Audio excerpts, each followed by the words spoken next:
decides exactly what I'm doing for the day, spend most of my time waiting for it to be over, and the payment at the end is even less than it cost me to be there. Now, on the other hand, PoE 2 unfortunately makes the mistake of letting players choose what they want to do in the endgame. Want to farm maps for Atlas tree progression? Do that. Want to focus on abyss farming? Sure, go ahead. Feel like targeting Breach, Ritual, Delirium, Expeditions, or basically any content in the game? You can. The game just lets you pick what sounds fun and rewards you for doing it. Honestly, I don't understand how they let such a dumb endgame system exist when they could have just copied Diablo 4's perfect one.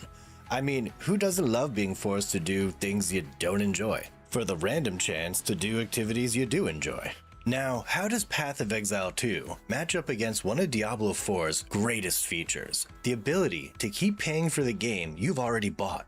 Now, to be fair, Path of Exile 2 currently costs $30, which isn't even as much as a single last Epoch. And the developers have already announced that when version 1.0 launches, the game will be completely free, which kind of is like a really dumb business model, right?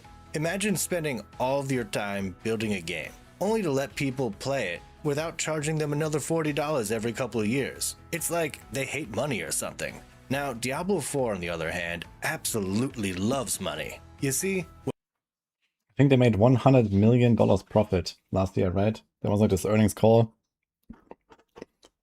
Pretty good, actually. when I buy an expansion, I want more than just new content I will enjoy. I also want to make sure the poor people who didn't pay extra for the new features have an even worse time playing than they already were having. And Blizzard absolutely delivers on this. Let's start with the classes. If you want to play the Spiritborn, the Paladin, or the Warlock, you better have the expansions. But Blizzard doesn't stop there. They also lock entire gameplay systems behind it. Mercenaries, rune words, the Herodric Cube, set bonuses, you know, all the things you'd expect to be in the base game at launch. And then we have the endgame, the Dark Citadel, one of the first expansion's main selling points, and definitely not one of the worst decisions ever in ARPG history. The Kuros Undercity, War Plans, Echoing Hatreds, all safely protected behind an expansion paywall. But Blizzard wasn't done, because why stop at gameplay when you can also monetize convenience? Extra character slots? An extra stash tab? Now, I know what some PoE 2 players are thinking. Wait a minute, don't you have to buy stash tabs in Path of Exile? Yes, you absolutely do. How horrible, right?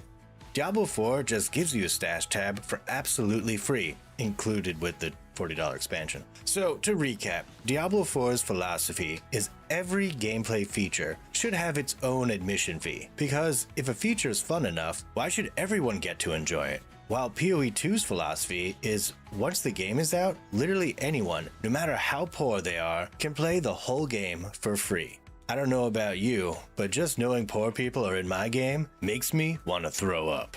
Up next, perhaps the most troubling thing about Path of Exile 2 is how often the developers communicate with players. Major balance concerns are openly talked about and adjusted. Bugs actually get fixed. The feedback gets addressed, most of the time within a week or even the same day.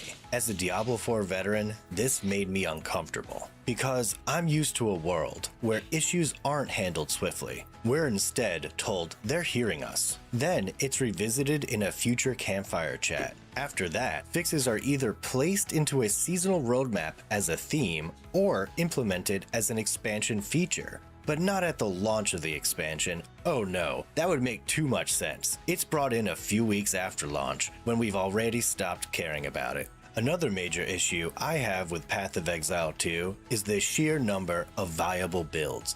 In Diablo 4, Blizzard carefully protects us from choice by ensuring that only a handful of builds perform well each season. This allows us to simply copy a max roll guide and move on with our lives. Path of Exile 2 instead gives players thousands of skill and passive combinations with seemingly endless creative build paths. And don't get me started on that ridiculous PoE 2 passive skill tree, because if you like options, this one definitely has way too many. This is just completely unacceptable. I spent like 3 hours on my build, 3 freaking hours. Nobody should endure that. That's like a war plan, where the only activity selected is Infernal Hordes. To sum things up, after spending hundreds of hours in Path of Exile 2, I can definitely say that this is one of the worst games a Diablo 4 purist could play. Path of Exile 2 has too much freedom, too much meaningful progression, too many bosses, too much loot, too much content, too much literally everything. Well, that's it. I'll be returning to Diablo 4 immediately to farm those same endgame activities on the same build I've been playing for years. Bye. Diablo 4, I say I care. Oh my god, man. This Rod's face. Like I don't despair. But in the shadows, I'm a mess. Path of exile is just the best. You like my big worm, Frosty? Frosty, don't clip that. I don't know why I just said that out loud. I'm talking about the... Oh god. That was good. Yeah, screw that game, man. For giving you options, rewarding endgame activities, and farming strategies. Holy. Oh man. Need a full episode of Rax versus Monkey. The Lilith and Jonathan comics are pretty good though. You build real characters for 2 hours to get 1 health at wallplan on launch. It's not that bad actually. PoE2 propaganda. Seems like Frosty is enjoying PoE2. And not so much D4. I wonder what kind of videos... I actually haven't really watched like a bunch of the latest videos on Frosty's channel. Yeah, like I missed a few actually. 2 months ago. 1 month. Well, 13 days. 11 days. Okay. Grim Dawn. Holy. Yeah, Grim Dawn is next month actually. I'm gonna try this out. No rest for the wicked. Okay.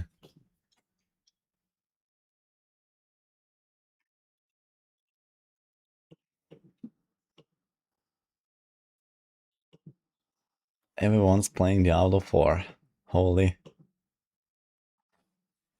Anyway. That was Frosty, guys. No Rest 1.0 in October. Nice. Yeah, I really like No Rest for the Wicked. I played through it like a few months ago. Again. How much do I actually have on it? 65 hours. I made like a few characters already. Expansions on the 23rd. Yeah, so it's like 1 month until Grim Dawn. 9 o'clock on the 14th. Damn. TLI is 17. No, I think TLI is 16. Okay. Yeah, EU will be 17, I guess. They're always like very late.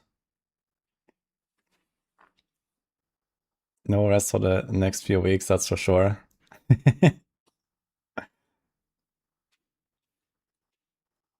Where's the tier list at? You don't trust Rob and his Bob brain. I mean, Bob is really strong, to be fair. We're gonna have like, it's basically Rogue and Barb is like the entire like top 15 builds, and there's like 1 or 2 others like sprinkled in. I think there's like Bloodwave somewhere. There's like Counter Swarm somewhere, and that's basically it on the top. So yeah, Bob is extremely good. Yeah, again. And actually, it seems like a little bit more variety than I was previously anticipating. I think I'm gonna have like 6 or 7 Bob builds near the top, and then something like 10 or 12 Rogue builds. Like Rogues is insane.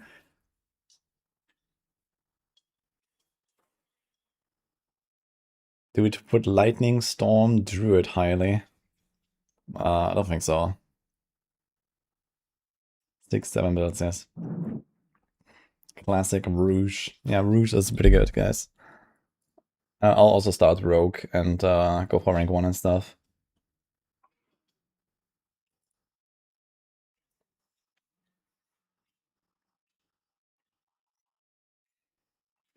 Where NATO? Depends on what where we mean. But yeah, Tornado is played as a bear these days, not as a wolf.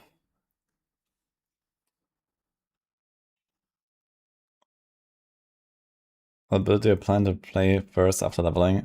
So we're gonna level, dock, go pen shot, and then push. We might do Death Trap or Rain of Arrows actually. Apparently Rain of Arrows is also looking extremely good. Apparently they fixed the Beastfall stuff. I wasn't aware of that. Yeah, I think Druid is safe to say as like the third best class after Rogue Barb. Roa is back, yeah. I think Darkseid is even making a leveling guide for Roa.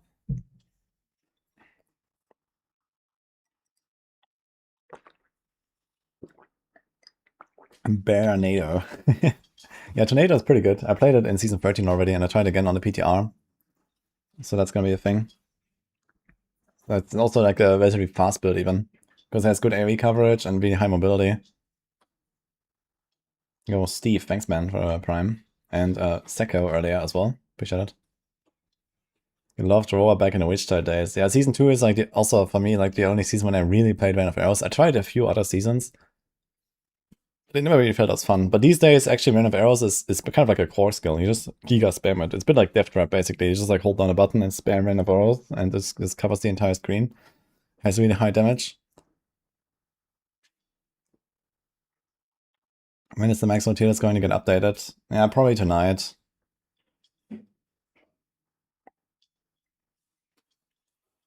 Rouge build diversity, everything just works. Yeah.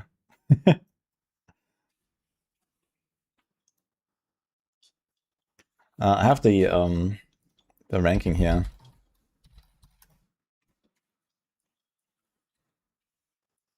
So in case you haven't seen it yet, I made a video about this the other day.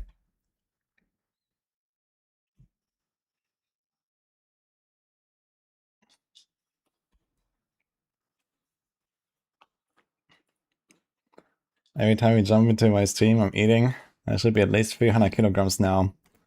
Yes, but I mean, you understand that becoming 300 kilograms has to do with input and output, right? And when you blast hard, as I do, I use that energy again. So, there we go. Do we expect more class tuning? Hell no. Jim DJ. I actually have to skip gym next week. My gym day is Wednesday, so I can't really do that on the season launch. Shaped by Pilates. Actually, I'm not doing Pilates anymore, but I have been doing this for a while. But we might start again, actually.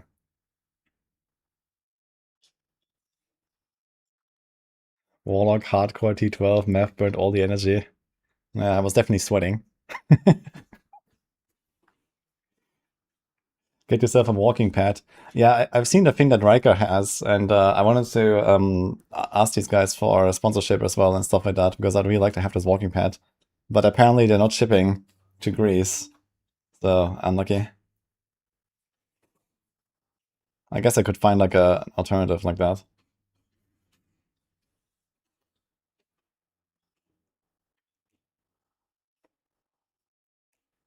Have you been asked about the Tuesday launch times recently? Nah, I gave up on that. I don't know. It seems like they just don't want to do Friday launch, which is stupid, but it is what it is.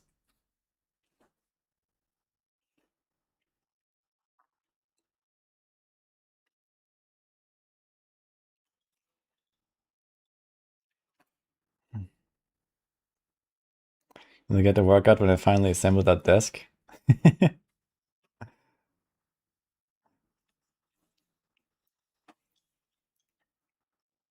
Total launch was 11 p.m. Dude, that's fucked, actually.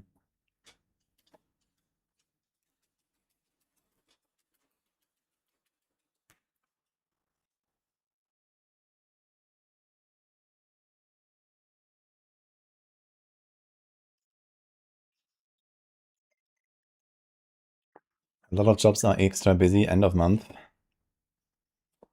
This sounds like relatively specific.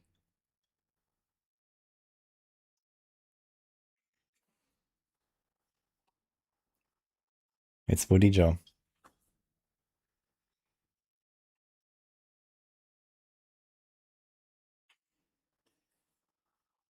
You're curious about the poison evade Spirit Bomb build? Does it work in Season 14?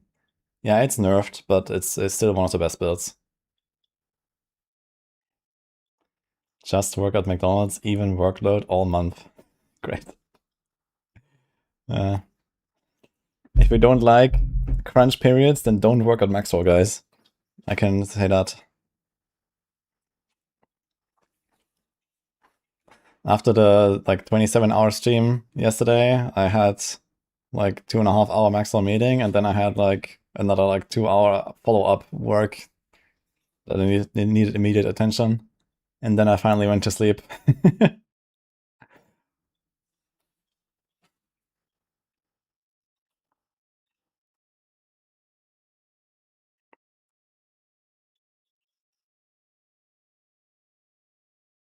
What will be closest build that uses dot poison on a rogue or any character?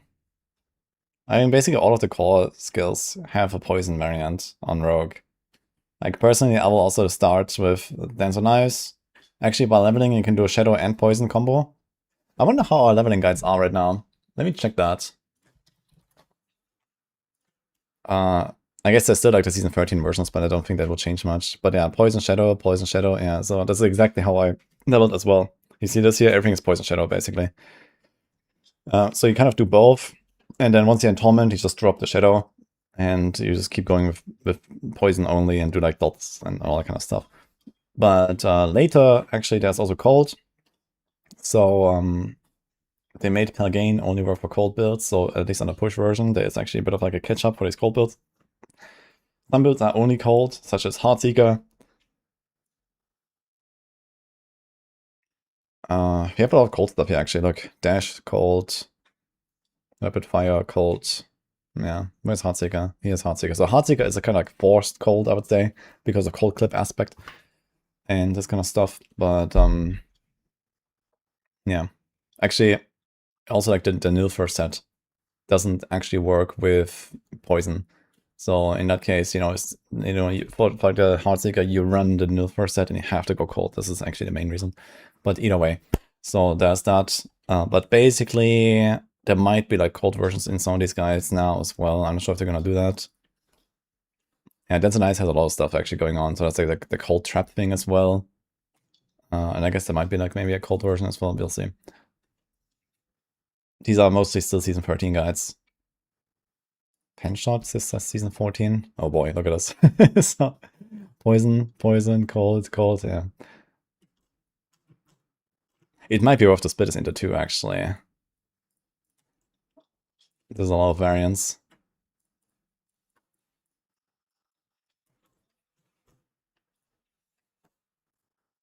Matthias ahead of the game.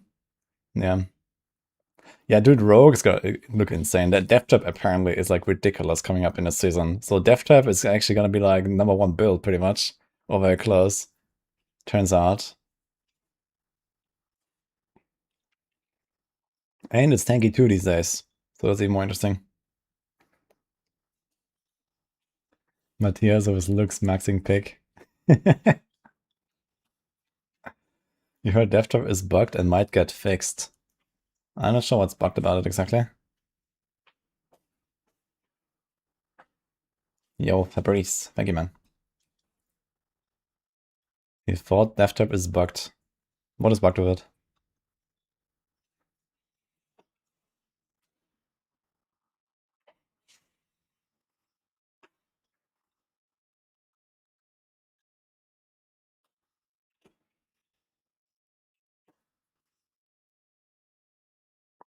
I believe Dog would be the standard of Warren bar for push. Close enough, I'd say.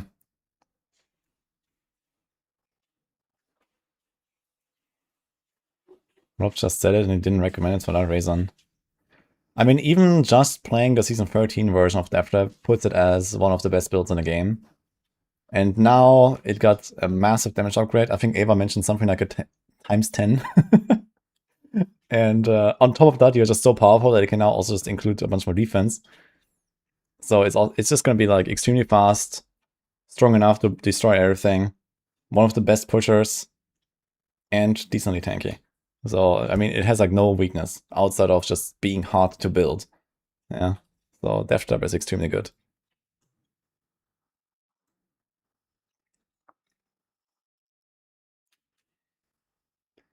What do I love most about working with Maxwell? Probably all of the nerdiness that surrounds me.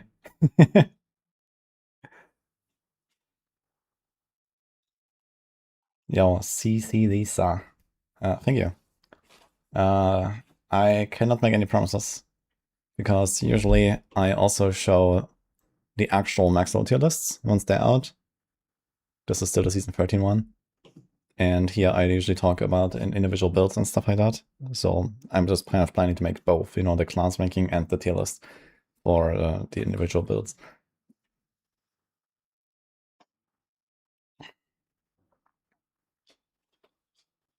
We found Death Trap clunky to play. Yeah, I mean, these days, Death Trap has infinite Shadow Step teleports with no cooldown and no condition. And you have infinite Death Trap resets as your main ability with no cost, no cooldown, no nothing. So there is literally zero clunkiness.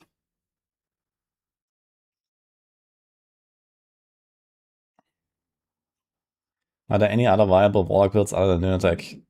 Yeah, Warlock is gonna look very sort of balanced. So, you know, like, Lunatic is maybe the overall best. Minions actually catching up a lot. They're also gonna be very tanky for Warlock standards. So Lunatic is also somewhat tanky. Minions is probably the tankiest and pretty comfy. Apocalypse is still there, but lacks a bit of the tankiness. And there's a bunch of other builds, like, you know, Dragclaws is still a thing, and so on, right? We have a bunch of, like, Warlock builds. I'll probably make a leveling guide for Apocalypse and for Lunatic, so I'm gonna check that and probably write them later tonight.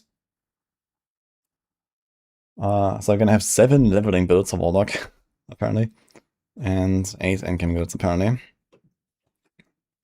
But yeah, overall, I think Blazing Scream is a bit on the weak side, Eviscerate is a bit on the weak side, Hell Fracture maybe, Tyrant's Grasp is like also a bit on the weaker side, but yeah, the others are definitely fine.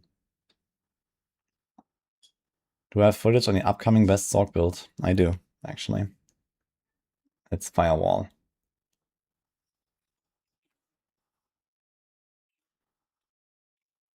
Can't wait to see my Zealot Paladin build. You didn't know I need to build around resolve stacks to not dive in airbase into 10 and above. Yeah, that's a bit hyperbolic. But Paladin defenses are getting a pretty big upgrade across the board, so they're gonna feel a lot smoother. Terra's Song got a nice buff. Yeah, for the one variant that no one wants to use. Great. Panda said Nova put Meteor in D tier. That's correct, yeah. Meteor was really bad. I tried it on a PTR, I was kinda weak. What's the priority once you reach max level? How to grind to comment faster? I'll stay tuned for my video. Or how about this? Or this. So, anyway. Storks on Holidays League, just play Rogue. Last week they need a core tag, this league they need a class. I'm actually planning to play a bunch of Sorc. So Sorc is a bit on the weaker side, but I think, you know, once I have stuff sitting around and like Paragons and so on, it should be okay. So I'm probably gonna start Rogue and then go Sorc after, and then a bunch of Barb, and then we'll see. So that's currently my plan.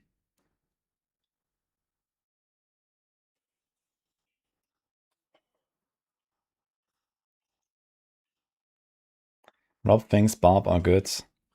Yeah, Rob is actually correct about that.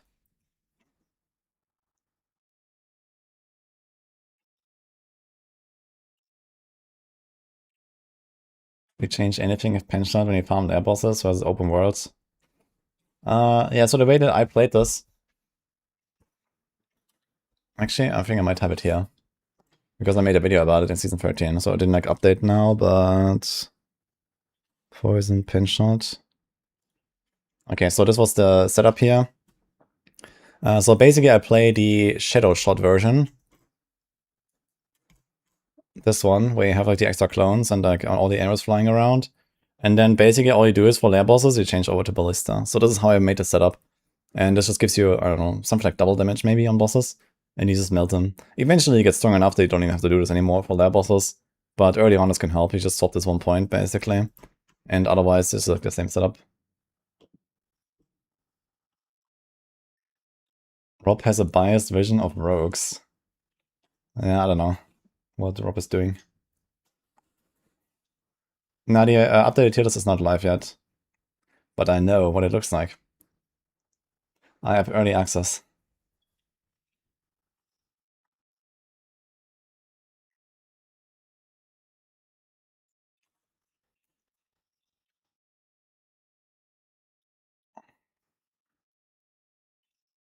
Am I or other Paladin writer doing a Javelin guide? Our Javelin guide is not in the works.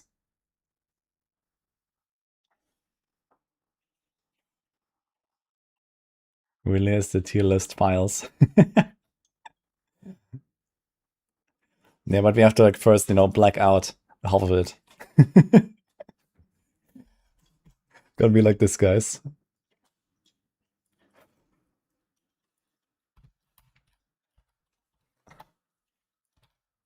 Right, so here's like the tier list files. Okay.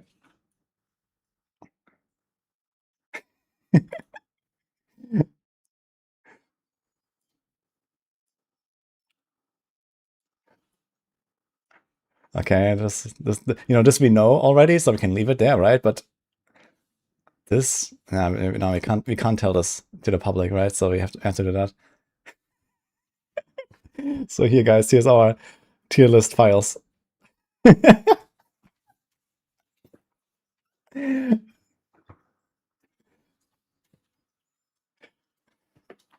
Guys, you don't understand how this works, right? We can only release the files that people already know anyway. Everything else will be redacted.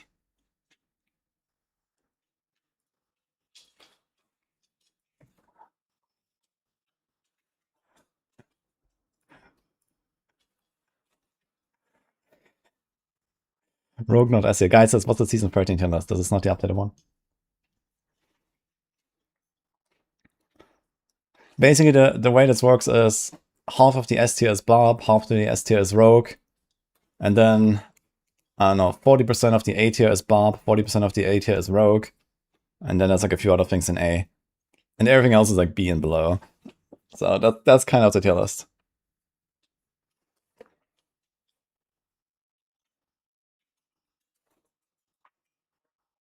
Yeah.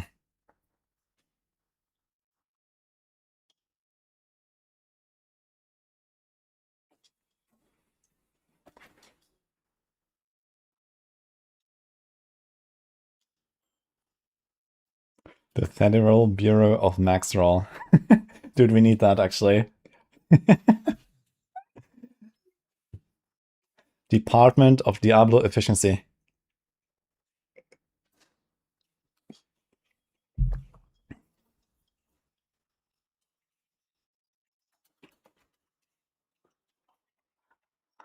How good is Paladin?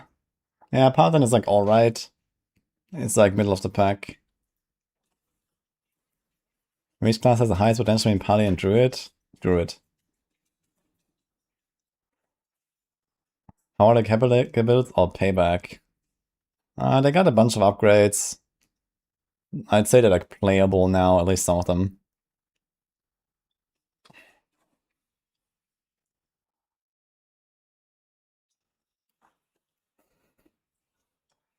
I'm starting a rogue.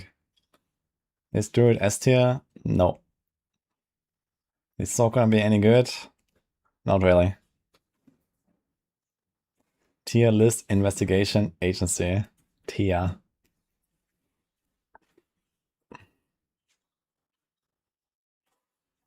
Macro released a great video on freeze mechanics ahead of the inevitable season of Plagain. Nah, season of Plagain is over.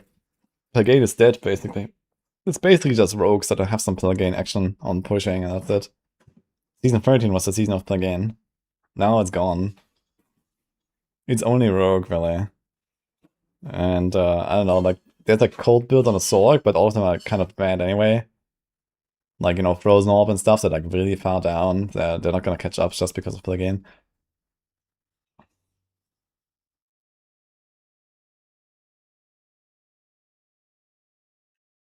You don't even know the season 14 mechanic. It's a little bit like Ultimatum, I guess. With a new boss as well. There's like a land boss that's like on the Belial level. And then it's like a craft your own mythic kind of deal. It's like a crafting mechanic.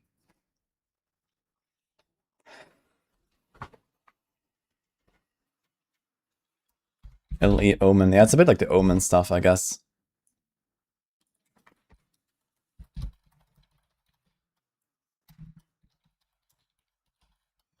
Okay, let's do this, yeah.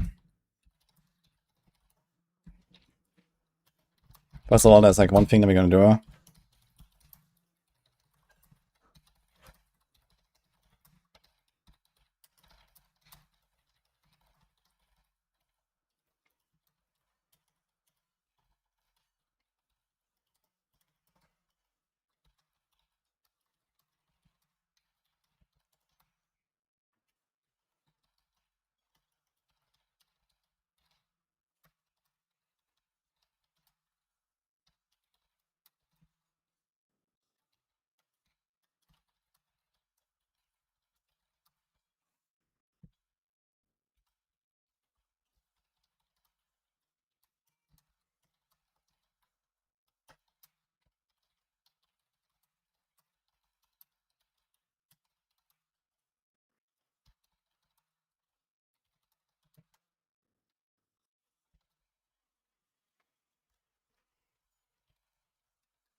It's kind of important, I guess.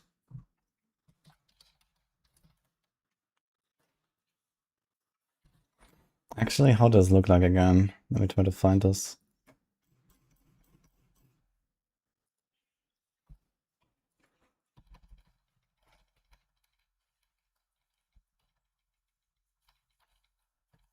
Okay, so this is the upgrade to Mythic here. But it doesn't actually upgrade, this is fake. So it just rerolls it into a random new item of the same slot.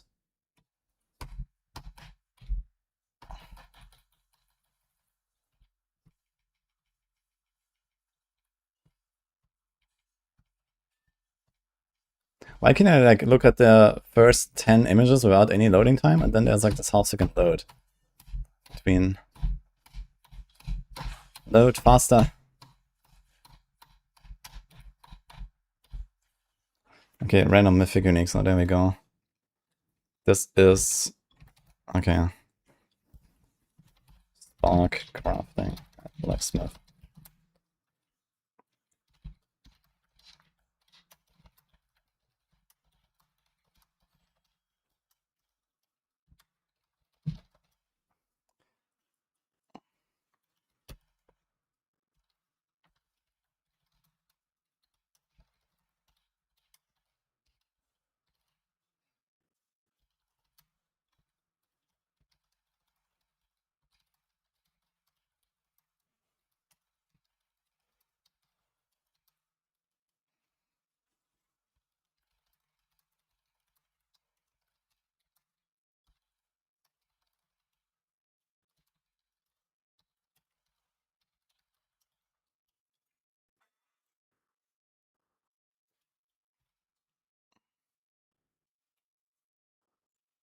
Oh.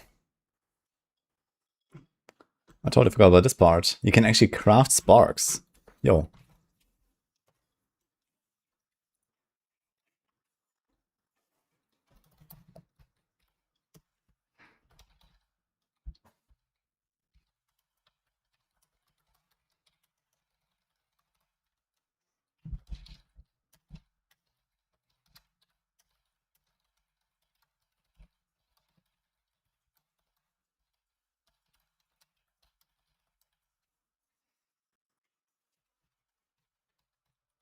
That's a new boss. Corrupted Reaper. Mm-hmm. Like a, What? would you like a big surprise? Okay.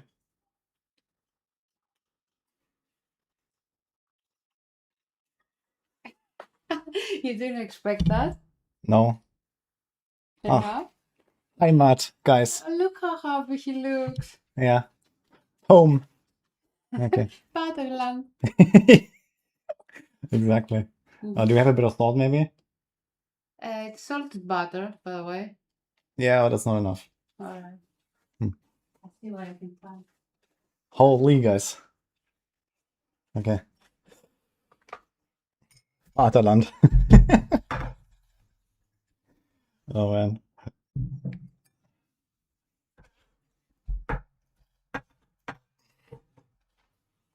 It's been a while.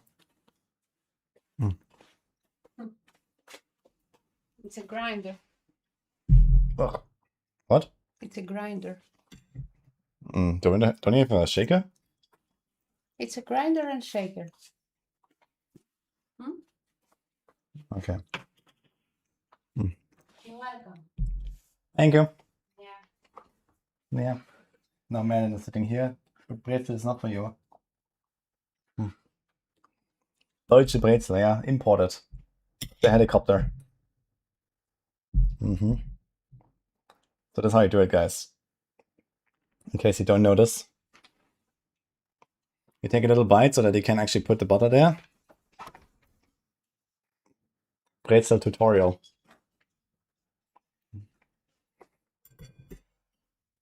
And now?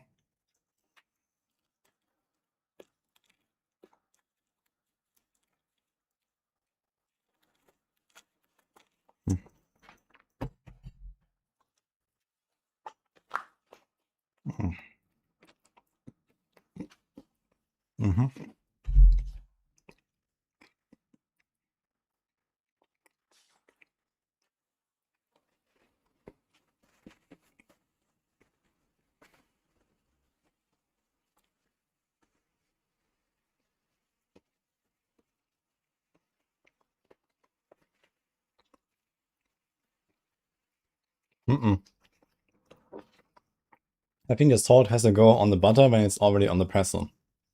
So basically now, it's a bit easier since we already took the first bite. Now I can always put the butter here, and then a bit of salt, and so on, and repeat. Very nice. I'm here for the instructions. Yeah, I just finished.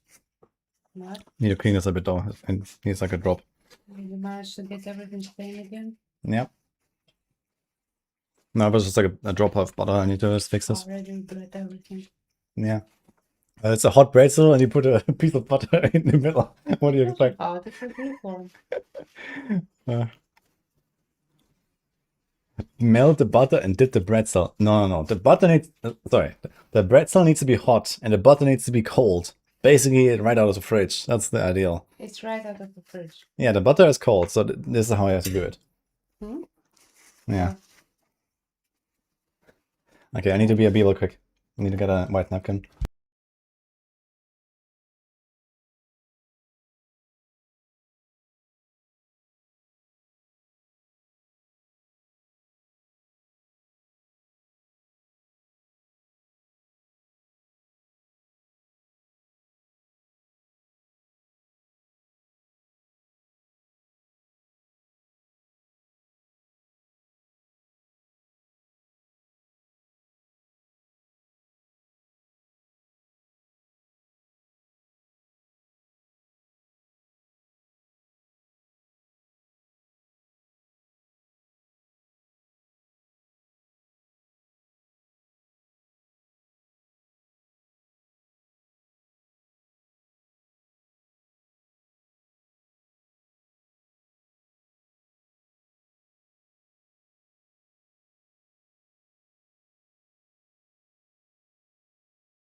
Okay.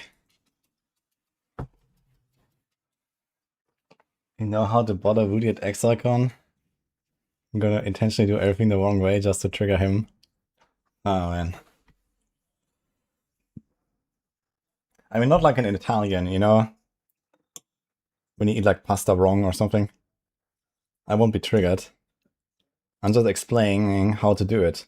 And if you do it wrong, well, you just choose to live miserably. I can't help you with that. But I won't be bothered.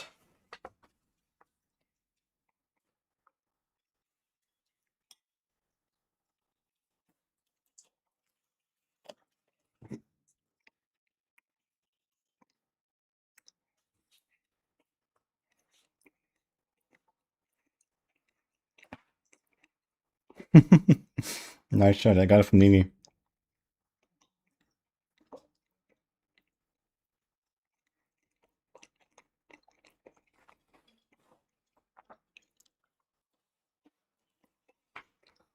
You take the butter and salt, but like I skip the carbs. Good idea.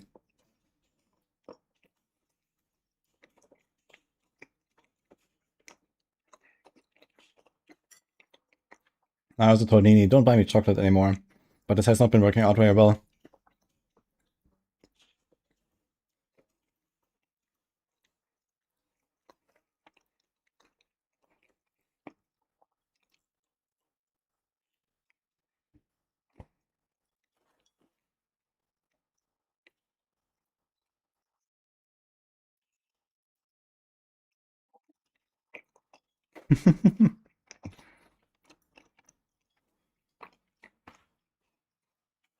Hi from Auckland, New Zealand.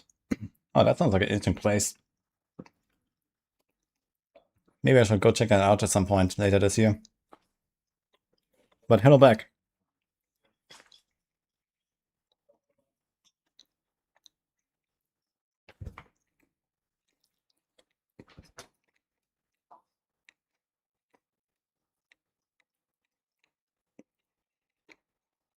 At what point elemental damage on weapon is more important than gem strength?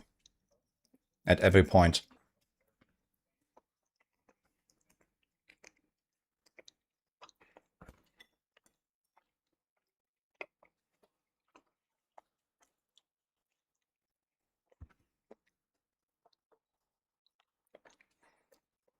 Only problem with Australia and New Zealand is everything is upside down.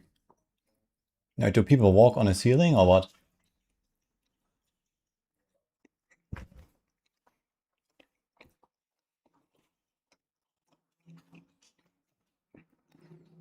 Apparently Defter Rogue randomly insta-kills everything on pit 150, but no one really knows how it works. Yeah, I heard about that, but I expect that to be fixed. But either way, outside of that, Defter is like one of the best builds anyway, so. When I was talking about it earlier, I did not consider that bug.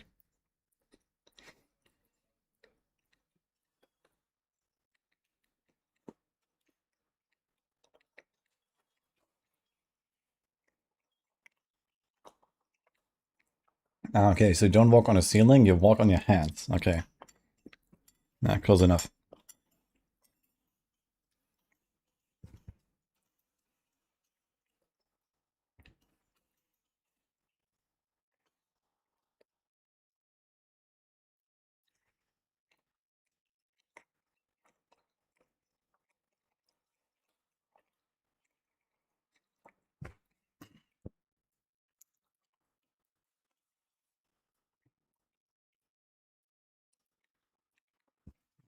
Okay. Put this back. BRB.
Okay, let's go.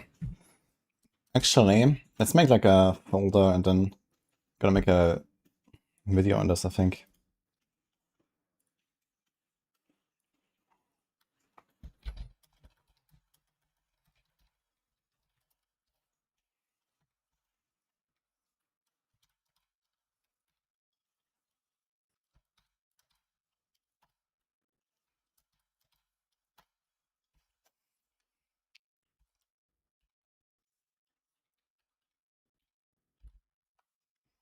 Horde of greater equipment. This one also has a mythic color, but I don't think it actually drops mythics very often.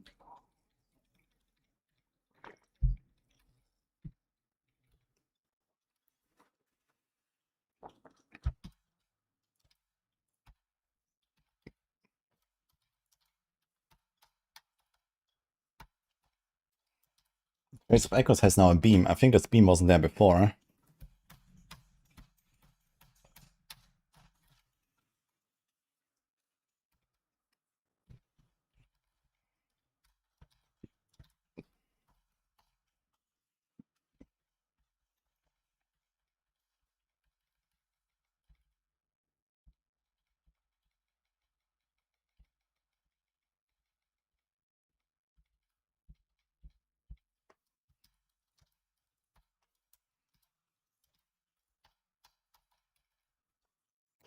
$24,000 Forgotten Souls.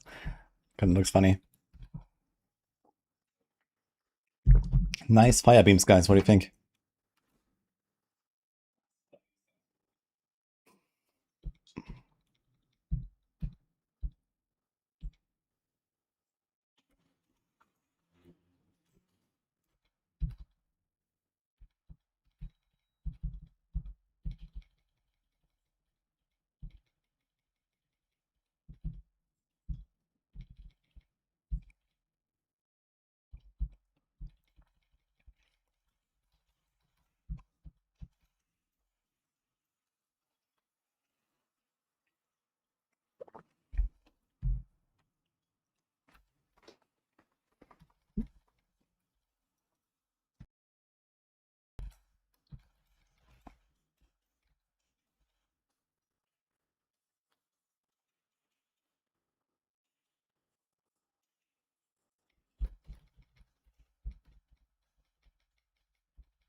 Okay, so I think we got everything right. There's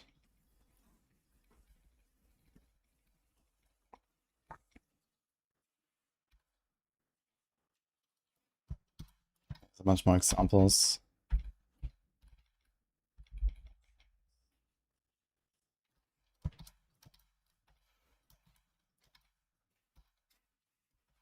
Okay. Can you show my favorite t-shirts from Purity From what? to the Star Wars fan? You can show them. I got this one with Yoda. It says back, I'll be. uh, I'm sure some of you got it. Nice. Yeah. And this one's from Wait, are they new? Tatooine. No, I had bought them years ago. Why do you never wear them? Or me? You can if you want. I think we are about the same size.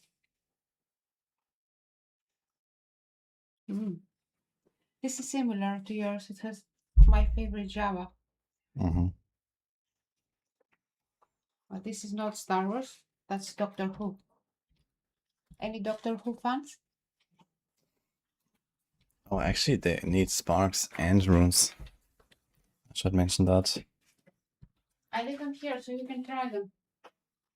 Imagine your boyfriend wanting your clothes. Can you blame me?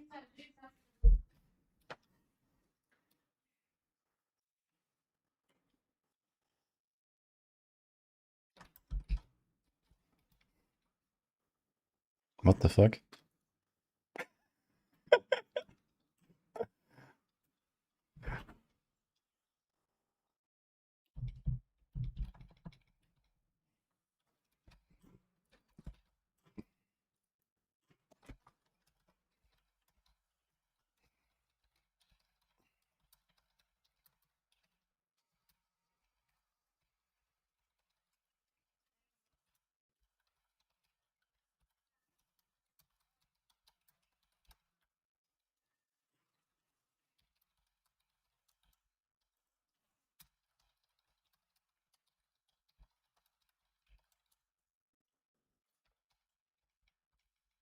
Okay.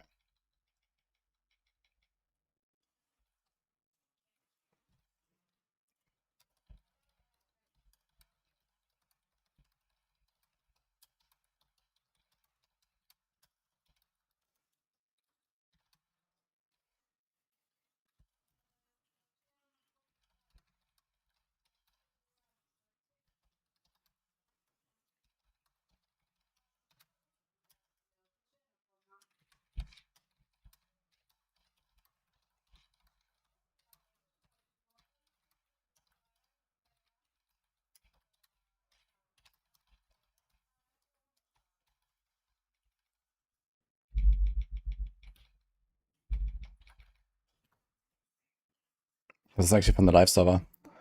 The mythic Optus side reward. 100 Neve Iron Man. Wow. And I think it was like 100k other side or something. And a spark. Wow. Okay. Okay, this is actually live server stuff. That's not PDR stuff anymore. Okay.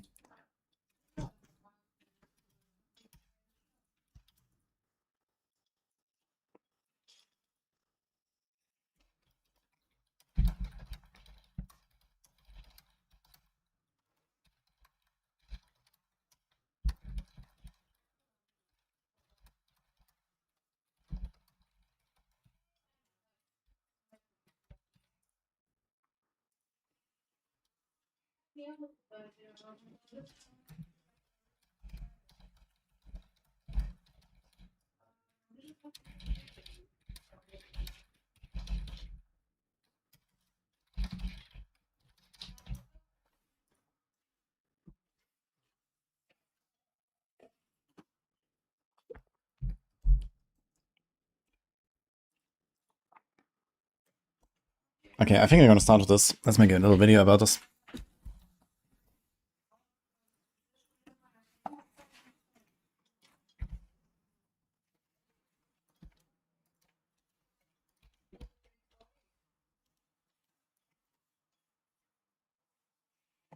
Mythic Uniques will be min max upgrades, so you kind of need them to progress T12 content. No, you don't need them for anything. But it kind of like extends, you know, the power progression, basically. So, depending on the build, it will be a bit plus minus, but most builds will probably end up being something like times 1.5 to times 2.5. So I guess the average outcome is something like a times 2 in terms of DPS in the late game, just because mythics, right? So even if something was not directly buffed, it is buffed through this system, basically. So everything else is kind of like status quo. So, you know, you can still find the same uniques that you could find before, and you can still have the same power as before. But this goes beyond, basically. With like the little caveat that now all the uniques have 2 pre-rolled attributes. It's basically wrong to say fixed. They're pre-rolled, and you can actually roll at least one of them off if you don't like it. So that is both an upside and a downside. Upside in the sense that you roll less trash, but downside in the sense that you are probably not able to get exactly the perfect combo anymore because it's not fully random. In case you don't want the pre-rolled stats, basically. Actually, that's not necessarily true, because previously every unique had 1 pre-rolled affix, and now it has another one, and it can change that one. So I guess compared to before, it should be easy to get a good version without actually taking away from the highest potential from it. Yeah, so it's actually similar. But yeah. I guess what did happen is that now as a Mythic version, there is a relatively clear upgrade potential, where sometimes you had like uniques that were roughly on the level of a legendary power, and if that unique, you know, very often just didn't roll the right stats, it was much easier to make a legendary with an aspect that then beat the unique. But now the uniques can be stronger, and that has a higher chance of beating the legendary, basically, even with not perfect rolls. So I guess that is like one thing to consider here. You can brute force the RNG by giving enough farming. Yeah, I mean, obviously this is how you do it, right? You keep grinding, get more drops, and eventually get something good. And since an item always comes with 2 stats that are generally useful, maybe not this, it means you need to roll 1 good stat, and then whatever else is there, you're gonna roll it into something that you want, and you're gonna have like a decent item, basically. So overall, I think the value of uniques went up with this, especially in some of the cases of like the mythic uniques. There were like some relatively crappy stats. Some of them kind of like lost a bit value, some of them gained a bit value. But sometimes you had like builds that were running a Perdition Helm that didn't need the movement speed because they are capped anyway, that didn't care about lucky hit, that didn't even use a core skill, and that they weren't critting, right? So the Perdition did literally nothing for you besides a 60% multi, right? And now the Perdition can actually have a lot of stats that you care about. So that is, for example, an upside there, right? And it's kind of similar with some of the other mythics.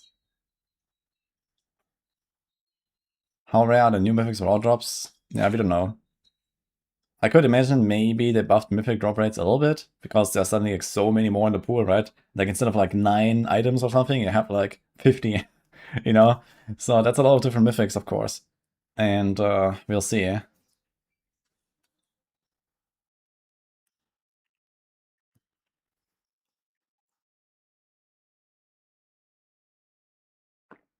Downside is the opposite. Builds that need a weight stat on a piece of gear don't work as well. Yeah, I mean, again, we can take the Perdition example, right? It had this like really high crit chance roll, and then you can have a GA, you can masterwork it, and suddenly you had like 21 or 24% crit chance on your helm. And yeah, now a lot of builds that relied on that, plus the starters, right? They don't have any crit anymore suddenly. Or you can like roll like half the crit now on the starters, sure, right? But that's it. So a lot of builds will actually struggle to reach 100% crit chance. Barbs with Grandfather don't really have that problem. I think Minion Necro builds don't have that problem.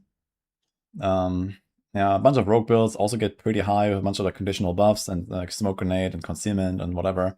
So you can do that. But it's definitely kind of rough to go for 100% crit chance now. And I think a lot of builds will actually not do that, or will not even go crit at all, potentially. Like on the Warlock, for example, on Lunatic, I wasn't even going for crit in the first place. Because the build didn't even run a Starless or a Perdition. So I think you're gonna see plenty of builds that will not go for crit at all, basically. Even if they're not a dot build. They're now called Iconics, yeah.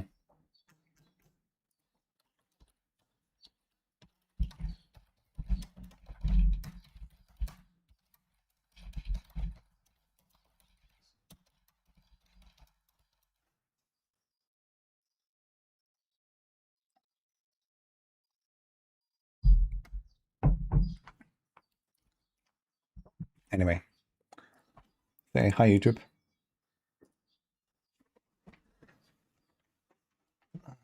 Okay, let me just see the pictures we have here. It's not that many. Okay.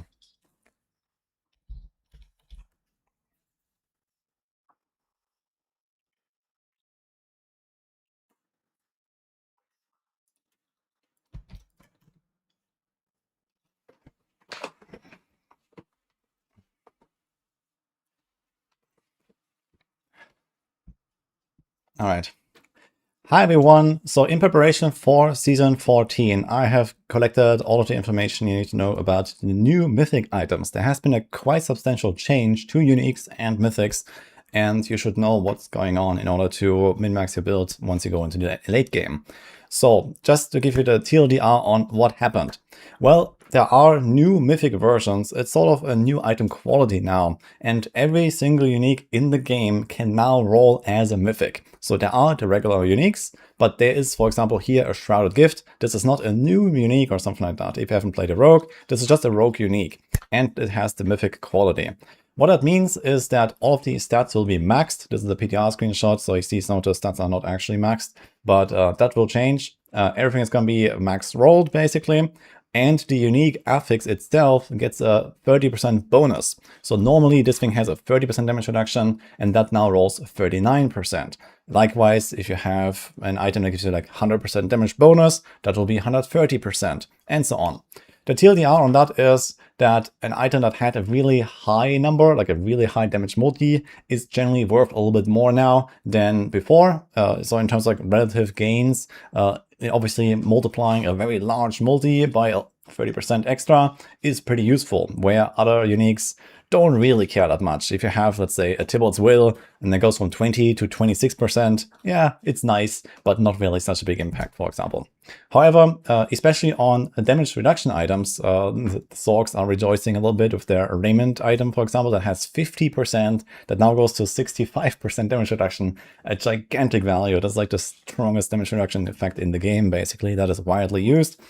And that is obviously pretty crazy, because especially with these like sort of reduction effects, it has exponential scaling the closer you get to 100% damage reduction.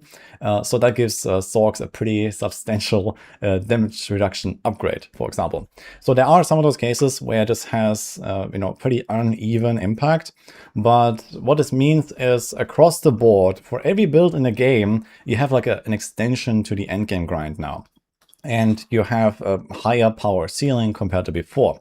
So outside of all of the class balancing and patch notes, everyone now can get more power, basically. And that is actually quite impactful. I didn't really go through every single build now to really like show, okay, like this build gets that much and this build gets this much. It will depend a little bit on how many uniques we're using, or maybe you can now fit some uniques in that previously weren't good enough. One example that comes to mind is like maybe Ashira's Kanjar on the Rogue, right? You didn't really use that, but when it is 30% stronger than before, maybe you'll consider that over just a random legendary aspect, for example. So there are those cases where we will probably generally wear more uniques now going forward with those new mythic versions. And I would expect that most builds end up something like 50 to 100% stronger. So this should be like late game, making T12 relatively easy once I have a few of those. On even like weaker builds, like B or C tier builds or something like that, they will get to the point where you will just annihilate T12 basically. And also for like just high-end pushing in the tower and so on, you're going to get in through tiers basically. So that's kind of what to expect here. But I've also connected sort of like how to get all these mythics now, just so that you know, and going into the season, this will be a pretty big thing to grind for, at least once you're like, in late game, T12 blasting and all that. Now, another thing that happened here is the old mythics. They have also been changed a little bit. So I have some screenshots. I'm going to try to find this.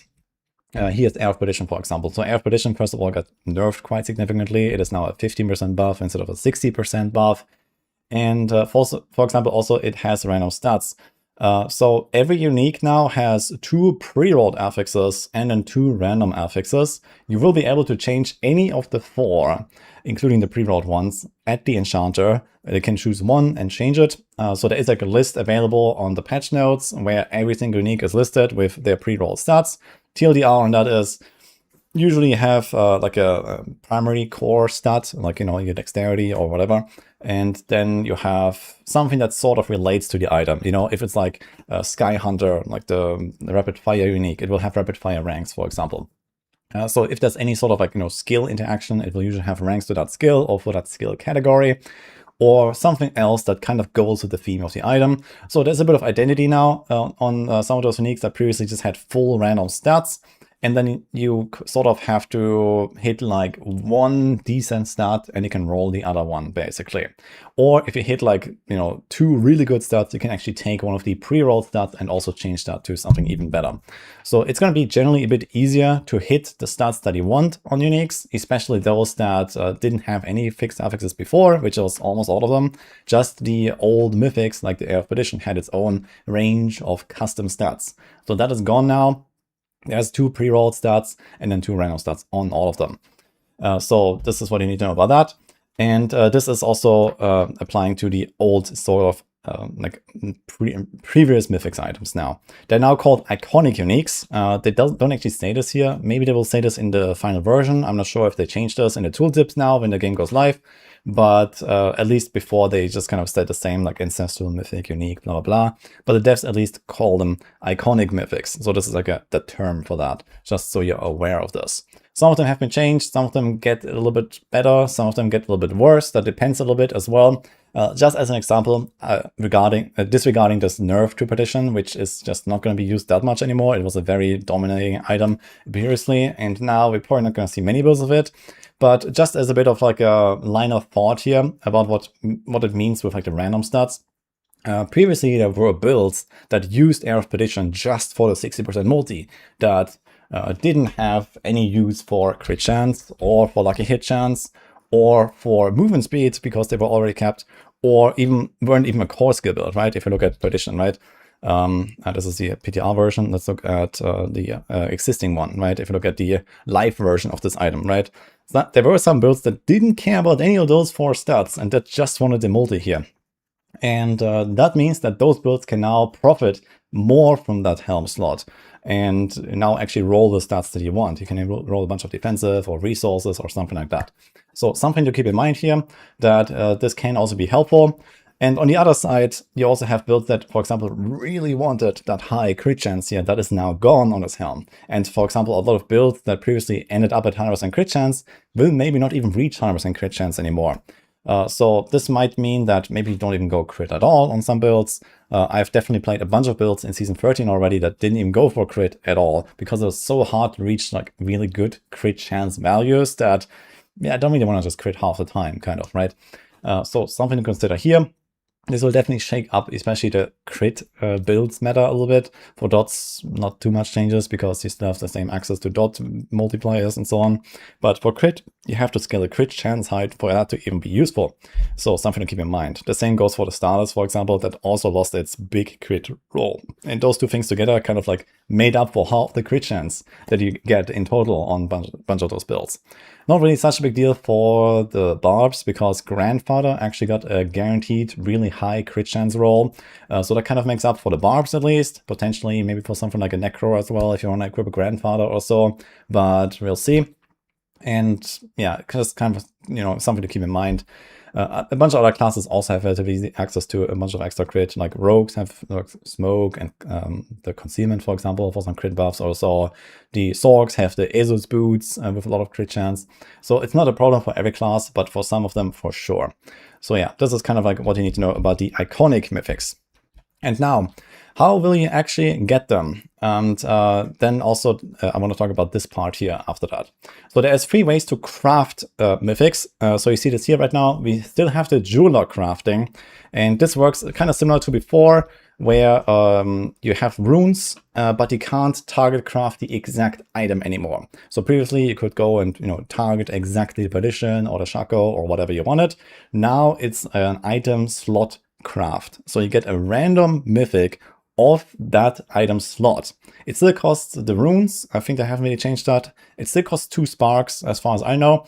And basically, depending on which class you play and how many items are available in that slot, it's going to be, you know, something like, I don't know, maybe 1 in 5 to 1 in 10 or so to get the item you want. Here's an example on the Rogue. I crafted a bunch of chests. And important to know is, it cannot actually roll the iconic mythics. So for example, Chestcraft is actually all the other uniques. It's not a Terios Might or a Shroud.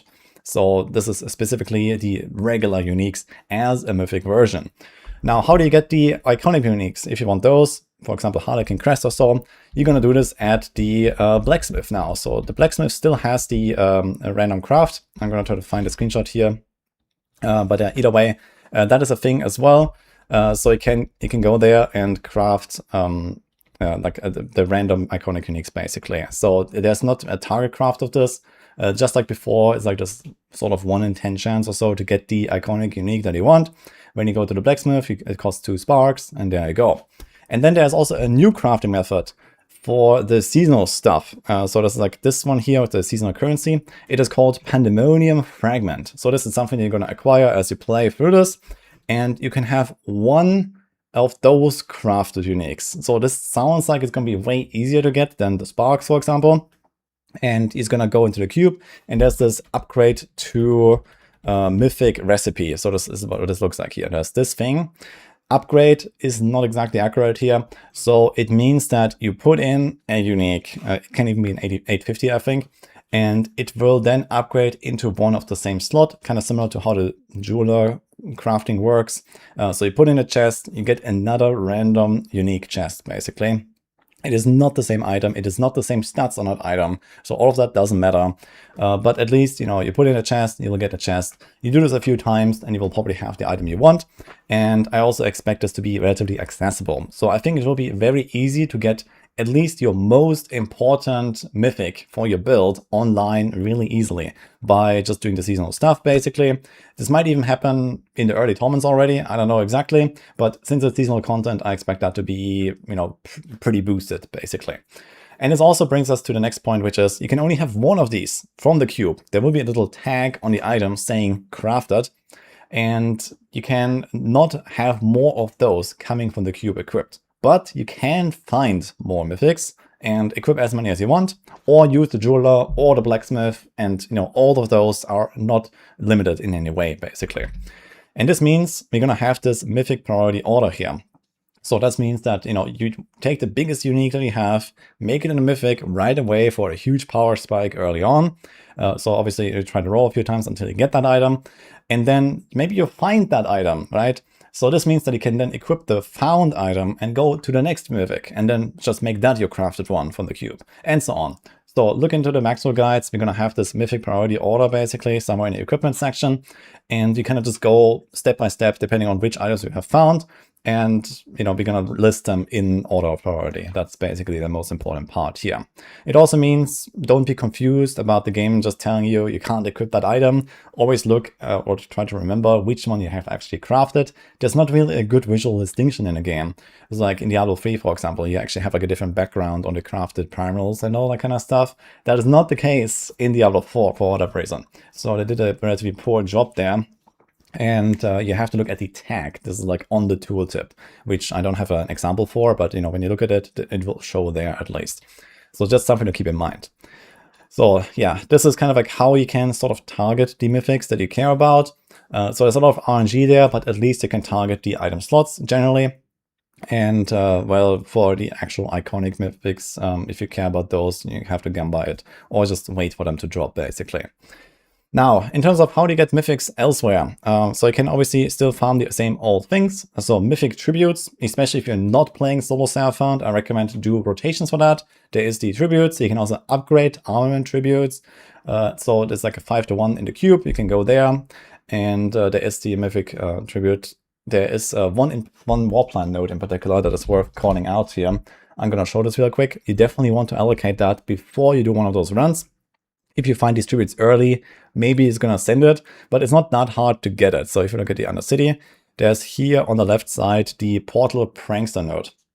And this means that as you go through an Undercity run, with those 3 points allocated, you can get as many as 4 of those pranksters, I think. And I would say on average, you probably get at least 1, maybe 2 in typical runs if they haven't nerfed this. And each of those pranksters you kill will then give you an extra mythic towards the end. And then you can multiply this with 4 people doing multiple runs with just a single tribute from everyone, basically.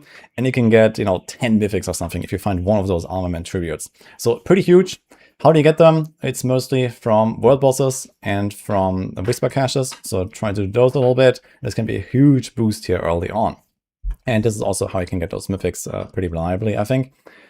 Lair bosses, of course. So lair bosses kind of spit them out a lot, especially the greater lair bosses. So once you have a bunch of those greater keys, or even like the tier 3 bosses, basically. So there is now Belial and the new Corrupted Reaper boss, which is the seasonal boss. So I'm just going to show this real quick. There's this guy here. So this is on the same level as Belial, but it doesn't have this, choose your tribute kind of thing at the end. It just drops, I think, mostly the previous non-boss unique loot table, basically, like Tybalt's Will and Thunder God's Blessing and Endurance Faith and this kind of stuff, which is not actually in the loot table of any boss, I think. So I think most of them are on this boss, and I think it's also going to have a pretty high mythic rate. So again, this will probably be like a seasonal thing. I mean, you're gonna get some materials for that, I guess, and a very high chance to get mythics. So we're just gonna run lair bosses a little bit more than usual, basically, maybe even outside of war plans, or maybe just choose them more often in your war plans. And then you also have the Pandemonium Fragment conversion. So at the Alchemist, you can do this here, what I just showed earlier. You can craft sparks, and then you can take those to the Jewel Crafter and exchange with runes, or at the Blacksmith for the iconic items. So yeah, these are the main acquisition methods here. And besides that, this kind of sums it up for the crafting and the new mythics and the new uniques. And just a note here about the mythic charms and the mythic seals. There was a lot of stuff going on with season 13. People found these mythics.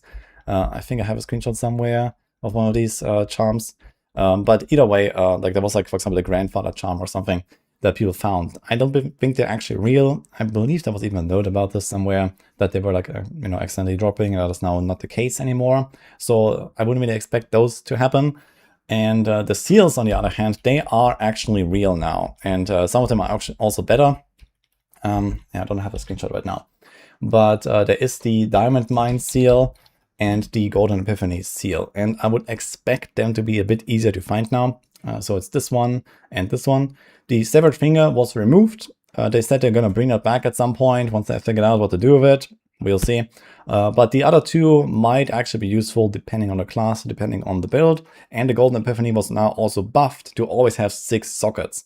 So the TLDR is you're going to have a 3-piece set and 3 unique charms versus a 5-piece set and 1 unique charm. And the Seal of Diamond Mine means you're going to have a 5-piece set and a 3-piece set. So this is the trade-offs you're going to have to make. So again, this is very build specific and very class specific, depending on how universally useful your sets are, for example, or how good your unique charms are. So I would, for example, expect Spiritborn with a lot of the really big weapons to enjoy the Golden Epiphany a little bit more. And Diamond Mine, for example, is really good for the Warlocks because they have the Nameless set, and that just kind of fits into every single build. So there's kind of stuff like that. And they're also a little bit more accessible now because there's only 2 of them and you have the guaranteed 6 slots. So Golden Epiphany will be guaranteed usable, basically, compared to before where it only had 4 slots and you had to randomly roll the +1 charm to even have a chance of using this, basically. So yeah, this might be something that will go into some builds, just as a little note on the side. And that sums it up for this video here, how to get mythics, the TLDR on what is there to know. It's going to be quite exciting to see how the new grind will feel. We don't really know exactly if they have changed the drop rates, for example, since there is so many more mythics in the table now. Maybe we're going to just see mythic drops a lot more. If we get from 10 items that are mythic to I don't know, 50 items or so. I'm not sure how many items there are per class, but it's actually quite a lot, I guess. If you look at this table here that I made a while ago. So there's all of the uniques that are available to each class. And yeah, there's 4, 10, 25, 35, 40, something like 50 to 60 items or so now, plus the iconic mythics. They're not even listed here. So maybe it's even more, 70 items or so per class. It's quite a lot. So I could imagine there's a bit of an upgrade to the mythic drop rates, but we'll see. So for now, this is what I got here. I'll keep you guys posted with more guides, so stay tuned for that. I have a lot of stuff coming up leading up to launch, and then of course I'm going to be blasting all day, every day, and whatever we find out, you will know that. So hope you enjoyed this. Wish you good luck with the season 14 start, and I'll see you guys next time.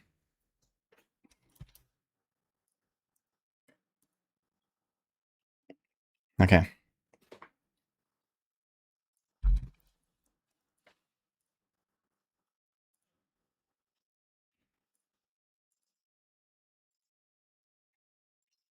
Do do do. Do do. Okay.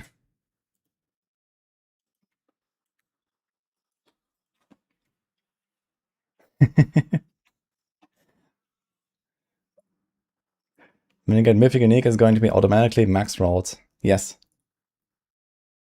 That is what I explained earlier. So all of the stats will be maxed.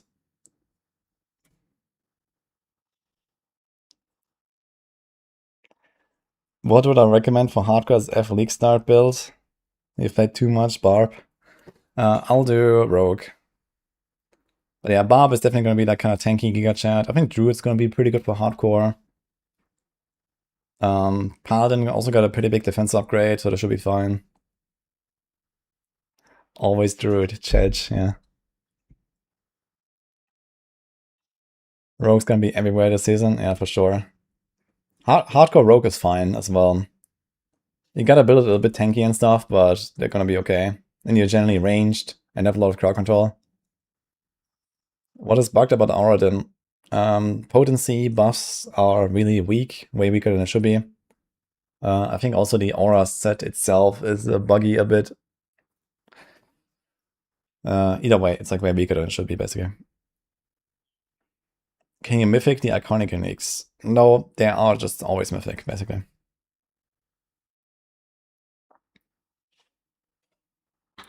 Is room crafting viable? You did 4 characters to pit 120 and barely managed to get enough legendary units to craft 1. Yeah, you definitely have to like kind of like turbo farm runes if you really want to do this. So realistically, not much. Yeah.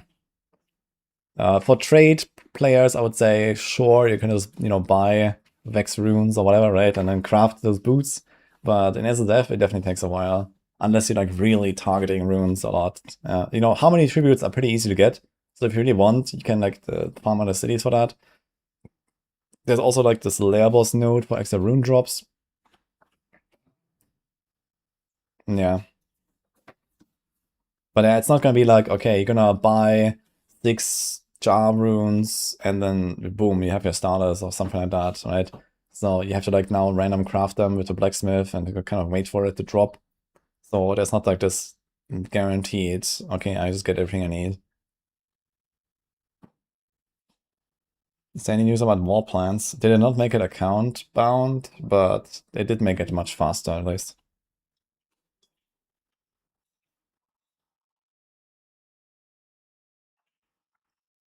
You need a rogue build. Please link. I don't think they're like updated yet. We'll check the site maybe tomorrow or tonight.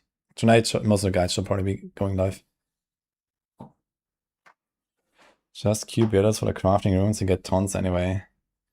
Yeah, it's not that easy. It definitely takes a while of grinding. Like, you know, you can play for like a week and not even have the 6.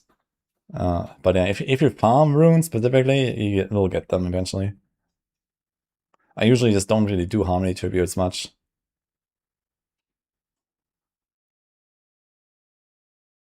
They should reverse Warplan and Paragon for account bound and character bound.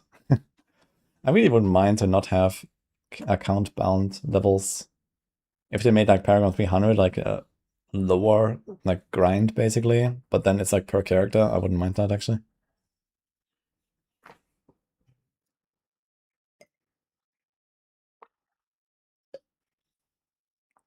How was Dancing Blade feeling? I mean, Dance of Knives? It's very good.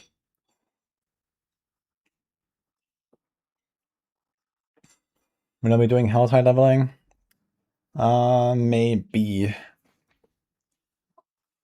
I might start Helltide route and see if I, you know, get the 2 points unlocked before level 25. Otherwise, I might just end on a city strat. On a city strat is also pretty reliable, pretty easy.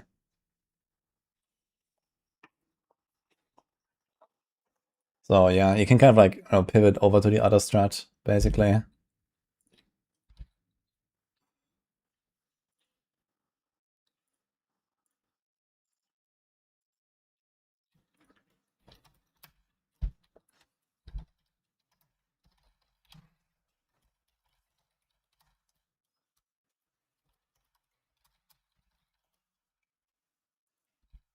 Hello.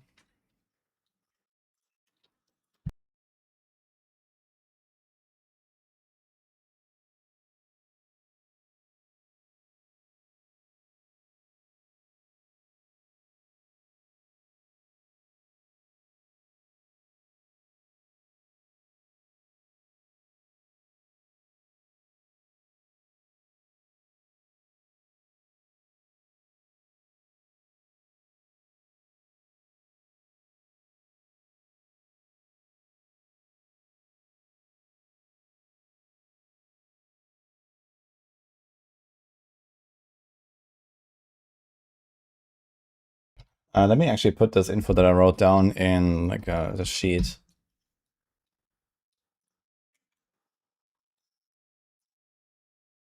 Yeah. Flashbang.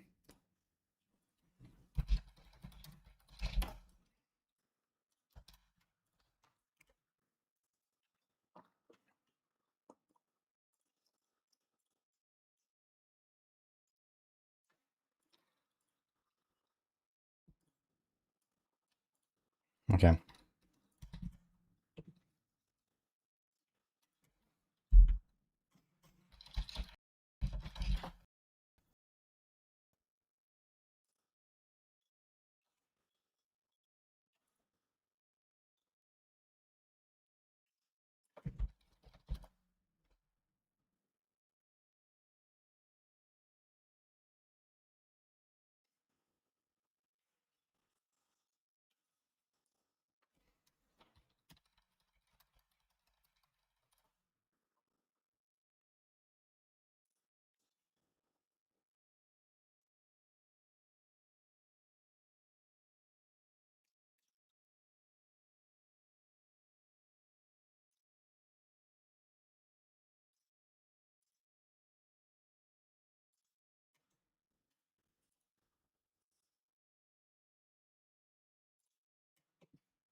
One second, guys. Just checking something.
Okay.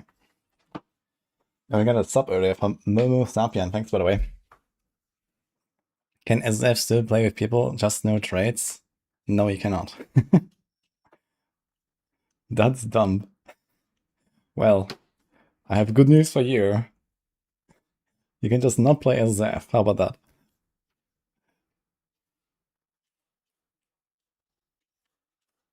Is it possible if the 4 devs remove account binding totally, it'll be much better for trading full enhancement items? I don't know. I mean, now that there is like a distinction between SSF and not SSF, they could maybe lift some of the account bound restrictions. It would be kind of strange though, because it's gonna like incentivize the whole like RMT economy even more, right? Because people are gonna buy finished items and they don't even have to play the game anymore. Am I done with the free? Yes. Overworld stuff, you still play with people. Yeah, whatever.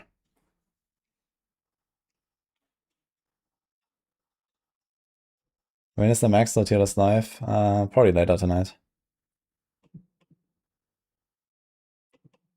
Have you done a video on the correct order of crafting an item? I have not.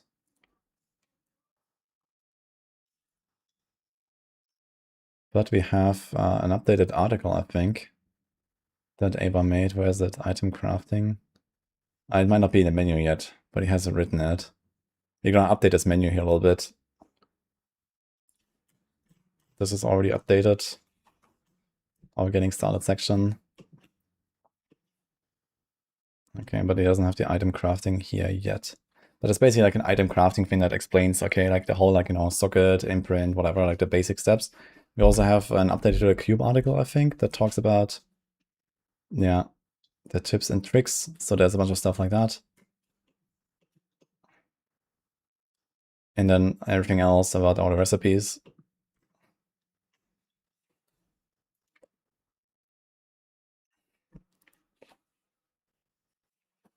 The only annoying thing now is that I never get to try the raid. I technically can still use the Eternal character to do the raid once if you want to see it. Has anyone done Warlock breakpoints? I doubt.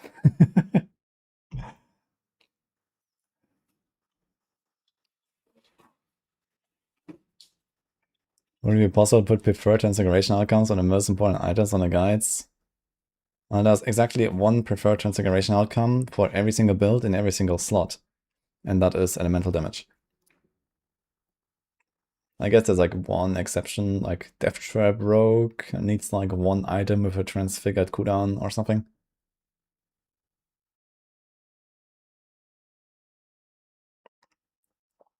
Ava soon, yep. I somehow doubt that Ava's gonna do Warlock breakpoints, but we'll see. Will Max update the values of unique abilities? Yeah, it's on the radar.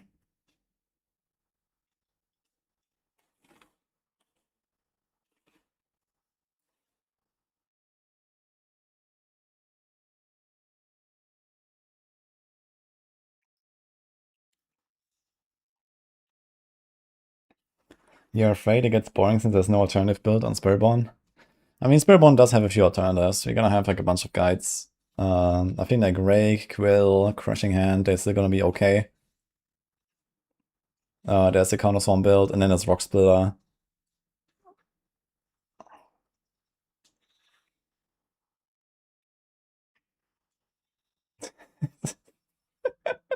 Okay, Luby. Thanks for the sub, by the way.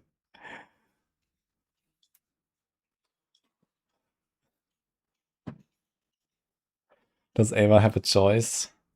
Nah, Ava is just busy. He has a lot of work to do, and Warlock breakpoints is not high on the priority list right now.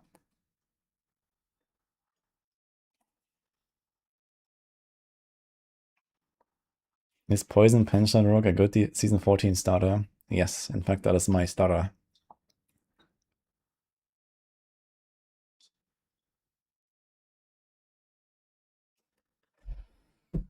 What else did I want to do actually? There was something very interesting actually. Do I have it already out? Difficulty overview? Ah yeah, this is something I wanted to talk about. So did you know that going from normal to Torment 12 is a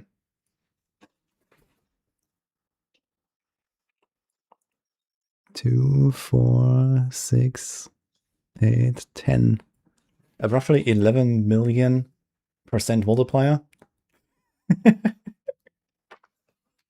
It's pretty good, huh? No, wait, 11 billion, right? It's 11 billion.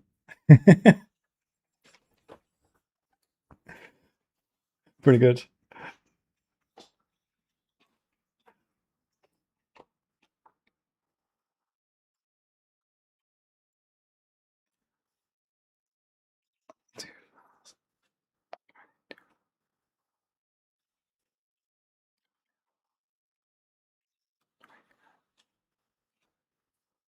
Sorry, it's a 1.1 billion %. Okay, 1.1 billion %. So in actual multi, it's minus 2 zeros. So it's like a times 11 million. Yeah. Times 11 million. X. Pretty good. Very low multiplier by the free standards. Yeah, don't worry, they can add 4 more torments soon. And this is just pit 100, right? People were like, man, I want to do 150 in 3 minutes. Why are they nerfing my barb and my sork?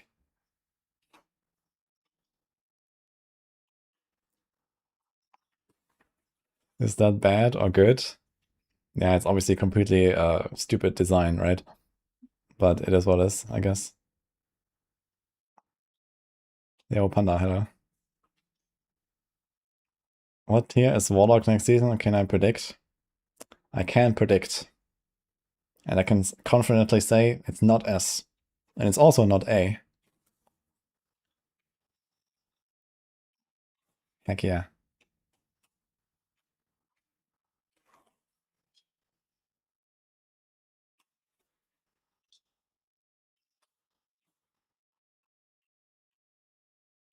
I want to raise my bow and flatten everything in Sanctuary or Riot.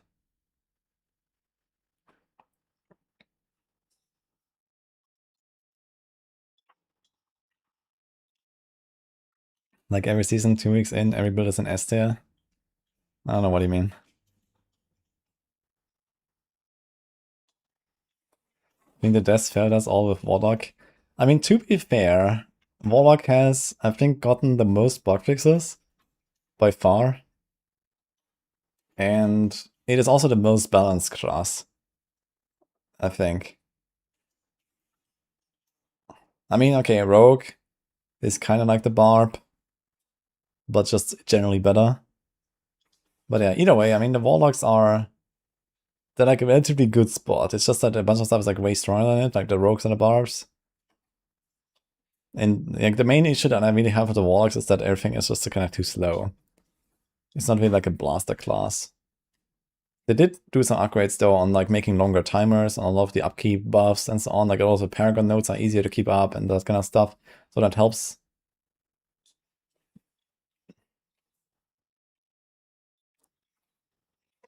Tier list start with very few builds in S tier. 2 weeks into the league, every build moves up. We have every build lasting 1 to 3 minutes.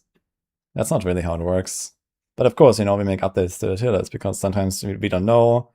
Stuff is like unknown because it was just changed in the patch notes. We don't really know how it's gonna play. There's obviously like undocumented changes, there's bugs that show up, and then, you know, stuff moves up sometimes from that, right? So that's just how it goes. But it's also like, you know, we make a tier list, and then you see like, I don't know, like Paladin and Warlock is like C and D tier or something like that, right? And you're like, oof, I would never play that. But the reality is that even our D tier builds will eventually destroy everything in Torment 12, right? You just need to work a lot harder for that, right? But, you know, like if we have Eviscerate Warlock here, for example, D tier, but, you know, Eviscerate Warlock deletes T12 layer bosses, even on mediocre gear. It's just like D in many other ways, right? It's like kind of slow, not that easy to play, and so on. So this is why it's like ranked very low. But it's still strong enough to do this. So the 2 strongest classes have the most weapon slots. Weird how that works. I wonder if it really has to do with that necessarily. It might have to do with that indirectly in the sense that the devs are just not really considering the extra weapon slots enough when they do balancing.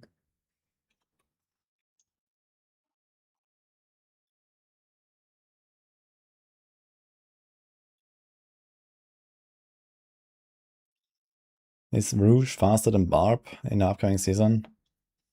That's kind of the same. I think the overall power level in season 14 is higher or lower compared to season 13. The ceiling is lower, but the average is higher. So a lot of stuff is just way better than before, basically.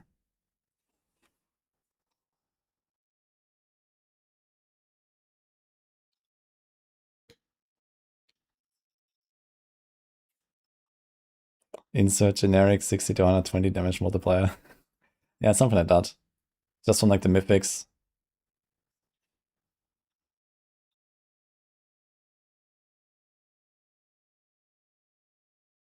That's what most people don't understand when asking for S tier builds. Every build can literally do everything.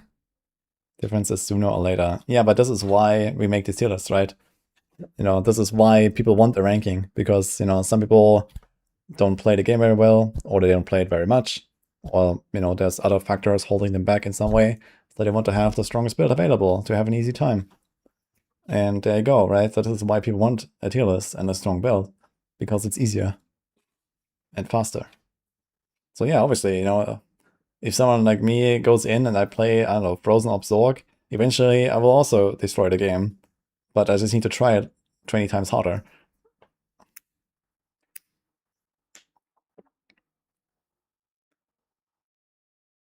The whole season theme is crafting one unique. Yeah, if you ignore all of the season content.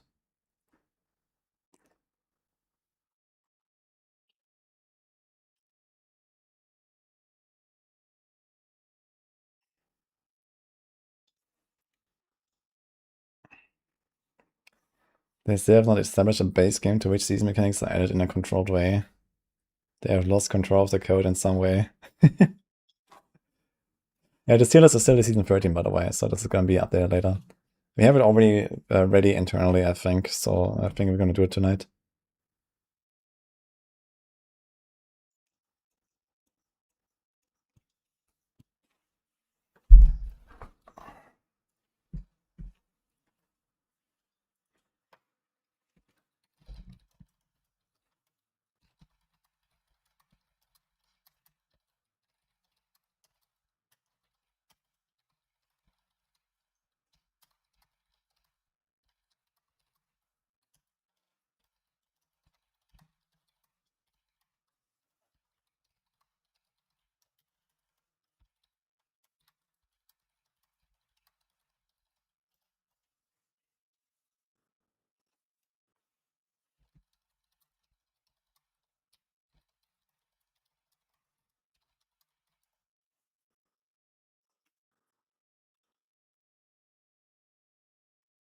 Sounds like an off-meta challenge league later in season. I have to take a D tier or worse and go from 0 to hero.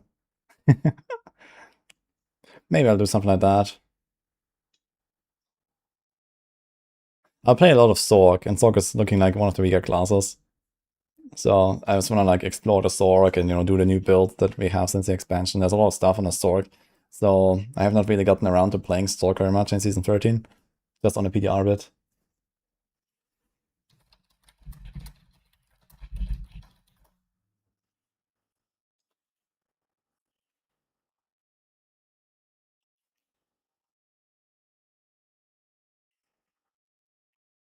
When you wanted to group and blast in D3, playing meta was pretty important. You assume it's similar in D4?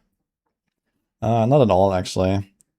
I mean, okay, you're gonna notice like maybe a power gap between people, but like D4 group play mostly has to do with rewards sharing and not with power scaling, let's say, right? Like in D3 it was important to go up in tiers to get more XP to farm paragons, and for that you need to have like a setup with supports and, you know, all this kind of stuff. And everyone had like a defined build and a defined role. In D4, group play is about, I have this thing, you have that thing, now we have double the rewards. We do it twice. Or 4 times in parties, basically. So this is kind of like how group play works in D4. You don't actually care about what they are doing or how strong they are. With the one exception of tower pushing, of course. You know, in tower pushing, you have a defined meta of, okay, there's a support paladin, maybe a support barb, and then like 2 DPS or 3 DPS or something like that. And, you know, he's gonna have like the most meta builds in there and plus.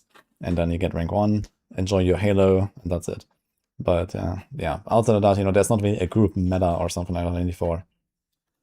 It's much more casual. It's more about you just multiply and, you know, really progress faster because of that.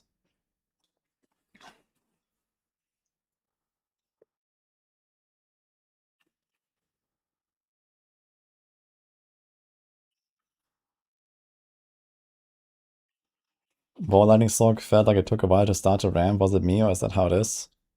That's how it is.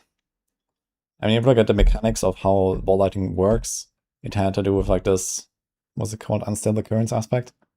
So for that, you need to, you know, ramp your attack speed, your cooldown, have permanent unstable occurrence, and whatever. Overwhelming occurrence, I think it was called. Anyway, so I mean, that is like, you know, the one thing that carried the whole thing. So yeah, you have to make sure you min-max that thing as much as possible.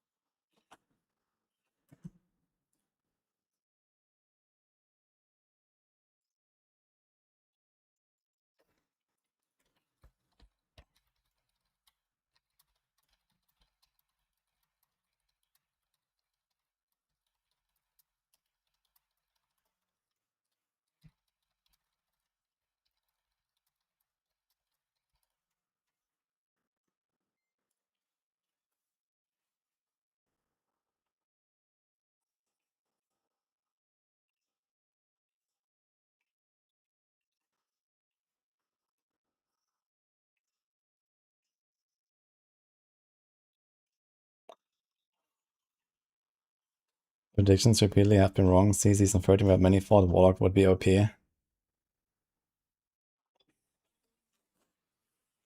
mean, it's kind of like natural to assume the new class will be very good, right? But I think the expectations were definitely lower for Warlock than they used to be.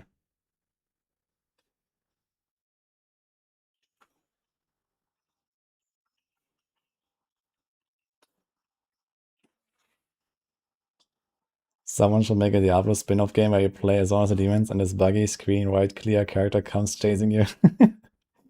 And then he'll explode in one shot. Boom. Game over. Start new character.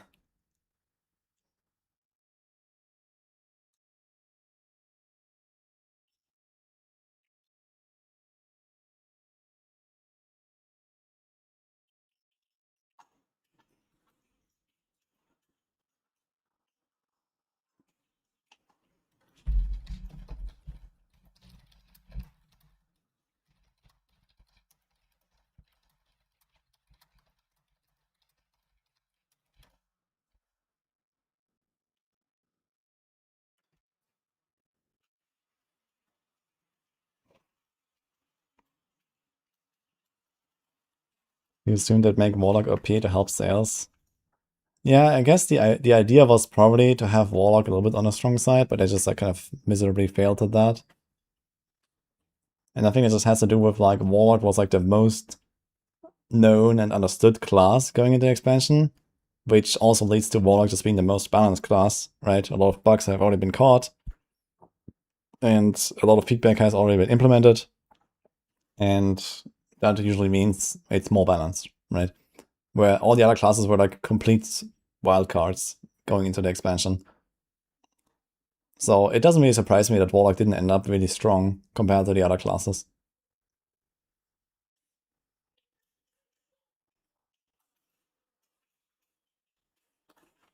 Seems like they're trying to buff Thorn spells, but I got rid of Sun Rune. You mean Sun Rune? They seem undertuned. Yeah. I mean, Paladin Thorns can still crit. Because it's like directly related to the skill, like, you know, Shield of Retribution, Thorns, crits, and stuff like that, right? But on Spiritborn it doesn't. Shred Druid D. Why? Because you are looking at a Season 13 tier list.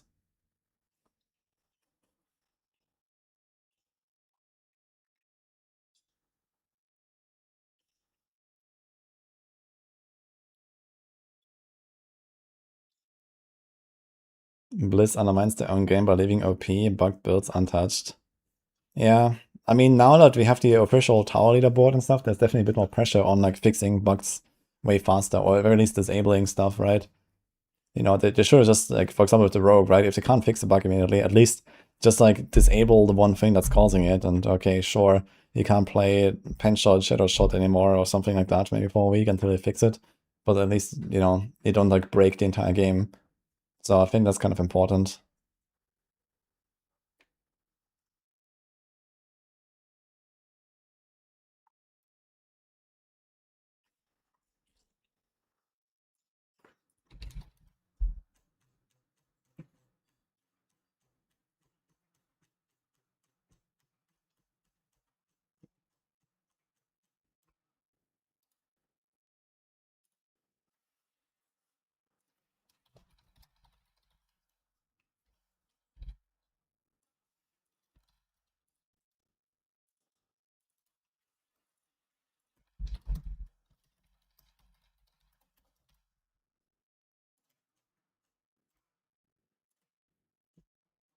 I'm looking for something.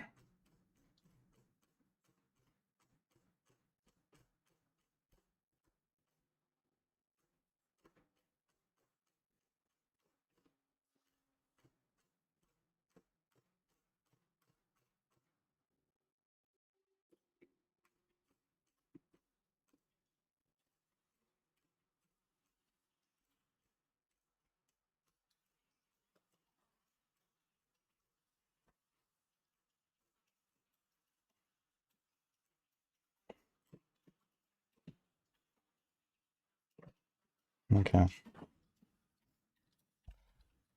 I wanted to talk about this in a video as well, because I think that's kind of interesting stuff to consider here. And there's also this, which is basically the same thing, just in different in a different way. Also, does it show the damage done here? No, it's just the health. Damage increase acquired, okay. Damage dealt per tier. Health points per tier. Okay, so we have this stuff here.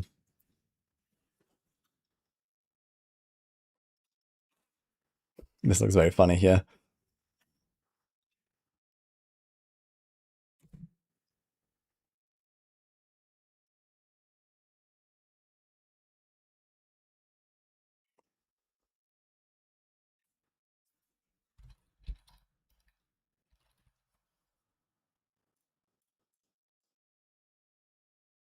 So per torment tier, monsters do 63% more damage. Actually, it's 4.74%. It's not exactly 5. Let's see this. Oops.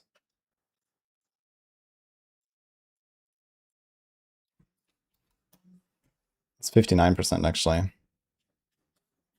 Per torment. So this means this is the multiplier to your toughness that you need per torment. So if you think, I don't know, 50k toughness is fine in torment 1. Right, you have 50. And then it will be times 1.59. Then in torment 2 you need 80. Torment 3 you need 126. Torment 4, 5, 6, 7, 8, 9, 10, 11, 12. Yeah, something like that, I suppose. 8. Okay, 8 million is pretty much on the high side. But yeah, something like 5 million is like sort of my benchmark for like a decent Torment 12 build. So it kind of checks out actually. And even here, if you look at the pushing, right? If you push 120 and then you want to go all the way to like 100, let's say 145, it's 25 tiers of 2%.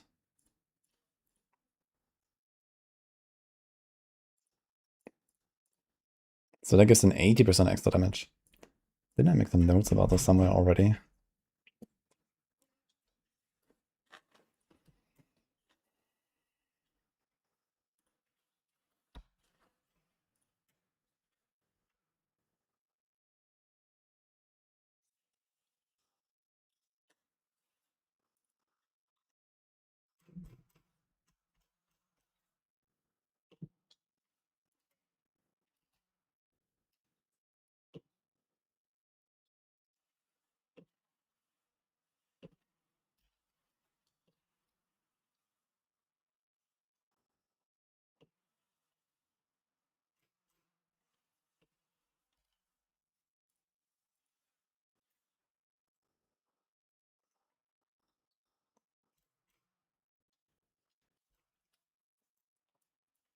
Oh, there's also an interesting thing we could actually talk about in a video. Wall plants leveling.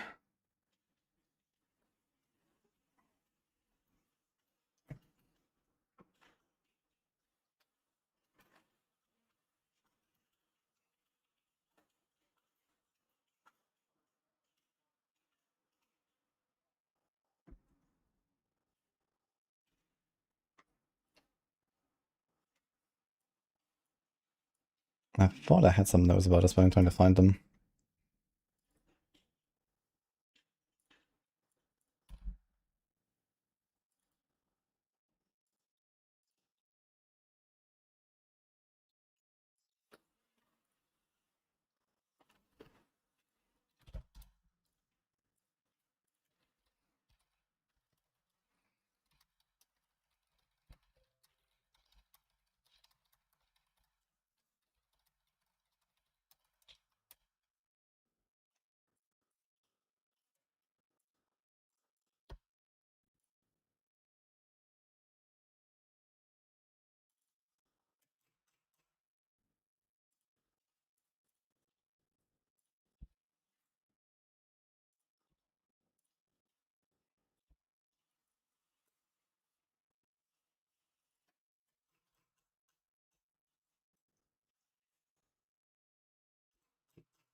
Fuck, where is it? Ah, okay, I found it. Alright, here we go. Oh my god, I have so many things open. What is this?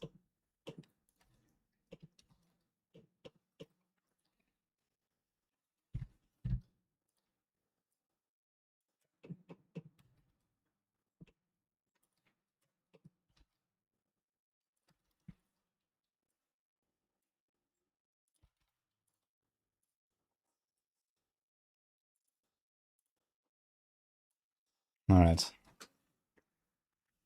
So this is like some stuff I already wrote down. So first of all, this is 17% apparently. 32%. Is that correct?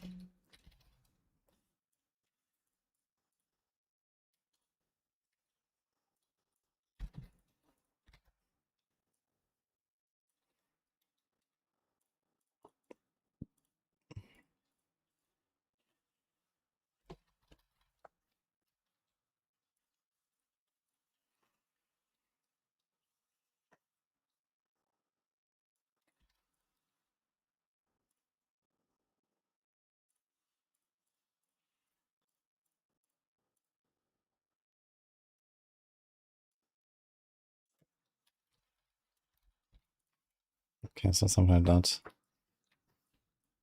Actually, let's do that. XP, that's kind of interesting.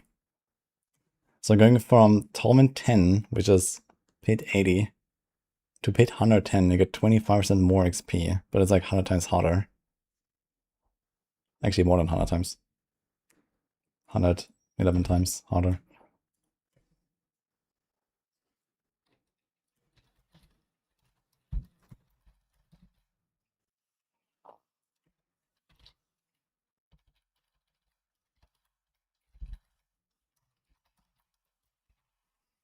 And then going 20 tiers up from there, it's 30% extra XP. And 258 times harder. Kind of funny. Is that correct?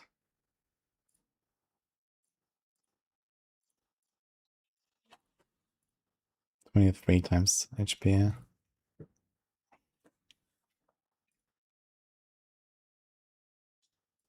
This is 4.8.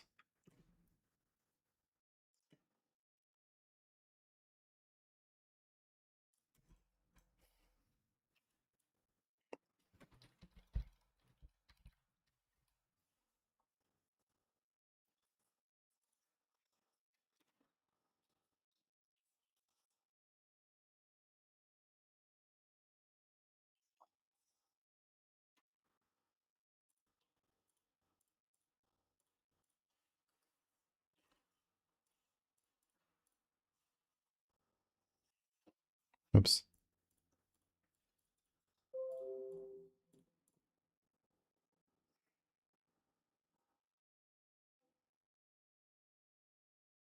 Wait a second.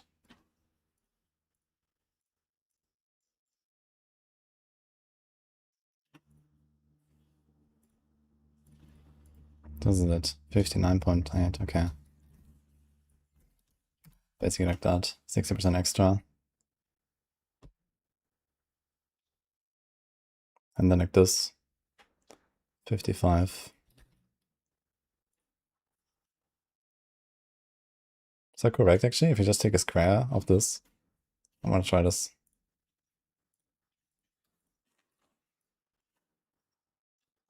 Yeah.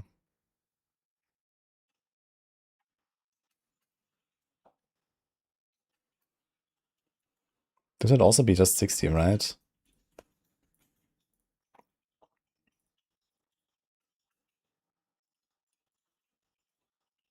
58. Toughness. Actually, I should write this down. Toughness requirements. So basically we start T12, 5M, and then go backwards from there.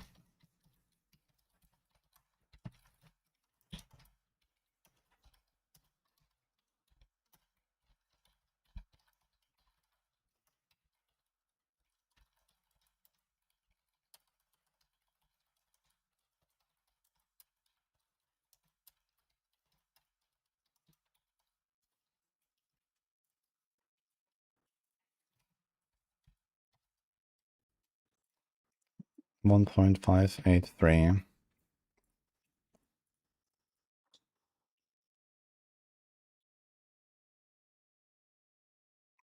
$3.15.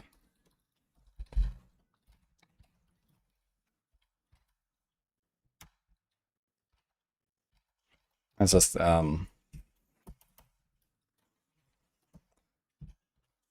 simplify this a little bit, I guess.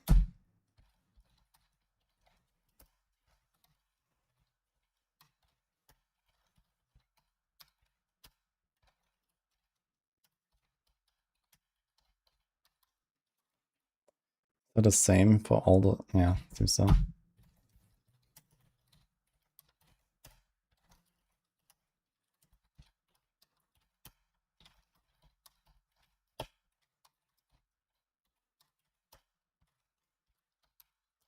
That kind of checks out, I think, actually.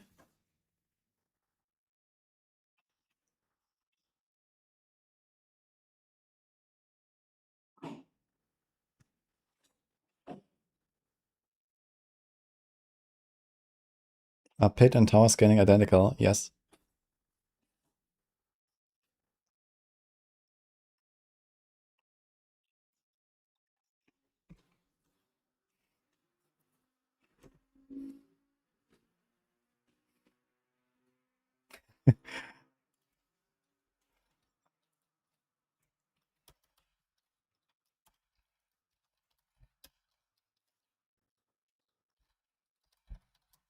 How much harder is pit 150 compared to pit 100? So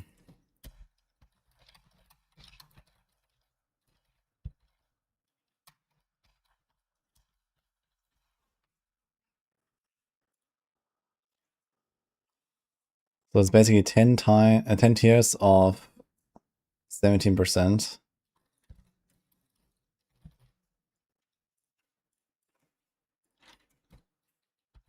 And then it's 40 tiers of 1.32.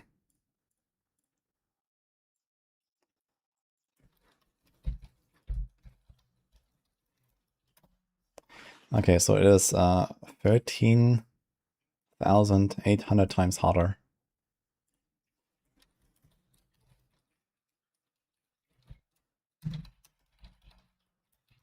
Nice.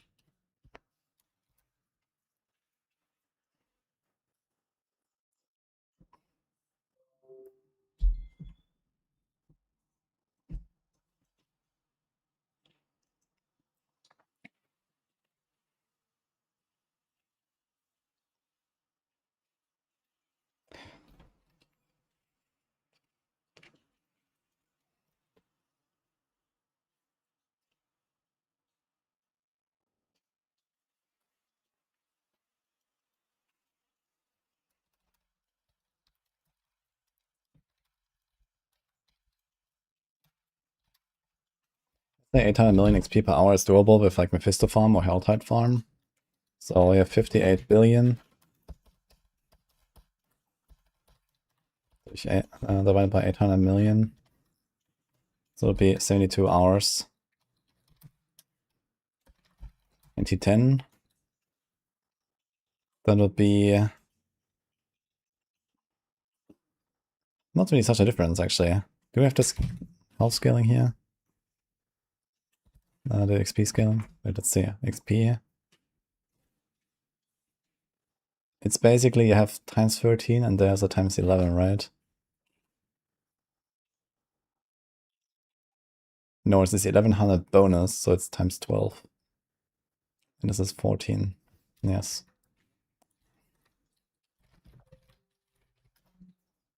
So basically that.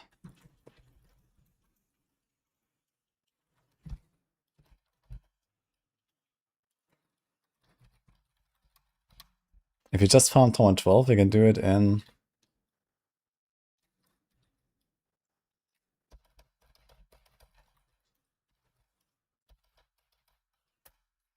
85 hours.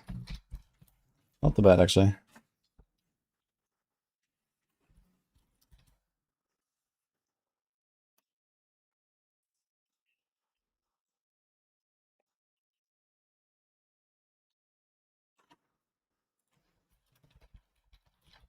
Assuming that we get like full XP from the start, right? Obviously, this doesn't count the actual season start progression and so on.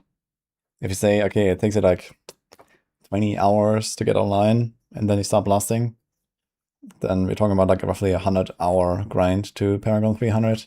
That sounds about right. So like a 1 week Giga Ham grind sounds about right, actually. It can be a bit faster in groups in Helltide. Helltide can probably go, like in party, I think it can go a bit faster than even 1 billion per hour. If we do group Helltide.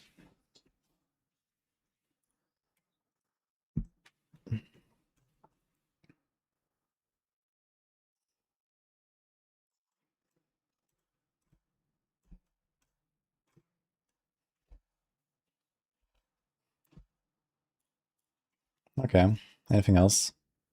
Not really.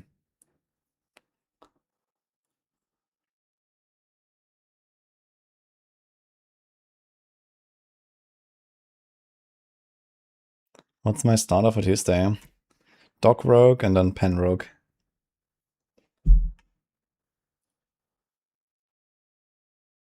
How do I feel about the season? Will it be fun? It will be very fun, I think.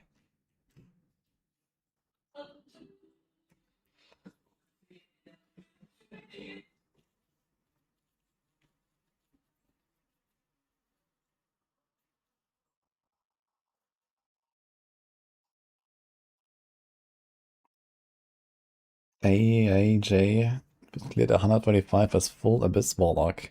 Nice. You mean Dragclaws? Yeah, I think that's sort of what we expected as like the high end, like mid 130s. Sounds about right.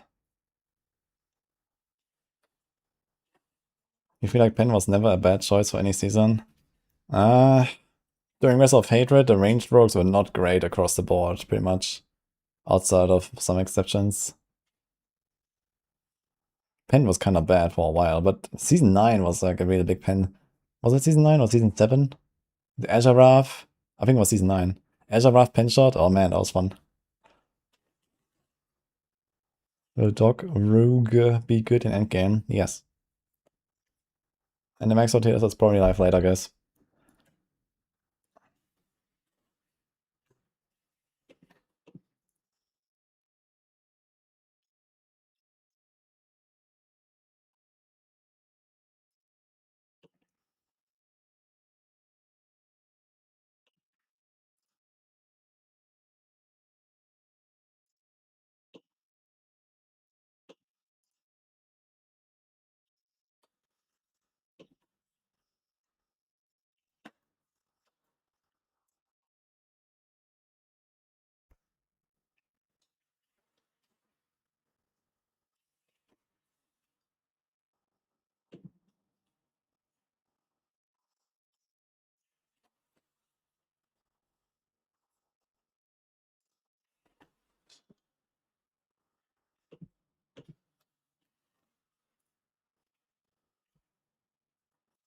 Win Tempest Rush.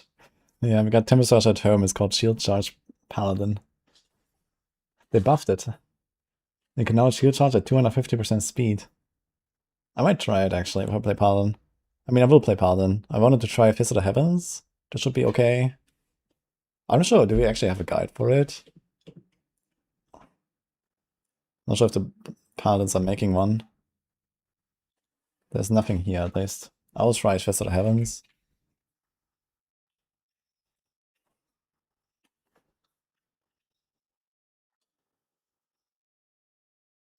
I think it should be fine, Fist of the Heavens. You just need to find a way to like judge enemies quickly and reliably. Because I think the skill doesn't really just do it. Unless you take the other variant, right? Paladin. That's kind of the main issue of that build, but I guess you can have like something like Holy Light Aura and just judge at least elites and stuff. Might be okay. Yeah, it doesn't have judge built in, I think. Yeah, there's a 40 multi against enemies affected by judgment. And then there's the 80 multi you get from the Oath. So it's pretty important to judge enemies reliably. Maybe even gonna do something like Heaven's Fury. Just have Heaven's Fury running. That could be it, potentially. We'll see. So I'll cook with that a little bit. What will be strongest class? It's like rogues and barbs at the top. I feel like Paladin is gonna suffer, they don't use many uniques. I think there's not really a huge difference between Paladins and other classes there. A lot of builds have like at least their build defining unique. And then you have stuff like Griswolds that might find its way into some more builds now. You have stuff like Blood Mad, which is really strong, that Paladins kinda enjoy.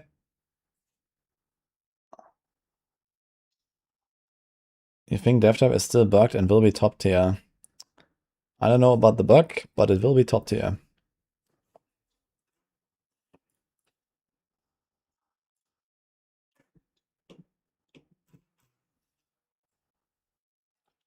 Did everyone catch the Murdoch platform fishing? I heard some people get it, yeah.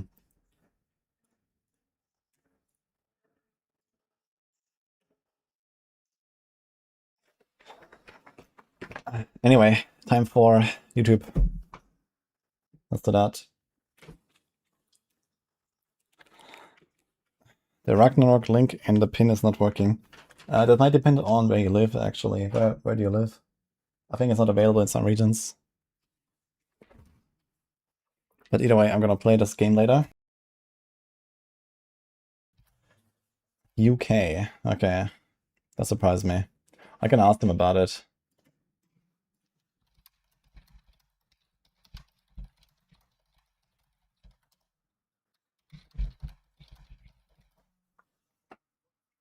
Doesn't work for US either. Okay, then there's maybe something wrong with the link.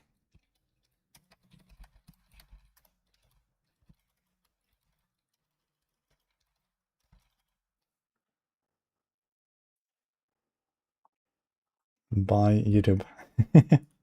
No, it's hello, YouTube. Yeah, I wanted to talk about this for a while, and now we actually have like nicely sorted information here. That is worth checking out, I think. Okay, start recording. Say hi, YouTube.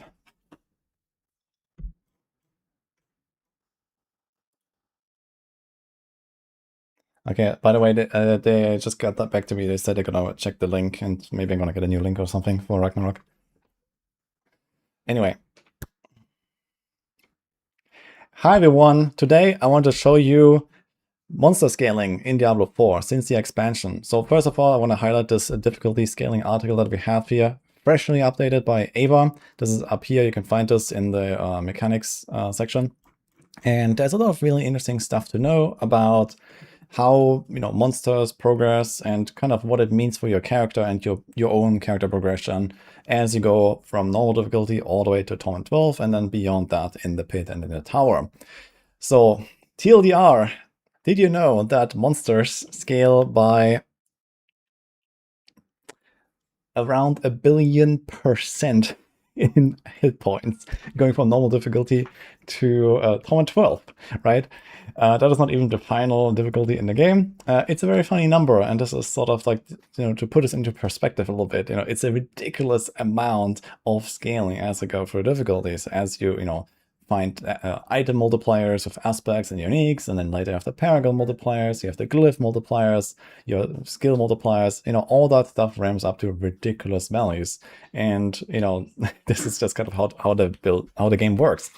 And not just that, we also have this overview here, where we also can look at what happens with the rest of the important factors, such as how much damage do monsters do, how much XP do you get, how worthwhile is it to actually go from Torment 10 to Torment 12, for example, which is like a pretty huge question for some people when you play more casually, or you just play some weird homebrew meme build or something like that. For people that don't even want to follow a guide, for example, this might be pretty valuable to actually understand how much or how little things matter, basically. So I took a few notes about this here. So I have this kind of like written down to talk about the HP, the XP, monster damage, and your toughness requirements that kind of just come out of that. And I'm gonna go through this now one by one. But yeah, TLDR, looking at the monster HP scaling, which is kind of the most important factor here when it comes to progressing through the game. How much damage do you need? Well, disregarding the leveling difficulties where the jumps are relatively reasonable, I guess. you have sort of like a ×2 or like a ×1.6 between the different difficulties. So it's not that crazy. You can kind of feel it when you go up, but you can usually still have a bit of a fighting chance. But once you go into torments, you probably have noticed this yourself. Sometimes you don't really know, are you ready for the next torment or not? Like, how much power do I actually need in order to do this? And at least for like the torment difficulties that matter, the answer is you need to be almost 5 times stronger between each torment. So going from torment 6 to torment 7 is, you know, times 4.8, and then from torment 7 to torment 8 is another times 4.8. This together is almost a times 25. I think it's actually 23 that you need between 2 torments. And then, you know, again, it's like basically always a times 5. Before that, it's a bit easier, so it's roughly a ×2, going from torment 1 to torment 2 and to torment 3 and so on, because they've kind of squished it a bit. It's only 5 pit tiers instead of 10 pit tiers, but later it becomes a lot more, basically. So this is because there is 10 tiers between each torment, so this is the main reason for that. Also, the scaling changes a little bit, so just for that to be like, you know, sort of to be aware about for you. So all the way to pit 110, there is a different scaling. So the monster damage scales faster between those tiers, and the monster HP scales slower between those tiers. So as you can see here, every pit tier is like a times 4.7%. So this means that between torment levels, monsters get something like 60% more powerful in terms of the damage they deal to you and how much toughness you have to build. It kind of directly correlates. And this gives you a relatively streamlined perspective on how much you have to invest into your defenses as you go. This is sort of the reason why they made this toughness system and a few other things attached to that. But you can basically just take one benchmark value. For example, we have this here. If I would say, like in torment 12, you know, a typical like good endgame build will have somewhere in a range of 5 million toughness to feel comfortable, I would say. Maybe you want to go even a bit beyond that on hardcore, but this is sort of like a good estimate, I would say, as what you're shooting for when it comes to torment 12 farming. And then going backwards from there, you can directly just like multiply the numbers or divide the numbers by that 10 tier multiplier of around 60%, and you're going to reach those values here. And this gives you a bit of an idea of where you should be landing. This is pretty important because it's usually quite easy to scale offense, but not that easy to scale defense. And for example, from what I have seen in Season 13, a lot of people always ask me, how do you survive? You know, how do I play hardcore in Torment 12 and all that kind of stuff? I made various videos about this, how to actually scale up your defenses with your character stats, you know, how to invest, you know, in your different attributes and all that kind of stuff. And I think a lot of people sort of undervalue the defensive side on their builds and just look at, okay, man, I got my big unique, now I'm gonna go up 2 torment levels. Yeah, well, if you go up 2 torment levels, you also more than double the toughness requirement, but a lot of people kind of forget that conveniently. And then they wonder why they keep dying all the time. So just something to kind of keep that in mind. These are sort of my recommended values for toughness when you play through the game. So you can directly just multiply this, and just having one benchmark then makes it very easy to figure out how much toughness you need. And depending on the build you're doing and what kind of player you are, and maybe what other sort of defensive tools you have in your build, like maybe defensive runes or maybe some defensive skills, you know, this can be a bit more or high or lower, but this is sort of the number to shoot for, I would say. So this is a pretty good info. Luckily, after pit 110, the requirements don't scale as steeply. So I have, I think this also listed here. So for example, if you're doing like sort of higher tier pushing, monster damage doesn't go up that much anymore after 110. So for example, going from 110 to 130, a 20 tier jump, and this is sort of the cap for a lot of builds, or like the realistic cap, I guess, for a lot of people at least. If you're not like giga tryharding, you know, most builds will probably end up somewhere in that range. And it's not that crazy. 60% extra toughness, you know, this would be maybe like an 8 million or so in that case that you're shooting for in terms of toughness to do such a push.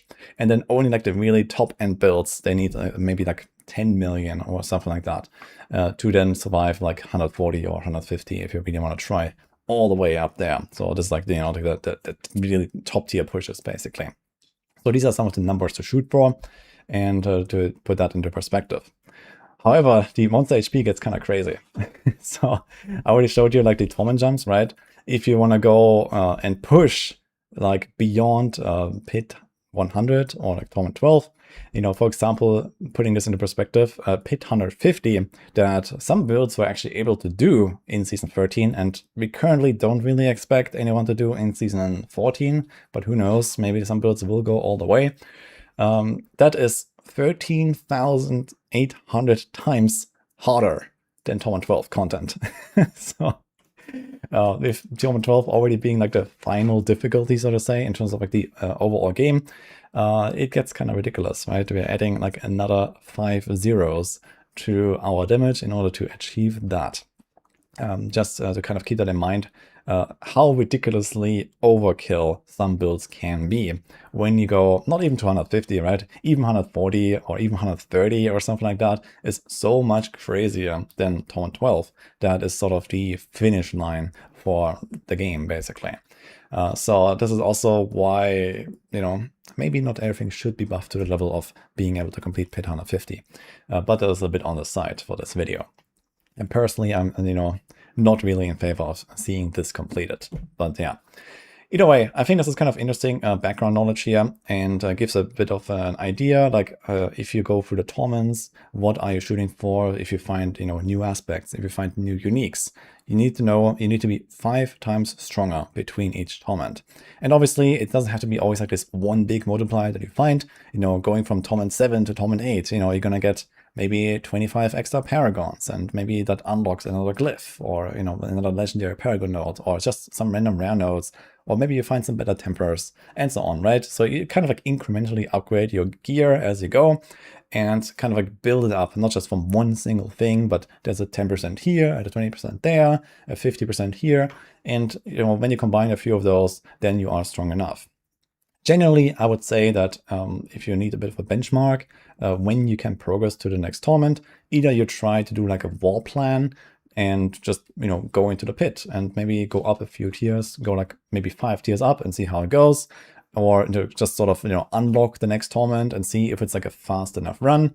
Generally, you always want to stay at a very fast pace when you farm and when you progress. You don't really want to like, you know, try hard, you know, bash your head against the wall as you go up through the torment difficulties. It's not really worth, even though there are some sort of soft unlocks of certain drops as you go through the torments. You can see this on the like difficulty selector, you know, like in Torment 3, you know, find scroll of restoration and more temper manuals and, you know, this sort of stuff, right? It's explained in the game. You don't really care about this kind of thing. So what you care about is staying at a good pace and going fast. So if you unlock another torment, like, you know, you're in torment 7, pit 50, and then you try another pit and you do 60, but it's like a 6-minute run, that doesn't mean you should really go into the next torment. You know, if it's like a 3-minute run, yeah, that is sort of the time where it's fine and you just go and progress to the next torment, and then you kind of keep grinding, you get the next upgrade, you go, you know, do like a 3-minute pit 70, and then you realize, okay, this is good enough, I'm gonna go torment 9, and so on. So this is sort of like how you actually play the game and how you stay efficient in going all the way to Torment 12 and beyond. Because, yeah, the ramp of the rewards and the experience and the drops is not that powerful. It definitely does go up, especially in the early torments, finding first the ancestrals and later finding items that are ancestral and have GAs. So it's still worthwhile to do this, but not when it just, you know, holds you back and you go very slow. Another good indicator, if you're ready, is also your damage on bosses, in particular lair bosses. So when you do lair bosses and you fight them for like a minute or something like that, you're absolutely not ready to go to the next torment, because that means the next time you fight this lair boss, it'll be like a 5-minute encounter on the higher torment. So that is certainly not good enough. You usually also want to keep lair boss fights relatively short. I would say as you're progressing through the torment difficulties, it's something like a 30-second encounter or so that you're looking for to be sort of efficient at that torment level. So this should usually mean that you can do like diamond dungeons and, you know, whatever, infernal hordes relatively comfortably on a torment level. And then, you kind of like have these sort of like long lair boss fights as you progress through the torments. You could also choose to go down one torment and just annihilate lair bosses, especially if you do like longer sessions. That's not a bad idea, because you don't really want to fight them for like half a minute every time or so. You kind of just keep the fights to like a few seconds, maybe 10 seconds or so. This is like kind of the efficient route. But if it's just a random war plan in the middle of your blasting session, I wouldn't really go to the difficulty statue and change it or something like that, unless you're maybe on hardcore and you're a bit scared. And besides that, once you reach Torment 12, this is sort of the state where, okay, you can now farm Torment 12, but lair bosses might be a little bit long, and then you kind of keep progressing up, keep getting stronger, and you try to bring down that time to kill for lair bosses as much as you can, until the point where you basically just one-shot them. So many builds will do that. Almost all of the builds eventually get to the point where Torment 12 lair bosses will be annihilated in a few seconds. Even like the C-tier builds most of the time. So it's just kind of like a matter of the stronger builds do that sooner and the weaker builds do that a bit later. But this is kind of the expected end game power level. And then in terms of pushing, it will range between like 120 to 140 or so, depending on how good is your build. But yeah, either way, this is kind of like my tips on like the progression curve, how you want to go up through the torments. So always kind of like, try to figure out with like maybe a pit run or a lair boss, how strong are you, and then decide if you want to go up and keep things just fast and fluid as you farm. Don't struggle your way too hard through those high torment tiers if you're not ready for it, even if you manage to unlock it somehow. And now it also comes an interesting question that goes along with this. How much experience can you actually farm? For some people, this is very important. They want to reach 300 Paragon or maybe some other arbitrary goal, maybe 250 or whatever. And in that case, how good is it actually to go up in difficulties to farm experience? And the answer is not at all. So looking at Torment 10 to Pit 110, right, which is this scaling breakpoint where monster HP starts ramping really hard with a 32% per tier. Before that, it's 17% per tier. So you get 25% extra experience, but everything is 111 times harder. That is a lot. You need 2 extra zeros on your damage to get 25% extra XP. So what this means is that if you're trying to farm experience in particular, but it sort of, extends to almost everything else you could be grinding for, because Torment 10 is like the soft cap, let's say, for loot. It still goes up a little bit, you get a bit more GAs, you get a bit more items and all that when you go up for the latest torments, but Torment 10 is like the last point where you really like unlock stuff, basically. It doesn't really get that much more efficient after this. And this means that you can very easily play, even like C tier builds or D tier builds or something like that. And okay, you don't really have this sort of satisfaction of immediately blasting through Torment 12 and destroying everything or something like that. But it also just doesn't really matter all that much when you think about it. 110 is obviously also way higher than Torment 12. So in Torment 12, this would be, I think, 16% extra XP. And then this would be like, I don't know exactly, like maybe 60 times harder or whatever. So it's not even such a crazy ramp here. But just to kind of give you an idea a little bit of what this means, basically, right? And yeah, the same goes for like even higher pit tiers, right? Like, some of the top builds, they will not even just farm T12 or pit 110. Maybe you will farm 120 or so. But, even going from a pit 110 to a pit 130 in the same time, not slowing down in any way, not even a second, you will get 13% extra XP. So yeah, it's like basically irrelevant, right? It's so much harder for how little you gain out of it. And I'm not even 100% sure if loot scales at all after Torment 12. Maybe it does, maybe the scales in like a kind of similar fashion, like very little per level, but it's very negligible, to be honest. And to give you a bit of a perspective here, what this means for, like, for example, farming to Paragon 300. So the total XP is 58 billion XP for Paragon 300, starting at 0. Realistically, if you're Torment 12 ready, you're probably going to be like 200 Paragon or so, which is like, yeah, a few percent, I guess, of the way to 300. So let's just kind of like ignore that and say you start at 0. And the halfway point, I believe, is at Paragon 279. with 29 billion. Yeah, just to give you that perspective here. And the top end farming strategies are like mostly Helltide Hellworms, which solo you can probably expect to do something like 800 million an hour or so if you do this really well, maybe a little bit more.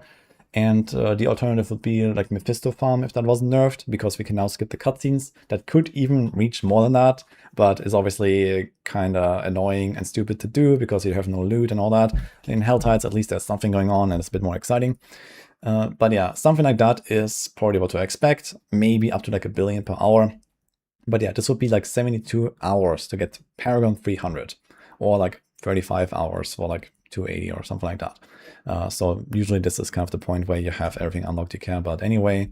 And I personally haven't even finished Paragon 300 in Season 13. I think I ended up at 292 or something, because it doesn't really matter at the end. And yeah, the difference here for a build I can do Torment 10 versus Torment 12 is only like 12.5 hours. You know, if in like the overall picture, this is not even so much longer, right? So this would be, yeah, it's like 15% longer or something like that, or maybe 20% longer. And it is so much easier to do Torment 10.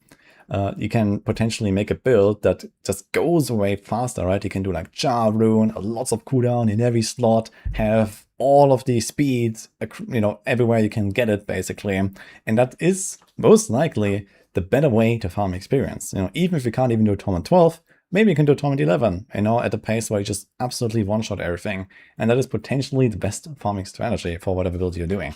So at least something to keep in mind in order to be the most efficient.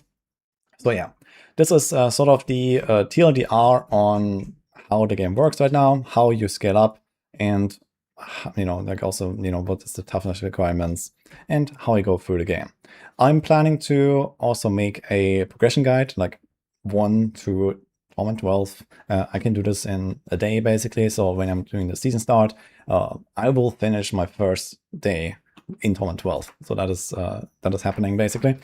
And that means I think this could help a lot of people to like actually figure out, you know, maybe where they're going wrong, or just kind of what matters at various stages in your progression. So stay tuned for that, and hopefully this will help you as well. So for now, this is what I got here for the scaling, and just to put everything into perspective a little bit as you play through the season, as you choose your own build. You know, looking at, for example, our max level tier list, you know, we do rank stuff relatively harshly with, you know, like putting stuff pretty far down into like the lower tiers. But the difference in actual output is just very large between builds because the balance is kind of off. And some builds are literally hundreds of times weaker than other builds. But in terms of the efficiency, there's not really such a big change most of the time. So yeah, hope you enjoyed this. This was a bit of a nerdy video, I guess, but this is kind of what I got here.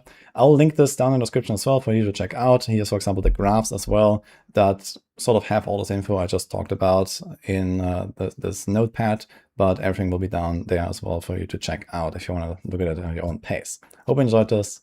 Stay tuned for more updates and more videos in Season 14, and I'll see you guys next time.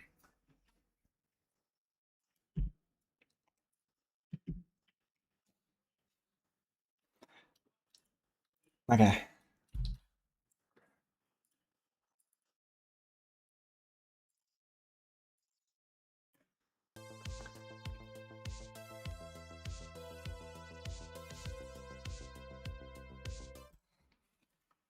I forgot the Easter video. Yeah, I was thinking about adding this here, but it's basically all the stuff that I already talked about anyway, right? I don't think there's really that much reason to talk about this here again because it's just like a repetition. So it's just like kind of the total outcome, right? But if you look at the per tier, I don't know, maybe for some people it would help to actually show this off a little bit more.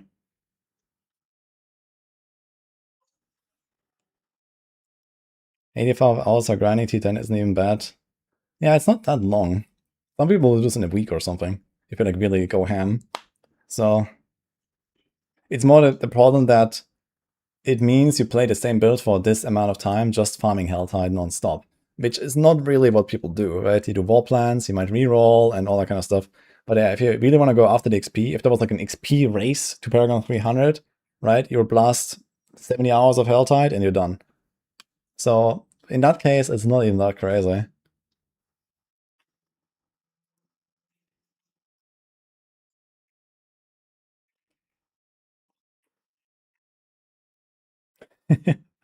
All good, Lemmy.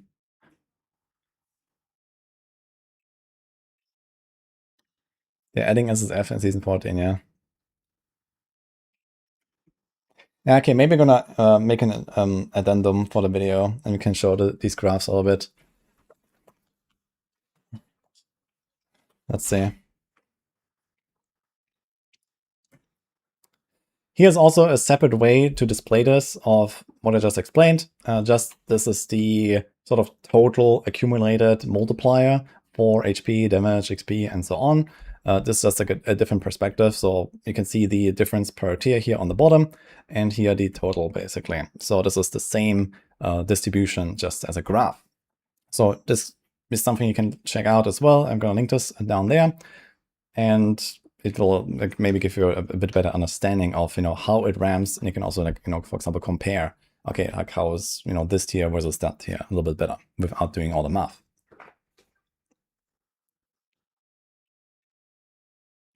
Yeah, I'm just gonna put this as like an extra little edit into the video as well.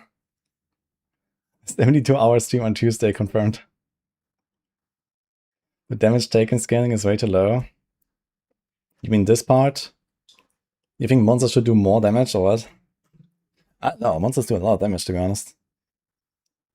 I think one thing that should happen though is that I think they should nerf elite affixes and buff the monster auto attacks.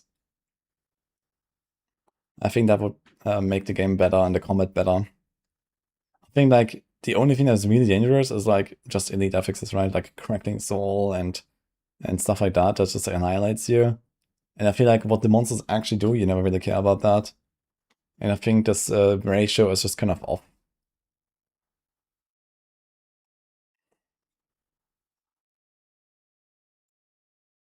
They should take 2 zeros of all the numbers. Yeah. I mean, the problem is like we have so many different multipliers and all of them are really large, like especially aspects and uniques are really large multipliers, right? And that easily scales the numbers into like many zeros. So that would be a start. I think, for example, the glyphs are kind of okay the way they work. I would actually prefer maybe like for additive values to be reduced and stuff like that in the paragons and in the glyphs. But overall, that is okay. Legendary paragon nodes are way too large in my book. Yeah, aspects and uniques are definitely way too large. So they should be way lower.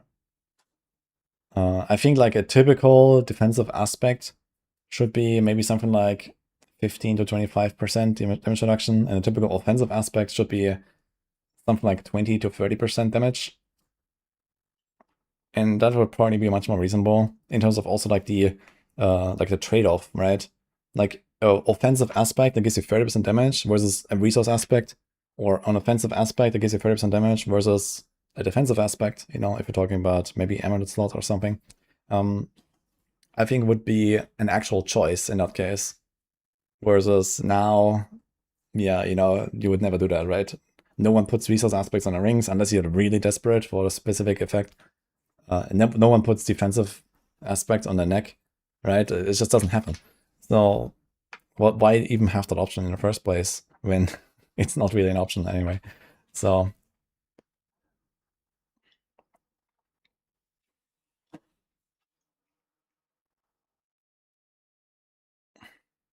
it's a season 14 gem grind easier. It's absurd in season 13. It is, yeah, but we don't know how much. But I wanted to talk about Tyrannic gems as well, I guess.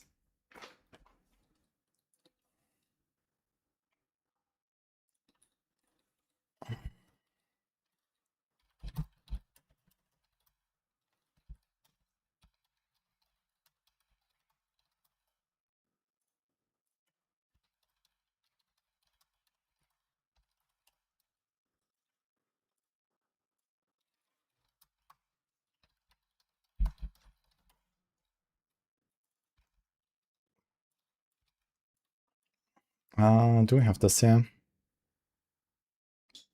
Actually, can I copy the entire sheet? How do we do this? Did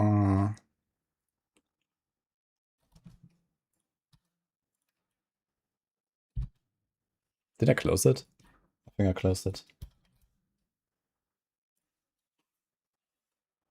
Okay.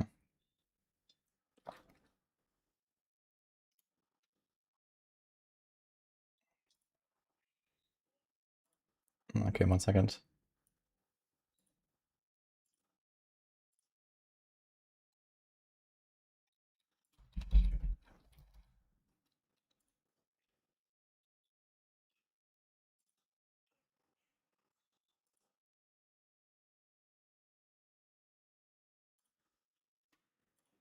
Perfect. Okay. So we have this here basically.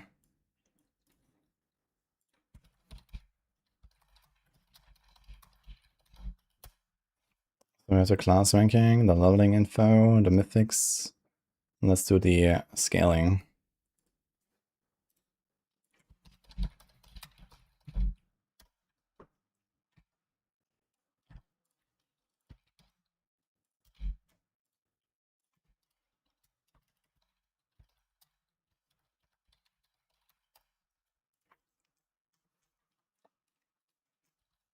Okay, and we can also put this graph, I guess. Copy. Nice. And then we can put the other thing here.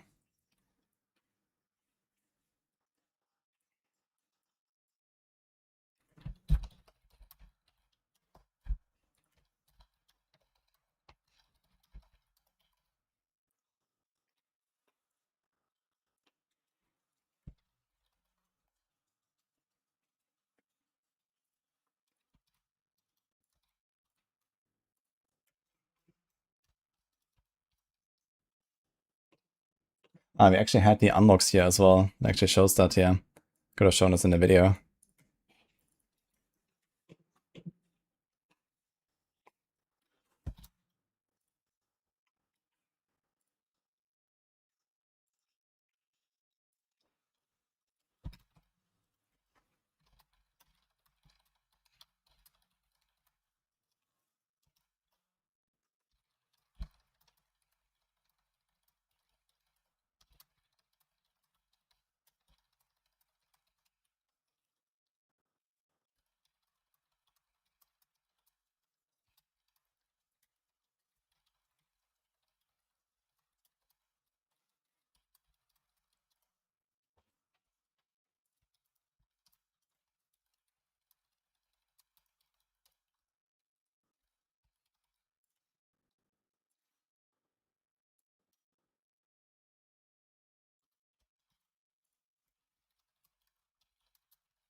Okay.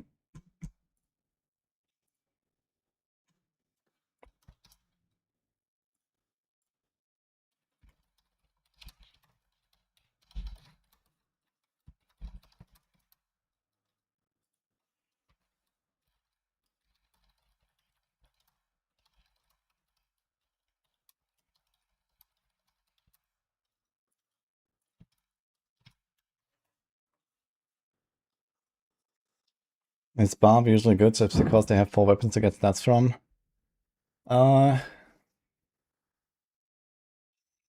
it helps.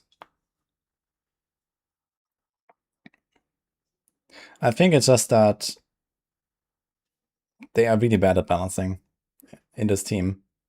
And this is kind of like, it's like a secondary effect of Bob's having many weapons.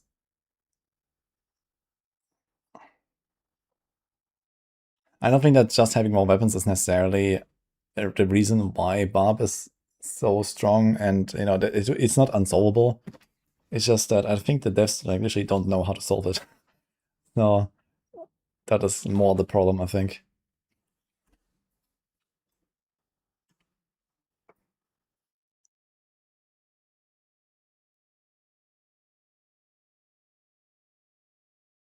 Which day to release the season 14 builds? We're basically releasing them as we speak. Some of them might be out already. Like I see season 14 tags here. Mythic items. Yeah, so it's there.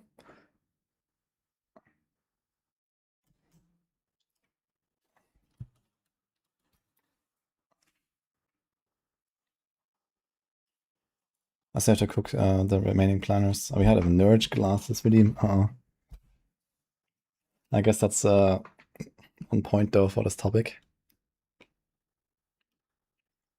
Going to try out Shred Root. Yeah, Shred is pretty good. How about some sort of penalty on stats depending on how many weapons are equipped? I know. I think they could very easily solve Bars being OP by, for example, making some class-specific things weaker, especially stuff that comes online in the late game. Right? The thing is that Barbs don't start OP. In fact, leveling Barbs is not really that crazy. Most of the stuff on Barbs is really bad while leveling. There's like 2 leveling builds that are good, and everything else is just trash. And, it's kind of like ramps up a lot as you go, because you have these 4 items, and then, you put bigger and bigger aspects on them, and you get, bigger and bigger stats on them, and bigger gems on them, and so on, right? So, and then eventually you get a transfiguration. So it's like a very long tail of scaling there that other classes just don't really have as in that way, right? Other classes have 1 weapon, or maybe dual wield, and Barbs, yeah, they have a lot, right? So you have to counter it by taking other late game systems and making them weaker, right? It's that simple, basically.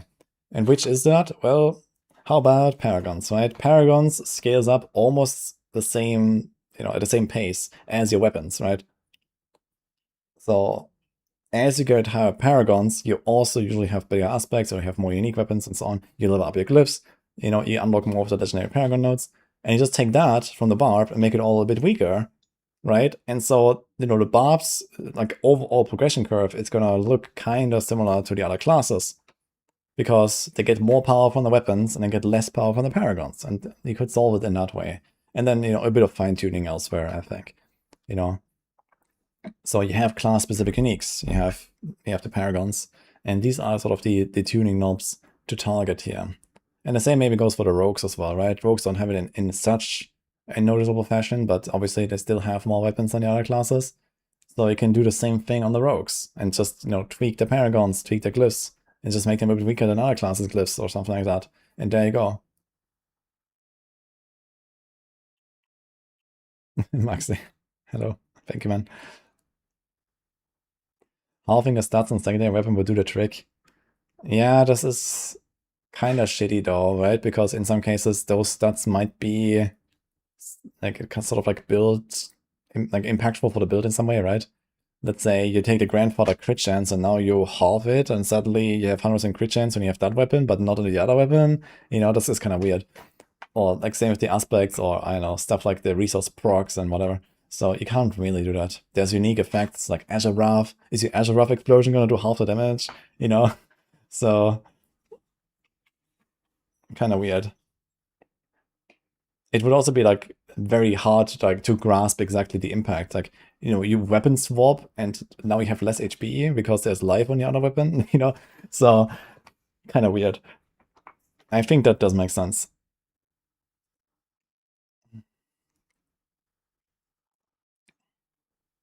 WoW died when they made classes the same. I don't know about that. But I think it makes sense for classes to end up at a relatively similar spot power-wise. I don't see why a certain class should be 100 times stronger than another class or something like that. That makes no sense to me. Yeah, you don't have to give everyone the same mechanics. I don't want that. I don't want to change anything about what barbs do and what the other classes do. I'm just talking about the power curve, right? Like if you look at you know, barbs, right? You have, I don't know, let's just do this, right? So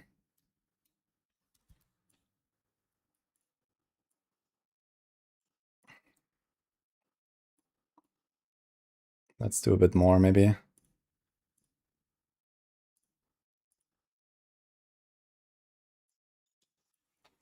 Right, so we have power and we have level. Right, so very simple. Right, and now you take, I don't know, barbs, right? And it goes like this, right? It's like super slow, and then suddenly you have like all these like endgame multis and you go through the roof, right? And let's take, I don't know, Necro, right? And now we say, okay, like you start strong, you have minions and whatever, right? And you scale a bit, maybe a bit faster, but then, you know, you don't really have this like crazy late game thing, and you just, you know, they intercept somewhere here. And then, you know, Barb goes like up there and Necro just doesn't get that strong, right? So this is basically what's happening. And yeah, if you take a revised Barb, right, let's say, right? And you say, okay, we're gonna nerf glyphs and paragons, then you just kind of like flatten this out at the point where it goes crazy like this, right? Because it kind of comes online at the same level. So you start here again, you have like the same thing, just imagine it's like a bit lower. And then instead of like going through the roof, it would just, you know, maybe go like that. Or something like that, because it's kind of, you know, reduce a lot of the multiplicative power from one source, and the you know, the weapons still ramp up, but it's not like overlapping with the ramping of the paragons, for example.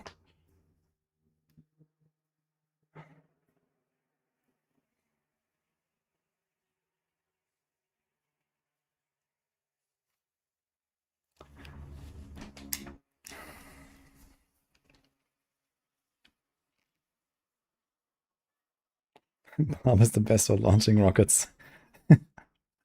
Well, with enough strength, maybe you can launch him straight into orbit, yeah.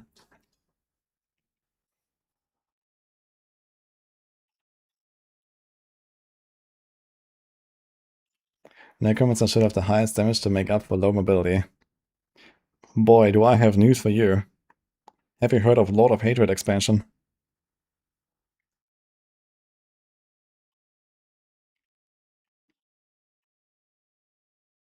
Is the Nado, Druid, Bilgard all good to go for Season 14? I don't know. But if it has a Season 14 tag and you see mythics everywhere, then yes. So just check it, you know, when you look at the Maxwell builds. Some of them are already live.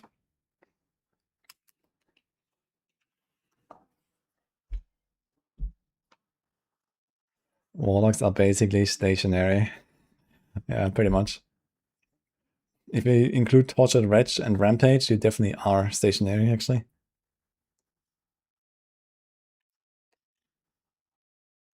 Yeah, Panda has his guides out, apparently.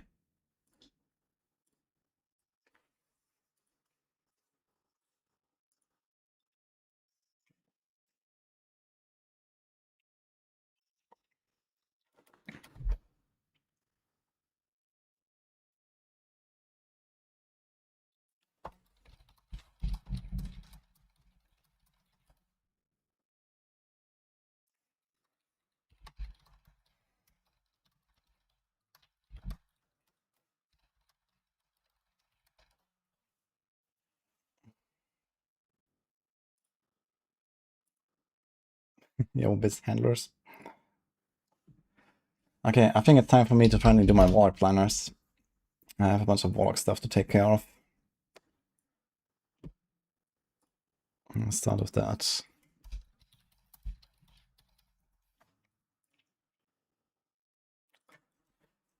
Alright.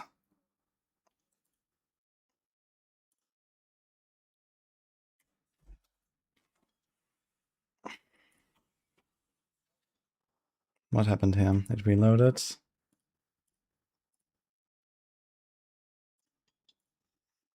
Cannot swap it. Let's see this. Ah, this works.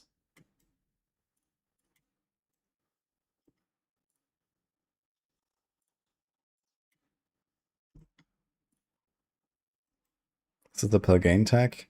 Yeah, that is probably now getting deleted anyway. But we'll see. Dirge of Copium. Okay.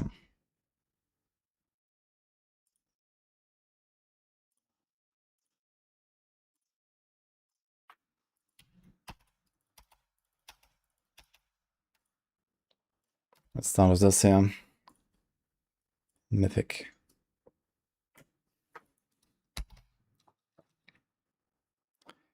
Oh boy. I need the list. Let's close this stuff here, actually.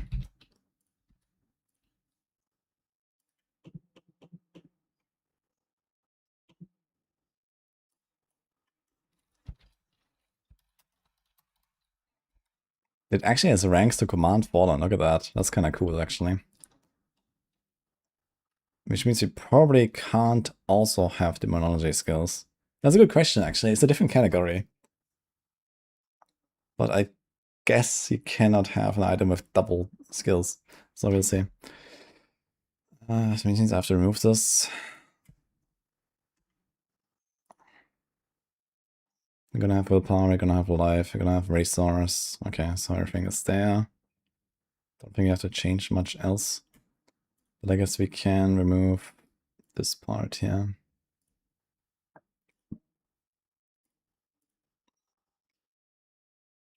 Okay, Pain Gouger is gonna be huge. 163% for Pain Gouger, damn. What does Pain Gouger have? Attack speed and primary, okay. Well, I guess we don't necessarily want to keep the attack speed. But could also do this, I guess. I have to double check the attack speed values that we have. We might actually have too much. Main hand, gloves, ring, left ring. Okay, then we have Moonrise. That's 20. So we have 80. Is there any other attack speeds? There was here, Abodian 25%. So we have a bit too much. We could remove attack speed there. Or here. All this.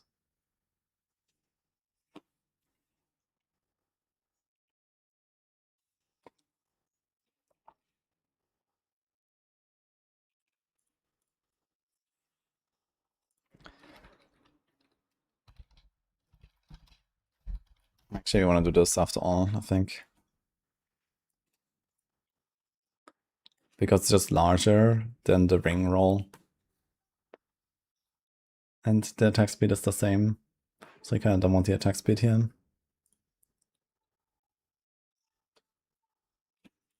Dude, Dirge is gonna be insane, actually.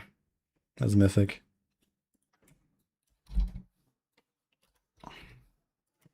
And this is actually half. This is currently bugged in the planner, so this is gonna be 1.3% per Wrath. You're gonna have like 300 Wrath.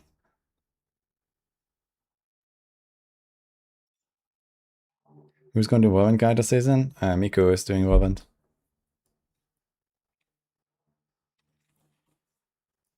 Seed. 0.65. And 21 per dominance damage reduction. This actually is so funny. This is only like 6% damage reduction. But I guess it's 6%. What does Dirge have? Core and Vuln. That's gonna... Wait, Vuln? Yo. That's actually not even available on weapons. That's kind of good. So I guess you remove the weapon damage. Can't put Vuln right now. Okay. Okay, Seed of Horizon. Core and Demonology. Okay, that's fine. We just change that.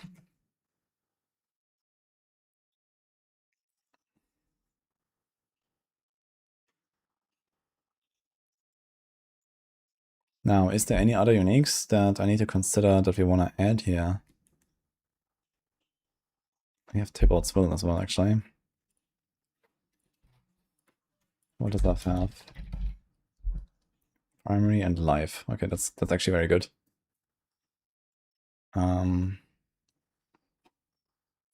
I guess it'll probably be this.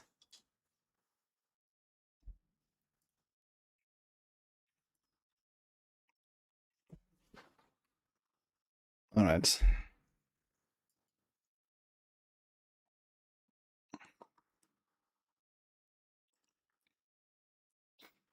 And you have Godslayer, Charm, which I don't think it would do anymore now. Godslayer is gonna be kind of weak damage buff, and we don't really need it.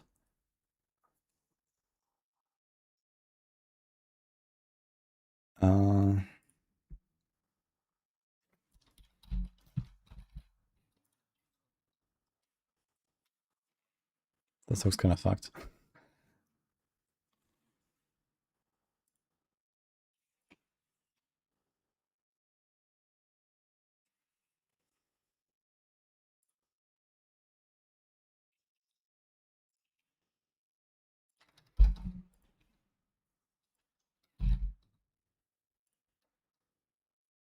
Yeah, this needs some fixing here. Just shows us rare now and stuff, but whatever. I think Godslayer is out. So we could actually put some defense here. Enduring Faith would just make this very comfy, but we don't really need it.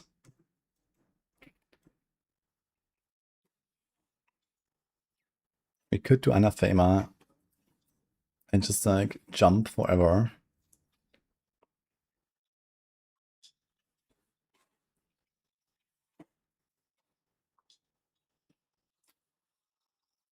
Here's another funny thing actually, which is Blood Mad.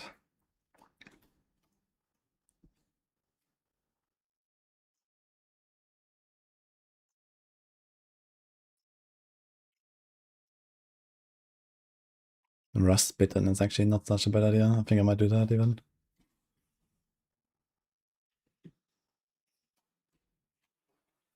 We could also put Tybalt's and then equip defensive power. Not the worst idea. Tybalt's also kind of hard to get.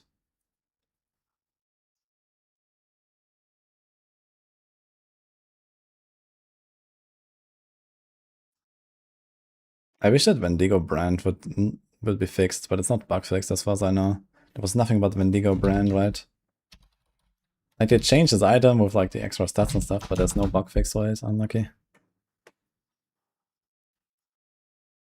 Yeah, then there's actually not really much. Like offensively, there's Rust Bitten, which is kind of nice for the bossing.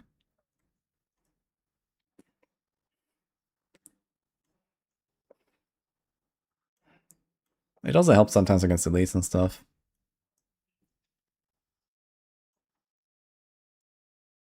I might actually put Rust Bitten, honestly. Yeah, I have enough dominance generation to not need Anathema for this build. This is like basically the most dominance generating build that the Warlock has. We can jump a lot.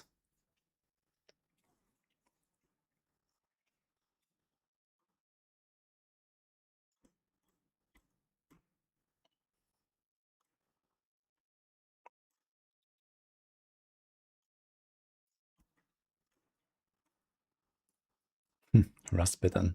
Kind of interesting. And then we do maximum resource.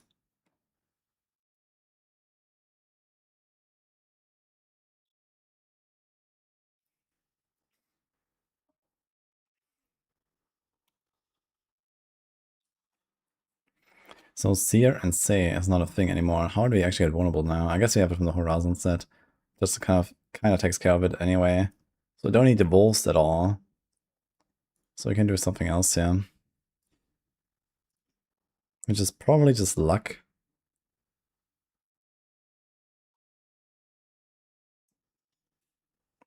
Lex is kind of dead. There's only crit. You can do Jar, but actually I'm not sure if that works even with the transformation.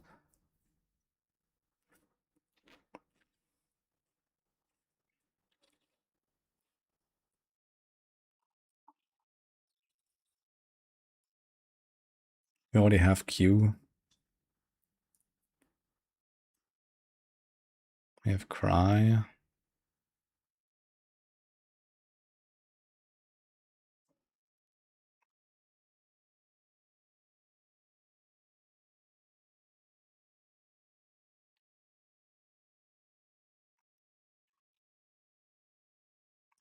Actually, there's a bunch of runes here that we need to remove. Let me make a note on this.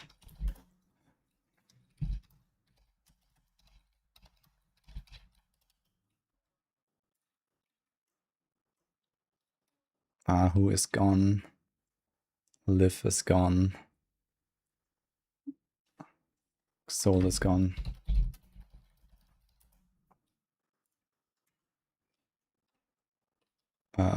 Theo. Sun. Sun is there actually.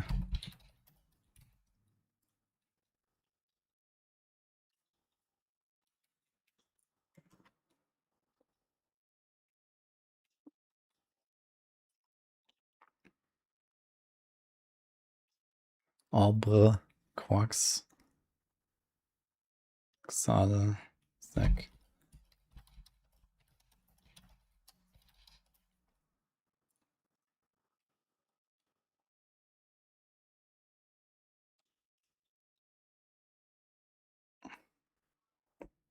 Tal. Tech. Ton. Tan. Zit.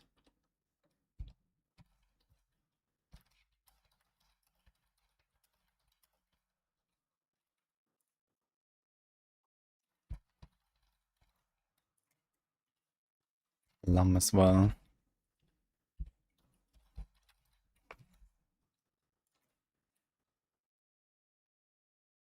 Chuck as well.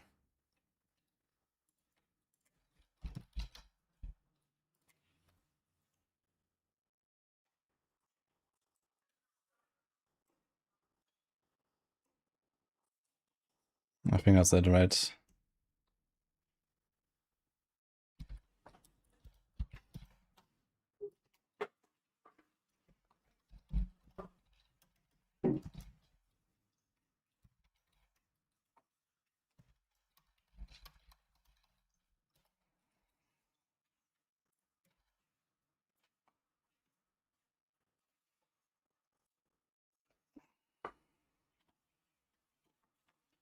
Shred is finally on top for the Rouge. Yeah, Shred is pretty good this season. Why did it need so many runes? They were just kind of cleaning up, basically. Like, this one never made it into the game, I think. There's a new Warlock rune for Brimstones, but it didn't. It's just in the data, but it was never actually there. They basically deleted all of the, like, secondary skill things, like Pestilence Swarms and Earthquakes, and they all put it into the skill trees. And then they deleted a few others that are, you know, just too broken or something like that. And that just didn't really have enough use or something. They kind of cleaned up a little bit with the expansion, so that was nice. I think they could clean up a little bit more. There's still a bunch of stuff that is now kind of useless or just like just way too situational. Kel. Vex is nerfed now. There's like a few more, I think, where I could get rid of them. But either way,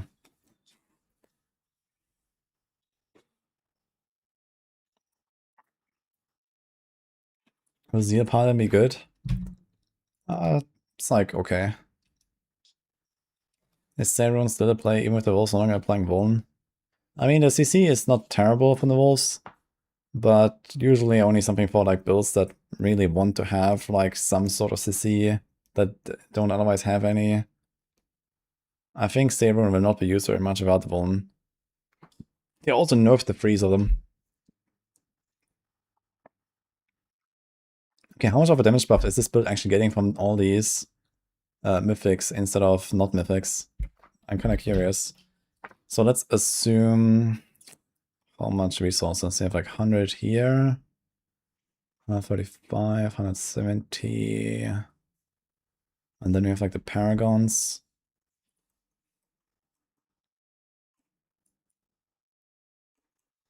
$16. Oh.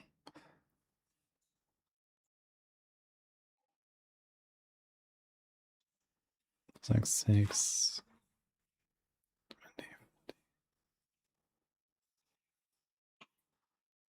760, so like 330. Let's say 330 resources, right? Previously, Dirge was that, basically.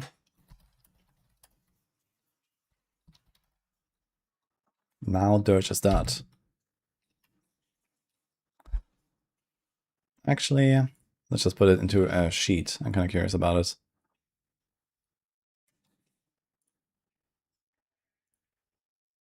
Wait.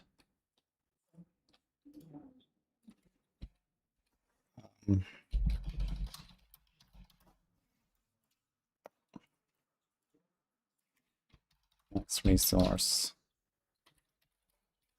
Standard. Mythic.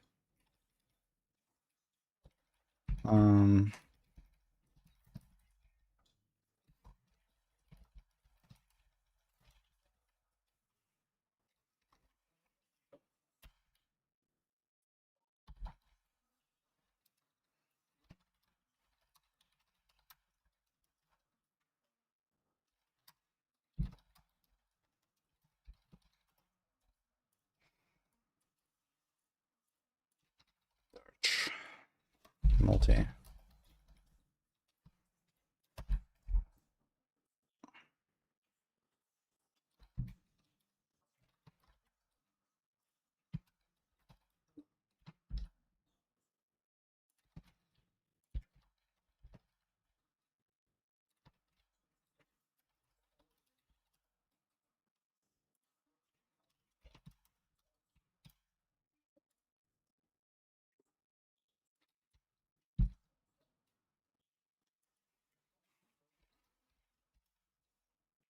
Not correct.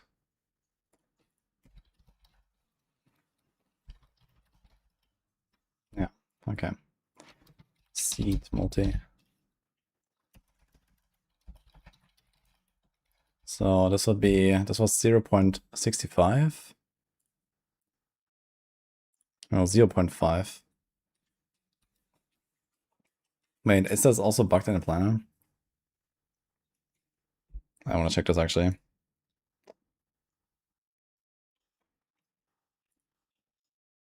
But basically, same story.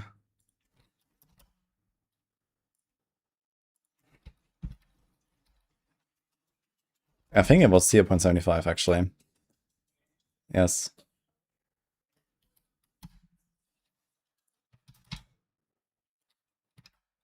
And now this is times 1.3 basically. So I can actually do that. Okay.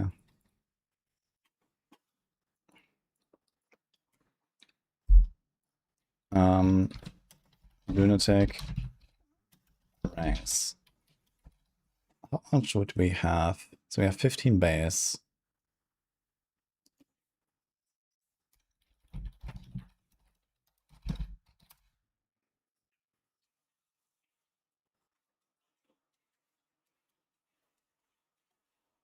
And then you would have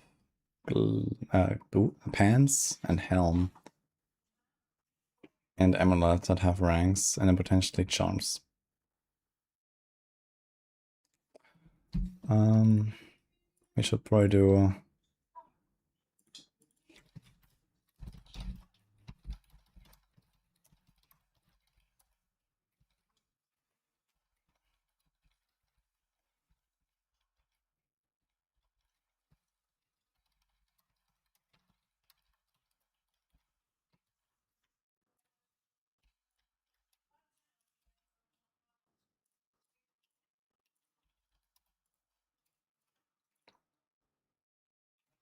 so typically you're gonna have 4 on an item. It's 4 to command fallen, there will be 4 command fallen, and there will be 3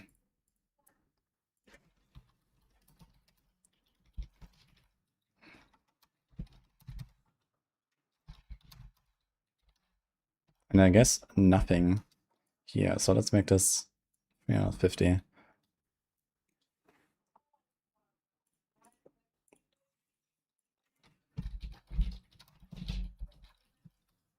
So this is 1 plus, what do we do?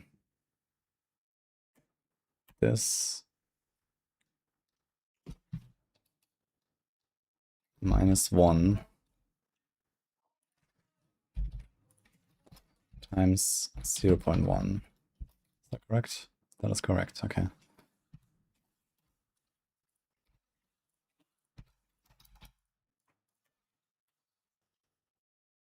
Anything else you have to consider, yeah?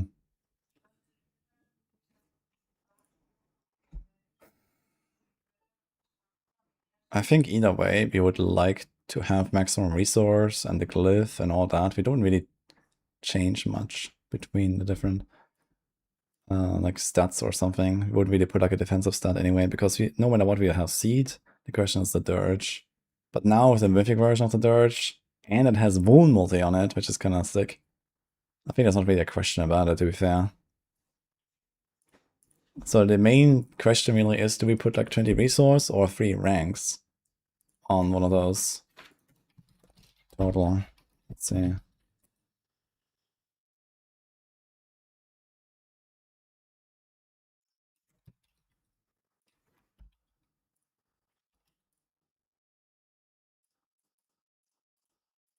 What? Ah, okay.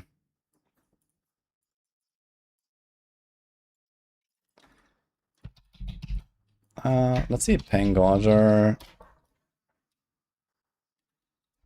What else? Tybalts, I guess.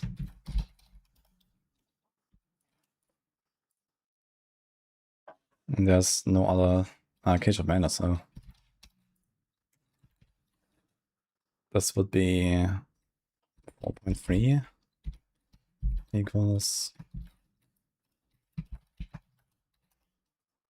Is that correct?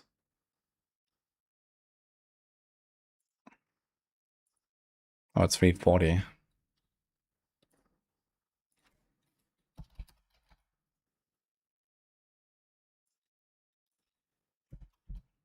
Okay, that checks out.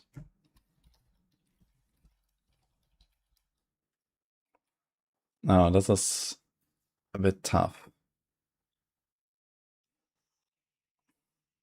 So let's say equals 0.1 plus.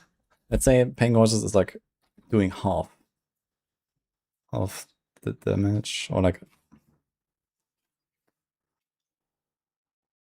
Nah. How do we do this? On single target where it matters the most, it should be basically full value. Kind of hard to calculate the Pangorger, to be fair.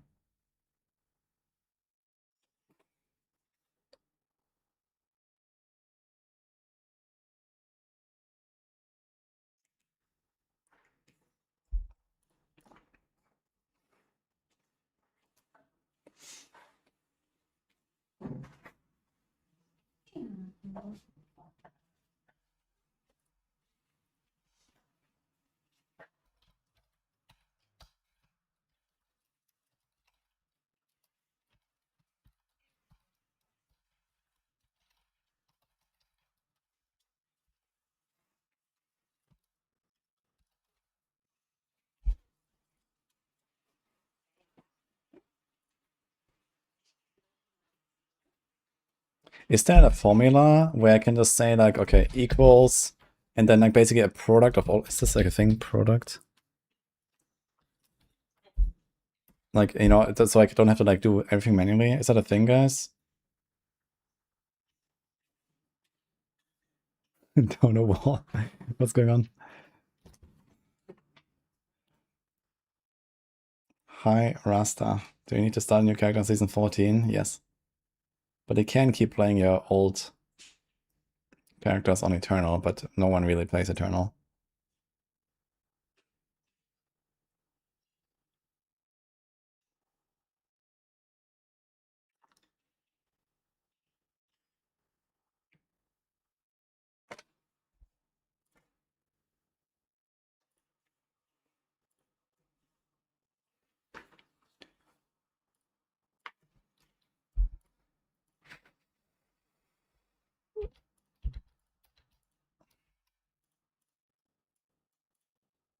Dude, look at that difference.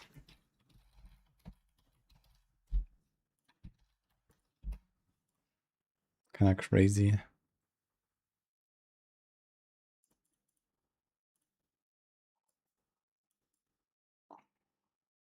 2.27.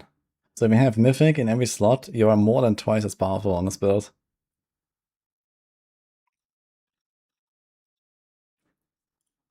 And this is without any buffs or anything. You know, just the new Mythics. Kinda wild.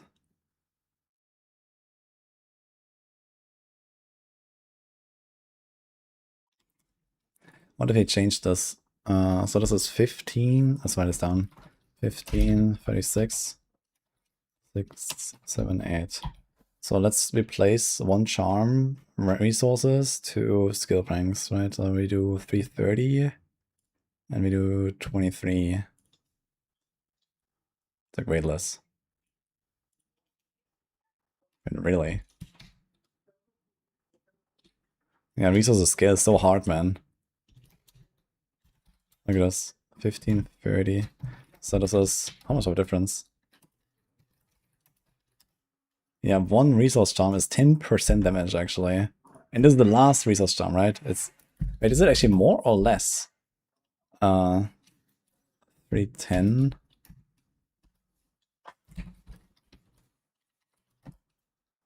Yeah, so it slowly becomes less and less, but that's 10.3 and then it was like 9.7. So like for the 5th resource charm, it's slightly more than 10%, and for the 6th resource charm, it's slightly less than 10%. But it's still 10% damage for one, where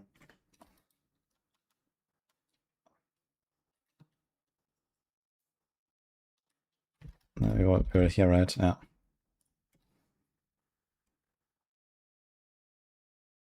Cool, and extra pit tier, yeah.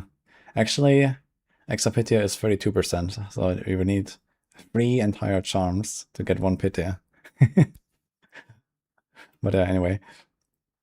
It's not so much that you want to measure everything in pit tiers, but, you know, obviously when you're blasting in T12, where you do most of the blasting, you will actually notice the difference of having 30% extra damage, right? If you go up in pit tiers, it's like one more pit tier, you know, you push from 127 to 128, who cares, right? But in Taunt 12, you'll definitely notice the difference, you know, in their bosses and stuff like that, you will kill them faster. So that is really where that matters. But yeah, kind of interesting here, this difference. So this means like for the build guide, we're gonna full send resource on all the charms. We do this. Yeah, and I think with the mythic version, there's like no way to not run Dirge. The main issue really is like how do we get our resources up fast at the start? And honestly, I'm kind of tempted to just put like a resource generation roll. Can we put it on ring instead of will? Instead of this multi? Because the problem is like you start a run at 0 resources. When you come out of town, it drains you in town, basically. That's the problem. So you start at 0, and even with the Tybalt's giving you 50 resources per second, it drains you 35 per second. And I think your base regeneration is turned off. So you only have like a plus 15. It has a like very slowly ramp. And then it goes faster when you also attack because you actually generate. But I think we're actually going to put like 1 resource generation roll just so I have a faster start.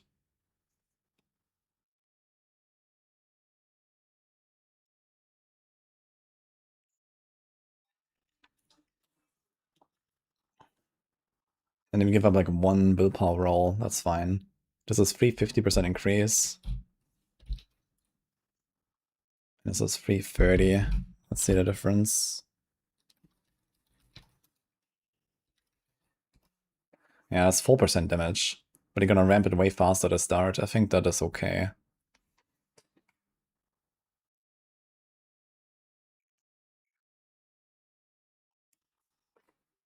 Hi, Sanitizer.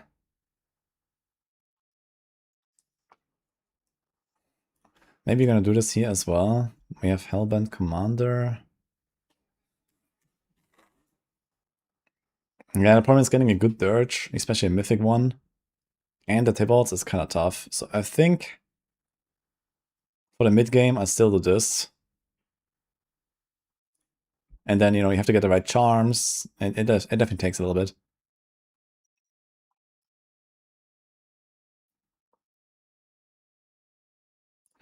This has demonology ranks now.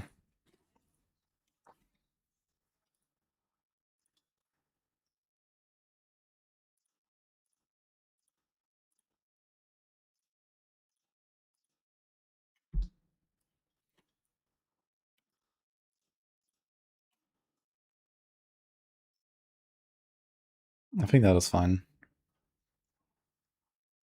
We have crushing. Okay, do we still do the fortify is the question. Yeah, we get 45 on Torture Bridge, so that's not a problem. I still have to figure out something for the runes. We have Circe, Nago Q, so I need to put something here still. We can't really do Jar, Vex is kinda dead. Warcry is really shit. So I think honestly that's just luck. We're just gonna go tanky. It's gonna be like even comfier basically. And it's also relatively easy to keep this up. So every, let's say 7-8 seconds, you're gonna trigger a challenging shout with 50% more offering. It lasts 8 seconds. Baseline, I think. And then becomes 12 seconds, right? The tooltip is not accurate on that thing. 8 seconds to an EDR. Yeah, so it's gonna be 12 seconds every 8 seconds. Okay. So it's gonna be pretty easy, permanent. I think this is a luck angle. I don't really see much else I would like to put here.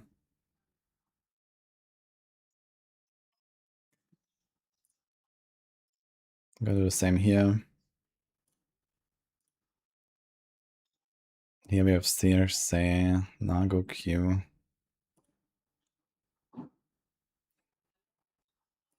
Let's do the luck as well.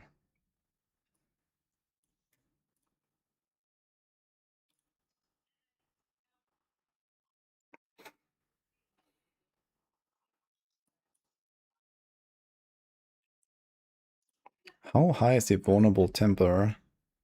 25% chance to make enemies vulnerable. 30% trigger. Is it for 5 seconds? Is that actually real? I want to see that.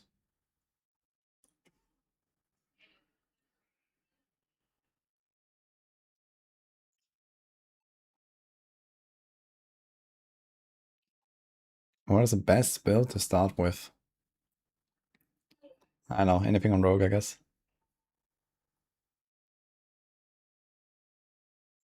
How's the no druid build in SOA? I mean, Companion got like giga nerfs, like triple tapped or something.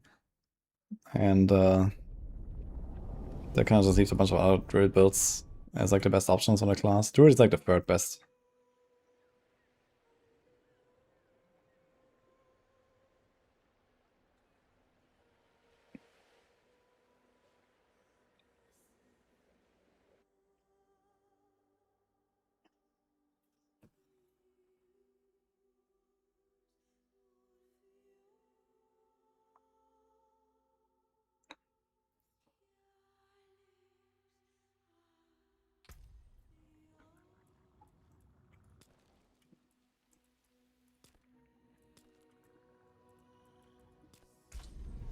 Okay, let's see this real quick. Maybe I'm actually gonna put a vulnerable chance temper. Might be worth at the start before I get a full set.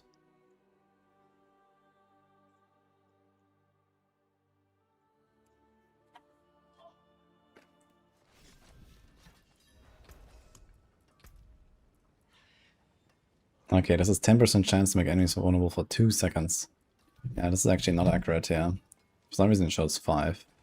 2 seconds is kinda little. And okay, this will be, okay, it will be, wait, is it doubled on a two-hander?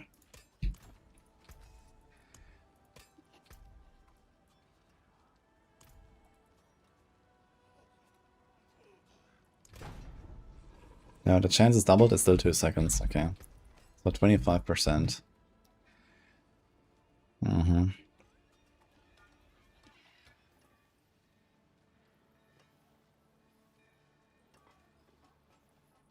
Any other good vulnerable though? Not really a thing on this class, man. There's like a bunch of like Abyss stuff that is vulnerable. And that's it. We're definitely not gonna do Terror Swarm.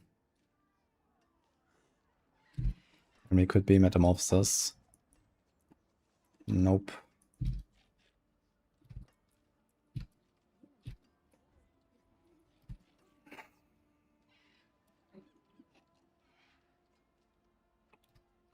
I guess it's just like an Accursed Touch angle.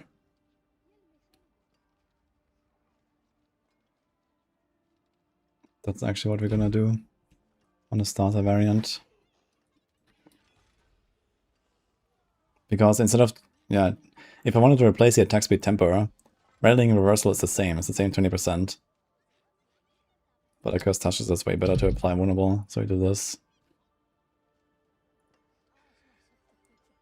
And for mid game, I think the Horizon set will be fine.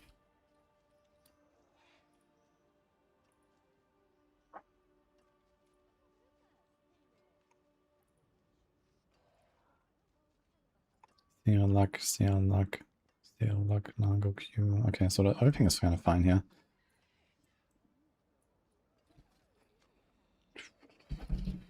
Mythic Priority Order. We have some nice copy-paste stuff there. Where's that?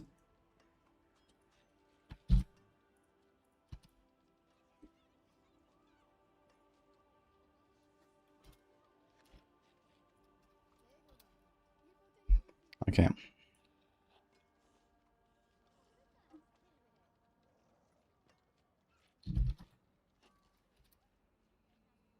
Cage of Madness. Dirge.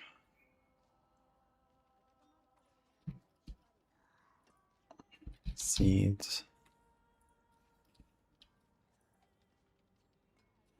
Rain.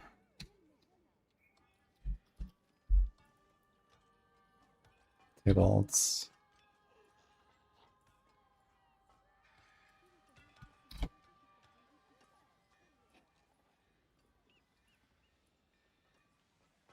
Okay.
Yo, Sanitizer. Thanks, man.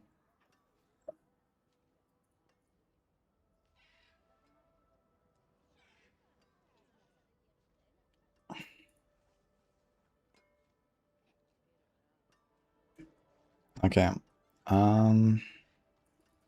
Save room is gone.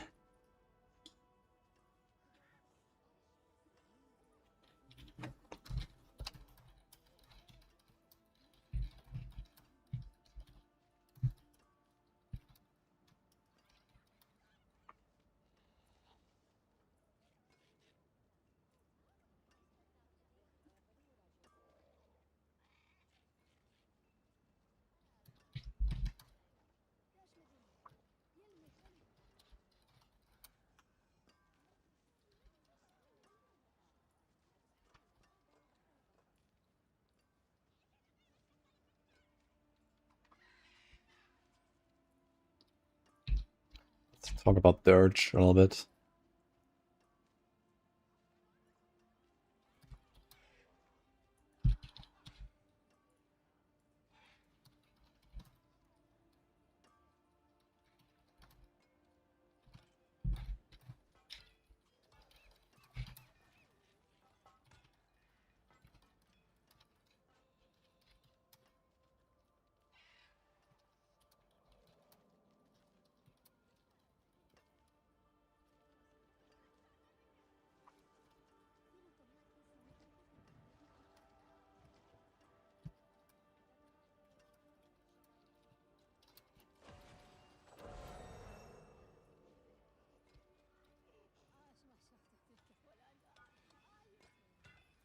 Do we activate Unstoppable in any other way here, actually? Was it just that?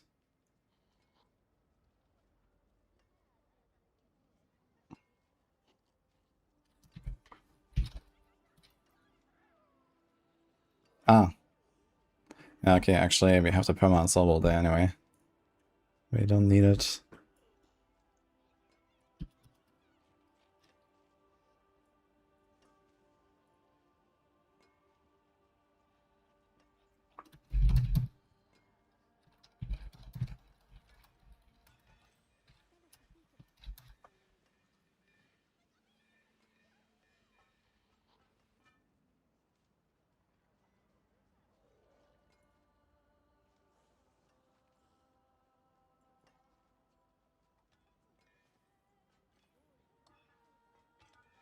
This is not a thing anymore.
Don't do an Pink Order Charm anymore.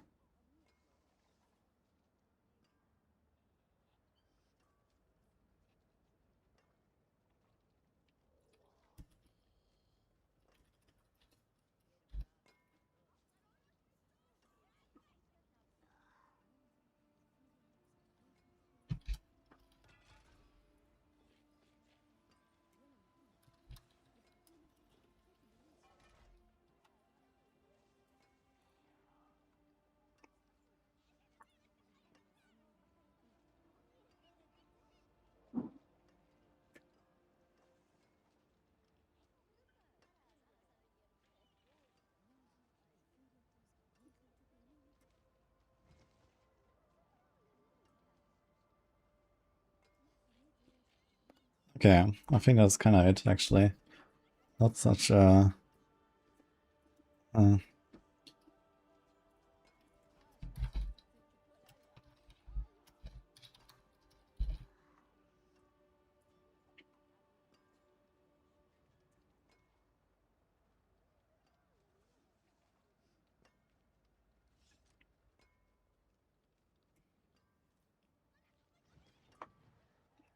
not such a big rework, yeah.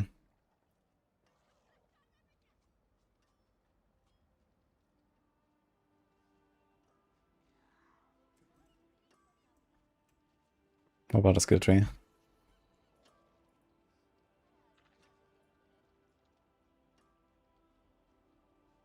I got anything with Wall of Agony.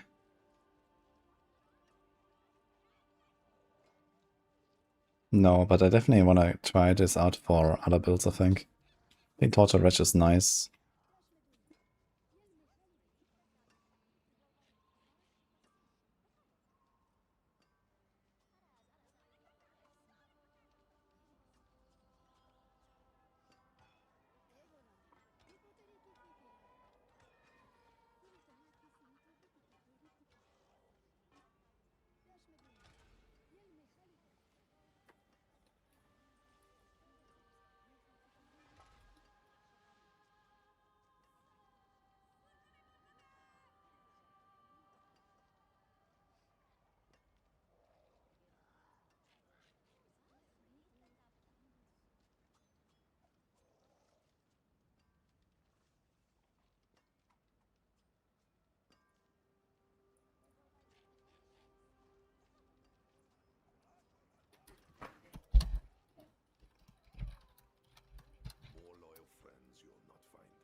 Okay, I think this is fine. Do we change anything here? Do we really not have enough strength for this? How much strength is this real? 280 strength. How much does my character have? Yeah, 20. We do need some strength, apparently.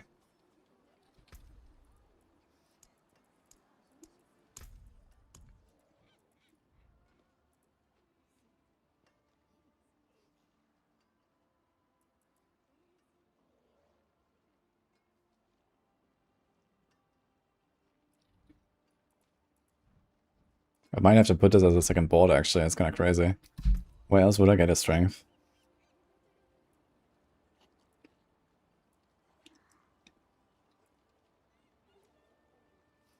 I'll start Transfiguration, I guess.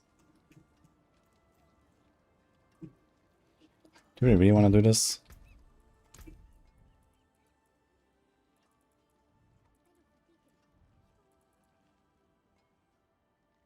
This, right?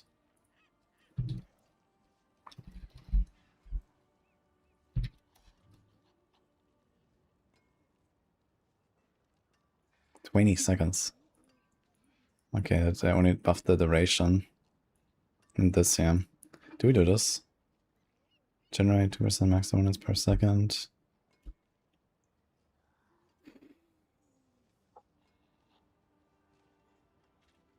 And you have a lot of extra maximum dominance, but it's only when you transform, which we are.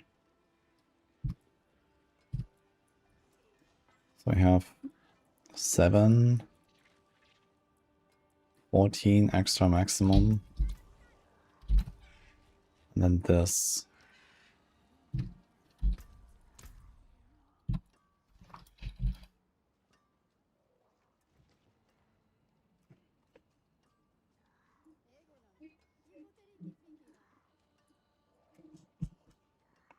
%3 per dominance while in demon form. So that's 90%. Actually, I think I have to go for this board. And this is in glyph radius. So it's probably gonna be 4. And then a small, small, small. So like 7 as well. So just like that, we're gonna be at 51 maximum. Which gives us 153% damage bonus. That's kind of big, actually. I think I have to do this, actually. And we can buff it with magic or rare glyph. What do we have for that? This is demon form, demonology. Here's a rare. Here is normal. And here's a vuln. Isn't there like another glyph? There's unbound, but we don't spend anything. It could be worth anyway. Can we spend Wrath somehow? No.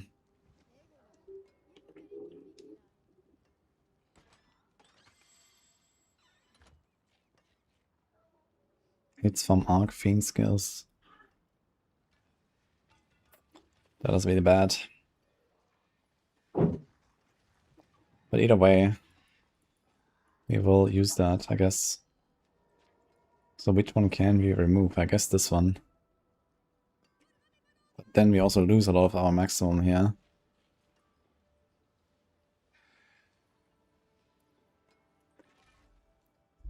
I think if we have to remove Hex.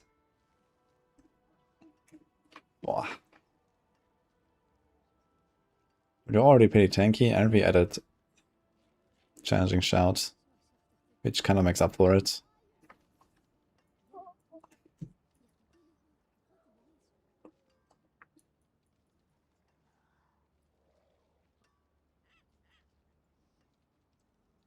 This needs a bunch of int, and this is will. So we probably have this, but not this. We can't change that.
It's not really another one.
So there's like 5-point exits at all sides, basically.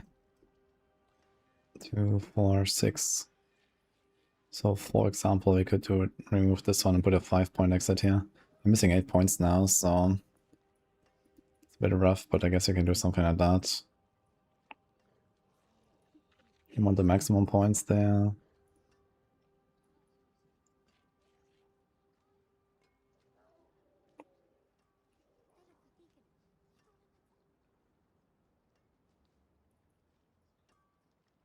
We kind of want the defensive things. Oh wait, this is eliminated. There's only buffs and normal stuff. We can definitely delete all these.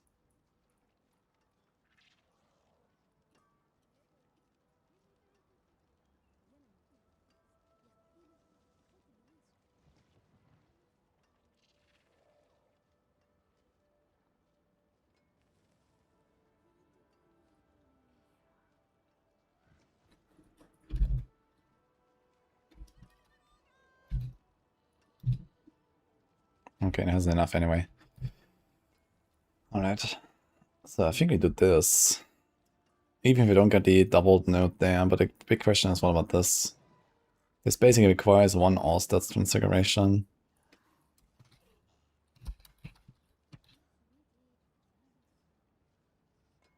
Shroud has all stats. And this is primary core stats, so I think this is like class specific, and Shroud is the only one with all stats. So you basically don't have any souls for it. So the alternative would be to put diamonds.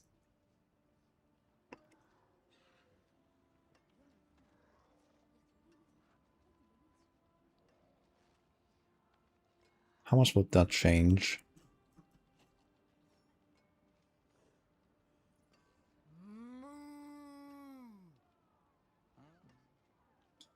It's like minus 60. 3, 2, 7. I'll be seeing you. Ooh, efficient. Oh, well done. Impressive. Ooh, efficient. Only 3.6% damage. This might actually be legit. What are you gonna do? Just put 2 diamonds. Greetings.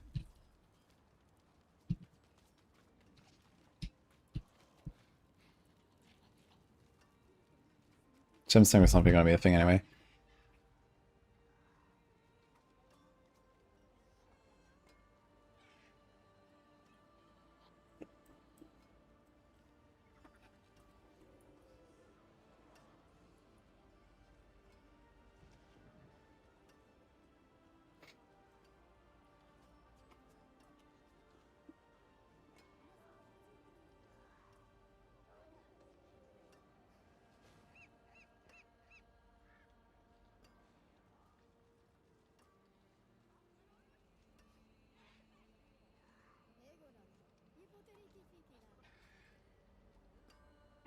I think I just swapped these two, honestly.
2% of max dominance per second means you get more than 1 per second if you have 50.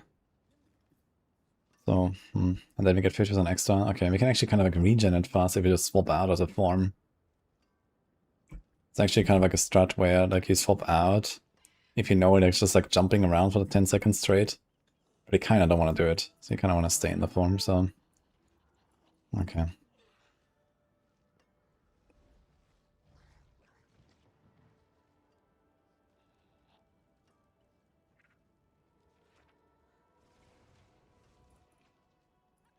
Welcome to my home away from home.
Yeah, I think we're gonna still do this, right? Yeah, I had Pain Gorge as Charm, but we're not doing that. But we're not gonna do Pelgain, so we're gonna keep it Pain Gorges, put the Calamity aspect there. Instead of Hellbent, there you go, basically. And you just don't do any of the freeze shenanigans.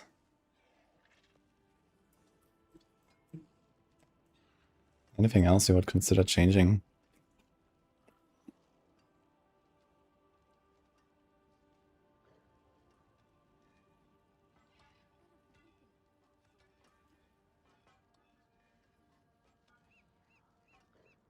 Not really.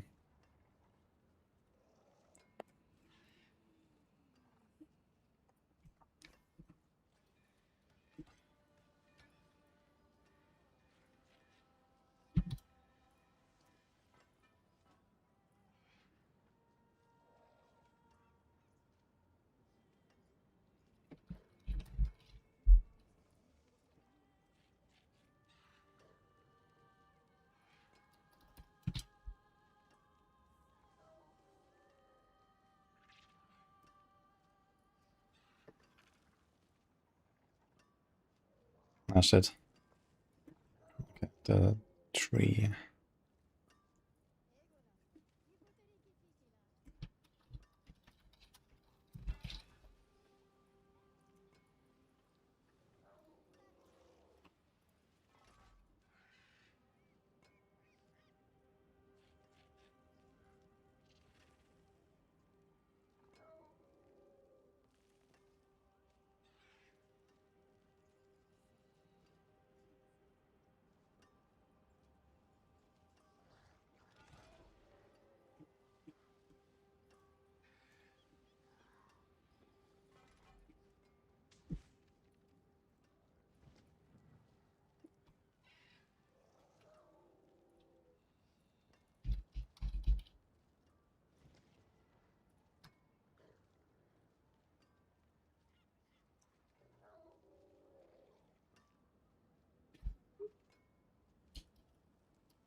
Really not much more to say about it, I think.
Okay, I have to fix the paragons.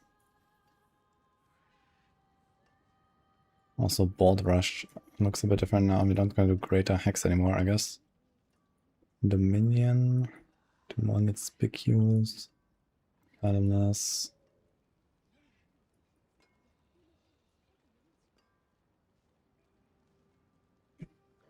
It might be worth to keep this actually for the start.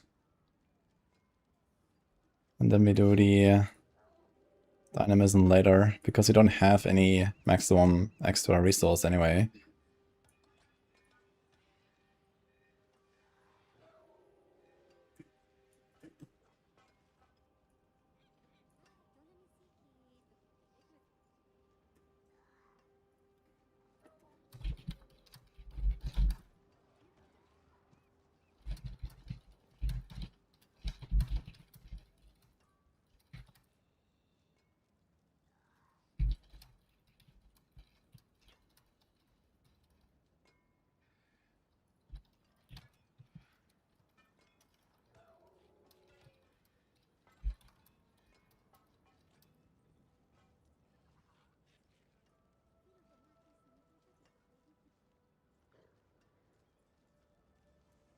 Okay, I think this is fine.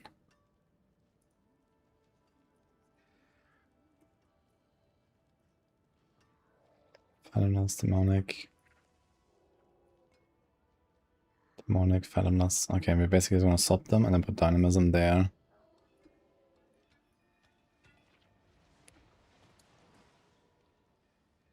Let's see if we can just do it manually.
So we kind of want the extra maximum resource here if we do this.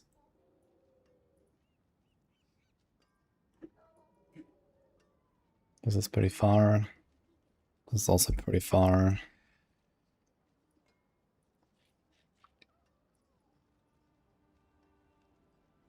So let's do something like that, I guess.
Okay, I think that's good.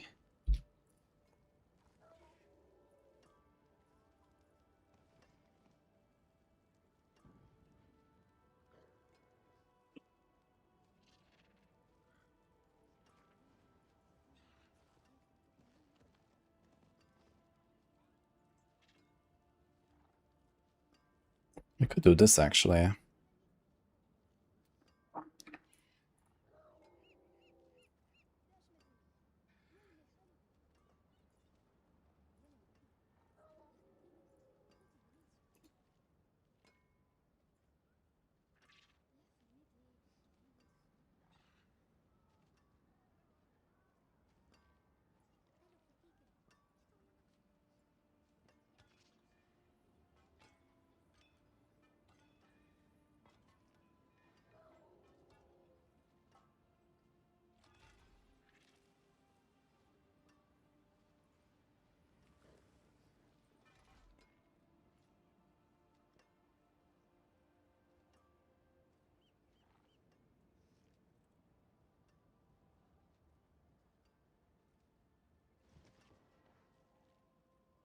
More loyal friends you'll not find.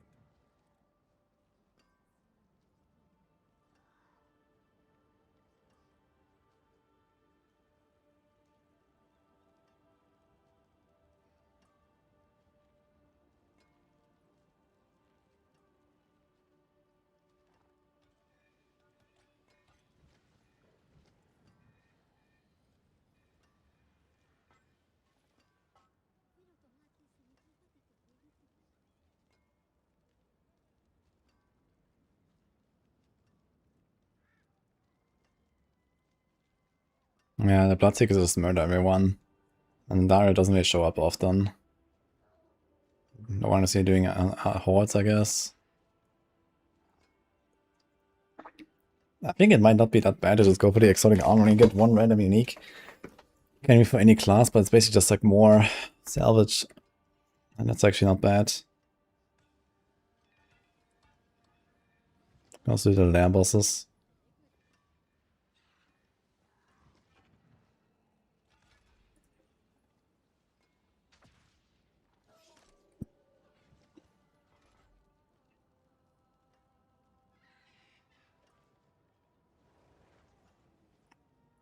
I guess the +1 chest is not bad.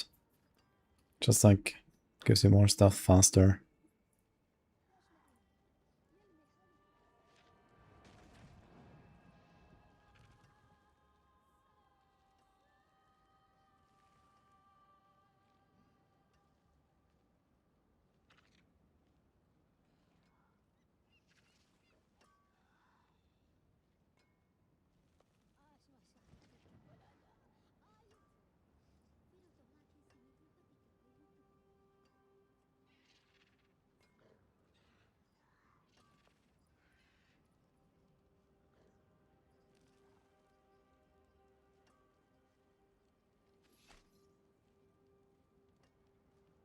I'm gonna keep her here.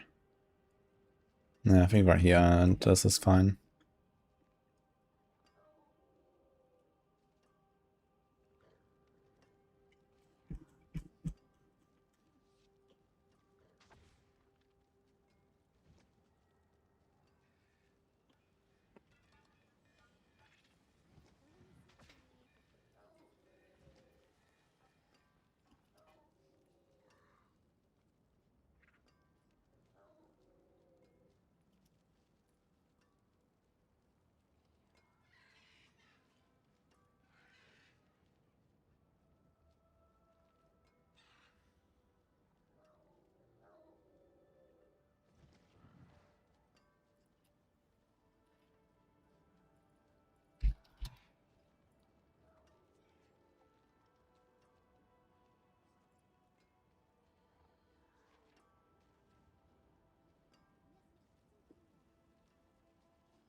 Let's make a different variant for this, actually.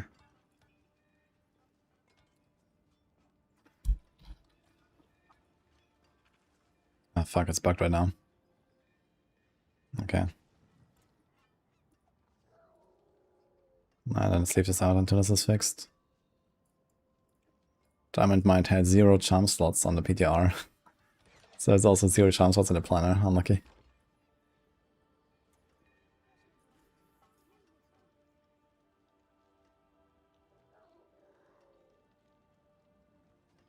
Is there any default bit like Temporalis you can blink around the map fast? Yeah, Death Trap, I guess, is the closest to something like that. It's like perma-teleport all the time with no condition. In general, like rogue builds go really fast with multiple mobility tools. I guess some barb builds have perma-leap. Not exactly blinking, but close enough. There's stuff like Titan's Grass that has perma-leap as well.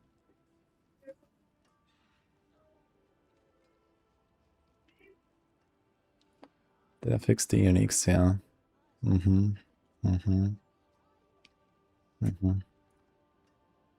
Anything else needs fixing?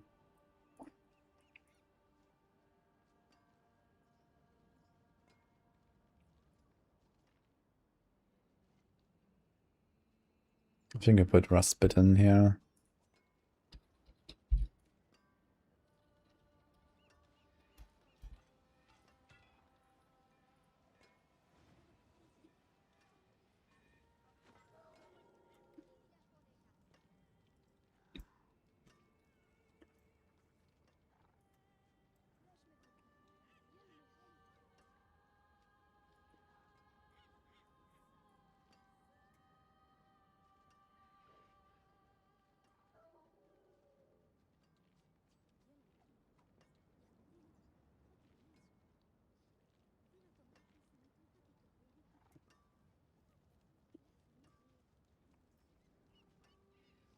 Oops.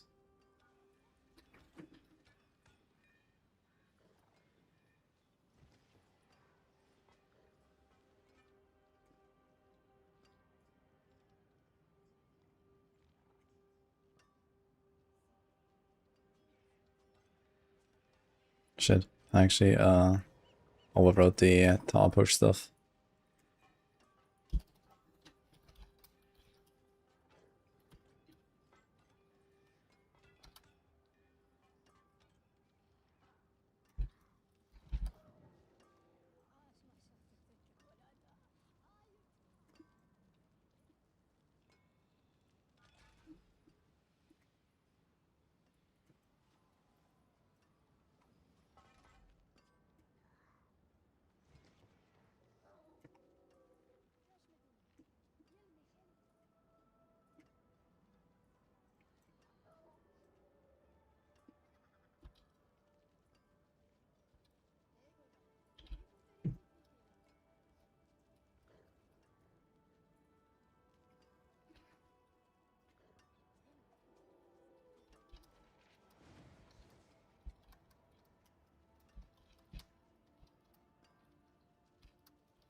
Okay.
Okay, let's go with that. Ugh.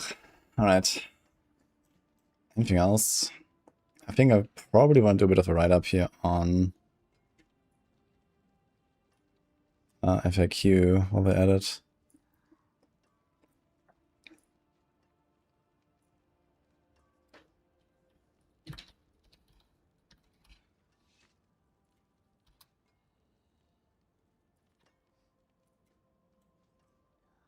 Vulnerable. 45, I guess. What else is there actually? Any chance we're gonna do something like Berserking? Not on this build, I think.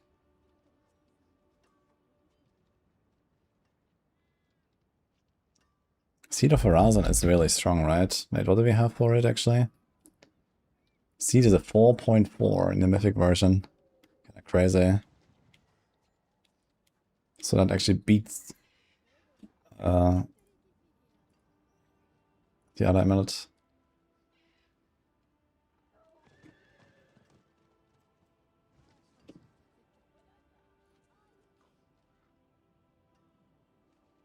Vulnerable. Chill Days, Demon Farm.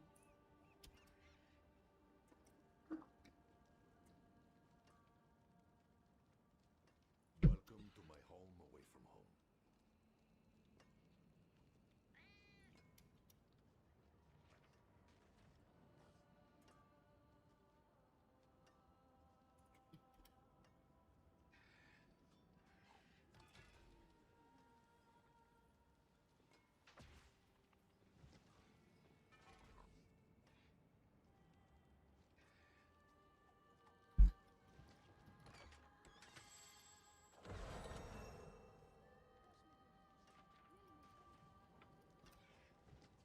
Okay.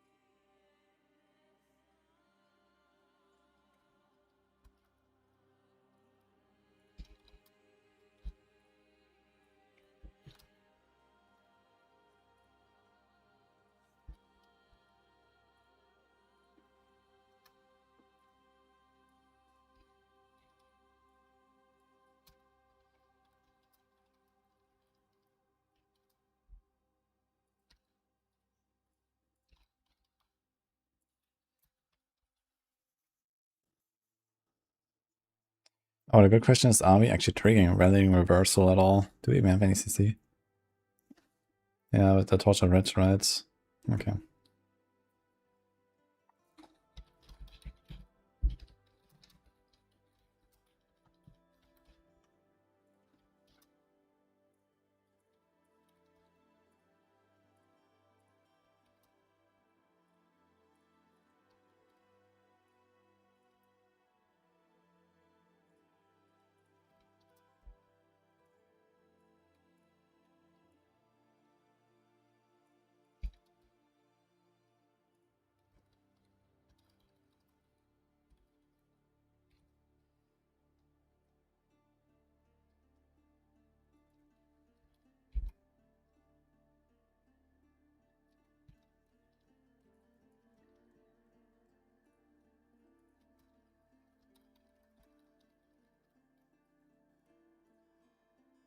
Okay. What else?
Any others that are useful, actually?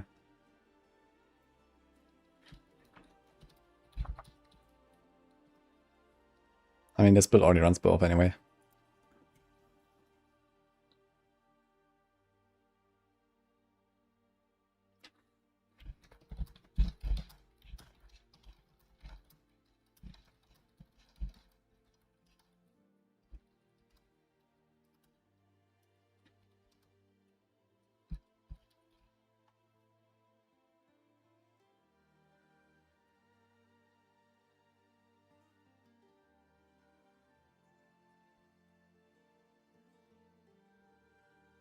Yeah, it's not really that much else to say, really.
I should put a note to pick all stats to activate your Paragon nodes.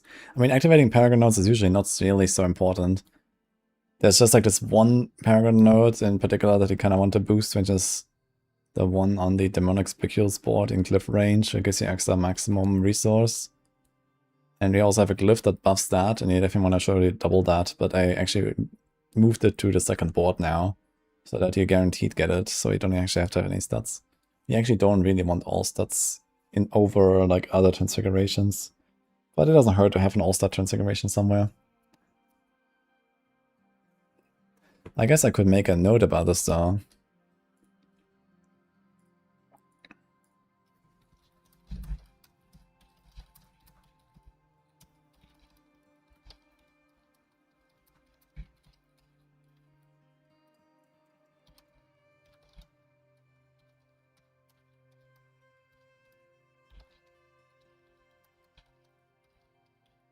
Actually.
Any other FAQ I could add here, guys? Why am I not doing enough damage? How about that?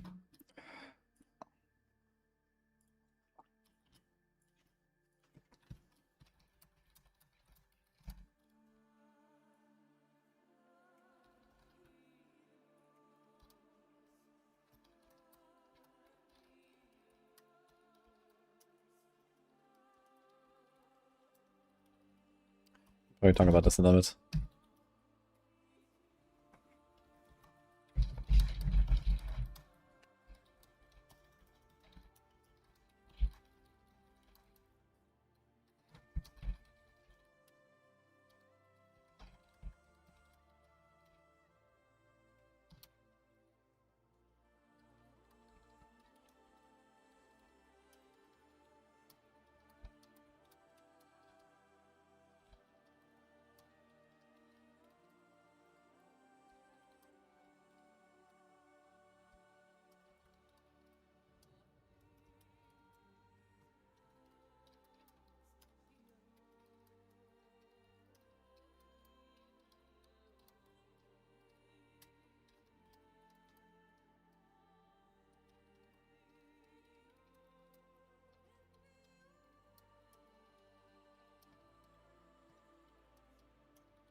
Anything else?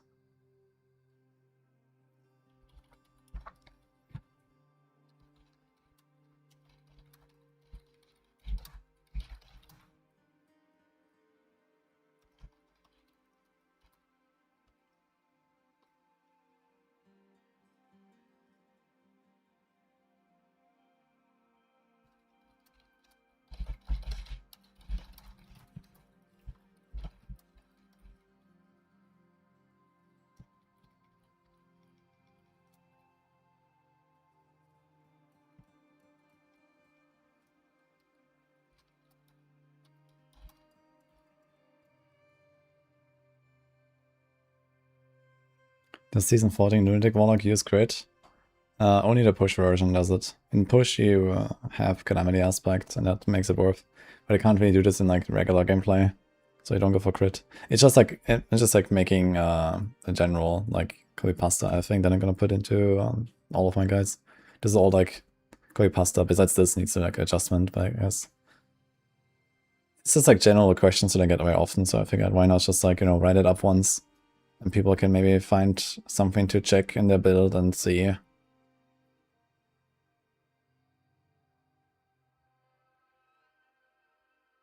Okay, someone asked what's the main reason to play Pinshot as poison or cold, or the main difference? They scale differently, basically. I mean, cold is safer because you CC more and stuff, but it has a bit of more of a boss issue. But then for pushing, you can do Signal of Plagain, and I think that makes it catch up or even overtake poison. Poison's just generally a bit stronger, I guess. Especially helps early on with bosses to go poison. You can't really stagger and build up Signet of Plagain on their bosses, but in push it matters.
Okay, anything else that is like important for like damage scaling in general?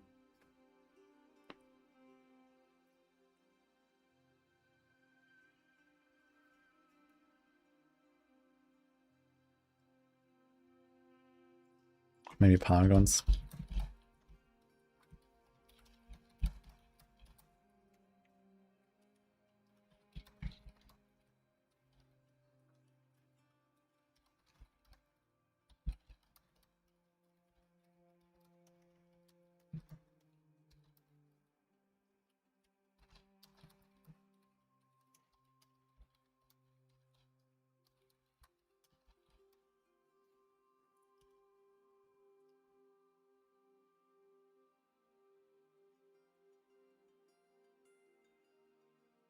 That's not really that much more to say, to be honest. Glyphs, aspects, uniques, multiplier stats. Okay.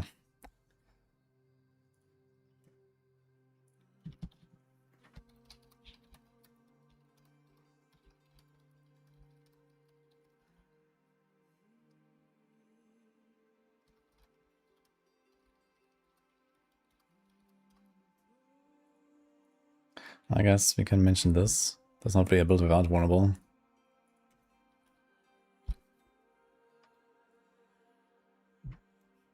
Okay, any other FAQ? Maybe this is fine for now. Confirm.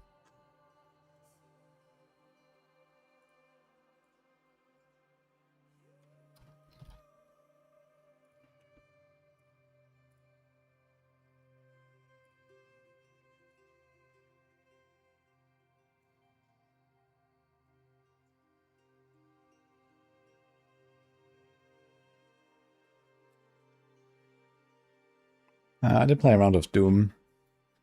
But I would wait for a bit more power creep and before I try again. I got it to kind of just like chain kill everything in T11 Hell Tides. So it's almost there.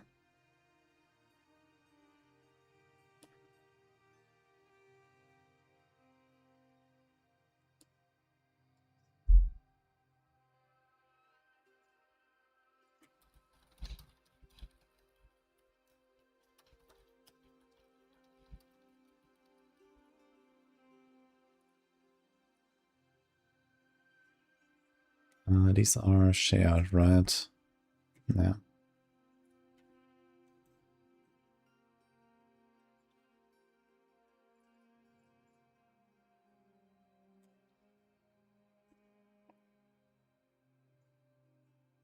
Okay, I think this build is done. Save.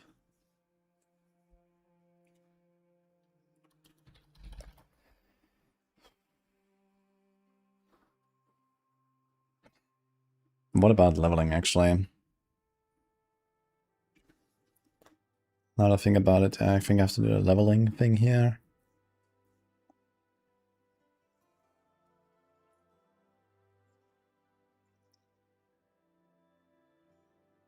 Because I think I'm gonna make a leveling lunatic guide.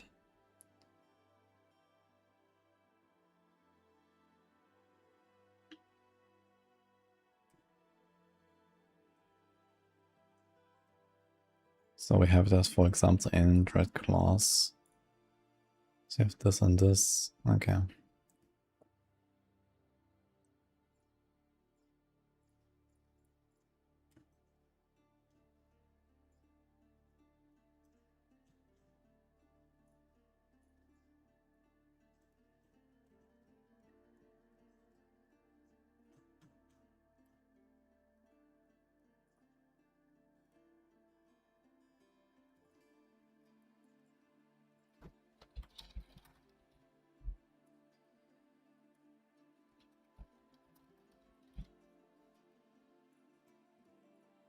Okay, so what do we do there?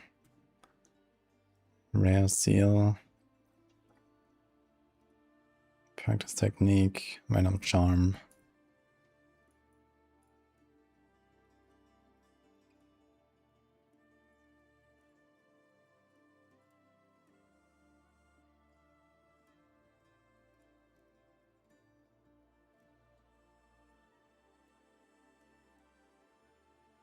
Ooh.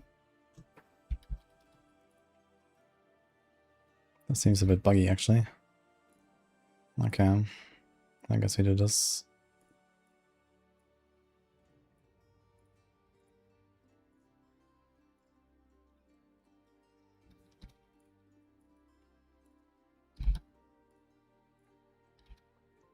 Let's just do 2 blue charms.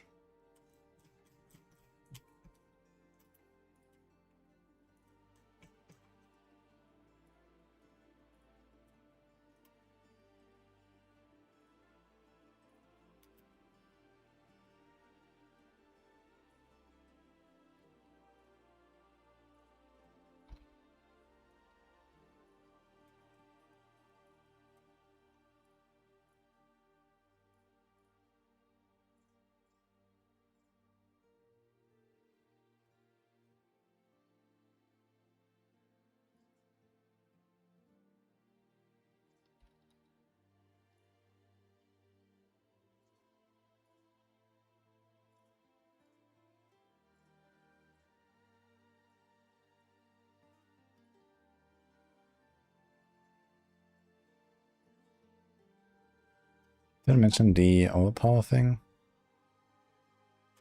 No.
Oh, good question. Do we still want the damage per overpower stack instead of demonology? This is 60, so I think we need 10 overpower stacks for this, right?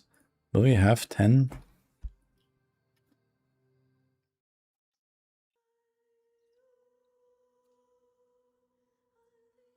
Why does Maxwell have Apocalypse build higher than Lunatic before they nerfed Epoch? Does that automatically mean it has to be lower? But I think you're still looking at the season 13 tier list now. I don't think you have it up yet. It's pretty close though between Apocalypse and Lunatic as far as I know. I think Lunatic might beat it, maybe Minions even. But Apocalypse is also very strong. Apocalypse has done 150 as far as I know. So should still be somewhere in the 135 range or so, which I think is also where Lunatic will end up.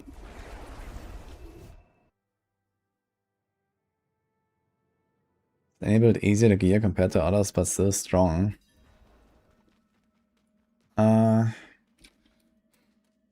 don't know. I feel like they have relatively comparable difficulty in gearing. Maybe it's more like what you're asking is like how easy it is to get going in T12, right? And I think in that case you're kind of just like looking at the stronger builds because they're, you know, they're so strong they're overkilling T12 very easily.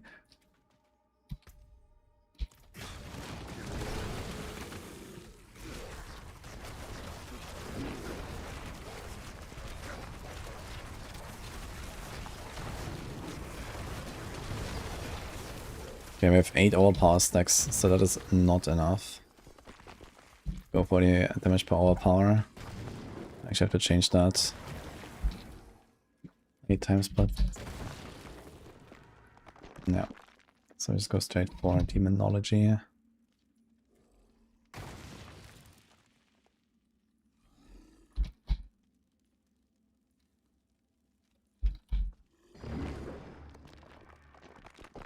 There's life, there's attack speed, okay.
Won't really have like any vulnerable monster does.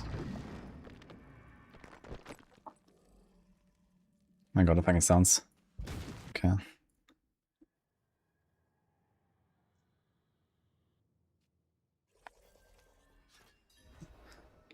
It's not really that much to put us, but willpower, I guess.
Oh boy.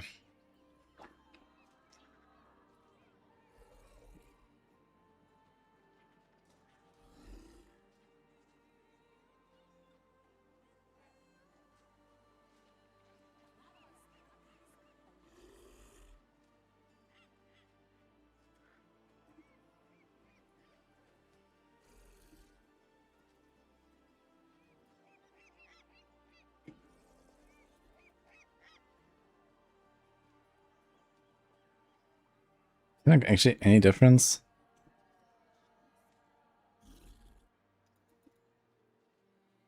In like stacking this up?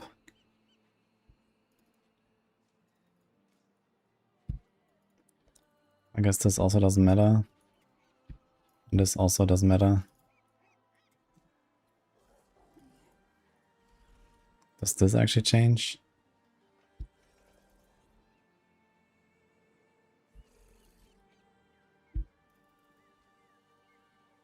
$34 points spent. So if I remember correctly, this is level 30, 2, 4, 6, 8, 40. Yeah. So this means at level 36, you have to use this. This will be fine. We'll have that. This is level 30. Sorry, this is 34. This is 36. Oh, sorry. Wait, 38. Okay. So level 38, you have the full setup with the Hellworm. Okay. And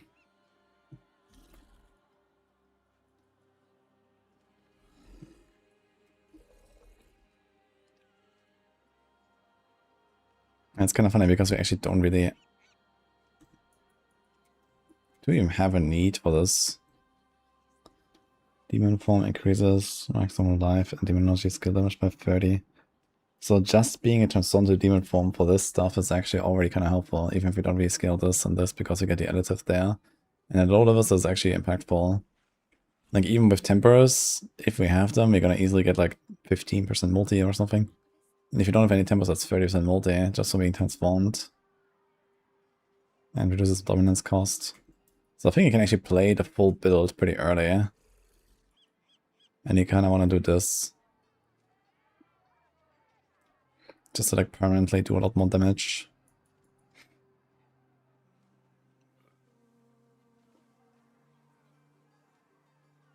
Instead of this for some extra damage.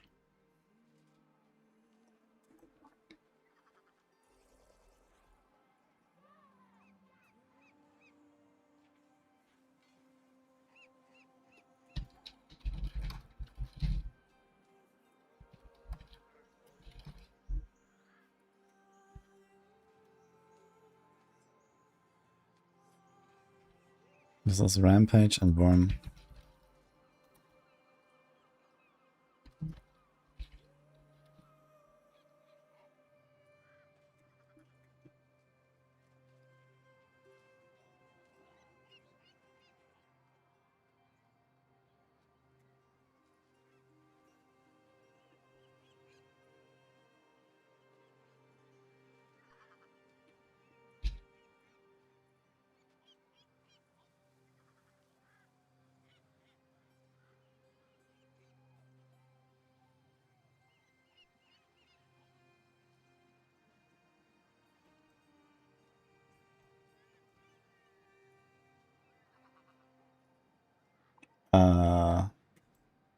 Where's that?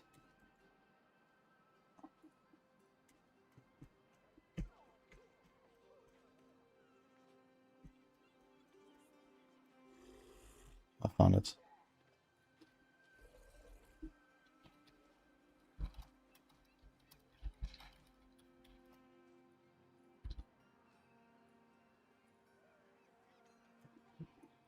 This is what we need. Ugh.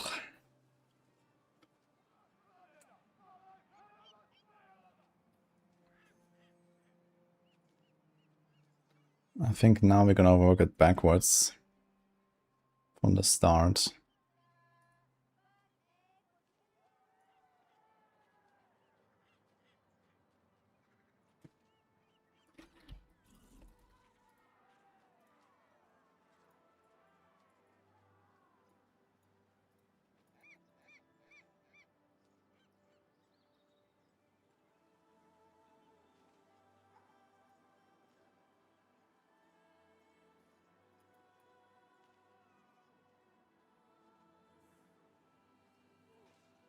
Okay, 0 points spent.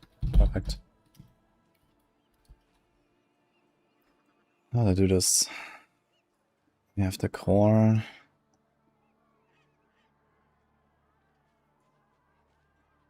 Okay, so you have nano step there.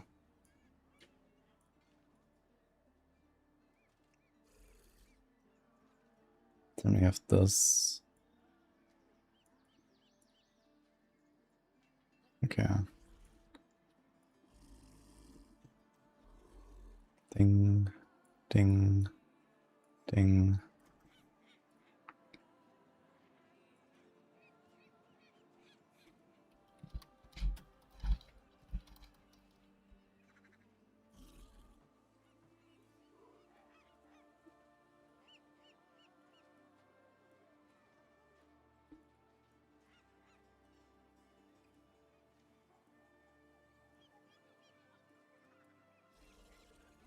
So we had Rampage. I think that's fine.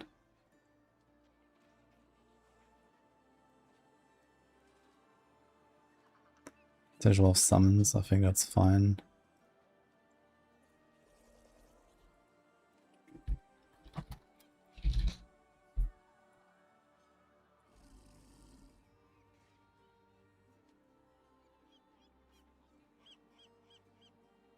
Wait, which one is this now?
Are we actually doing that?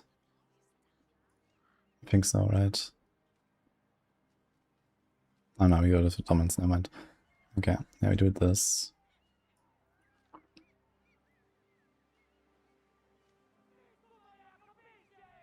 We did that.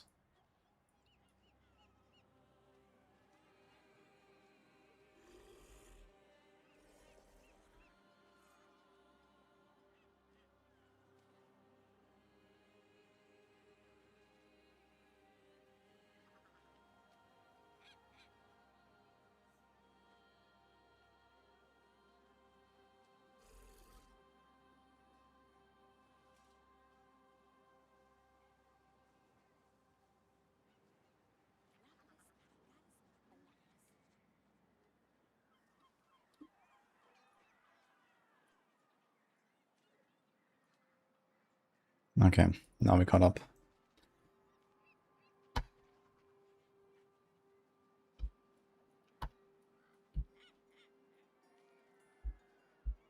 Okay, and what else comes next?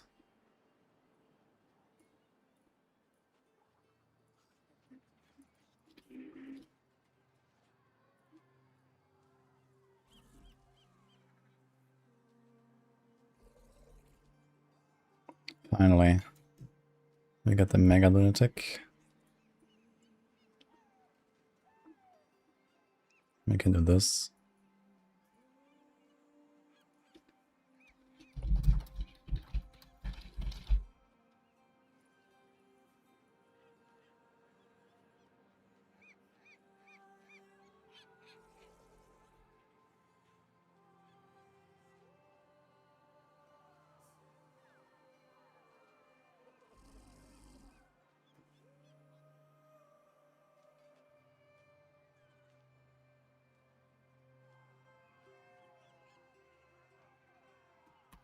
Get the Eviscerate as well, I guess.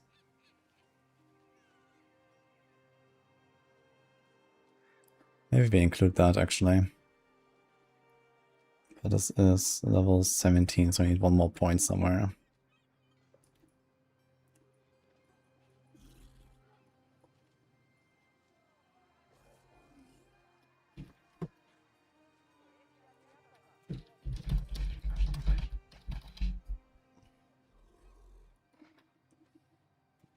It's actually 6 skills. 1, 2, 3, 4, 5.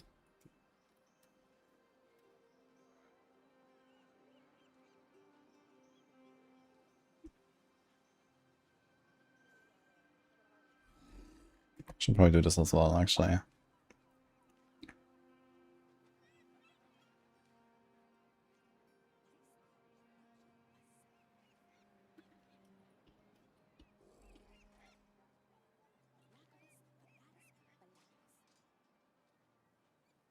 Welcome to my home away from home.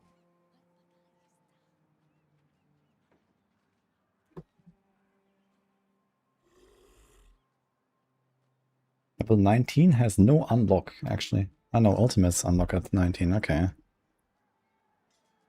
But it doesn't really help us yet. We can only do ultimate once we can do this. So I guess you would just spec into Terror Swarm. Just have a free ult there that we cast sometimes. Until we are at least 25. Okay.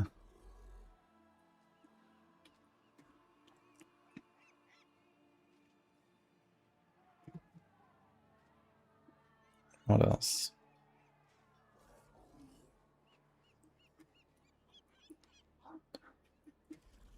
Do the rampage thing.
Okay, now you would take this out. Let me take this. I guess we'd actually take the extra life for now.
I guess while we're here, we can do one of these. Take out one of these points.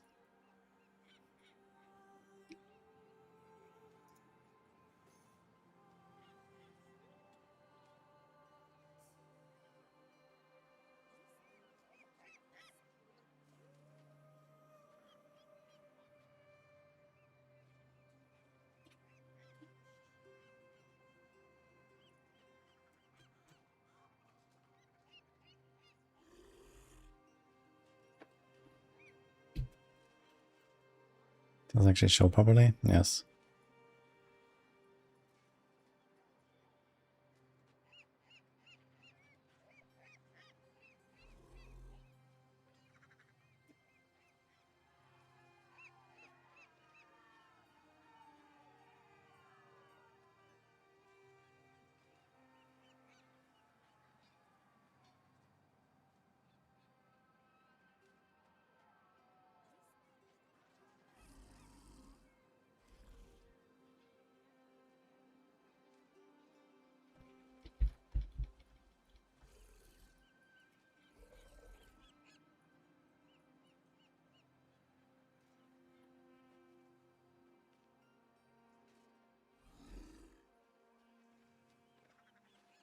Wait, is that true? I have to be level 3? Maybe I have to like move everything up one.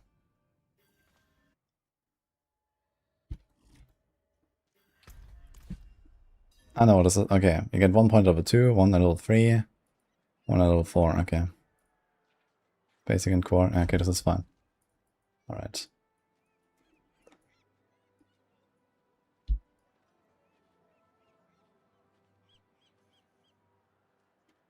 I should make this level 4 here.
So basically, if we drop bombardment,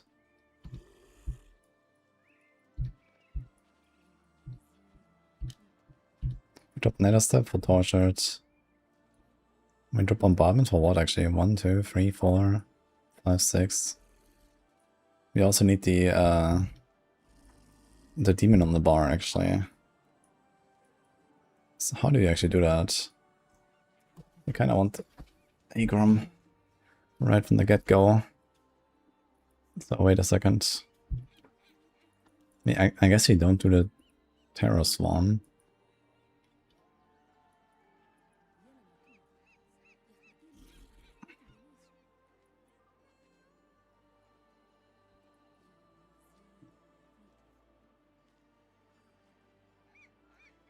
I guess we don't do the Sigil of Summons at the start actually. I think we leave this out and just scale our other stuff.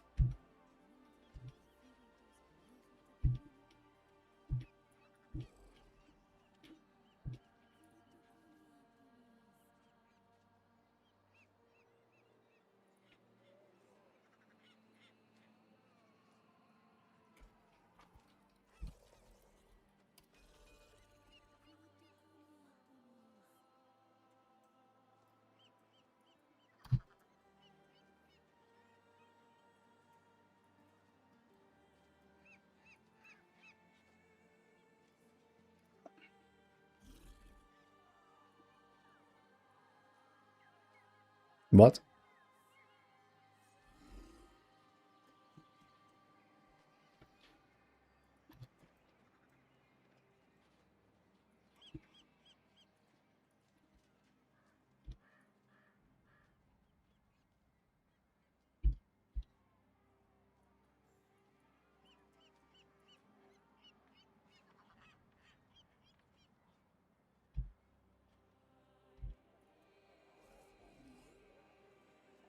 Now we have 1, 2, 3, 4, and then 5 of the ult and 6 of the command skill. So we're not gonna do the sigil of summons at the start. I think that's fine, because you have to kill 8 enemies in there, and then they get the 2 guys, and it's kind of whatever. So let's not do that.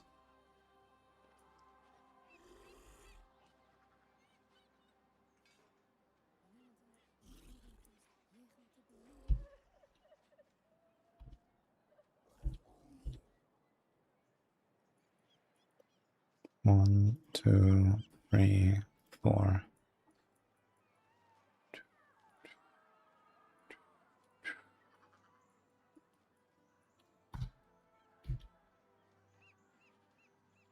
Maybe we actually move this so Terror Song comes online at 22. Let's move 1 and 1. And then it says 22.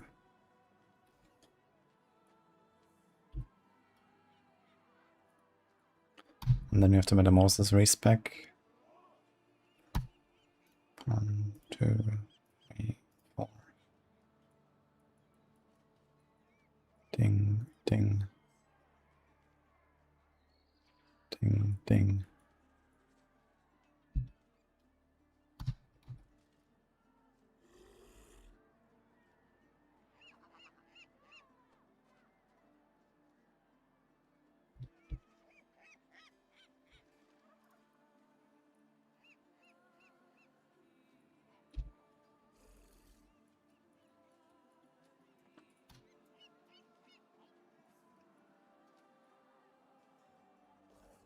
And then as for the 8, we have the Rampage and Hellworm, and we drop the Command Fallen completely. So actually at this point we have everything, right?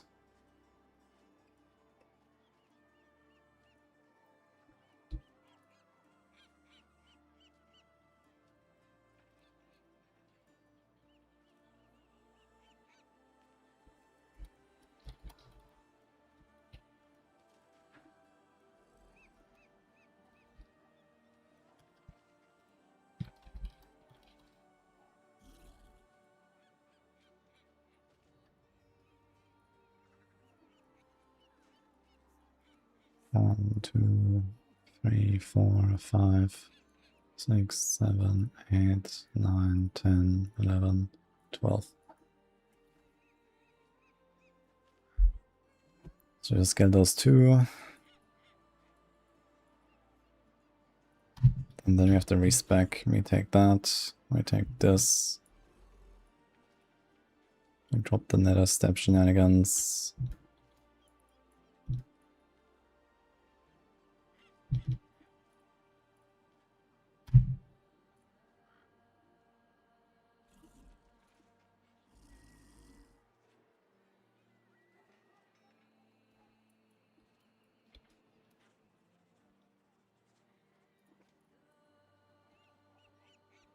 We change this 1 pointer at the end. That's fine. Okay, let's do this again. Dude, it's really complicated to make these fucking leveling trees, dude. Holy fuck. Alright.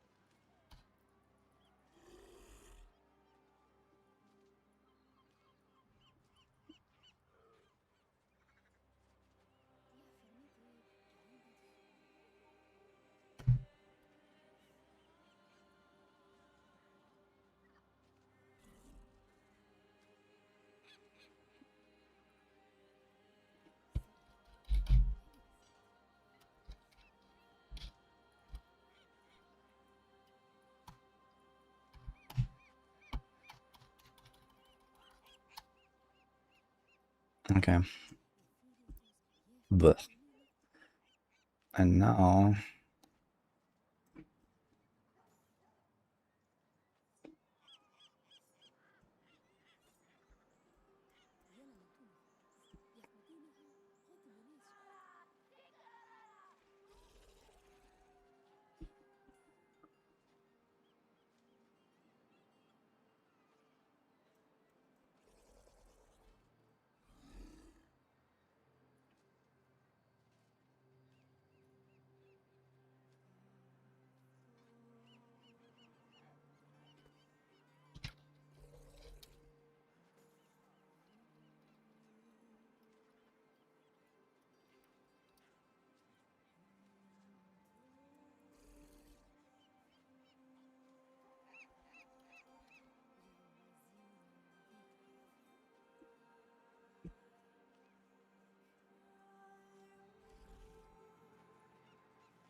Okay.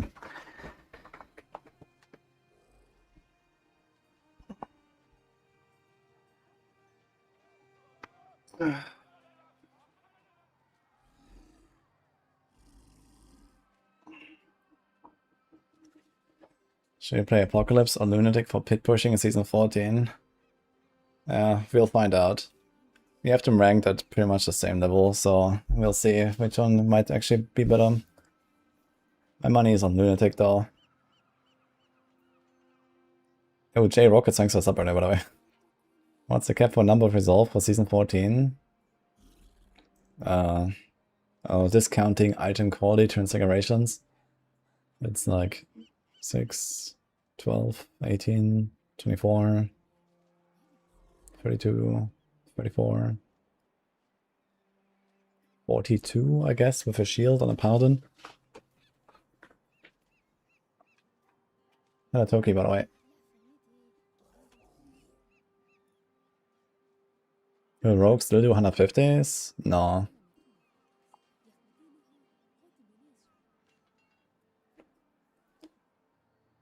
What's going on with the Maxwell tier lists? Let me double check. Well, it's there. What do you mean?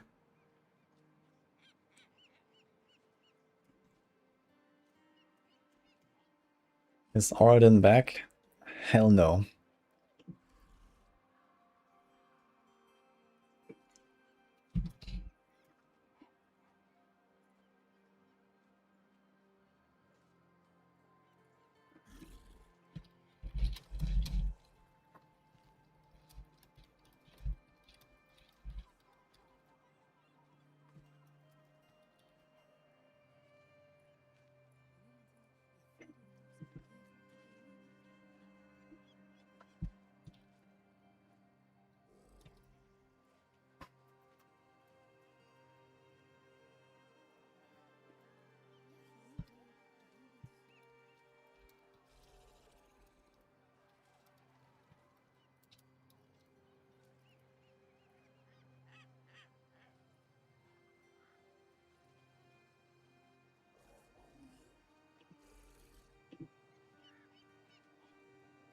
Need a minion, throw Bob. I want to toss the ancients. Yeah, that's good.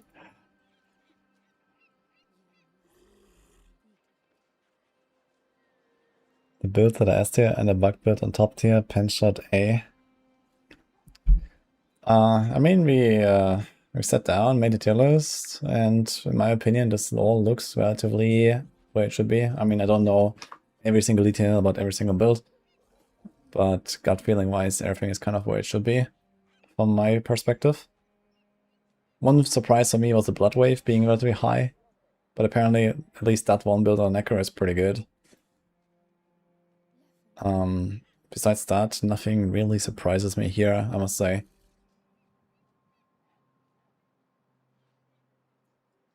The minion bar build still shows Season 30 information. Yeah, I mean, not everything is getting updated at the same time, so this is whenever it's ready, the builds are updated, guys.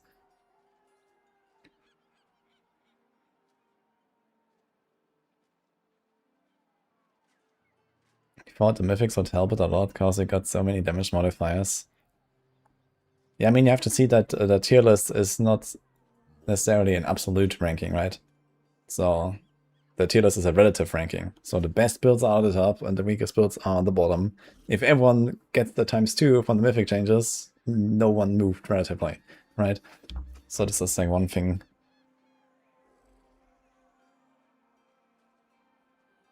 Oradin build updated today, was surprised. Yeah, I told Chronix make an Oradin so that we can put it on a tier list and everyone knows how much it sucks. Basically that. And for the most part, you know, the build will probably not really change very much once they actually bug fix Oradin. And then we have it, right? It's there and boom, it's gonna like get to the top basically whenever that happens. So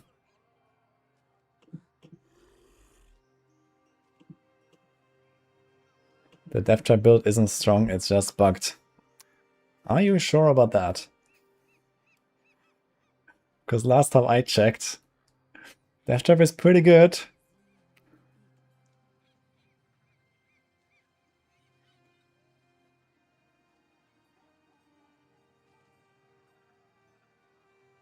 you expect to be some quick class tuning since unlisted is Barb and Rogue dominating? There will be no class tuning outside of potential, you know, emergency bug fixes that are not factored into this tier list that we don't know about. So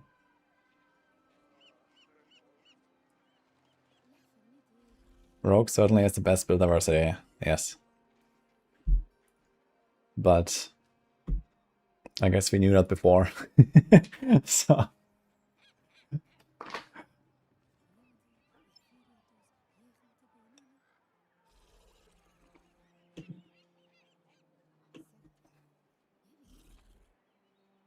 yeah, so this tier list is not based on infinite damage bugs. Boon Duke.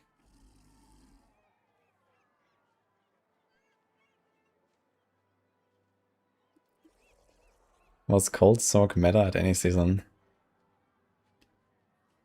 I don't think so. I don't know, season 0, season 1, what did people... Actually, Blizzard was like the meta in season 0, I remember that.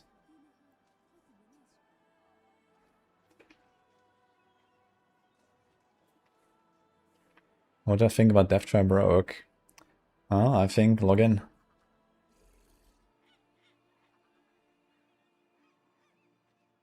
Basically, Firewall Sock isn't really Firewall. Yeah, it's like you use Firewall to then trigger the dots through the Firewall on other stuff. So... I'm not 100% sure what I think Northfire has this build, right? Yeah, what did he do now? So on the PTR, I played this a little bit. Yeah, so the Hydras apply the dot from the Firewall and the other stuff. Yeah, exactly. So you kind of just shoot through the Firewall. It's a bit like the PoE2 Firewall, basically. You shoot through the Firewall and then you get the buff.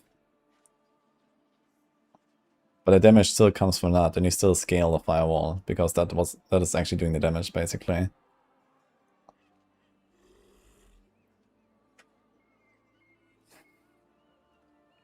That tier list is very wrong. Meteor Sock D tier. Well, if you have anything to show that would suggest otherwise, let me know. I'm curious.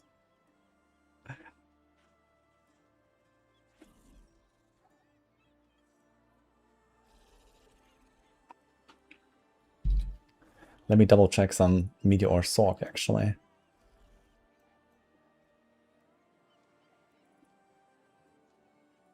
Okay.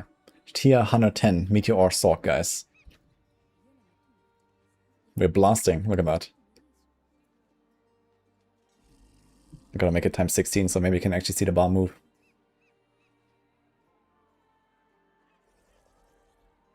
Ah, sorry, I died. I guess the bar is not moving after all. Oh, look. Oh, doubling the timer. Okay. Huge. It's gonna be a 5-minute clear even if you're lucky.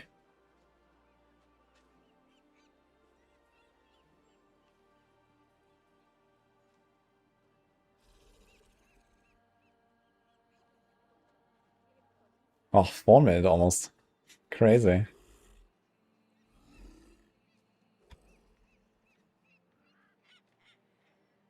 Boss fight only takes 30 seconds on 110. Not bad. Let's move it up, guys.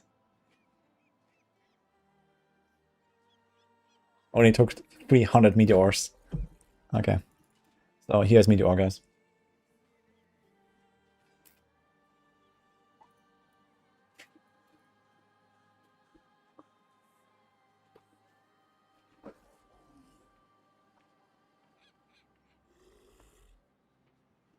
Did I try Zeal Pala? Yes. Zeal is alright. Heat buff. Yeah, okay, to be fair, this was with the Tarasha set. This was not with the new set, so it's a bit better than we just saw, I guess. Because you'll probably use the prior set now. But either way, I mean, Meteor is just not very good, to be honest. So, we'll see if like something comes out of this, you know.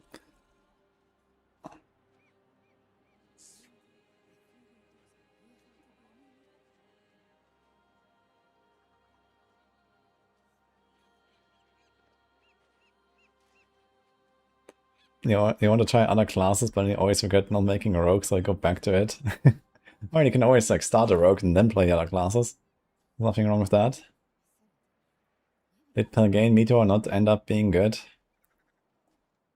I guess for a push version of Meteor, you would probably do Pelgain. But I mean, Meteor starts at such a low level. You know, Pelgain can't really save it. You know, if it's that far down, you know, a Pelgain tank would maybe move it up like, you know, one more tier or something. I mean, you'd have to look at the push tiers for that, I guess. So, this is where Pelgain is used in the first place, right? It's not used for regular gameplay. But yeah, I mean, if you look at push and Meteor is down here, if it's not already included as like a push version, there's no push version, I suppose. So, you know, it would maybe go to C with that or so.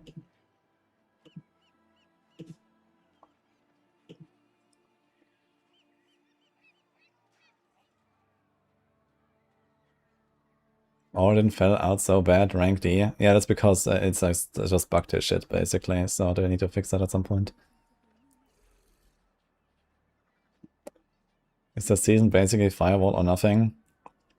Yeah, I mean, at T12 you can definitely play more stuff than Firewall, but for push it will be that. This is what the Firewall build looks like. So I played this a little bit, actually. So here, yeah, it's like a almost 90-second clear on 110, for example. So... And look, Meteor. It's on the bar, guys. But, yeah, this is my Firewall, basically.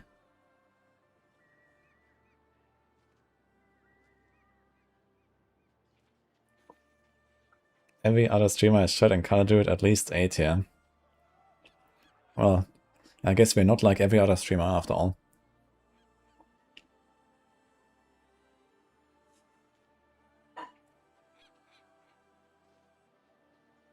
Is DevTab Rogue better this season than season 13? Yeah, it is, I guess, around 4 times as tanky. And something like 5 to 8 times as strong as season 13. Pretty good, I guess.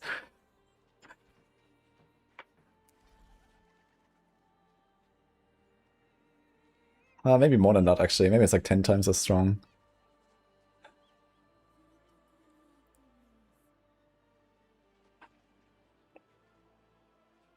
Bar, Broke, and Druid are the best. Yeah. What about the Sorg dot build that's melting everything? Yeah, this is this here. This is the Firewall build. So, this is kind of what that looks like here. You just kind of go around and cast Firewalls, and then the Tarasha set also triggers more Firewalls. And you kind of just like shoot stuff through it.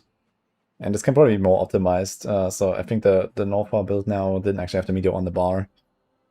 And there's probably like some other ways to min-max this. So why did DevTrap gain stonks? So there was a fix with Beastfall boots, and that triggered a cascading, you know, list of changes. Because now you don't have to run the 2 charges variant on DevTrap, you can run the grenade variant.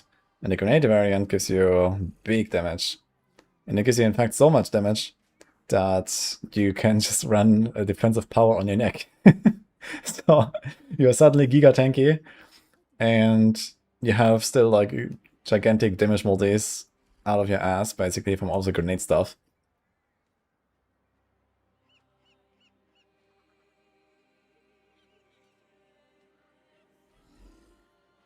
So that's basically what's going on. And this is why DevTrap is so insane. And I mean, on top of that, it's, you know, it goes faster than basically anything else. It has Giga AoE, pulls everything in, barrier every second. You know, infinite teleports. Like, it doesn't really get better than that in almost every way, right? So, it's pretty crazy. In fact, it's so strong with the new version that it's probably even the best rogue push build. So, yeah, we have it here. So, ultimate stonks. So, Rain of Arrows also got that fix, basically, to Beastfall. Yeah, we made this is actually new now. I think we didn't even have it before. Yeah, okay, it's not even like the season 14 guide yet. But either way, Exile is working on it right now. So...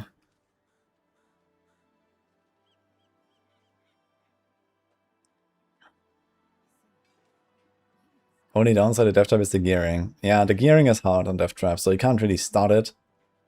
But once you have the gear, it's like insane. I think taking the vulnerable off the dog rune was kind of bad in the end. I mean, it is a bit of a downside for some builds, and it's gonna, you know, some builds gonna struggle a bit with like getting a consistent source of vulnerable, so that is something that they would have to like investigate, I think. Some classes just don't really have great vulnerable uptime, but vulnerable is like such a large multi, you need to have it. And we're almost back in like season 0 times, basically, where, okay, the difference between having vulnerable up and not having it up is like day and night, right? And you can't really do any damage at all. And You take a break for like 2 minutes. I can. Okay. Okay. So this is one thing, basically. And, you know, giving at least people the solutions, you know, something, right? Like, I think for some builds, it's just going to be like, okay, just put a Cursed Touch now, and that's it. You know, a Cursed Touch is kind of like the easy peasy solve vulnerable solution, kind of. So you don't have to really think about it. You just throw this aspect on. Usually you have like some boots aspect where, you know, it's like whatever. Or the transfiguration on the neck. And this is like probably how, I guess, a lot of bar builds also do it. You do like exploit glyph, and then for like the longer fights you have the accursed touch proccing, and that's just like a good combo to get vulnerable. I think the glyph being the rune being nerfed and the wolves not having vulnerable is fine, as long as we still have decent alternatives to get vulnerable.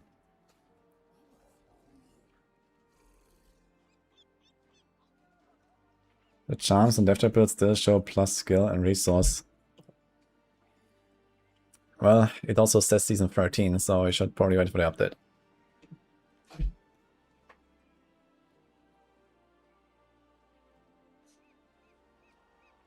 What makes Barrage worse than Rest? Just less damage? Yeah, it's not that strong, basically, in terms of raw output. But I mean, Barrage is a really good build. I played it as my first rogue build in the expansion, and it was great. So I'm so tired of the wolves. Yeah, I have to say the wolves are definitely too commonly used, especially for a magic rune. I think honestly, if like the wolves were like a legendary rune, and maybe slightly more costly in offering, basically, so you don't have like, you know, 7 of them out all the time, but maybe, you know, it's like a legendary, and maybe it costs 200 to summon one instead of 100 or something like that. I would say, okay, this is kind of fine with what they used to do.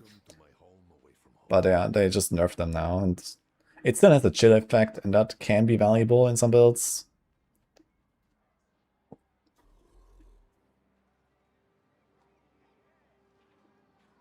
I think Rogue can reach the same level of Pit as Minion Bar without bugs. I think we have them both listed as like somewhere in the 140 range, so yeah. Minion buff will be really powerful. Anyway, I gotta be real quick. I'm gonna leave this open here.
Good news, guys. Okay.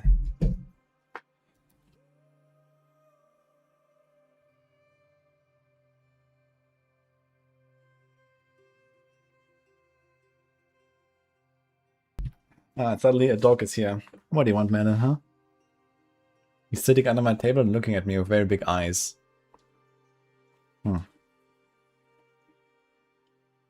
What do you think about the Seirun nerf, Merlin, huh? Was that really justified? Poor dog.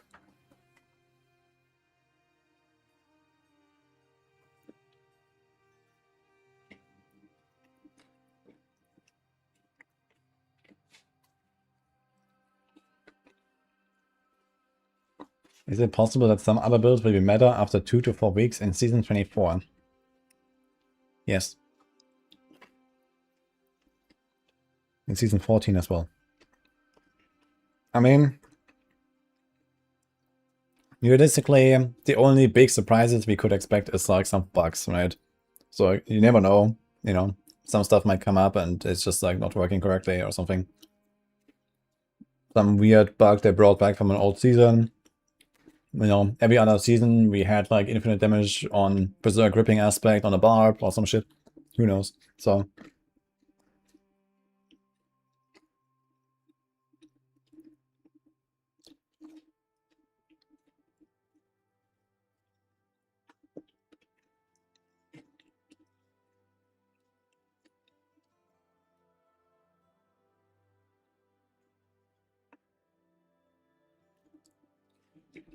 did they fix the under 50 rogue stuff?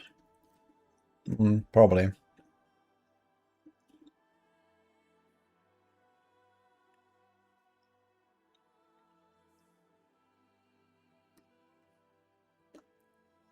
I was playing it in detail earlier. So Death Trap is many times stronger than it used to be, and multiple times tankier than it used to be, thanks to the Beastwall Boots bug fix.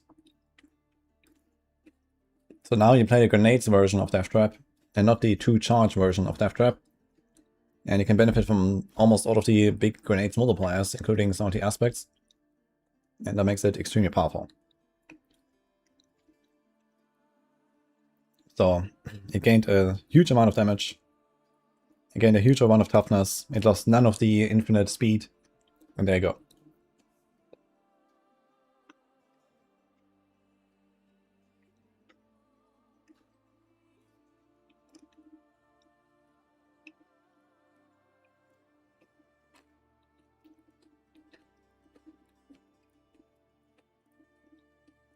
Is Lightning Storm only B? Yeah, I'm not 100% sure where Lightning Storm is and stuff. I've played most of the other builds. But I know Danger has tested it and Panda, they've been working on Druid. And honestly, it seems like kinda okay here. Actually, it's an A, not an B. What's this? Oh, this is the push tier list. Wait a second. Yeah, I guess a general Druid problem is it doesn't really go as fast as some of the other classes. So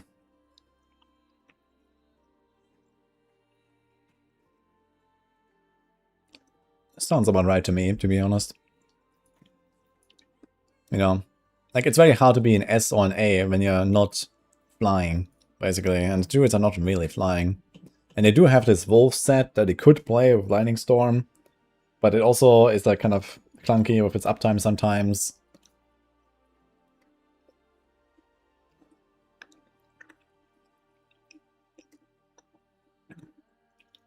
And then you can't actually really do the lightning set, which is kind of important, or the storm set.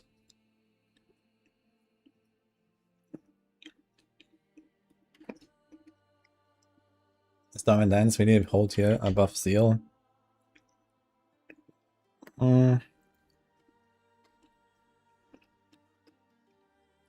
and Lance is a bit better for sure. Seal is also just kind of harder to do. It's like, you know, harder to play. It's like the self damage you have to deal with and all that kind of stuff. And Lance just pumps, basically.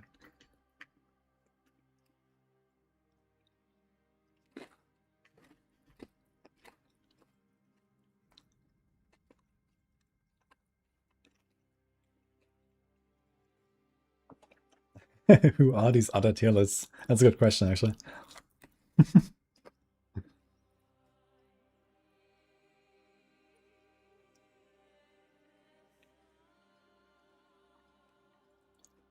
Yeah, everyone is waiting for the Maxwell tier list Crucible. This is why the others are not updated.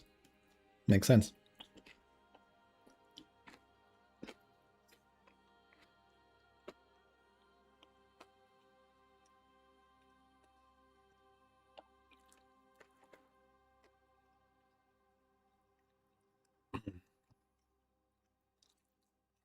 Deftime Rogue bugged? We expect no.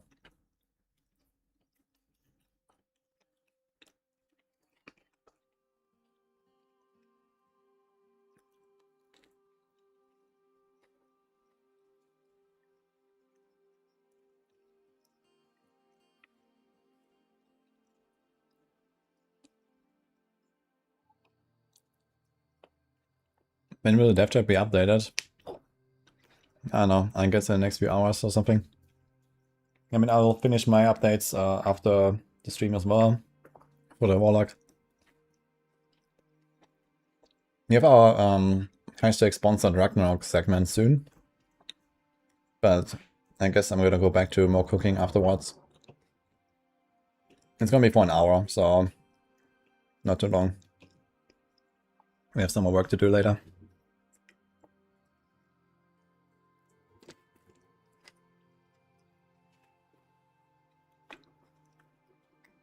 What am I league starting? Pension Rogue.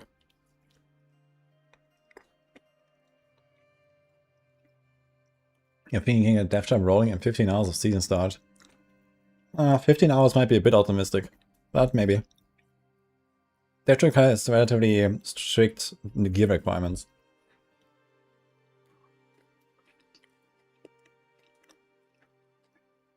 Blast on the PTR, ranks to meteor on Helm, Heat Talisman buff, 30x multi on Paragon.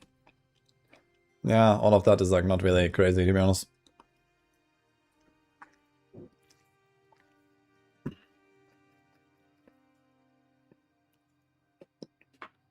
Dev job is live. Login. Wait, where is it? Aha!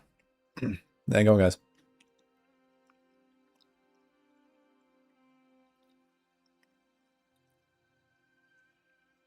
Look at all these beautiful purples.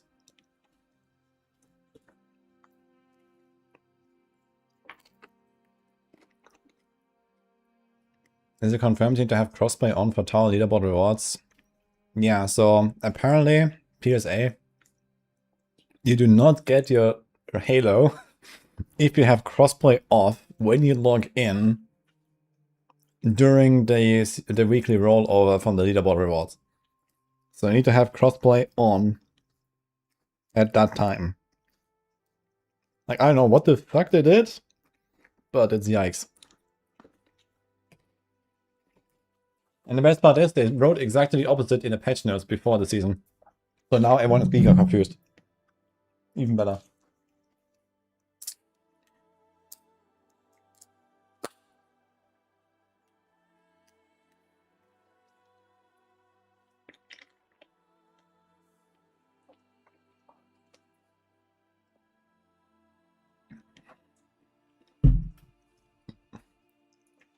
Oh, we got, wait a second. We had a 2 times timeout. Team. Oof. Okay. Well, I'll see you on season start, I guess.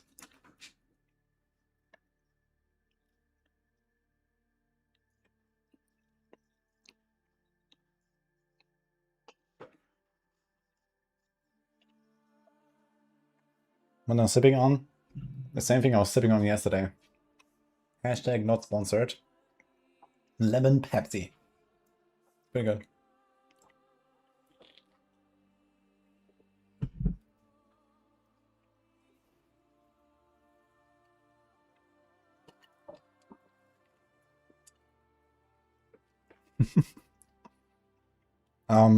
Actually not 100% sure about the halos on the leaderboards. Do you have this in the patch notes?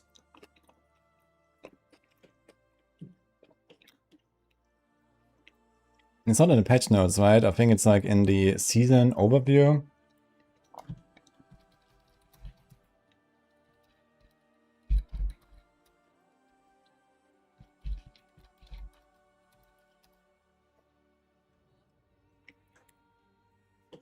here.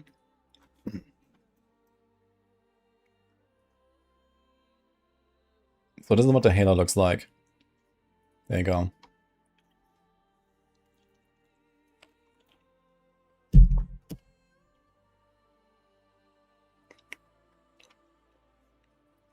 I think there's like different ones.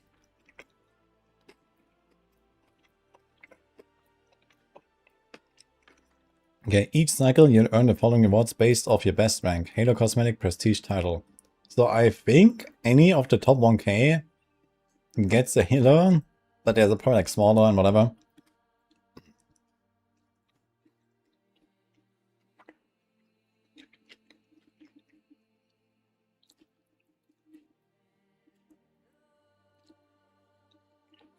Why is Pension Rogue strong? Did it get buffed? Not really. I guess the Rogue devs are just Giga Chats.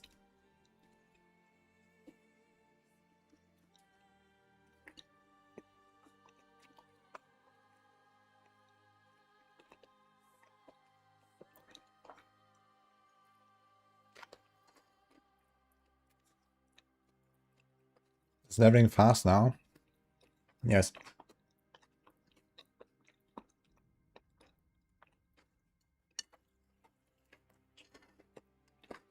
Didn't see a fix for Shadow Clone. Can we still do pit 150 of Rogue in 2 minutes? No.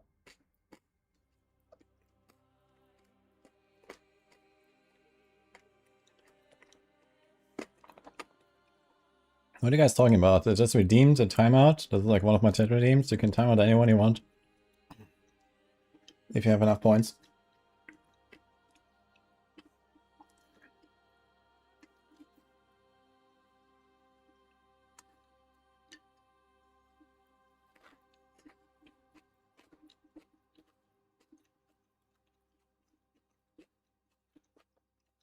Yeah, that practice run yesterday got level 2 health at level 18. It was giga scary. Yeah, if you're like really careful and not getting a lot of XP, only playing on normal, the 2 points in Helltide is actually pretty reliable early on.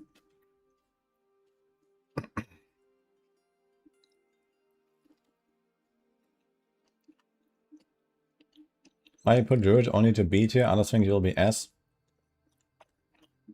Well, maybe others didn't play Druid, or, sorry, didn't play Rogue or Barb, I don't know.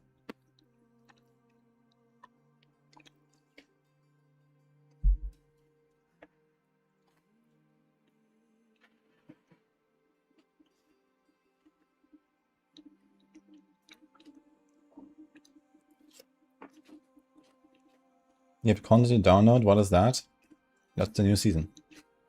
You can download already.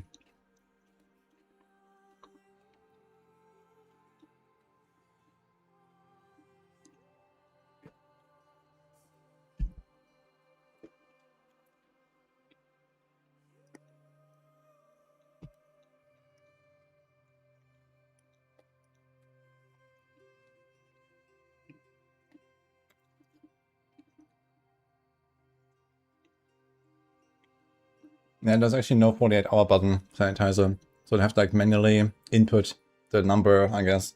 You can time out for X seconds. But I'll remember, don't worry.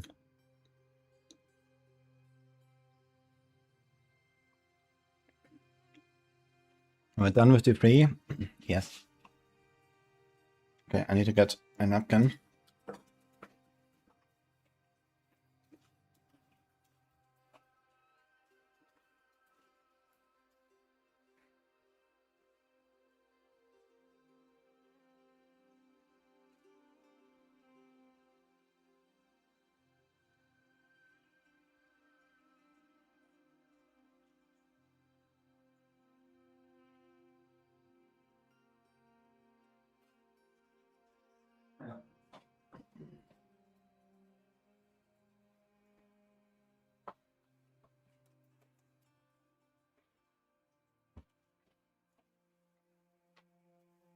Okay. I did get the GR 150, yeah? That's kind of close. I think I had like 20 minutes left or something when I did it, or 15 minutes. Because I had to do it within 23 hours of season start, but I did it. Yeah.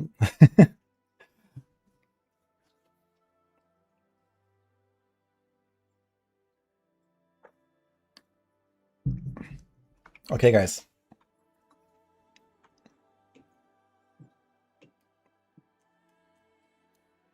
Get your audio guns ready, I would say.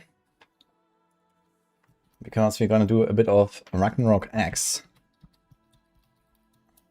now for like an hour before I go back to some more D4 cooking and stuff like that, and we can discuss the tier list and so on. And I have to finish the remaining Warlock builds.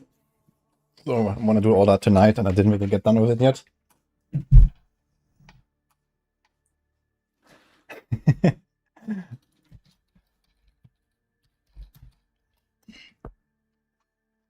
But yeah, what is the game about?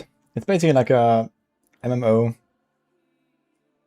So I'm gonna show this here. This is like their website. We also have a link. I heard the link is not working for everyone, so they're checking that out. But you can check that out as well. So they had like some huge updates lately, and they want to like show off the game a little bit. So yeah, we're doing that.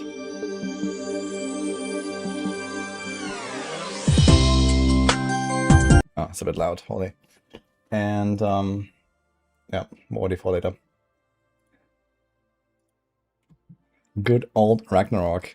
Apparently this game has like 25 million downloads. So kind of crazy. Yeah, sorry about the ear blast there. It was also loud for me. RagnarokX, next generation, that's the one. This game was sick back in the days. Who's played that actually? Anyone here? Is it RagnarokX or like another Ragnarok?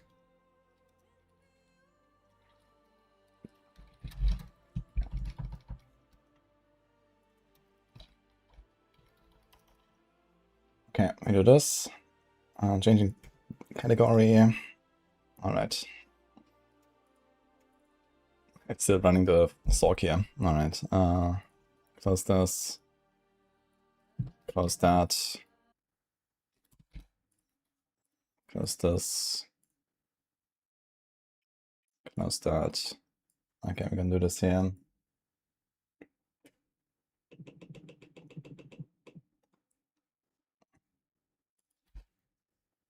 So apparently there's like some sort of like PvP tournament running that I am supposed to watch and comment a little bit on, and then we're actually gonna play ourselves. So they have like some sort of like, I think, clan versus clan or something system in this game.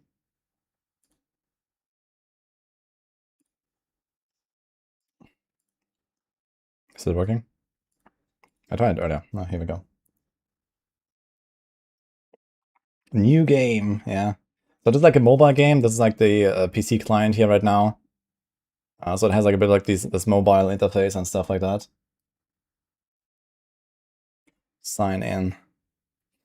Yeah, guys, let's go. Are we weaving? We are so weaving, actually. Okay, let me double check this here. Okay, so we're logged in. So it has basically these like, you know, person controls. You can like move around, camera, and so on. Okay, here's the War of the Chosen. Let's see this. Spectator mode. Is that going now? Grand Finals. So as far as I am aware, this is running now, or like just about now. Okay. But if this doesn't work, then we just like play anyway. I guess. I can't really click on it. I tried this as like a trial run in like another tournament a few days ago. Everything was fine, so I'm not sure. It's just 0-0. Maybe there's like a delay on this or something like that. Go PK someone off. I'm not sure if you just have like open PvP basically. Or something like that. Can I do like full screen actually? I don't want to exit. Let me see the setting. Graphics. We can do full screen, but then... Okay. I think that should work. Alright, so we don't have like the start bar and so on. But every time I click out, it minimizes. Okay.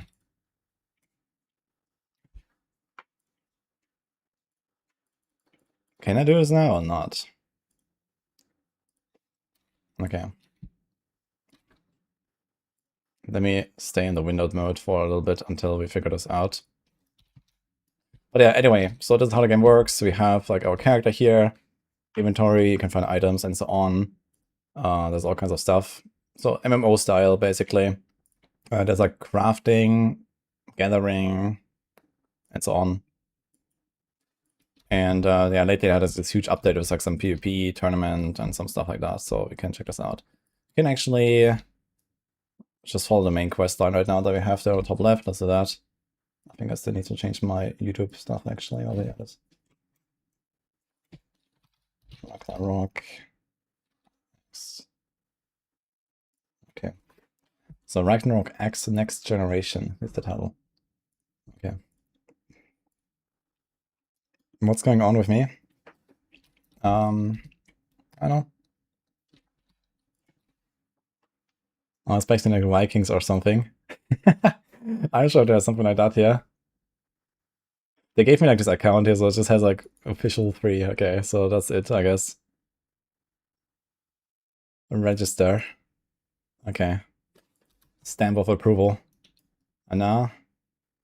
Okay, this is like our instructor here.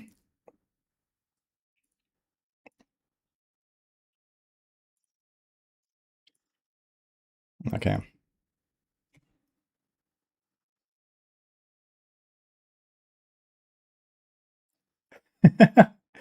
I single-handedly made this game have as many Twitch viewers as D4.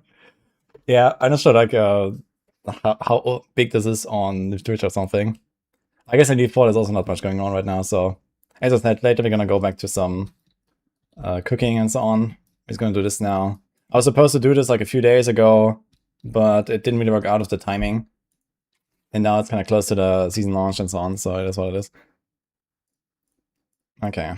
I'm just gonna follow the main quest line a little bit here, and then try this.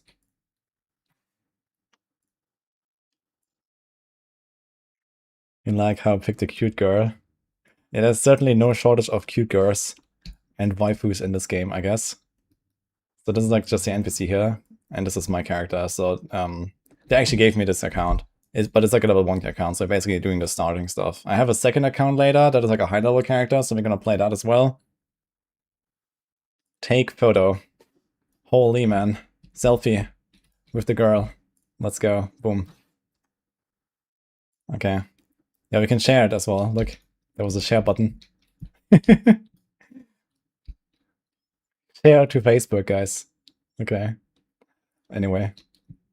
How do I exit this again? Oh. I turn off the UI. I don't know how to get it back. Okay. Souvenir photo. Cool.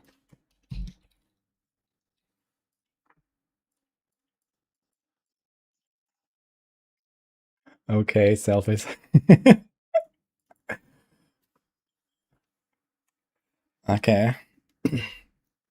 900% extra value, guys.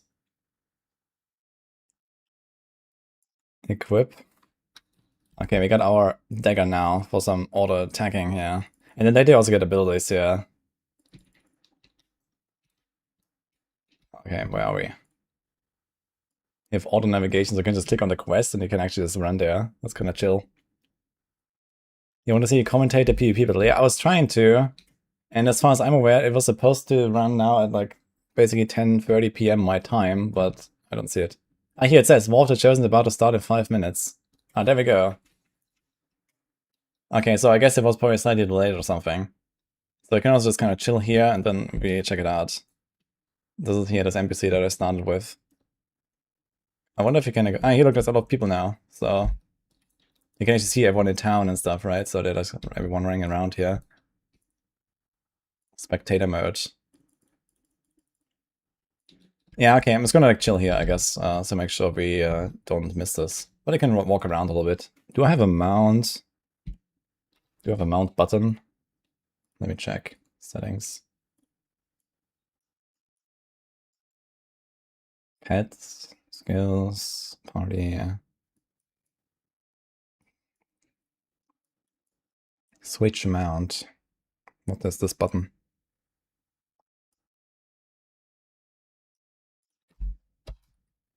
I know, I'll try this. Oh.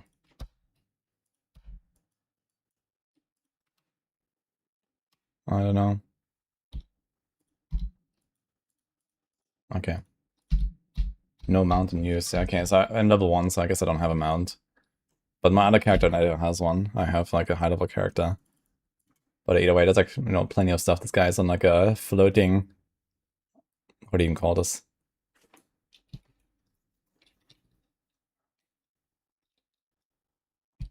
The Korean MMO. I'm not sure it's Korean, is it? Yeah. Definitely has Asian vibes. The whole style. Harem bed. A floating harem bed. Nice mount, yeah. He was also lying like this. At the top right. So what do we have here? Rune Bank, Kingdom Pass, Academy Handbook, Community. Oh, this opens the website. That opens the Discord actually, okay. So they have a Discord you can check out there. Share your selfies and stuff. Okay, these are the different servers. Alright. Backpack. Yeah, this guy doesn't really have much, so I have this weapon now. Deals 50% physical damage to large monsters and 75 physical to medium monsters. Okay. Cool.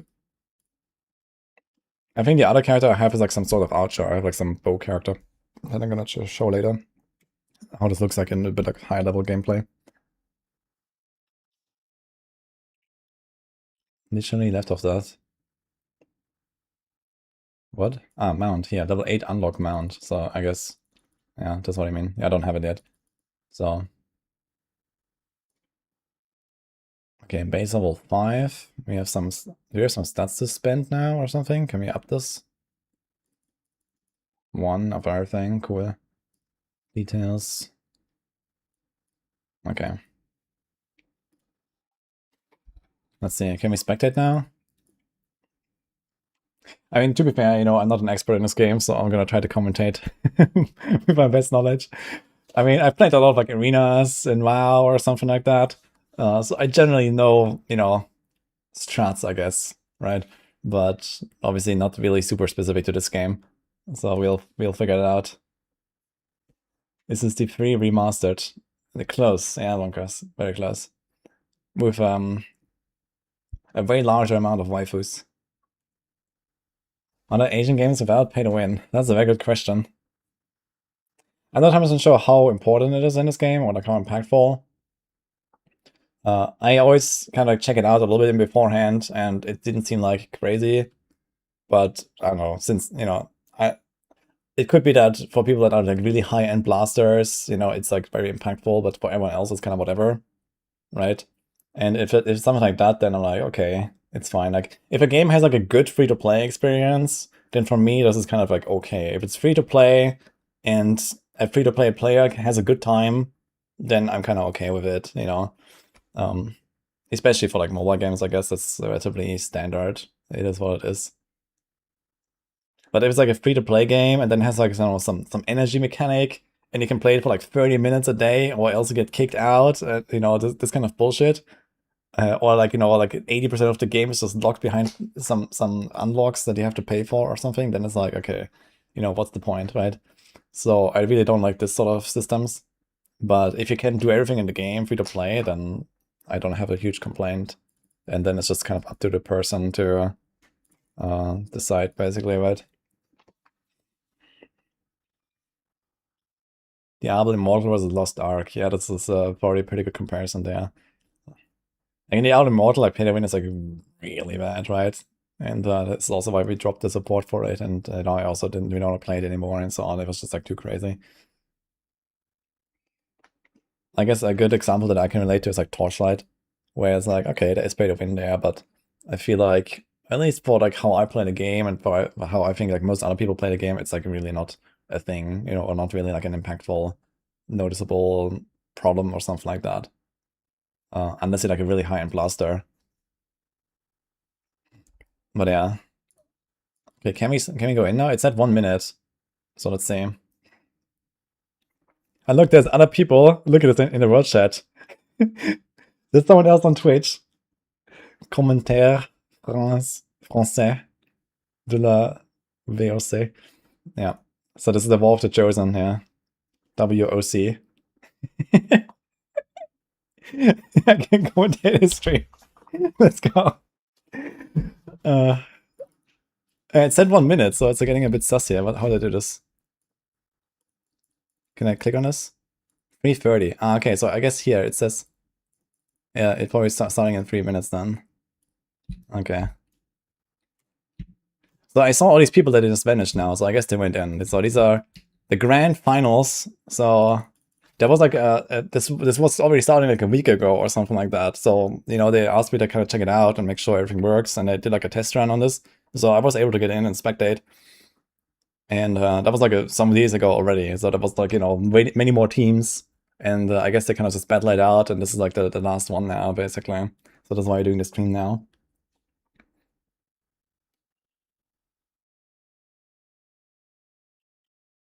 Aeon 2, people say 5k to be competitive in endgame. Oh my god, dude. Yeah, this is ridiculous, right? Like, if you have like pay to win in a game, and it takes like, I don't know, 100 or 200 bucks to like fully max out with like everything or something, then I would say, okay. But if it goes into like the 4-digit range, that is like ridiculous.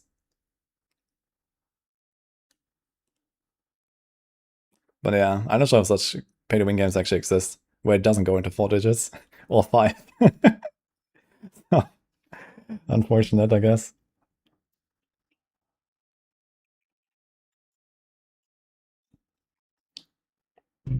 As someone who plays anything Ragnarok related, this is exactly the same as all the others. Okay, there you go. Yeah, it seems like Ragnarok has like a huge fan base and stuff like that. As I said, I think it was somewhere on the website or so. I saw like this game has like 25 million downloads. I'm like, holy. So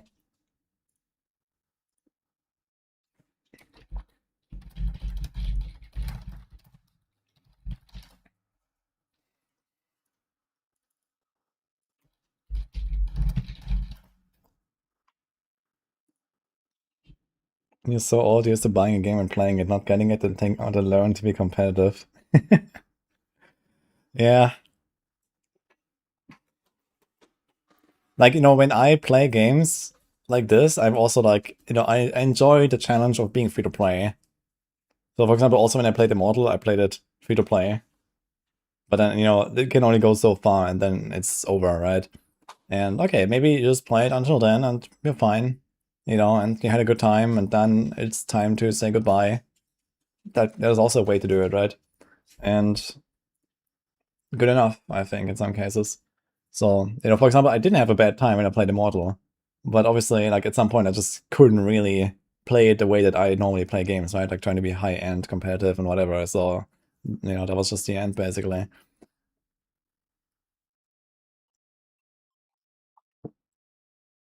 POV me when I used to play Clash Royale mobile game.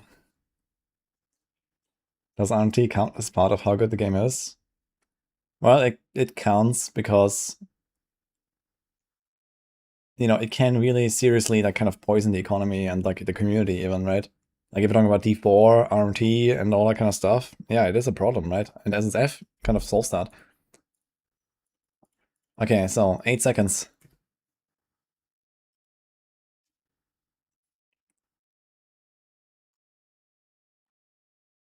Ah, now it's the button. Here we go. Okay, it's starting. Okay, so I see the teams here. They all look the same. So I don't know if they just have like a dress code or if they're like playing the same character. I'm not 100% sure. I guess we see it here. Like they have these icons. I think these are like the weapon types.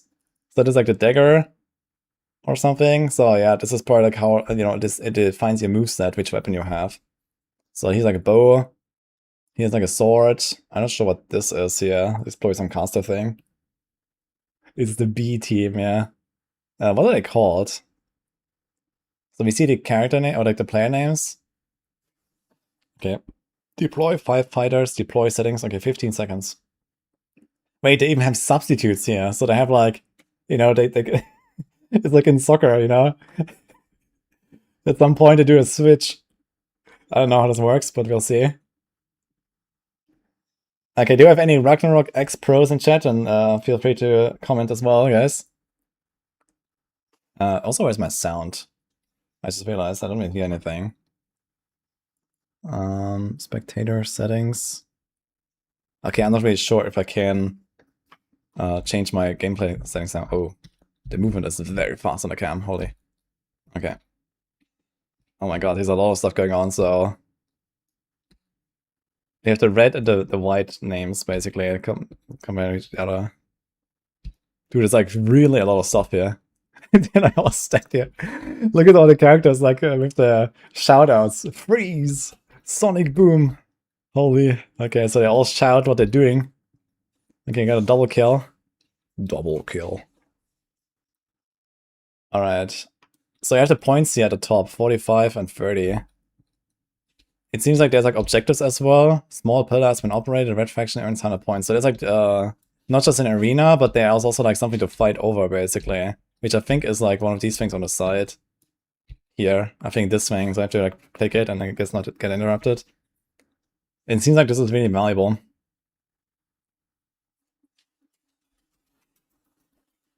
And it seems like the points are not exactly kill counts. Small pillar. Okay, now blue has 100 points. Yeah, okay, so it seems like really important to do the pillars here. You see this thing. And they got it on both sides, actually. They got two of them. Blue team is blasting.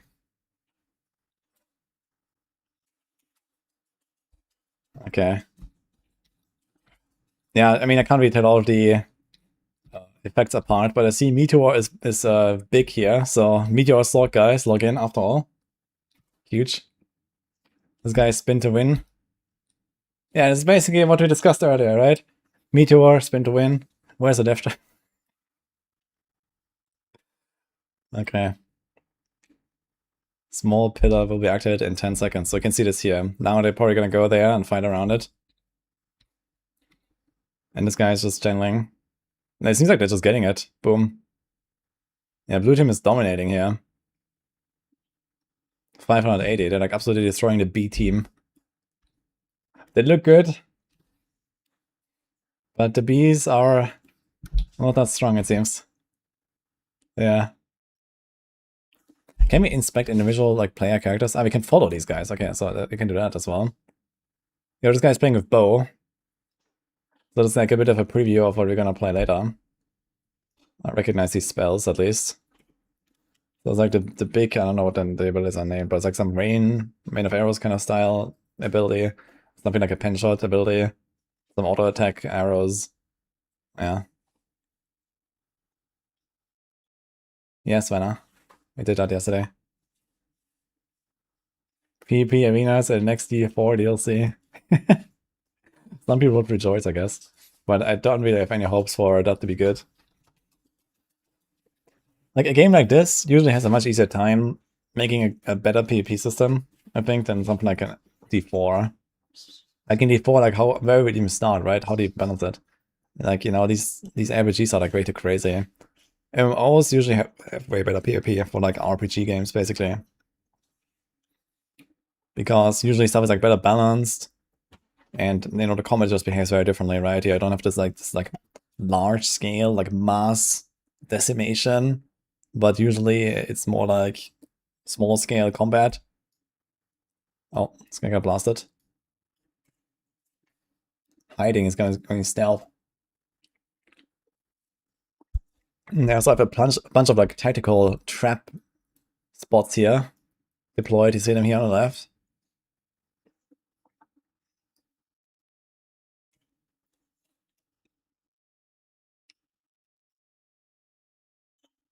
D4 PvP was so fun in Season 0. You spent hours in PvP back then. Yeah, I can imagine, actually. I mean, the game is like slower and a bit more like reasonable and so on, then yeah, I guess that's pretty good. You try these like low-level PvP events, right?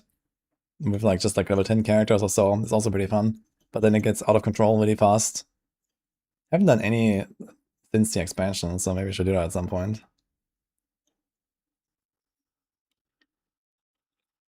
Okay, the blue team is absolutely decimating here. The other guys have no chance. I'm not sure if there's like another round Or if it's just like one fight, it's almost over actually. 5 seconds.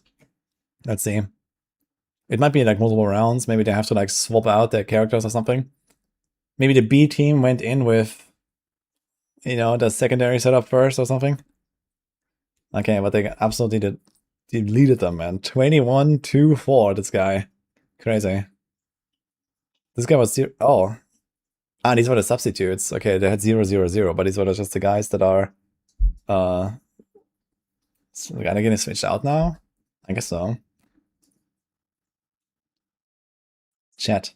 Can we see what people are saying? You can use this channel in cross-server mode. Okay, unfortunate. But how do I close the chat? Okay. Should I go channel point Gamba for this? No changes, it said. Okay. Yeah, did I have like another round here? So they're deploying. Okay.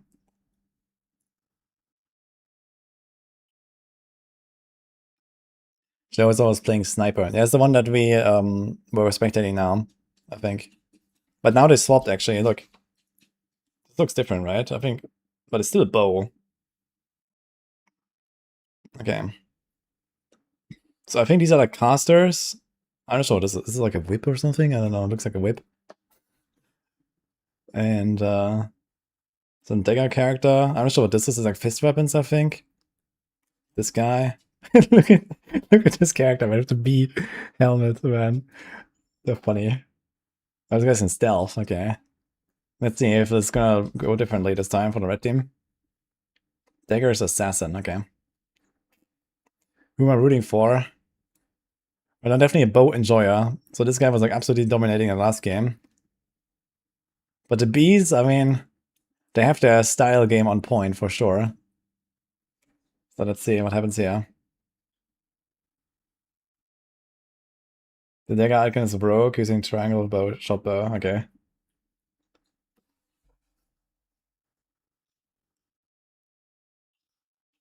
The blue team is 1 sniper, 1 dancer, rogue, wizard, and alchemist. Alright. Yeah, I don't know all the class icons exactly. The 2 blades is assassin, the dagger is rogue. Okay. Yeah, blue team is already dominating again. 160, 15. So it seems like they're just like completely crazy. What did this guy? It says foiled. What? Foiled or failed? Like, what is that? I guess it means that... Okay, they're dead. Okay. I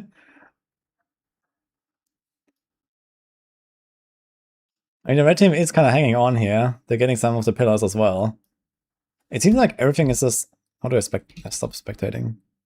Spectator settings. I'm not 100% sure how I don't follow someone. Can I press escape? No. Okay, anyway, I guess we're gonna follow this guy. Because see a little bit of the other guys, yeah. This game can't be played in EU? I'm pretty sure it can be.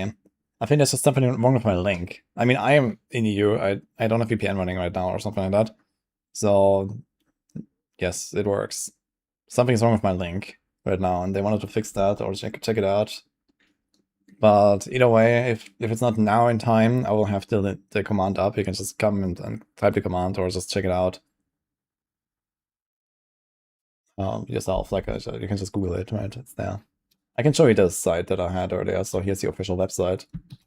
This one, if you want to check it out. So you can get it here, Google Play, Apple Store, Steam, even, and so on. So just check that then.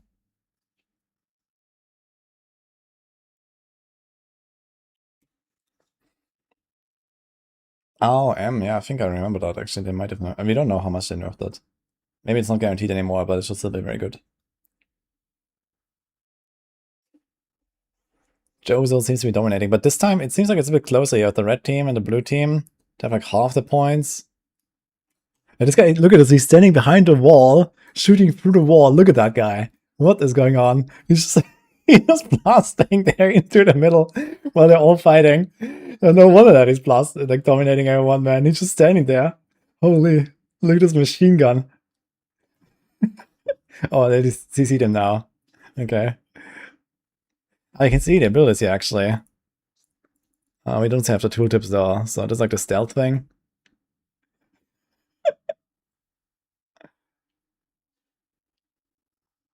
Check him PC, yeah. Jozo double kill, yeah, this guy's just deleting everyone here. Maybe if it wasn't for this guy, it would be a bit closer. But he seems like very strong. He just has like the cannon fodder in the back, in the front, like his rest of the team, and he's just like standing in the back. You can see the match data. Yeah, this guy's at 14-1-4. Look at this. Yeah, you can also see damage. So there's like 100k. He has like 200. Does it? I guess it's like a healer or something. I'm not sure what this guy's actually doing.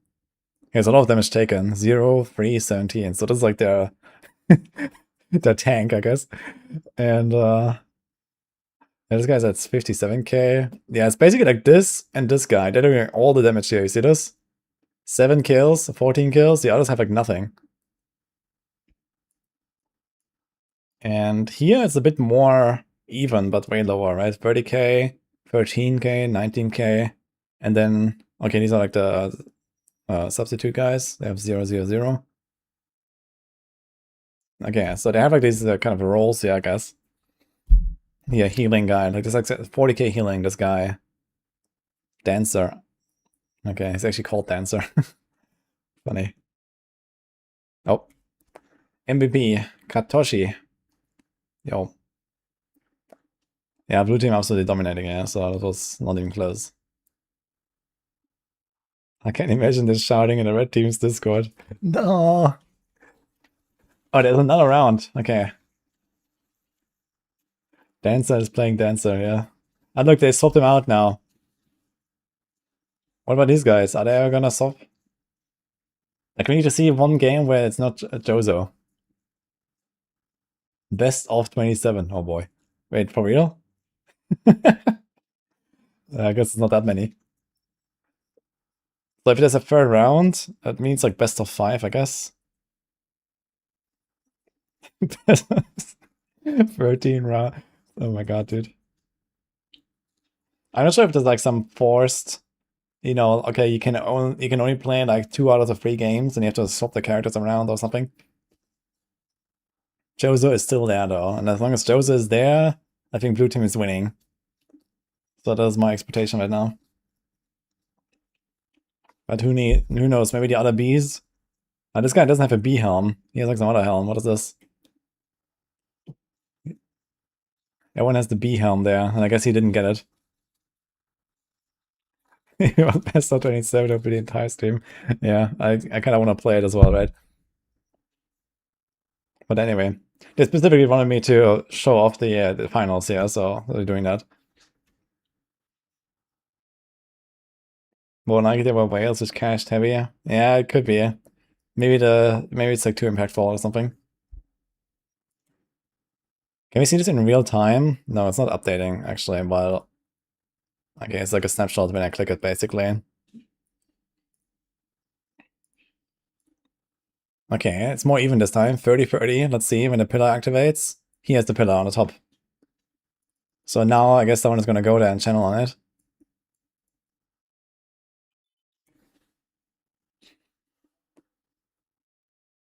He's playing as F, the helm didn't drop yet. Okay. Well, look, red is ahead. Oh no, okay. Blue caught up. Like crazy, the pillars. It's kind of cool though that there's like these objectives and it's not just some, you know, 5v5 arena or something. So there's respawning, but then you kind of come back and you fight around the pillars again. I wonder if there's like different maps. They've played the same map now for the third time, so at least for this sort of final here, it's like the same static map, it seems. They added a knight as a tank class, okay. Yeah, I'm not 100% sure how like group play works, if it has like roles, you know, like tank, healer, damage. It looks like in PvP at least they have a healer. So I guess it's also like a PvE thing. Okay, we have blue dominating again though, like crazy, so... Jozo and Katoshi, they're like dishing out the damage here.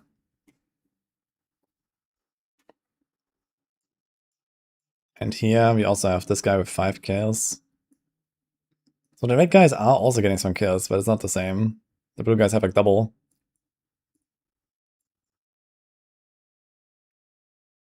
Dancers, priests, and alchemists are usually support. Okay, sounds about right.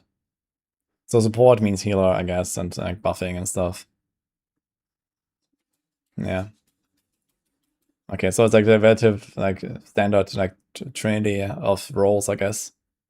Tank, DPS, heal.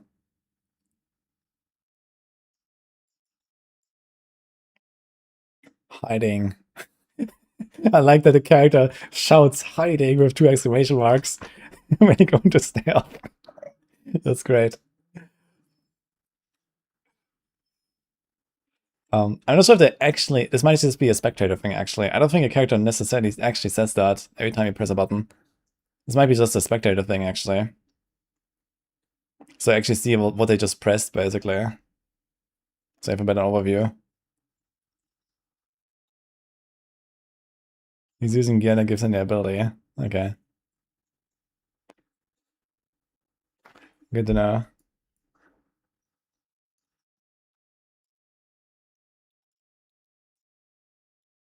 Okay, what do you guys think so far? The game would probably be interesting if the maps were bigger. And then he had some like NPCs as well that fight against each other and they push the lanes. That'd be kind of interesting. I think this would be kind of cool to have a map like that, like a Dota map or like a LoL map, right? Where you actually have lanes and NPCs and stuff like that. I mean, WoW has some battlegrounds like this, like Alterac Valley or something, right? There's no NPCs there actually. Is there actually, wait, is there actually something like that with NPCs? I don't actually recall right now. It's been a while. Jozo MVP. Yeah, okay, blue. Dude, at the start it looked like red team was kind of catching up a little bit, but blue is absolutely annihilating them.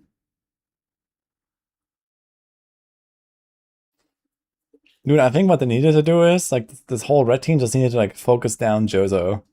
But somehow this guy's always just chilling in the back, completely unbothered. Look at him. And he's just, like, blasting everyone.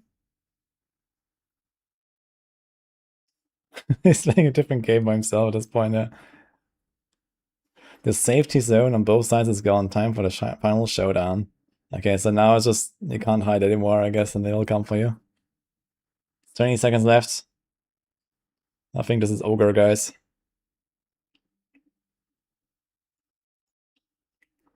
Dude, I need to do some, like, D4 PvP casting at some point. How about that? If anyone would ever play that. Okay, Katoshi is MVP again. There we go.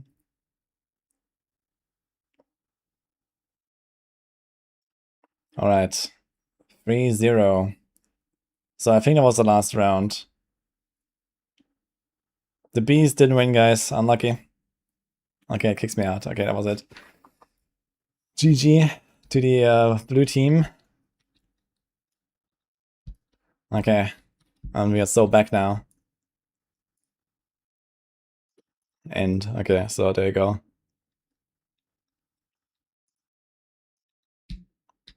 And now,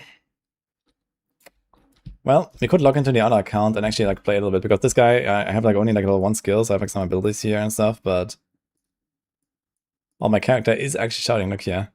Emergency team. Okay, it's like self-heal or something. Anyway, we're just a level 1 character, so let's go on a high level character, I guess. I need to relog into the other account though. How do I do that again? Return to login. Okay, let me find this real quick.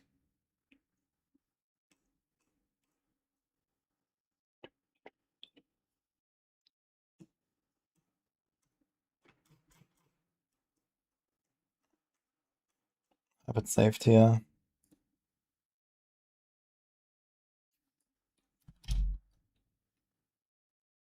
Change account. It's not my own data, so this is why I had to like look it up. They gave me an account. It was like a high level character. Did I change it? What happened now? Oh, here, switch account.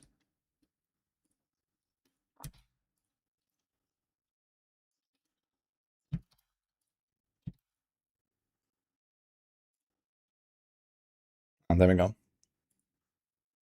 So level 75, Archer. So we're kind of like, you know, already endgame and stuff like that. Don't remind me. Okay. So I'm like somewhere in the cave now. I have a pet. Okay, that's not my character. So I just tried this out for like a few minutes. Okay, we have a bunch of abilities here. So we have double strafe. We have this rain, I think. Okay, so we have, what is that again? Okay, some double shot, charge arrow, there we go. What is that? Focus shot, boom. Okay, so these are our abilities roughly. And then auto attack, so it's just like auto shoots basically. Okay, so that's what we're doing. These are like some jellyfish here. I like somewhere in some cave here. Okay, I've played a lot of WoW, so it all feels very familiar to me. It kind of feels like that, to be honest. Okay, we went out of the cave now. Did I? We can go around a little bit here and see what's up. It looked like it's teleporting. Okay, we can click on this so she walks out. Tab 2. I think, true, right. There's like a tab button. Okay, so you see here 1 and 2. So I have more stuff. Okay, what is this? Improve concentration. Okay, that's like a damage buff, I guess. Wind walk. Okay, I have like a speed buff. So I can like swap the bar basically like that. Alright. And you also have like talents and so on. Okay, here's our weapons now. Longbow. Another attack. Okay. Cosmetics. Okay, so you have like just like that, so you can like just swap it around. Don't have anything though on this. Where are my talents again? This is here. So I think I had some remaining points. I can just like boost this, I guess. True sight. Okay, we could also add something else. There's detect, area, and stealth. Okay. So yeah, you have like different like talent trees basically and skill trees. And you can invest points and like, yeah, for example, some of them also have upgrades that you can unlock and so on. So this is kind of how that works. I spent a few of the points basically last time when I was checking this out a little bit. There's recommended builds as well. You can follow those. We can do this down. Sandman Mass Sleep. I'm gonna try that actually. Can I put this on my bar?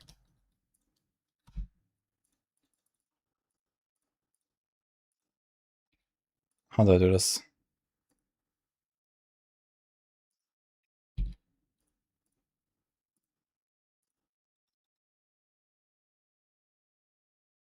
After select the item, have the corresponding slot. So these are consumables and stuff actually we can put here. Okay, I have a lot of stuff here apparently. Okay, so this is how it works. Can I see what they do?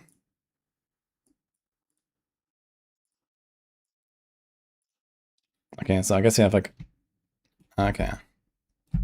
I think there's like a health and there's like a mana potion or something. Alright. Cool, good to have, I guess. But I was looking for the skills. Oh,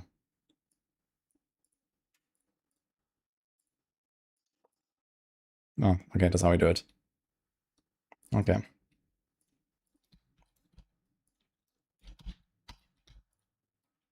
Insufficient trap. Oh, I guess we have a requirement for that. Wait, can I see this? What does insufficient trap mean? Special cost trap 1. How to obtain. I guess you probably need like an item or something that gives us like bonus to this, so I guess I don't have that. Alright, anyway. Let's do this. Shows us playing the Falcon build with some traps. Okay. Yeah, I'm not sure which build I probably have one of these presets, but I'm not sure which one. If you look at the Falcon command. So there's ranged attack, trap, Falcon, okay. Damage output is instantly increased with extra damage from your Falcon. Instance farming, can use multiple traps in advance to kite and attack enemies. AFK farming, smooth controls, steady output. Okay, I hear it has similarity high. Interesting, okay. Has a stamp. Nice. Okay. Anyway, I'm gonna follow this main quest now and see what it says. See, teleport. I'm not sure where I'm going actually. Do we have the map somewhere? Yeah, so I think it's the main town. World map. Okay, so that's what this looks like, yeah. I guess it's relatively large. We are like, I guess you were on this island now or something, and now we're in the main town. I'm not sure where we're going exactly. I'm just following the main quest. It just leaves me here. Ah, look, it's Kiki again. Let's hurry over. This is the new Ragnarok. Yeah, this is called RagnarokX Next Generation. I think this game has been out for a while, to be honest. I'm not sure exactly when it released.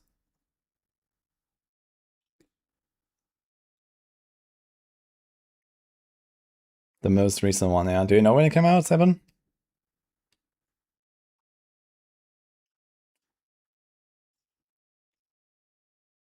Huge cutscene. I still don't have the sound on. Can I?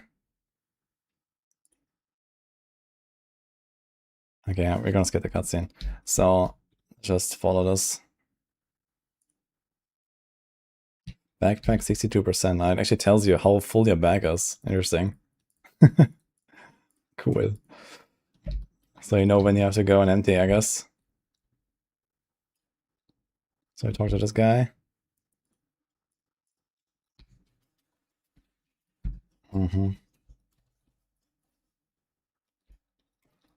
Where's my mount now? Okay, here's our little mount. It's like a floating blob, I guess. What is this?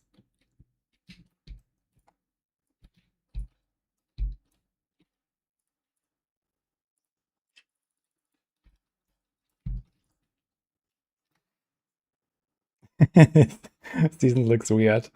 Yeah. They decided to try something completely different for once.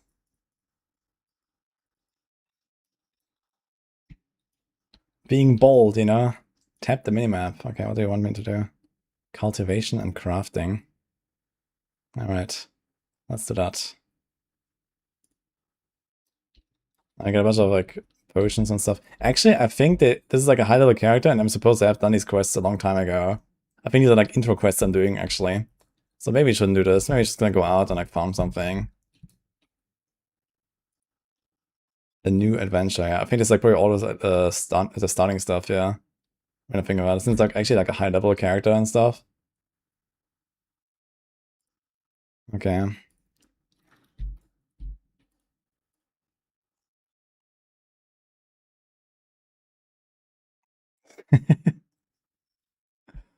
Let's see.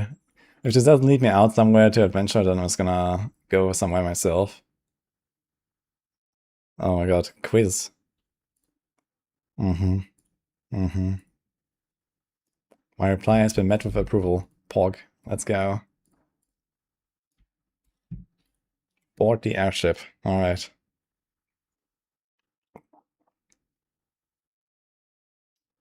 So I guess it's like a travel.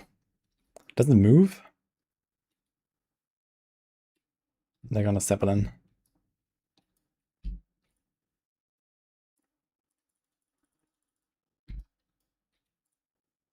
Pick up the parachute bag. Okay, we're actually like airdropping now. Let's go.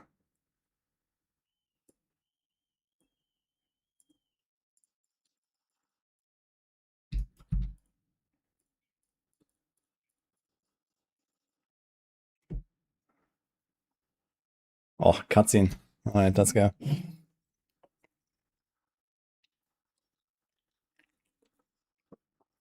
Ooh, that sounds actually not very pleasant. Voodoo virus. Uh-oh. What is going on here? Yeah, I think it's like still an intro quest, so it kind of shows you around and stuff. Sure, I guess. Frontera. Okay. I think it's like the main hub there. The text on the screen is such a Chinese thing, yeah. It's kind of funny how like the design philosophies are like so different, right? It's like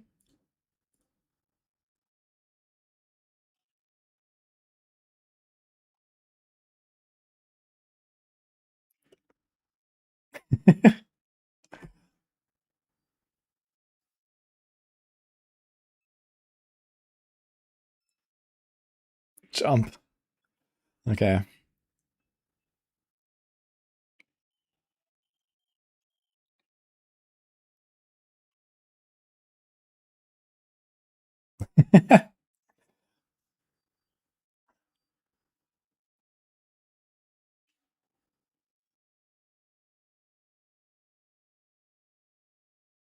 Title card. Okay. Am I supposed to type something as well? Does it show up there? Wee. I wonder if it shows up. I like there it is. I wonder if other people see this now as well. That'd be funny. Maybe it's like the last, like 20 messages or whatever that actually just show up there. Okay, anyway.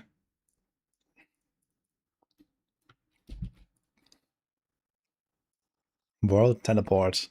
Okay, so can I do the others? Oh, apparently I can. Now we are somewhere. Seems like it's a different hub. Do I have the map? Now we're in Jeffen. So previously we were here. I wonder how large this actually is. And with all of these squares, it seems like all these squares are like actual like terrain. And maybe the rest is just like fluff a bit here. But I mean, there's like all these islands and stuff, and it looks like you could go there. I don't know. So maybe it's just not discovered on this character. Can I just walk out of the town now? I'm gonna try to find the exit. Where am I? Okay, it's this side. Let's go there. Probably not as big as the original game. I'm not sure how big the original game is. But I guess we'll see. I'm just gonna go out and see what happens. Can I? Oh. Oh, I think I actually just discovered. Wait. It looked like this just kind of showed up here. Okay, like there's definitely like some stuff that I can't go to. Current map has not been unlocked. Please continue exploration. Okay, so yeah, there is definitely a lot more stuff. So I don't know, like if what zone level this is now or something. Do we see enemies here?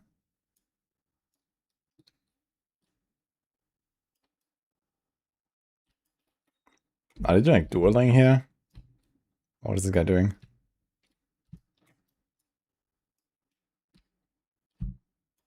Okay.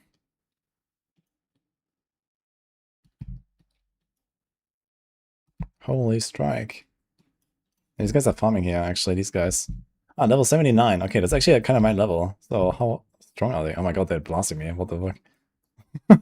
Wait a second. So they're kind of my level, but they're like super strong, I noticed. Wait. Okay, I need to 1v1 these guys. They actually hurt. Okay, let me try to pull only one and see what happens. Because I don't really know how to play this character exactly, so I'm not gonna try to take this easy. Oh, they are actually tanky, man. Look at this. What? They're not giga tanky. Why are they running back? Okay, yeah, I don't know if, like, how strong these enemies are, or like how strong I'm supposed to be, so... I wonder if the, like, character level difference makes a huge... Oops. Makes a huge difference. But yeah, they have a lot of HP, man. I think I have to go to a different zone. They're kind of crazy. Yeah, okay. Yeah, alright. What is my mount again? No combat, okay. But yeah, seems like there's way higher level monsters that are pretty crazy. So I'm not really ready for this, yeah.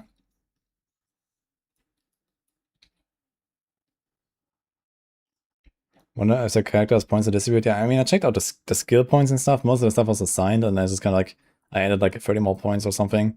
So at least this seems fine. but I'm not sure what else like might make me a huge difference. I have gear equipped, you know, I have stuff in every slot, but you know, maybe my character's level 75, but my gear is not really on that level, right? So this could be the reason why I'm kind of weak. I'm not really sure what you're supposed to have at this point. So either way, I guess we just follow the quest then. They're all level 0, no enhancement. Yeah, okay, I guess that makes a huge difference then.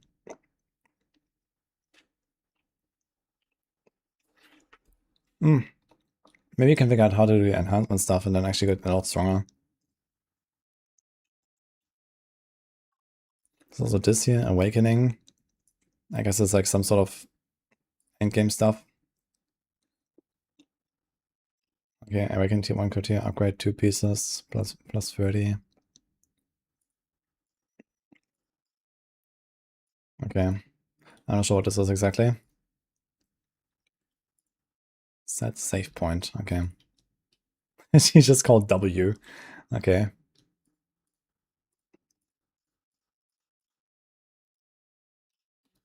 Okay. There are also stats to be distributed. Let me check that. It's like in... No, not wardrobe. This is not here, right? Where do I see this? Here, I guess. Okay, the base stats. I mean this? Oh yeah, I have like 11, 59, and so on. So how do I do this? Can I press on this?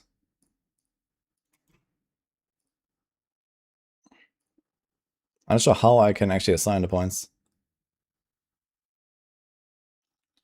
Ah, here, add. Okay, yeah, 229 points, okay. So I guess I do like a lot of agility, dex. Actually, dex, maybe. It seems like it costs more per point or something. It costs 9 each. This costs 6. Ah, okay, 9, 6. Okay, so they have different costs. Alright, I guess we're just gonna distribute this a little bit like that. And now I can see, okay, hit, dodge goes up, attack speed goes up. Alright, but it's not like a gigantic multi or something that we're missing there, so I guess it's something here. But that's maybe more class. Archer. Ah, so these are the specializations. Okay, so the green is the color for the archer, and then there's hunter, dancer, sniper, gypsy. Okay. What the hell?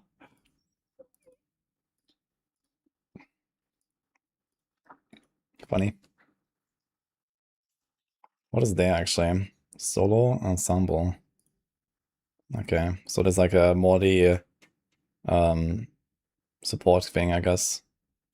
Ranged attack. Alright. Shadow equipment. Shadow equipment only takes effect when equipped with a weapon of the same type. Uh-huh.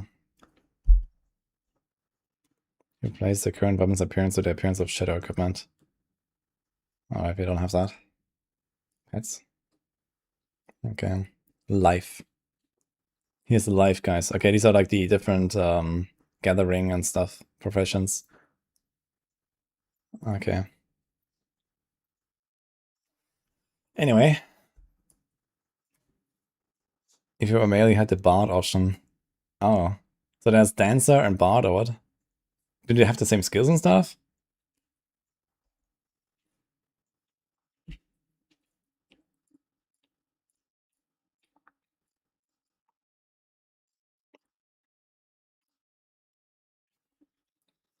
Very similar, some small differences. Interesting.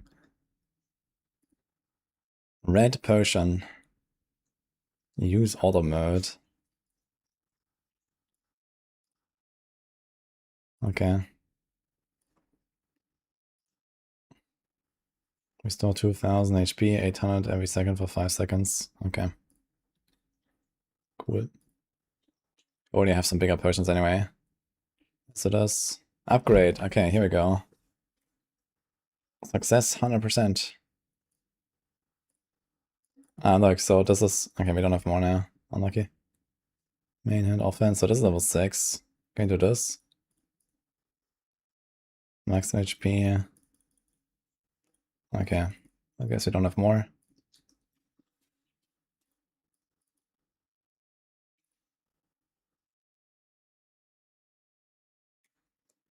I played no Ragnarok when it was new many years. Very good games came after. Okay, nice. Would you try this year? The RagnarokX? Apparently it's a pretty popular game, turns out.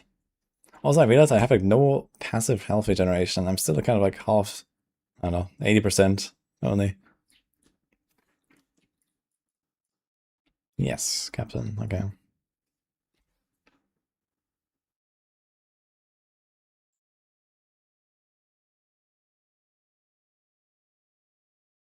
Do you get infinite arrows on this? I think yes.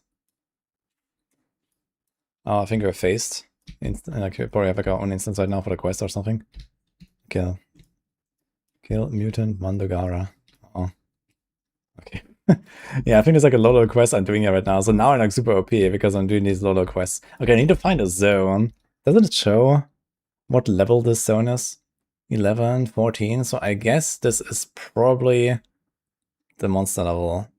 Can we see like what levels these are? We were here earlier, right? Oh yeah, 73. Let me see if I find something that's like, I don't know, 50 or 60. I think where I was at the start, there's like this cave. Oh, I can actually navigate there. Okay, that's also nice. I remember the cave. I was able to do stuff there at least.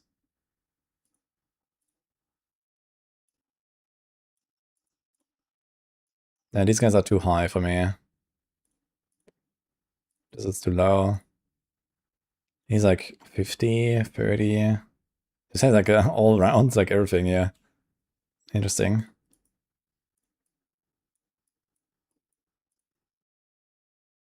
Let's go here. All the navigating shouldn't take very long. For like just a minute. I played some old Ragnar like 20 years ago, damn.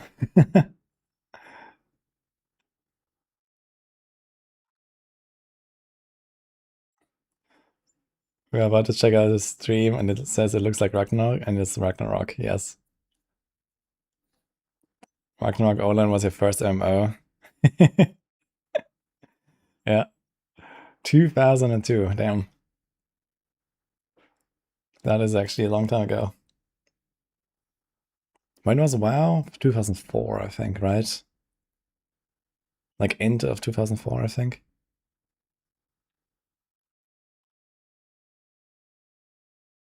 Yeah, I mean, I'm also like designed very differently back then. So these days, it definitely looks like it has a lot more convenience features. So to have auto navigation, infinite ammo. We have a lot of stuff that wasn't really a thing back then. Okay, it's gonna go back to this cave because this is like where I was actually finding some stuff. We can maybe go through this a little bit, do some action. So I wonder if I like feel like I'm stronger now. And we're definitely blasting these guys like very easily. So I think we are like kind of OP for these now. I'm not sure what it's like supposed to be like the typical like level difference or you know how easy this is supposed to be. I guess you know I might be lacking a few things because it's not a actual progress character. They just boosted this guy for me basically. So I'm probably missing some stuff.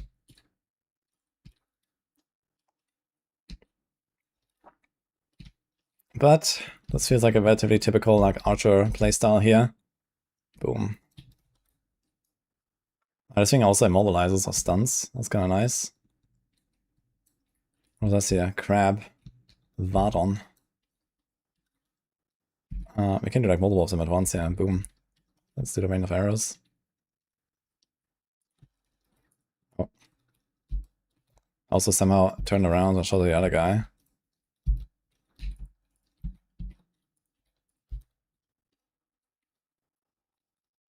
Ah, yeah. Yes, set about. Was the old Ragnarok also looking like this? With the Aya style? You remember competing in a race for first 99? It lasted a whole month and you won. Damn, dude. Congrats. Okay,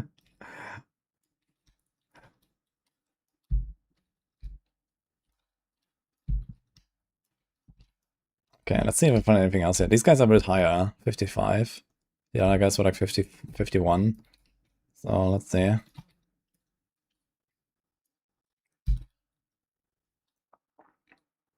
Okay, still fairly easy.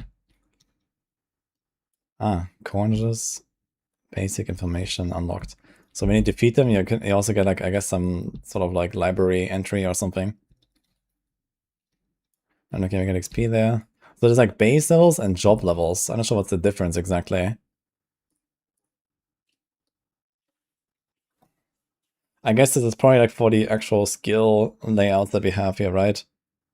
I mean, there's like the archer, the hunter, the sniper, so I guess it has to do with that. You were 12 years old and got the world first 99, really? Holy shit.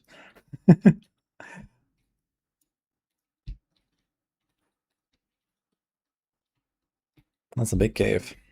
Okay. Where does this go? Underwater temple. This is like an instance, actually? Let's see. Chapter 10. These guys are level 60. Okay. Good try.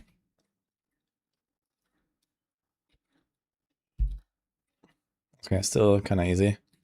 But we noticed they're a bit tankier, for sure. Ah, so the falcon is not actually just a pet. It's actually like my falcon, like a falconer, actually, like a combat pet. I just realized. You see the falcon is like diving in sometimes. Is that, it said earlier, actually I don't have like an actual pet.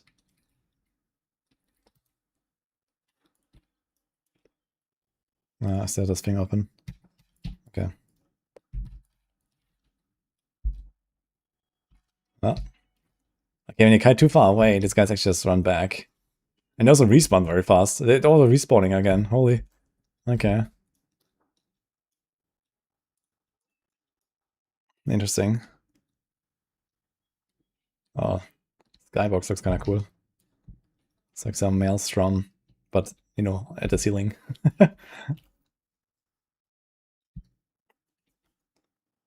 You got first in the region of South America. Okay. Do I have wind arrows? Yeah, you have like different ammo. I noticed this, but I don't have any, I think. At least I can't stop them here, but yeah, I tried this. I think I maybe had a few, but I used them, I think.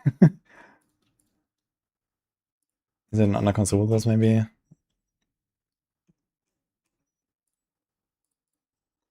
Yeah, I don't see anything. Speaking of consumables, where was that again? For the potions?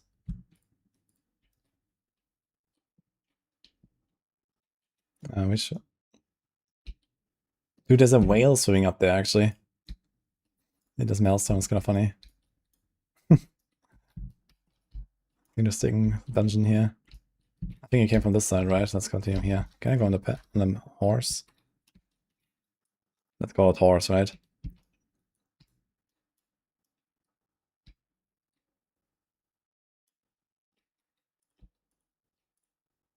Ah, yeah, this was the potions, yeah. Yeah, I just wanted to heal up my missing HP. There we go. Level 69. Nice. Okay, let's try these guys. Okay, now I do it. Do I pull multiple guys? It seems like I don't really have pull aggro from the rest of the pack or something.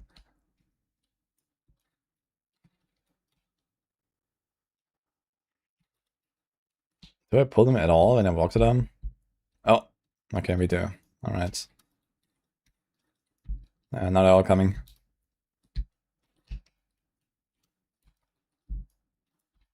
Can we eat them down? And he's actually hurt though. Look how much damage they do to me.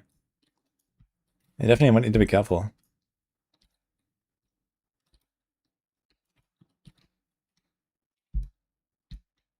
Okay. So they're like almost my level. I'm 75 and these are like 69, so I definitely notice a difference. It seems to like ramp pretty fast. Also they do some ranged attack or something, it looks like. Water ball. Okay, so there's like this auto use of potions. It seems like you can just auto use the potions.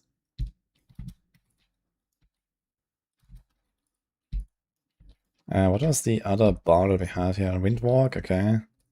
Improved concentration. I'm not sure exactly what they do. I think one is like a crit buff or something like that. The other one is just faster speed. Oh. Okay, I cut it too far away. It's a bit strange that they just evade so fast when you kite them.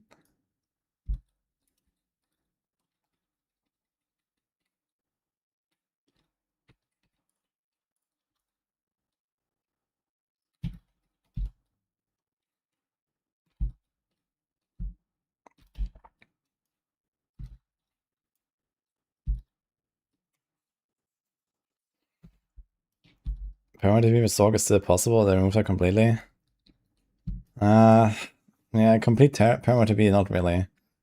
You have to like work for it a little bit. There's like Jar Rune and the all power charges you can do with the fire teleport and stuff like that. So it's not like just like spam forever.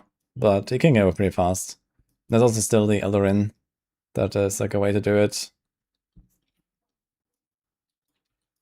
Yeah, they have a really small range that is aggro around these guys, so I'll definitely notice that. What are these guys? Level 67. Mark. Okay. Is it like some sort of like boss or something? I wonder if like these dungeons have something, you know, at the end. Can I go up there, the stairs? Wait, let me see that. Mount is instant, by the way, in this game. This looks like it's an entrance or so, but I don't think I can go up there. It's just closed off. Maybe it's not really an entrance. Ah, map info, so you can actually see what's here. Look, it goes from 59 to 69 in one map. Interesting. Oh, here's another guy. Crazy mount. Okay, you can watch this guy here. No?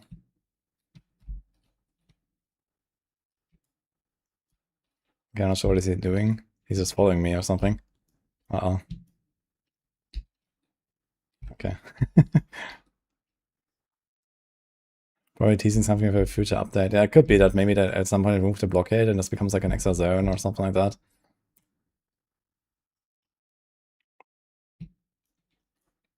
Wudijo Ragnarok has another floor to Kraken. Okay. What's up with this X version? Why did I decide to give it a try? Yeah, they just reached out, you know, they had like this big update and this like PvP tournament and stuff, and I figured, okay, you know, I've played a lot of MMO and, you know, RPGs and stuff like that, and it looked fine to me, so I was like, okay, let's just do this, right? Before we go for the big season blast now. You know, I'm always a bit on the lookout for what's out there, and especially when I get like some reach out from like a game publisher or something. Yeah, for this genre, I tend to check it out, basically.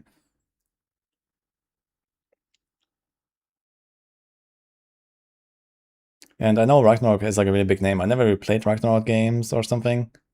The RagnarokX is now like the latest entry in the series, basically. So this is the one that you see. But I know it has like a huge legacy, like from like 30, 25 years ago or something like that. So we actually had a bunch of people talking about it here in chat, right? Saying, oh my god, I played this like 20 years ago. So kind of funny. And it's also like a reason for me to like, you know, check it out, basically to see what it's about. It's kind of funny how I can just like auto navigate and so on. And then I guess you can like, you know, chat. There's like this global chat nearby, whatever. You can like do all kinds of stuff. I guess there's like a lot of like community things and basically here. We had like this, like, I think it was a clan versus clan or whatever. That we watched earlier, this PvP thing.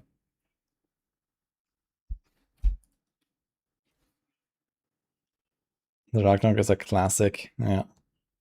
Tibia. Holy. Anyway, I think we can also leave it at that. So this was just like a little sneak peek of RagnarokX. Apparently hugely popular. So I saw it has like 25 million downloads.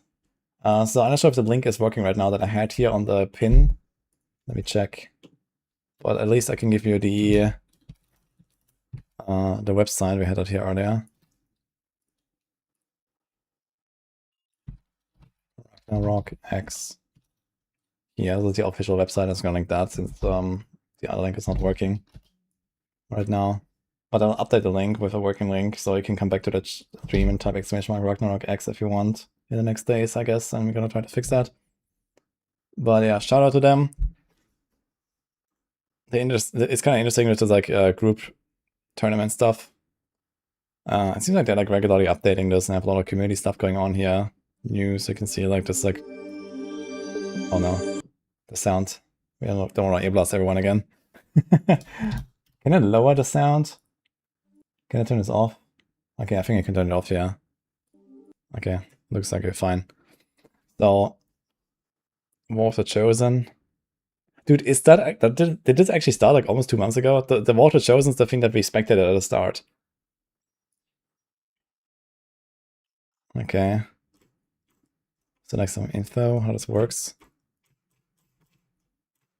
I guess it's like a... It looks kind of weird. I think it's like optimized for mobile. But yeah, anyway. So there's more info here. And you can check it out. Free game. You can download it.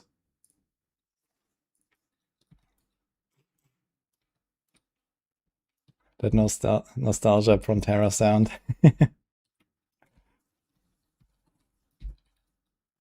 Before WoW, people were spread playing all sorts of MMOs, and then everyone was playing WoW. Yeah, I know. There was also like the Star Wars MMO and like some stuff like that, right? And stuff like EverQuest and so on. And I think everything just kind of died all at once.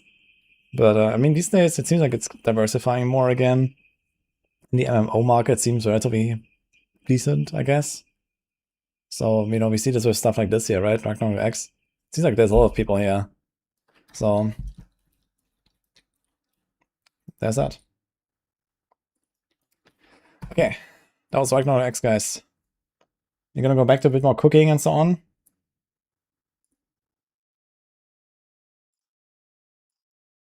Let's do that.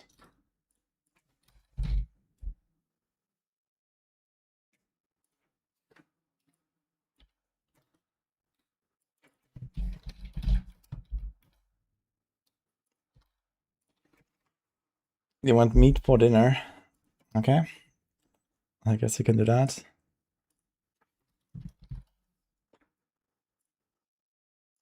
Is it here out? Someone is asking. It is, turns out. Look at this. Okay. Hashtag cooking. I seem to finish my dinner, actually. I didn't fully eat my burger and my fries earlier. So I can do that. Yeah, so someone was asking, so we have it published.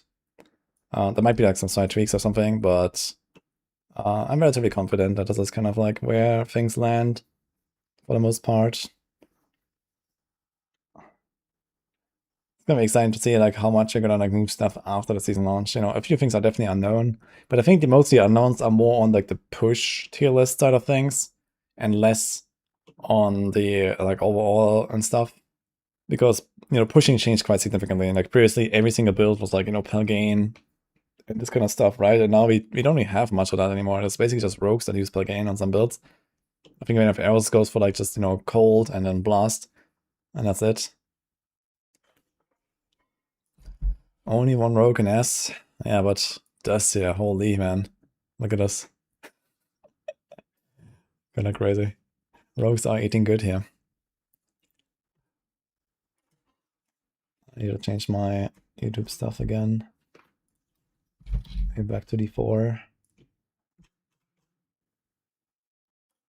Okay.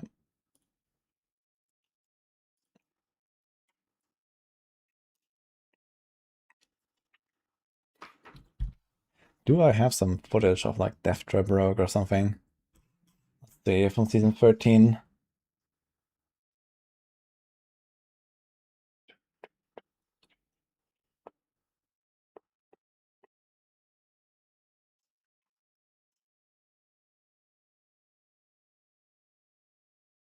Here's Death Trap actually. So that's like season 13 Death Trap.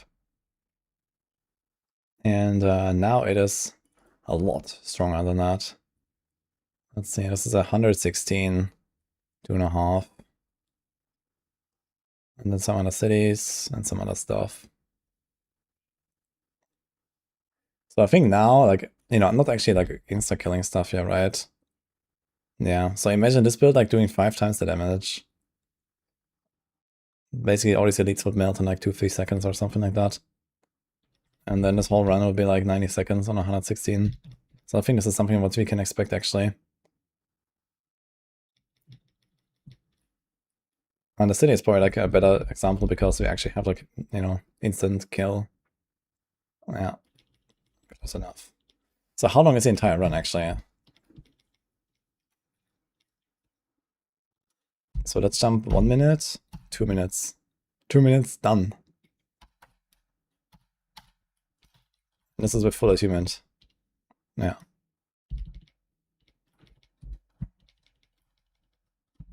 Here's round 2. 1 minute, 2 minutes. Okay. I already has the animation, so it was actually already dead. Yeah, so 2 minutes flat, entire Undercity run. Pretty good.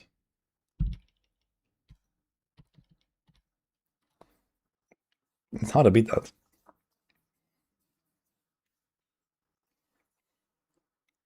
Druid is a lot lower than my last overview. Not really. Druid is like number 3, I would say, right?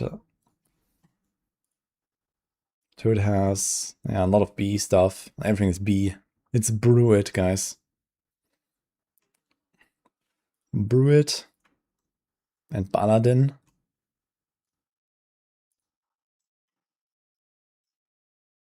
They actually have Bone Spirit up there. But I wonder how comfy this will feel. Stork. It's kind of low on most of these. Firewall is up there, okay. Spiritborn has that. Warlock, guys. Dude. Warlock is really looking rough as well. Fred in B. Yep. I mean, B is still really good, so there's nothing really to complain about. Maybe this looks a bit different on the push. I'm not sure where the push lands. Let's see, the druids. They have actually a bunch of good stuff here, it seems.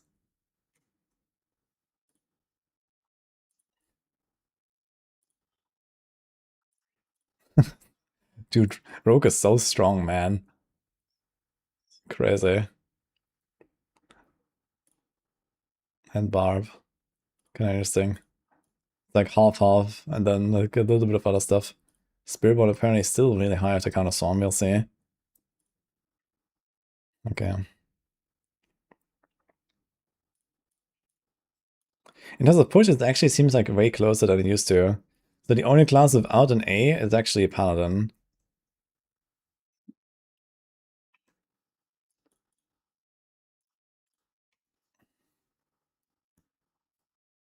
Warlock.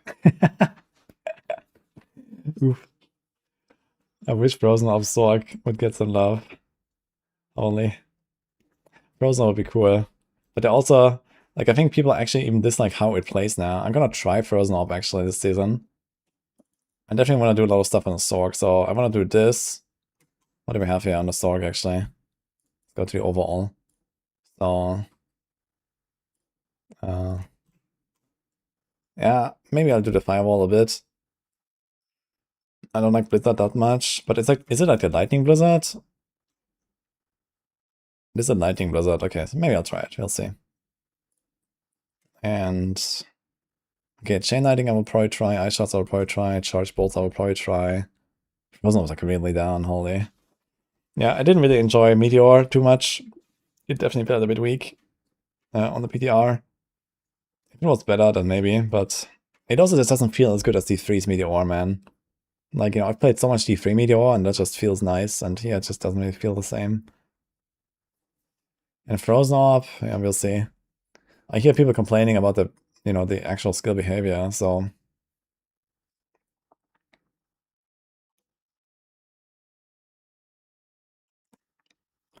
Been playing Fork since Vanilla D3. Sucks they got nuked in D4, yeah. Wonder if they'll build to require one button. How do you like this one?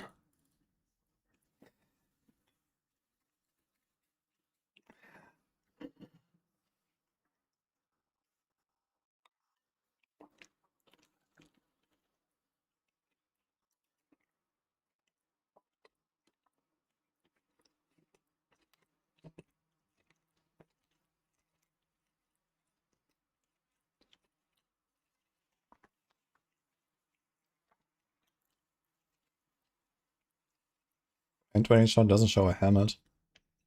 Uh-oh. And what helmet could be missing there? We didn't get any new uniques or something. Maybe that's an issue with like displaying the new mythics.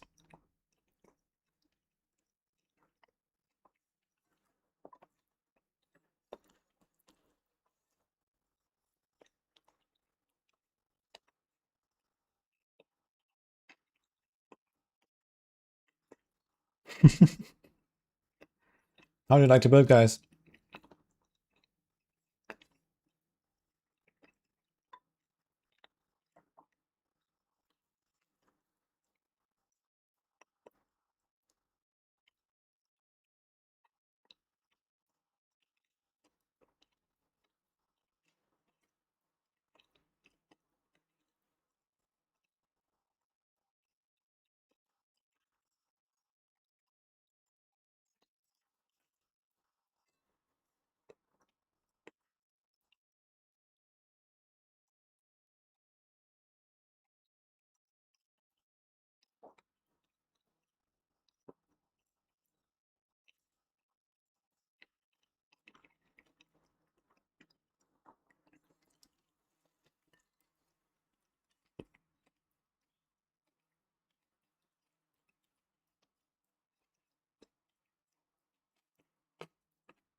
Yeah, good build, guys.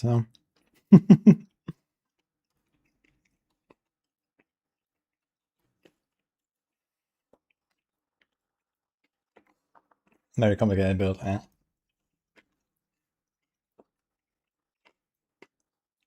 He's a bit of Spiritborn.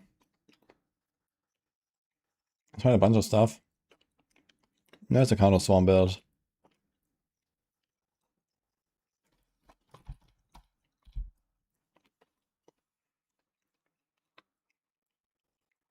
So they're like the nerfed version of Counter Swarm now.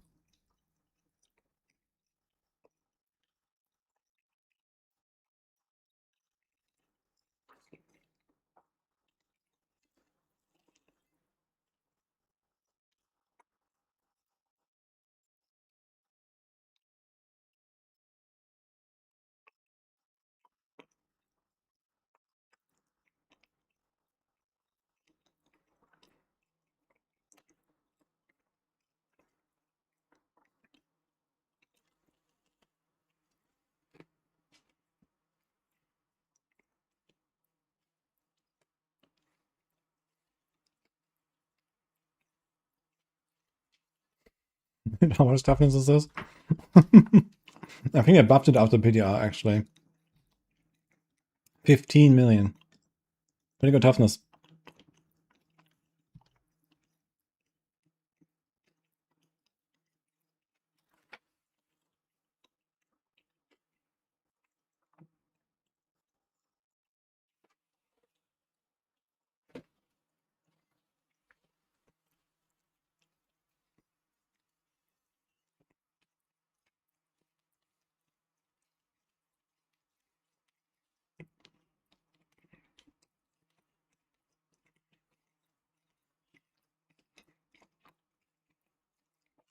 Okay, 77 seconds.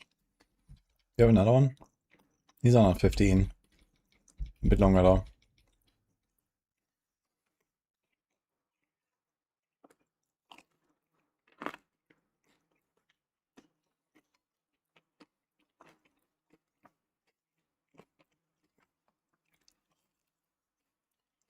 And so it's not really super optimized as well.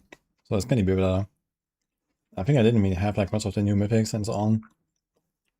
My gear was also not really like up to par with like some of the items I should have. I'll actually open the inventory there, let's see. Oh.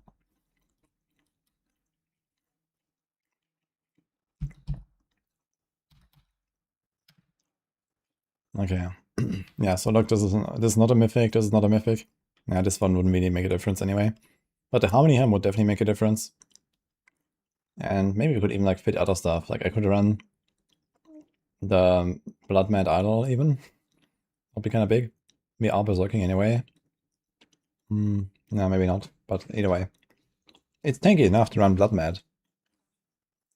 But Spirit aspects are pretty large too.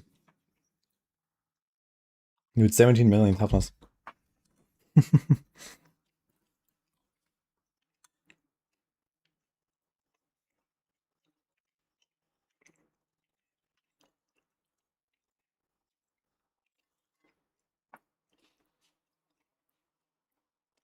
Oh, yeah, this was actually my old weapon as well, Shattered Vow. So Shattered Vow is now actually a bit better even, I think. I have to double check. Hey, Jaboon. Be back for the next season. Nice. Okay.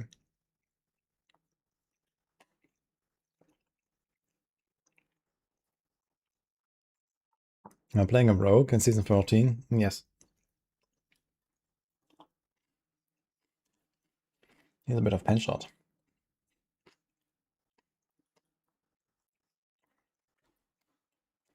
Wait. Why does it say pen shot? Oh. I was thinking about testing and stuff. Okay.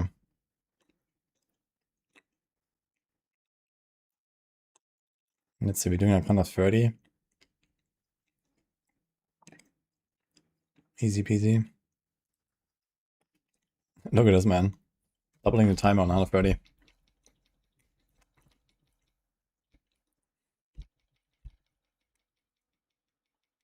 Mm-hmm.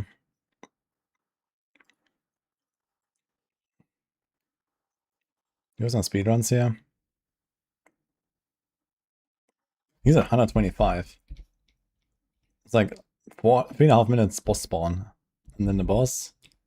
Does take a bit, but I think my setup was not really optimized for that. But yeah, chilling.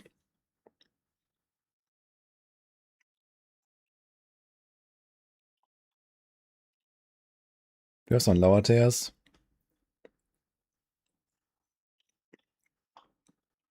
Nah, I didn't mean to do like a lot of like load stuff.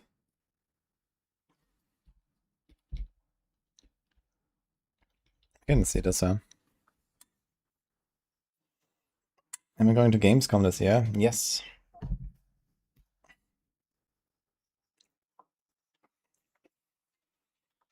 I'm gonna be a beaver quick.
Chair taught me everything. Yeah, for sure, man. This is a very good chair. Secret Lab, can recommend, guys.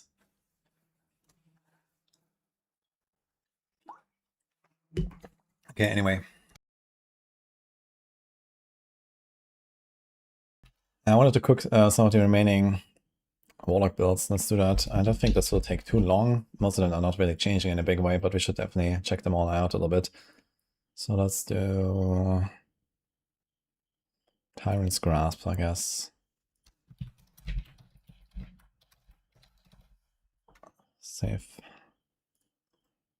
Okay, at very least, Air of Perdition is not happening.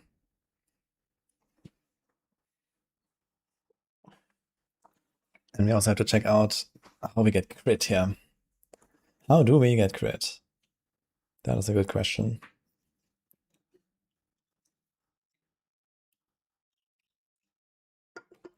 Oh, 7 Air of Perdition, yeah. Actually, I wanted to check for Lunatic just real quick in case I have any other uniques to put. PTR.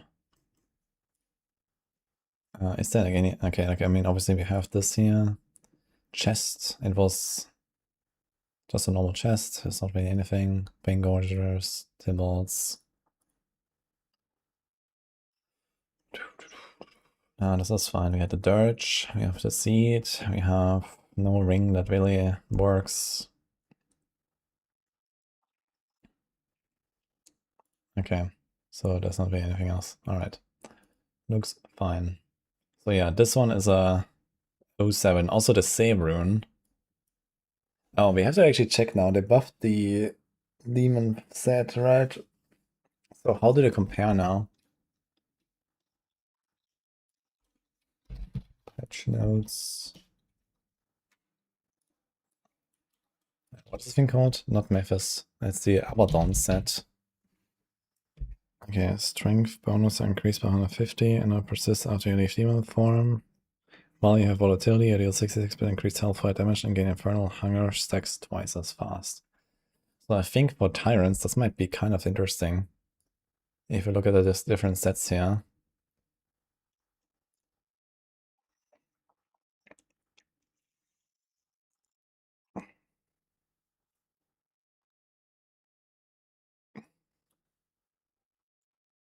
I think you can get 100 stacks. Meaning you get 500% extra damage. And then we get another 160. So it's basically a 6 times 166. So it's a times 10 fully stacked. That is actually a lot. Versus Horizon set. I think we actually have to go for Abaddon for this. Horizon set is a times 3. And then the 2-piece was nerfed to 10% per greater demon. So that is actually not that good.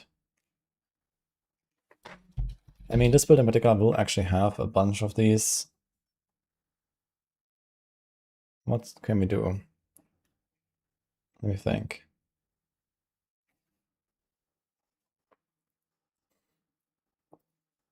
Dude, I wonder if we can actually run the Abaddon set on Lunatic. Maybe I'm gonna put the Abaddon set.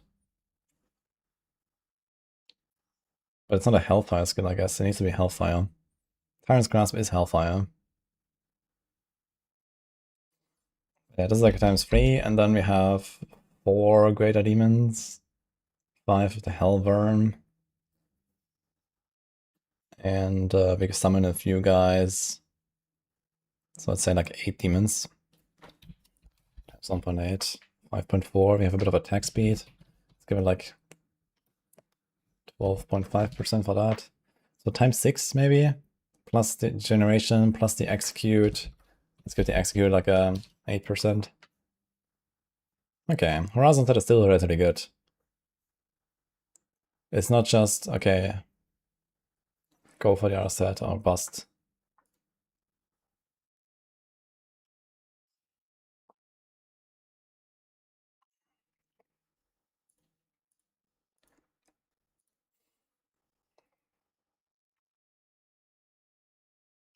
So currently my Tyrant's Grasp build runs Valok. And you get 50% increased dominance generation from this. And honestly, that is extremely comfy, and I don't really want to change it. You also get the vulnerable, which you would otherwise not really get very easily on this build. The lack of vulnerable generation is a bit problematic as well, so the Horizon set does that for us. We don't need Varlock if we go Tybalts though.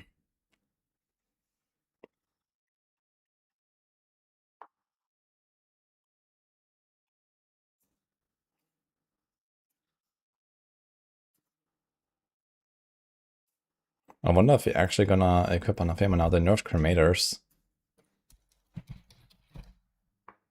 So it's basically just like a normal aspect now, it's not that crazy. The whole Varlock shenanigans is also not that crazy anymore, with the overpower stuff. We could go Banished Lords.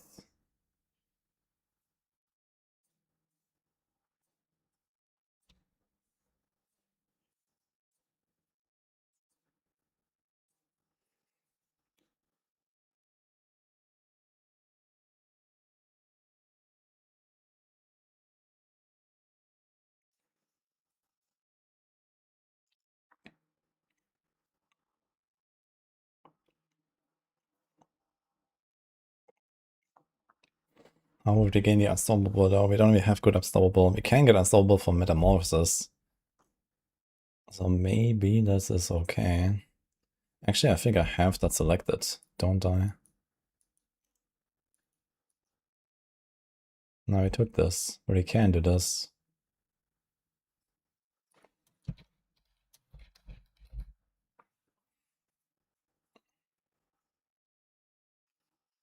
Only incapacitating effects contribute to it. I think that should actually very easily work with Tybalts. The problem is when we go out of demon form, we have 15 seconds. Dude, if the cooldown wasn't 15 seconds, man, that's just so long. If the cooldown was like a 5 seconds cooldown and you can go back in, I think all of this would be way easier to solve. But 15 seconds is so long, man. Why is it so long? We can't really stack cooldown because there's nothing else with cooldown. Like, what are you gonna do with all that?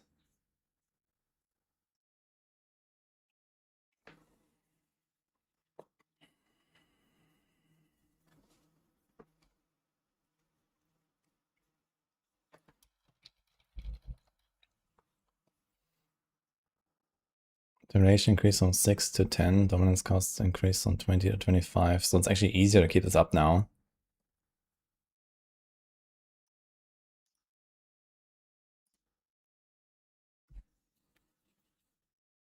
Because the duration is much longer.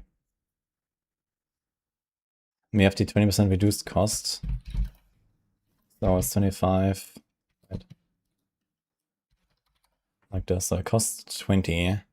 It lasts 10 seconds, and in those 10 seconds you get 15 back. So we have like a 3-4 seconds regeneration window. And otherwise you have perma Varlock, giving us like infinite resources basically. So I think I'm gonna keep the setup roughly as it is. We just have to fix the crit and the helm. And the helm is not bad because it just makes us tankier, I guess. We have Hammerly.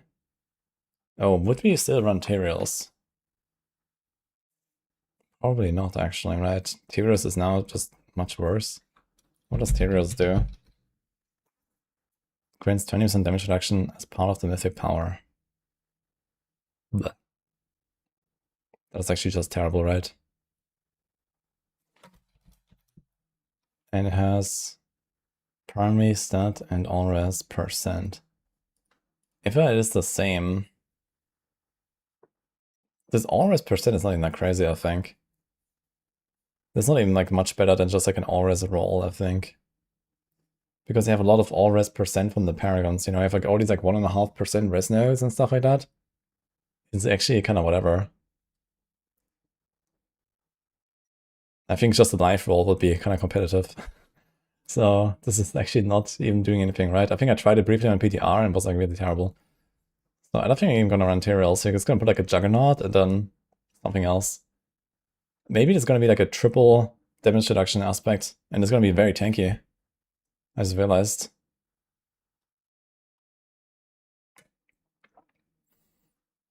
Alternatively, we could also put Undying on one of these and then have another thing here. And then we wouldn't really need the Horizon thing. We can equip the Anathema.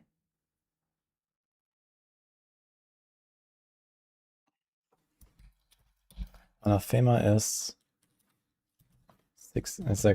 40 times 3, right? And then we have this, it's 156 multi. So Anathema equipped. What does it have? Weapon and core skills. And then we would have life. And then we would have crit damage, I guess. So core skills is not even necessarily better than just like elemental on the weapon, I guess. But I guess it's comparable. I actually have life on hit here. But we probably wouldn't need that with Undying. What build am I starting with? Pen shot.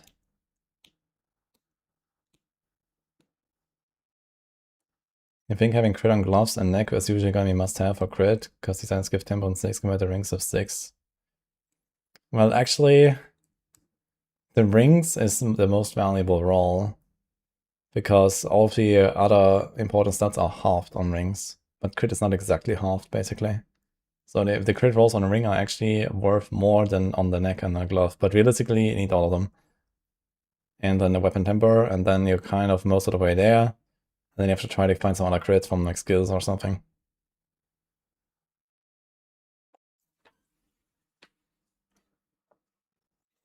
Is Druid a good starter for season 14? Yes.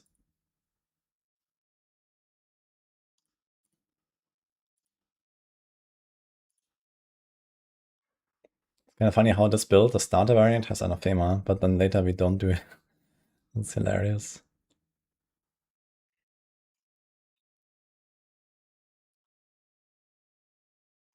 I guess you have to do... We can do something like Gar Rune for crit chance. I think you have to do that. Gar and Q, and we're gonna be relatively tanky, and it should be fine. The question is, how would we solve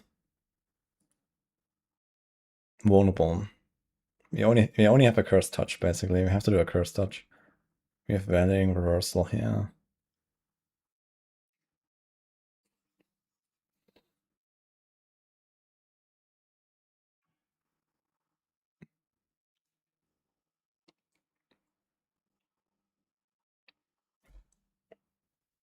So we do Tibalds.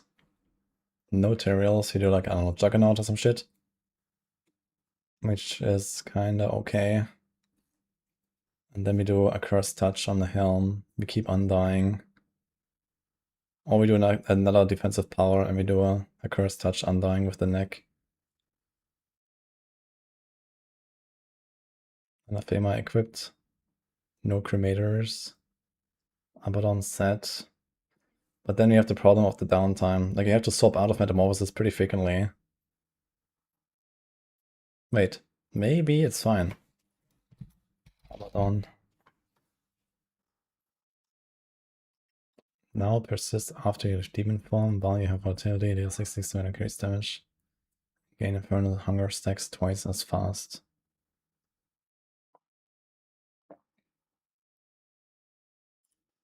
Maybe it's fine actually. We don't have to be in Metamorphosis for this. We are a demon anyway, from jumping and attacking.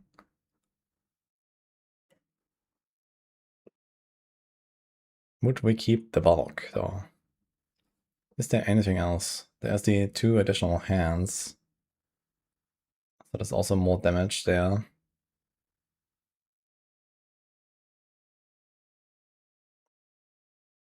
Is there any other unstoppable though on this class?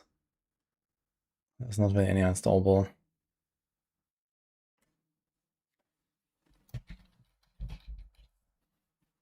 Ritualism is now 20 seconds. But we can cast this every 10 to keep the volatility.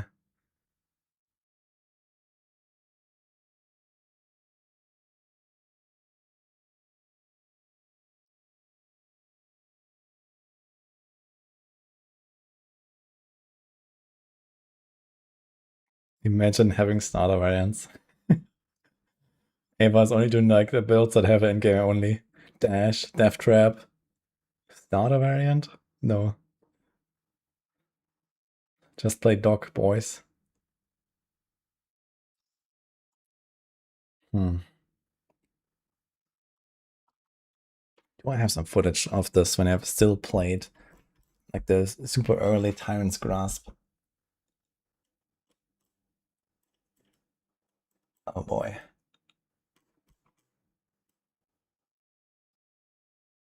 I have a lot of footage here that I actually didn't go through yet from like the early season. I don't know. 30th of April. What are we doing here? I think I already ripped here, right? That's me playing Apocalypse. This was actually like right after the rip, I suppose.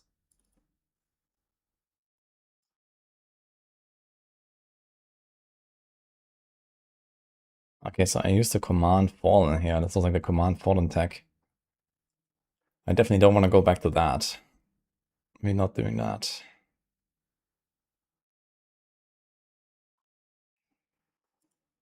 I want to see the Sigil of Chaos here. And the volatility uptime. We don't have volatility currently. Need to cast a Sigil at some point, so here it is.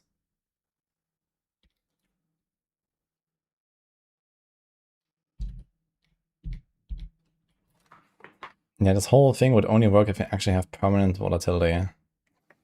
For this, you have to cast the Sigil. I'm casting it, it's not up yet. And we walk in, and then we get it.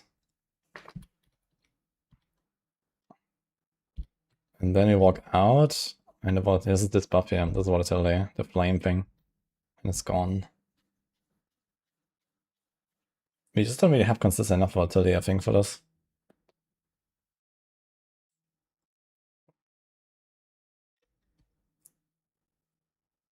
We're gonna double this.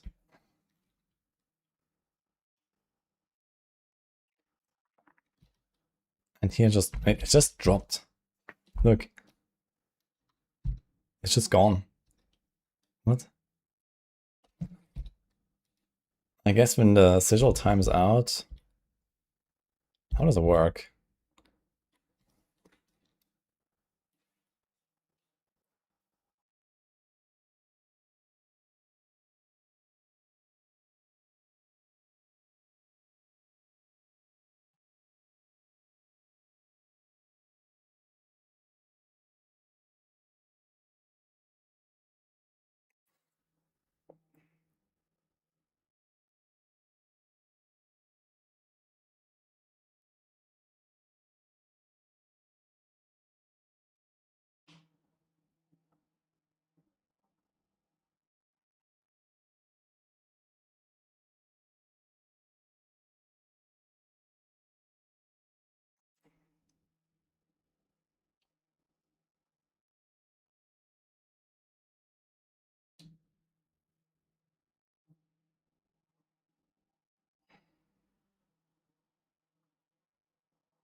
Yeah, honestly, these buffs drop too often for my taste. So it will be basically just like that. It's a 66% buff when you have the volatility, and then it's like a 10 multi, versus like a 6.5 multi. So it's like a 50% extra basically, if you have the volatility up, but it doesn't seem to be always up, even when you press the sigil. So you need like some other source of volatility to really make this happen. And if you have to do that, and we still have to solve for vulnerable with a cursed touch, so we lose like letting reversal. Not the end of the world, but it's also something like 10 or so percent or 10-15. So if you just say that, okay, 10 we take out, let's say 12.5% for the letting reversal. Then we also have the issue that we actually have to stack the set. Do I have that actually? Wait a second. Is this with the stacking set? Which set am I running here? I don't actually have a demon on the bar. I think these are the stacks.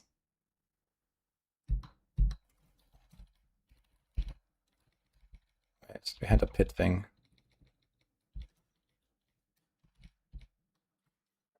I think these are the set stacks, and I have to ramp slowly, right? So I have 2 stacks here, and we start killing stuff.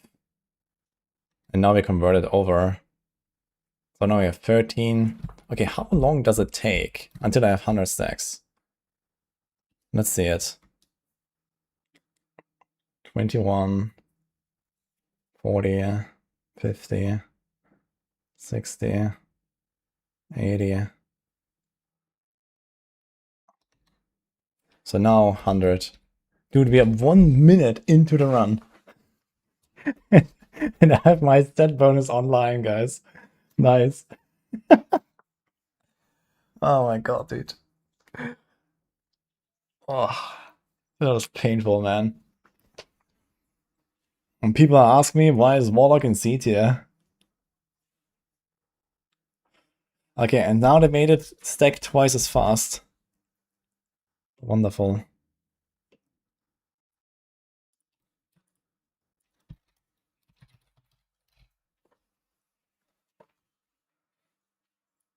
Okay. You gain Infernal Hunger stacks twice as fast.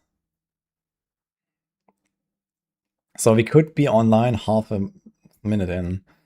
Which means like, I'd say 10, 15 seconds into a run is actually the point when we kind of start dealing damage. And then after 30 seconds, we are like fully online. So that's not the end of the world. So I think we could play around that.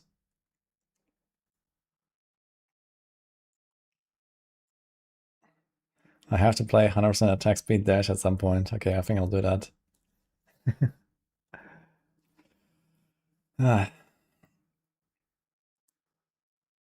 Now converts Infernal Hunter stacks to demons demonic strength when hitting elites, inclusive of bosses. Adjusted to know that killing demons also works to convert stacks. Interesting.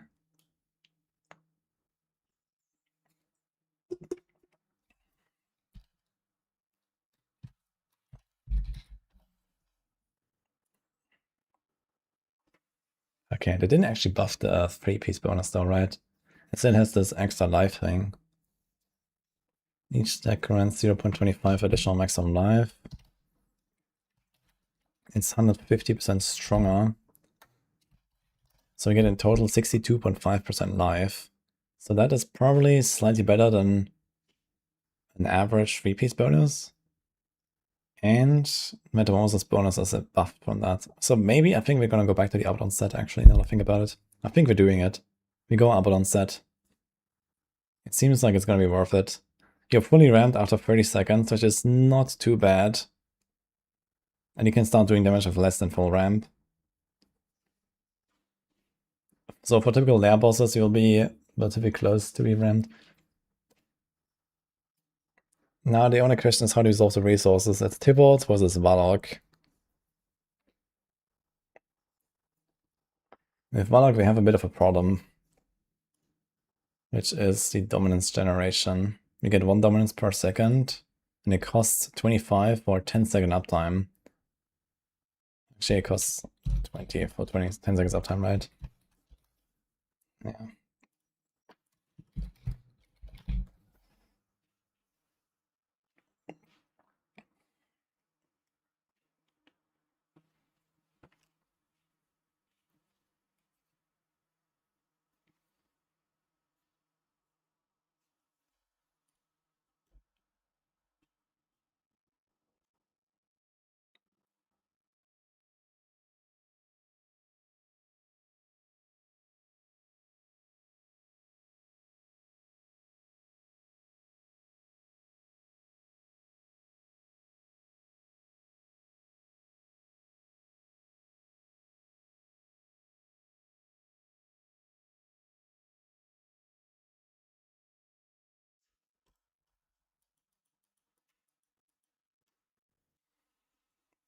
So let's say we have like 40,000 life, and then we go to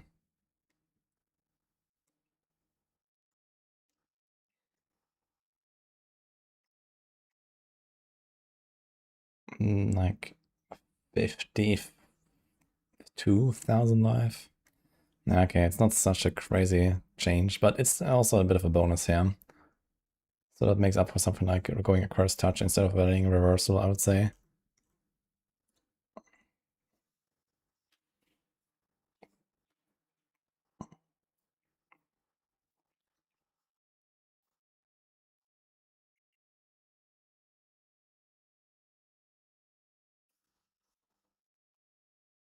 I need to log in.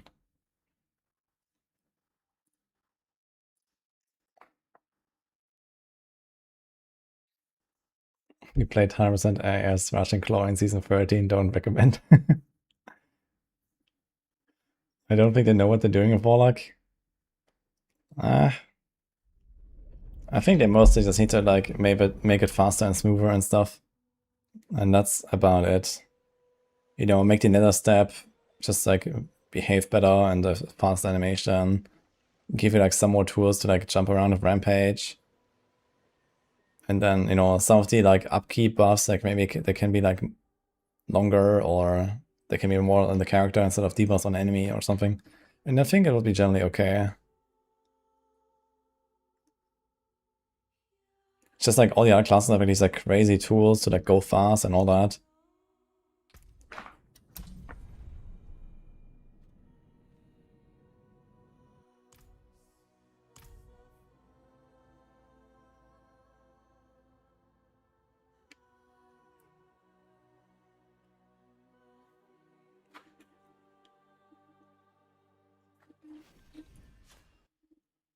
Okay, let's see if I can actually try this real quick. So we want to try Tybalt's Will.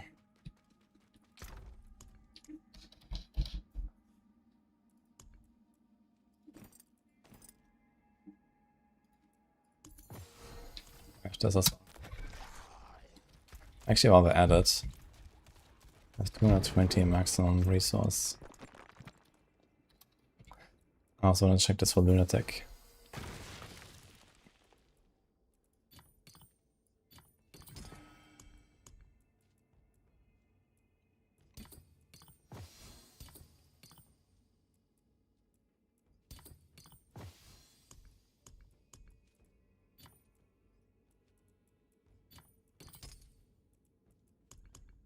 Oof.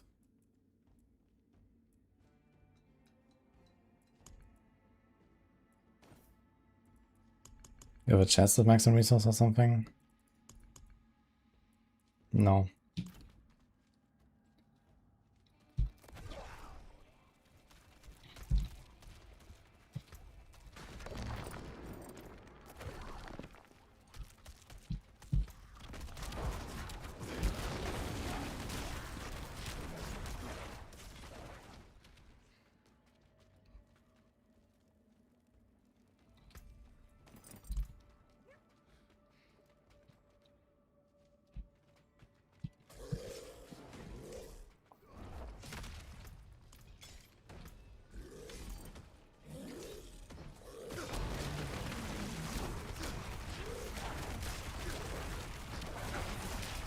Okay, it takes us like, I don't know, 6 seconds to go for full resource. So that's fine. And then it's gonna be like per resource. I don't have the exact RAF number that I should be having. So the more RAF you have, the faster it degens. But my plan is to also have one resource generation roll on the helm or something, and I should kind of make up for the difference for the most part that is still missing. So it's gonna take like, I don't know, maybe 10 seconds or so to start to fully ramp. That's okay. Anyway, so we want to try Tyrants. Do we have a Starless? Gearbolts. Let's unequip this Dirge. Do you have an Anathema or something?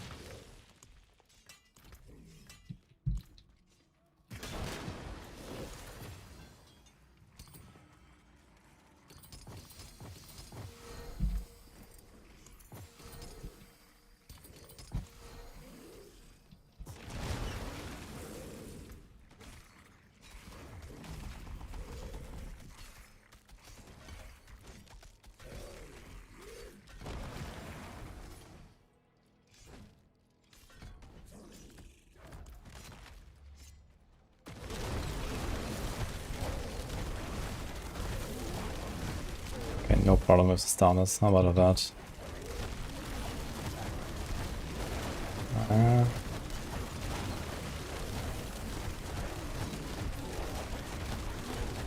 bit tight, but not far off. Do we have any resource stuff anywhere? No.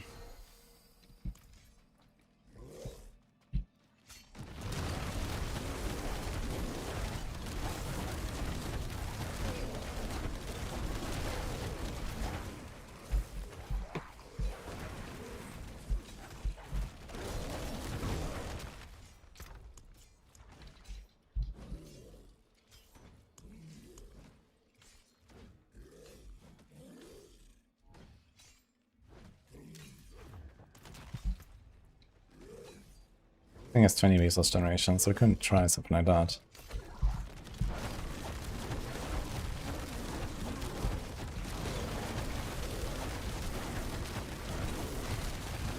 Seems like that alone is enough, actually.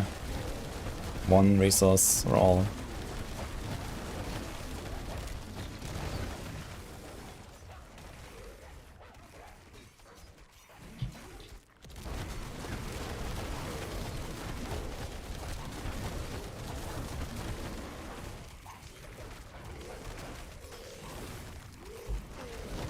I have 36k life with a static equipped and no ring and pants.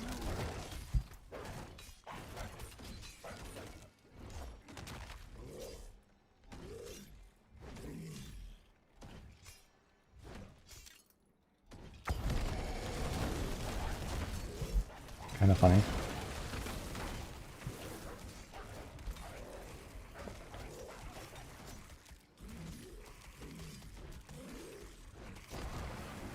I don't think that's like a realistic way to use Melted Heart, right? Because if you have this amount of life pool, it means that you just instantly lose all of your resources when you get hit. So you can actually not really profit from this.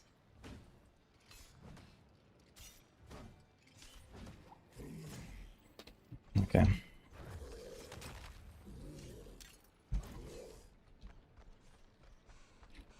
This must be tiring to get here to Fearcraft all these builds 24/7. Well, I kinda enjoy it, you know? But I would prefer to be like on rogue stuff right now or something, but we'll do that tomorrow, worst case. I just need to make sure I update my guides, yeah. I was supposed to like move over some of my guides to like Lord Zora, who is like Necro and Warlock, but he's been mostly on Necro now and he's kinda busy right now, so he doesn't have time for more guides on Warlock.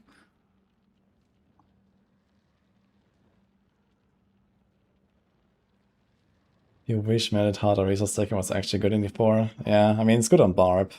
Barbs can still run it, and some builds might run it, like Whirlwind or something. I tried Selig and no Selig. I think when I play Barb, I will just play no Selig and just ignore all that stuff.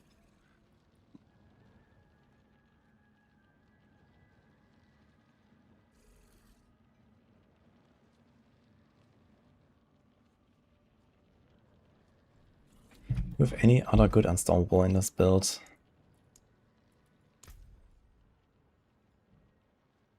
Just this, basically.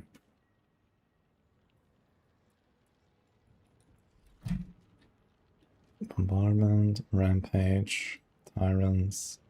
We get an extra skill slot here to actually use our dominance. That could be Tortured Wretch, which has Unstoppable as well as like a backup, basically. So that is an option. It costs 12. Which is not too bad. You can just not run anything there. Okay, so I think I kind of know what I want to do now. Let's try it. Okay, let's make another variant here. What is the aspirational copy, actually? Aspirational. Stardust. This is Diamond Mind. Okay, anyway. Delete this, put a normal helm. Delete that. Put a normal chest. Chuck. Cursed. I don't think we'll need we kinda wanna have Undying, I think. And Life on Hit. We do Anathema.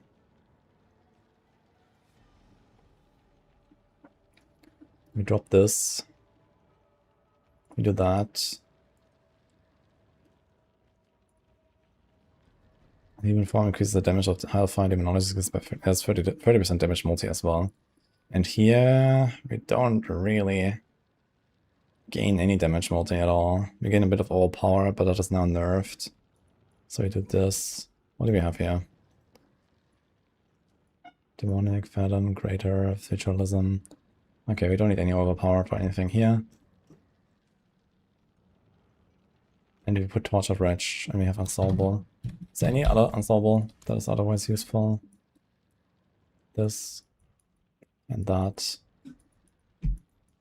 Okay, we're doing it.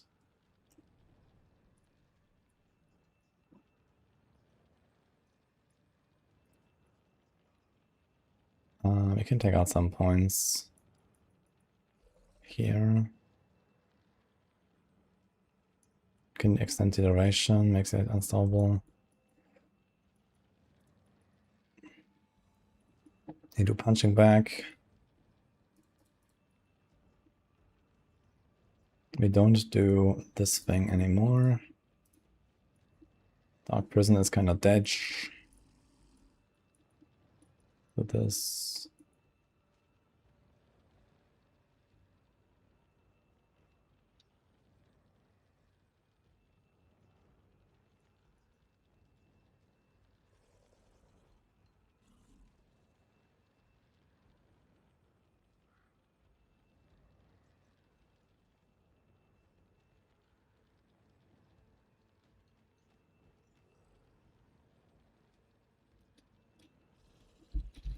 Can do Agony Q.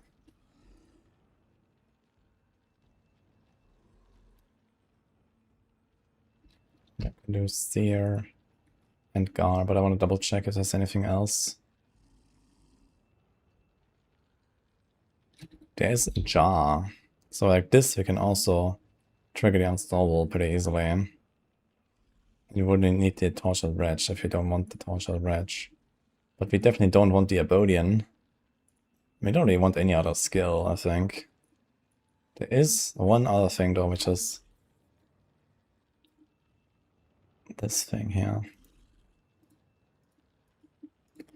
So this is now 30% damage reduction.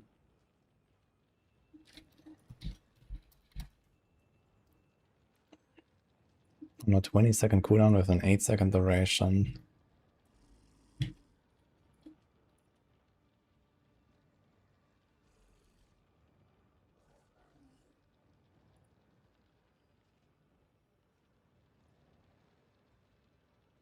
Increase 10% for every demon you have active. Wait, do we have any demon on this? No, we're completely alone, right? No, no. So I can actually just cast this all the time.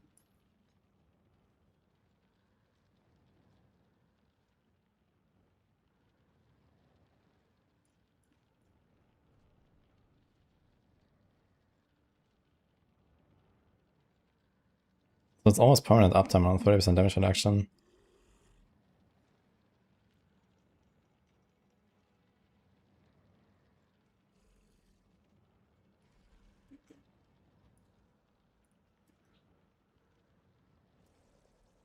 And then you have to do Jar Rune, basically.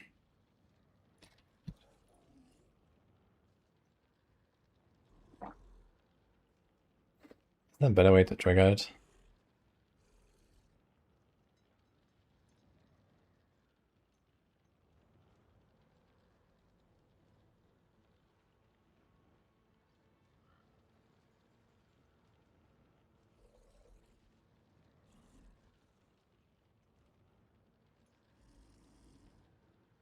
That's fine, I guess.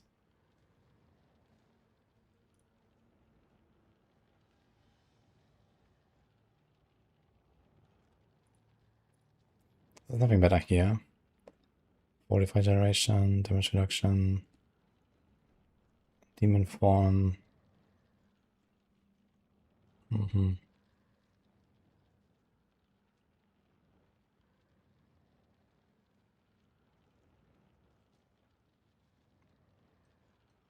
What about the 40% extra life aspect?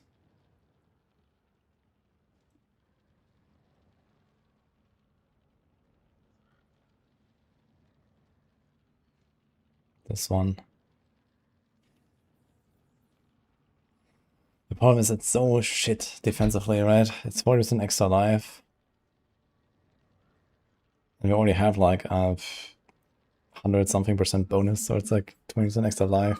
It's not even 20% DR. That's like kind of shit actually. It's so bad.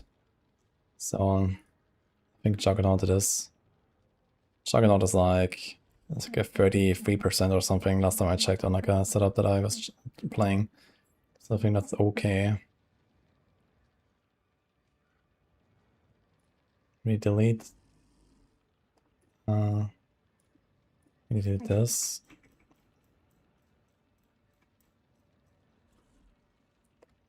Anathema banished. Critical strikes deal 12% increased damage per stack of overpower. We only have 4 of them. Even with Warlock. Yeah, get like 6 overpower stacks, that's not crazy.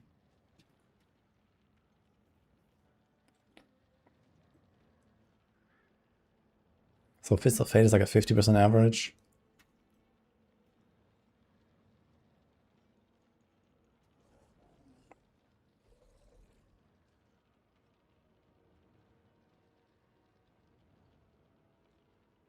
Rust Bitten is kinda good. Rust Bitten is actually kinda legit. Kinda tempted to put that.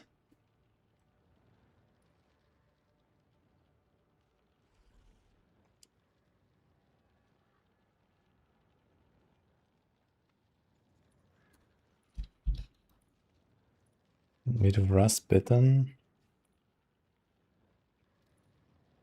We do Undying. We do a Curse Touch.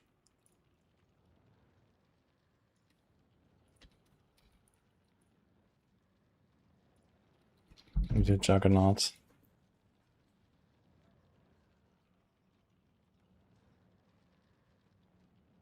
It's mostly a bossing thing, but it's kind of good for that, I think.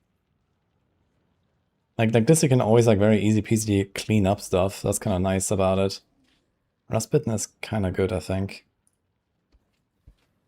I put it into Lunatic already. I'm gonna put it here too, I think. It's just gonna make it feel good on bosses.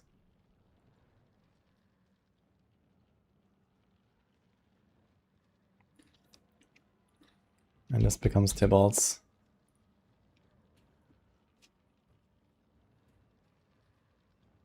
Is there any other rune you would like to put besides Jar? There's Luck. We have 2 defensive powers and a lot of extra life.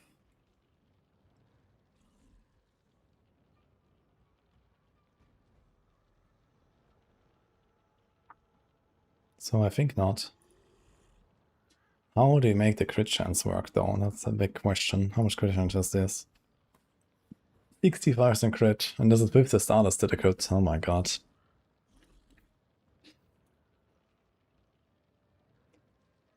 Kinda curious if instead of the Wall of Agony, we're actually just gonna put Calamity Aspect and be done with it.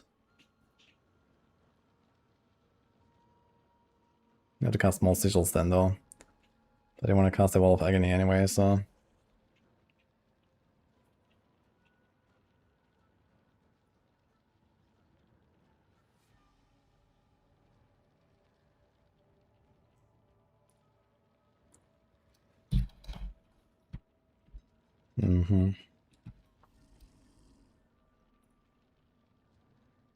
Scorching Heat. What else do we have here? Crushing Aspect. Do we even fortify? I don't think we do. Cremata, do we even have overpower? I don't think we do either. I've removed that as well. So...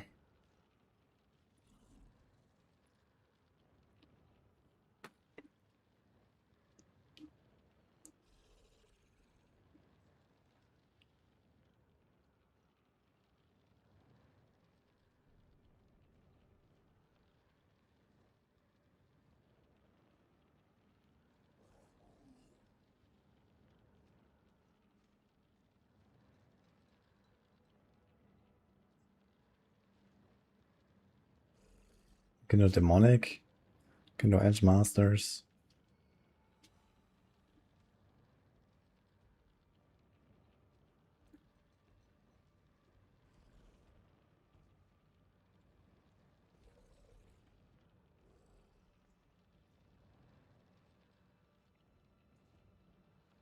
There's a title aspect now. It's actually Edge Masters angle, holy. Because Demonic is only 65.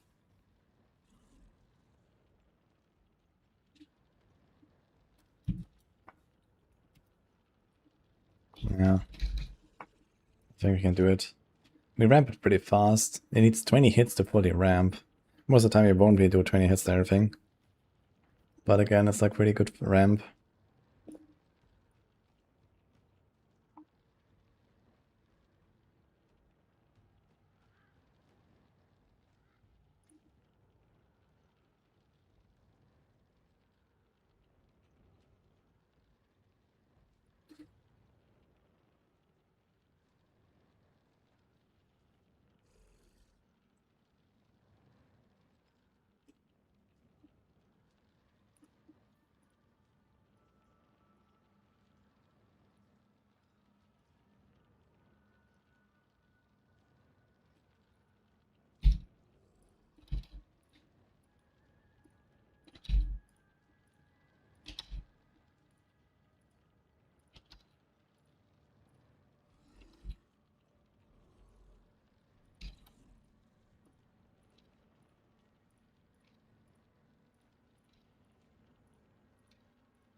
Okay, how much can we get out of this? If we go like all in here on the crit chance. 17. We also have this here, crit. What is the end of him rolling? Core weapon.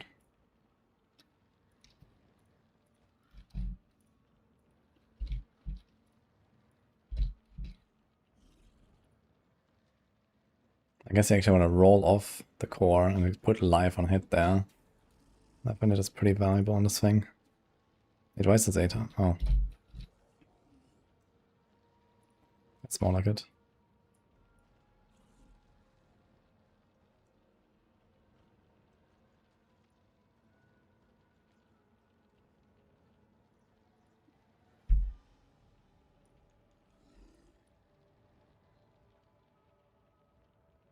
Okay, how much crit is this? 68. Wow, this is painful, man. It's really rough. And we're also not going for running reversal for attack speed.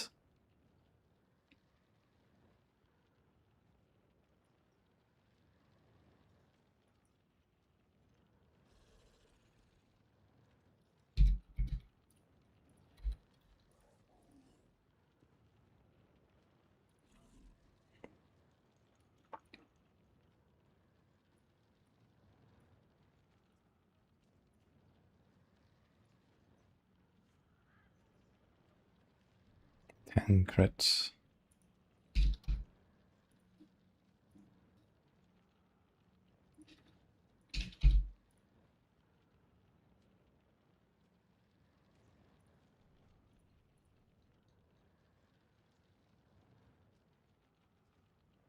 Like the only attack speed you have here. I kind of want to put a bit of attack speed, I feel.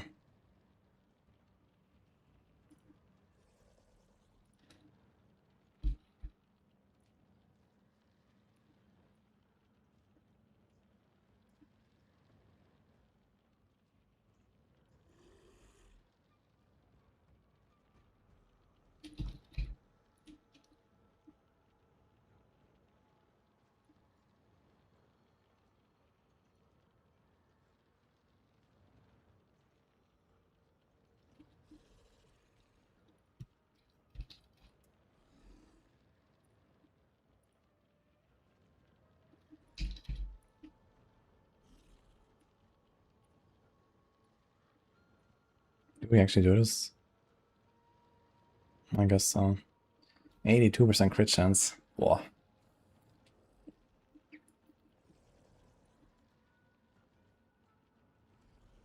This is GA masterwork. Here, here, here, here.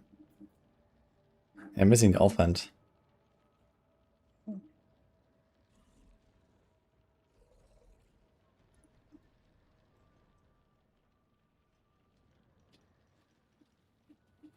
I could get 10 crit here instead of shiny multi, but that's not worth it.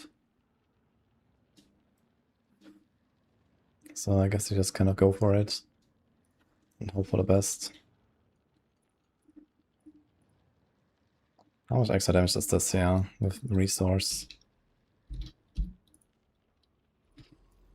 25, 50. You have a bit on the paragons as well.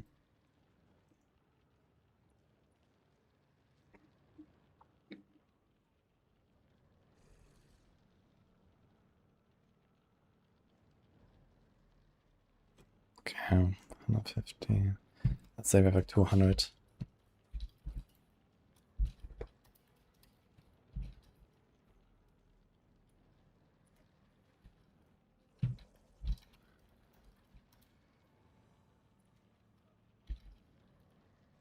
%8 damage for a resource roll. That's not bad. And actually, this resource general is not needed. Didn't actually trigger this now, right?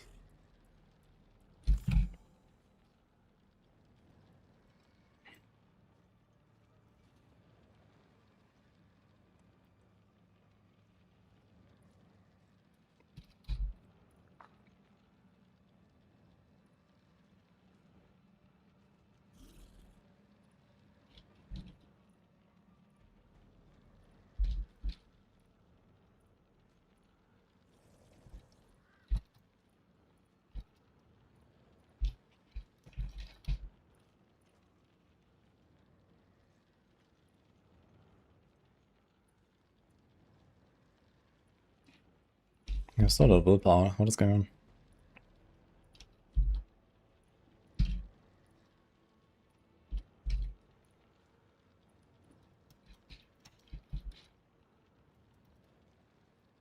Life and primary, okay.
Yo.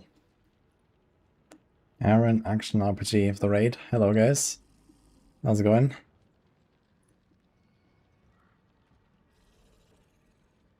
We're starting with Rogue. Yes, I will.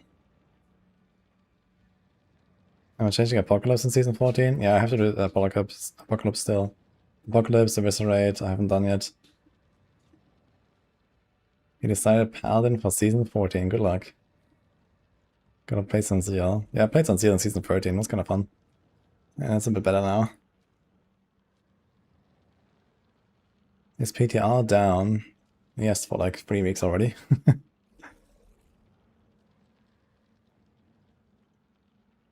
What about Moloch's beating Flame as neck instead of Horizon as a charm since Moloch's been buffed? Let me see Moloch again.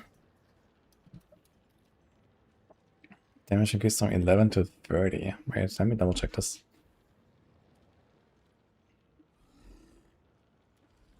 I kinda forgot about Moloch.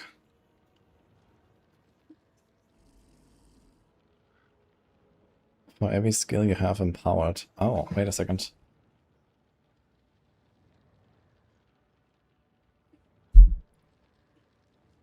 When was that? I didn't actually remember this. Yeah, we should probably put Moloch on some of these. Aspect of Heresy. Aspect of Ignition. I mean, this build has a lot of skills that can be empowered. 5.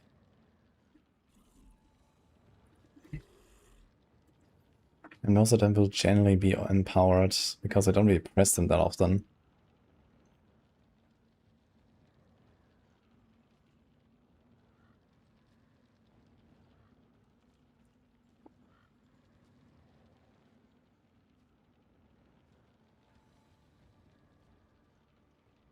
So now we have 2, 3. Let's fast forward this a bit.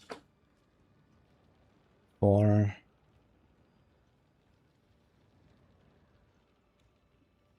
Yeah, actually, we should do Moloch, turns out. Maybe it's gonna drop the seed and go Molochs.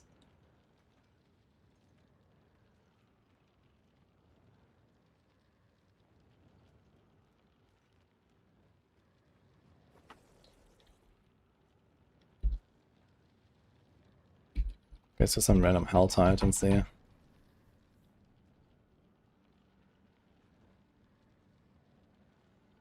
Did we give a shout out to Aaron? Let's give him a shout out.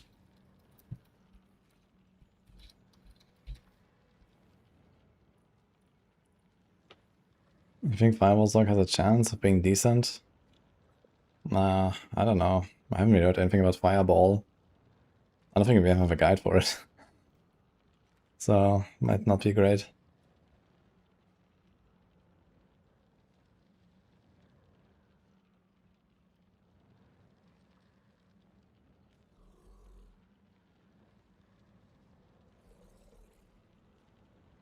Dude, I'm T11 farming, look at that. Crazy.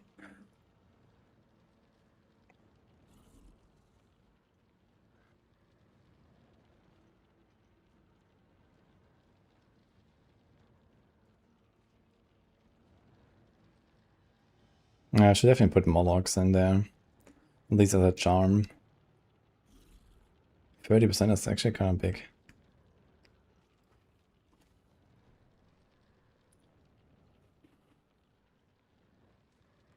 Let's have the rust bit and we can just change this.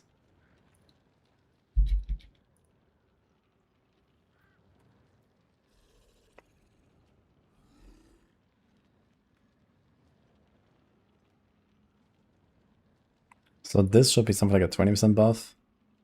And then we have like 3 to 4 times 30%. Quite a lot. This is 0.75. We have like 200 resource.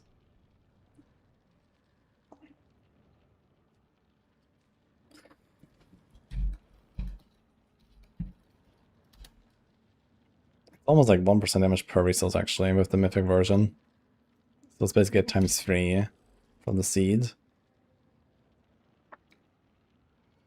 And Molochs would be, and let's say we have 4 empowered.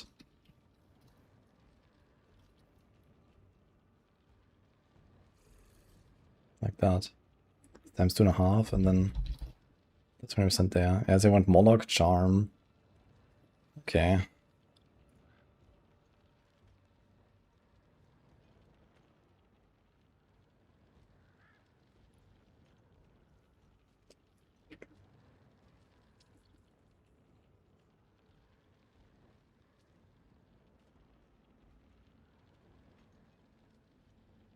What class build should you play as a first timer? I don't know. If you're playing the game for the first time, you shouldn't really be too worried about what is good and bad, I would say. Barbs and rogues are looking really strong for the season, but it's like, you know, with an endgame focus. So you can play one of those two classes, depending if you want to play more melee or more ranged, maybe.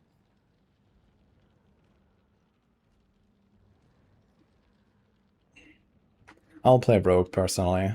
It's like my main class.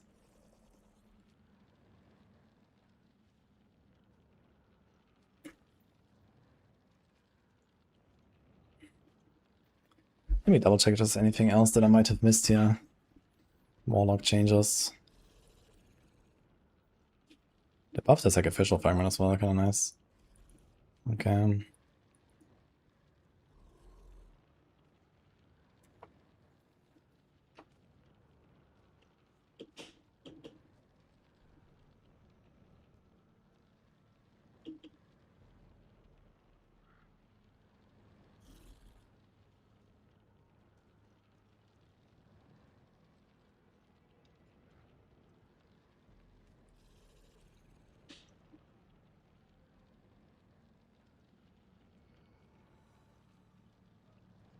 Volatility damage increase from 40 to 60. Let me see that one.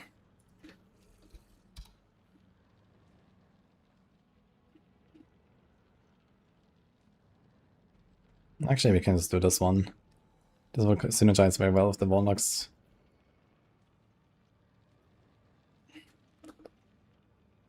Maybe not actually, because it will disappear sometimes.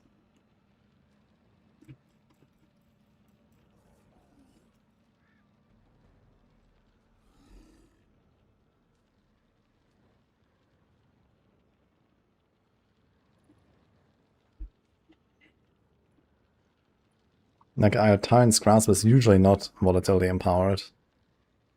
And only if you put this thing on the neck, we have like a high chance to not lose the volatility. But otherwise it just drops all the time, so we will not have that aspect buff. So it's gonna be 60%, wait, 40% chance, right? Yeah, 40% chance. Yeah, that's not enough.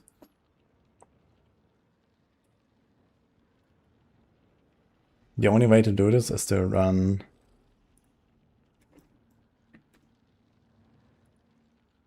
the Scorching Fragment. Well, not even that. It says Occult Hellfire skills are always empowered, so that's not an Occult skill anyway. So it doesn't even work. Okay.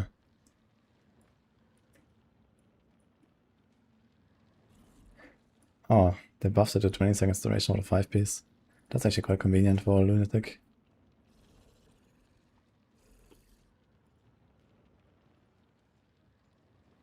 I should change that real quick before I forget it.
Okay. There's not much else though. We can probably do this though, and dynamism is something I have to check out.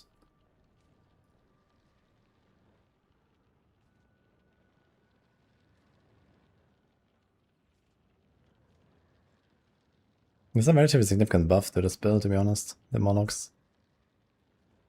I think Tyrant's Grasp will actually do quite a lot more damage than I thought. Even with the ramping and stuff, it should be fine in T12 content. It should be tanky enough. We have Jar, we have the Perma Leap. So he casts like a sigil every 10-ish seconds. He casts one Bombardment every 10 seconds. And we cast the Wall of Agony every 10 seconds if we want to be tanky. Besides that, you just kind of jump around and vibe.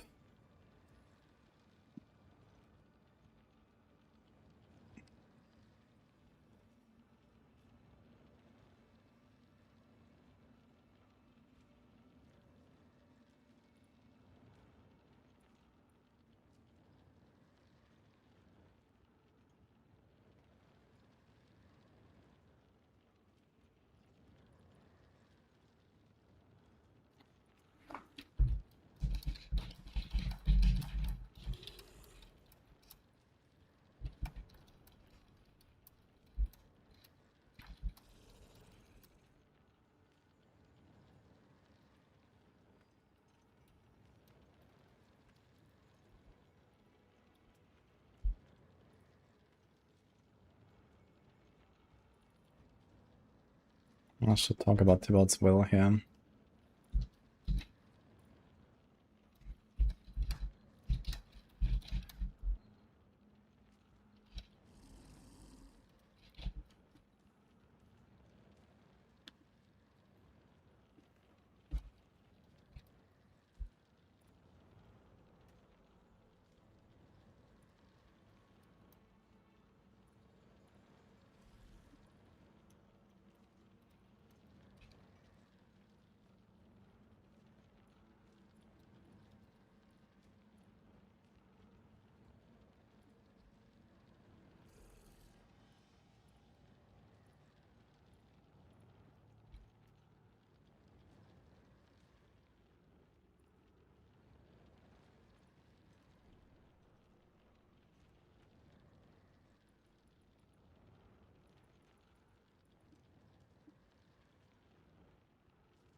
What's this called? Infernal Hunger.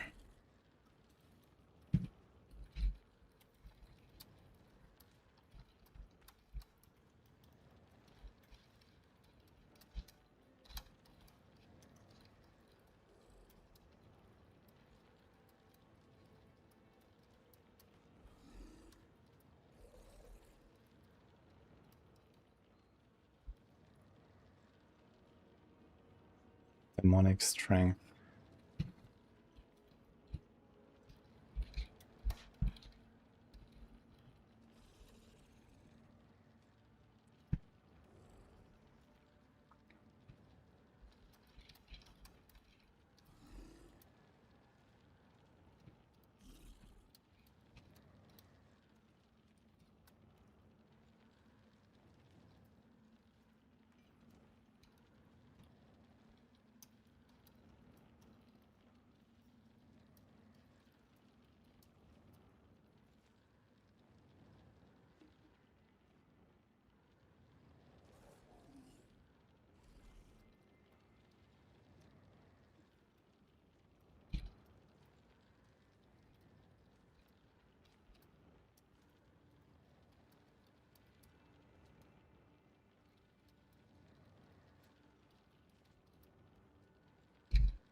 Would we actually want to use Diamond Mind on this build when we have Molochs? Not even, right? Right and Nameless is pretty good. It's 100% up to 200, so it's like 150-ish average. And I guess that's kind of what we can expect from the Moloch. But here we also gain damage reduction up to 30%, but we also gain core stats on Molochs. But the core stats don't really do that much. So I could do this, yeah.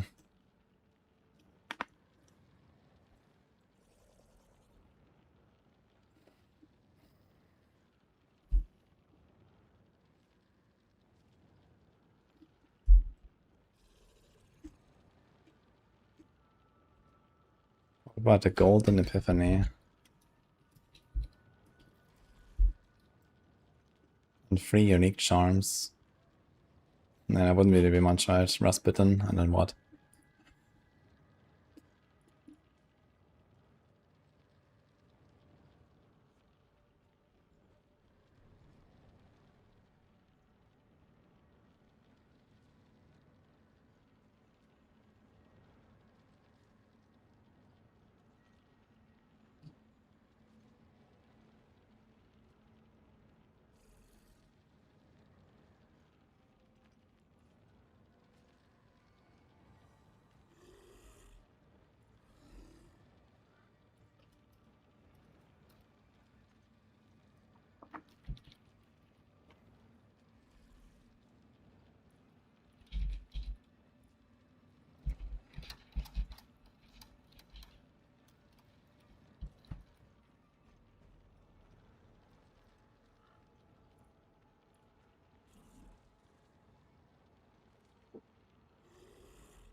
Actually, Hackathon is the best.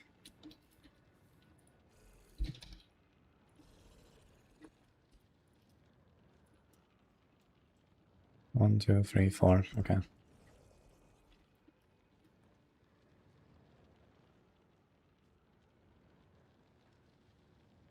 You'll try Hellfire, Hellion Sting. Holy. Good luck.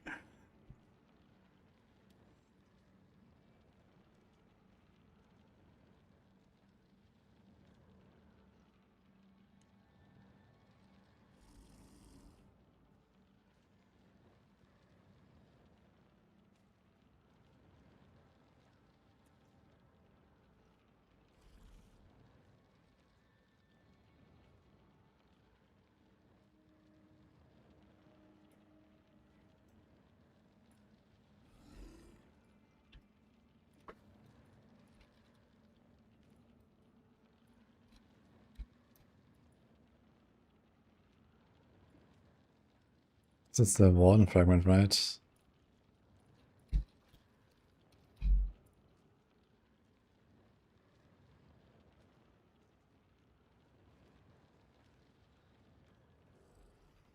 It drains 0.4 dominance per second per close Hellfire Demonology summon.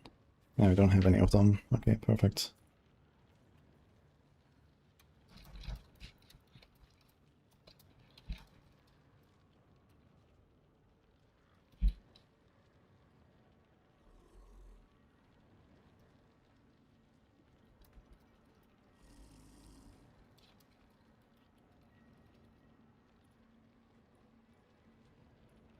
Okay, I can just mention this here, I guess that's fine.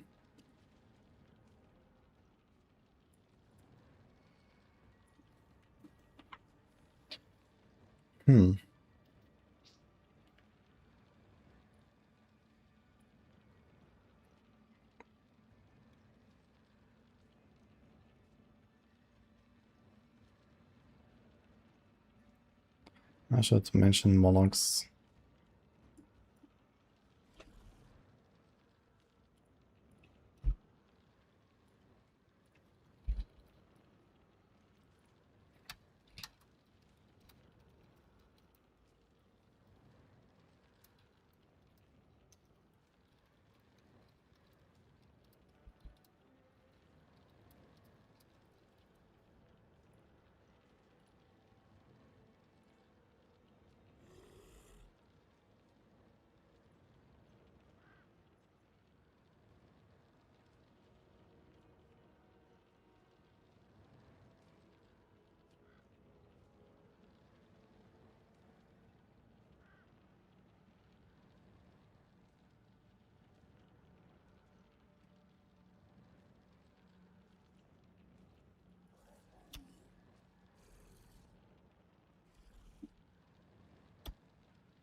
Did they change fathomless? 20 seconds, okay.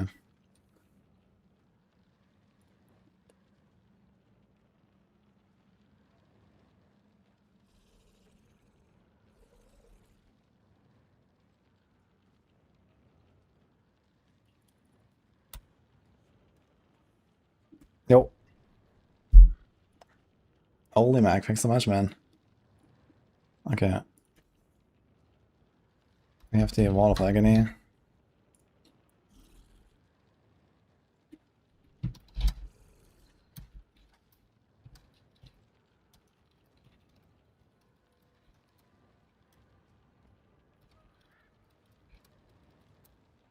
Kinda nice, a 30% damage reduction there.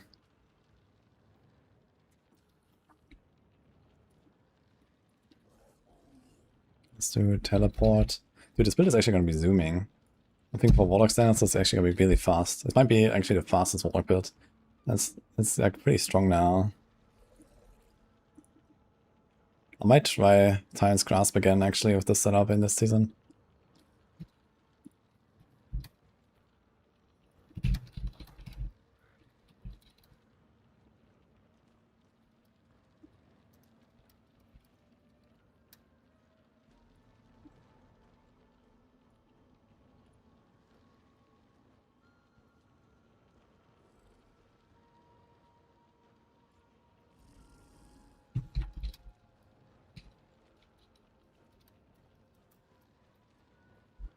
One, two, three, four, five.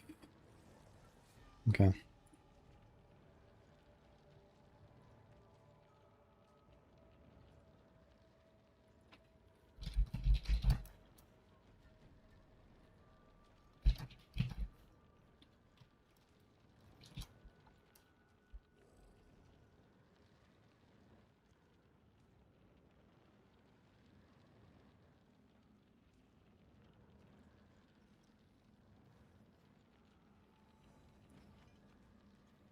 Okay, let's check this. So we definitely keep the one Expicuous. Do we keep that? Do we keep this? Not this. Okay, we kind of want Dynamism, right? While in Demon form. Demonology skills, you have 3% increased damage for every point of dominance you have. I mean, not really spending any. This build has like perma full. Like, we actually cannot even spend dominance. So I think we're gonna do this board. Same as Lunatic. So which one do we remove? Venomous is good, I think. Wasn't there like a board that has crit chance? Do we have that already? Yes. We definitely keep this. I think it might remove ritualism. This damage per overpower stack. We don't even have overpower stacks.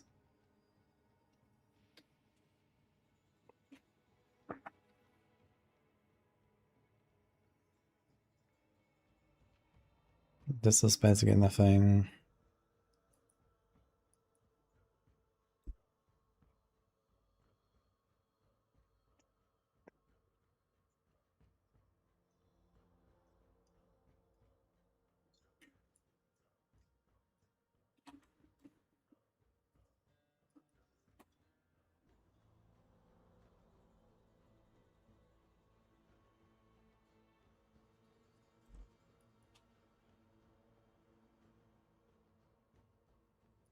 I kind of like the idea of a greater hex after 20%, 25% damage reduction.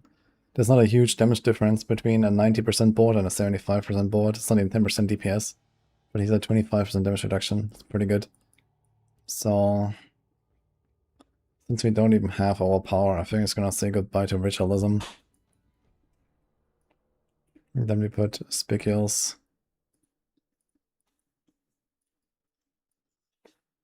And then we do something like that.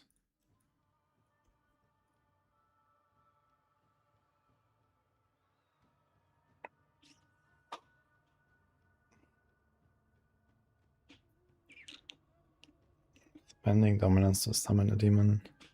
We're not spending anything. And we don't want to. Like, the thing is, we don't actually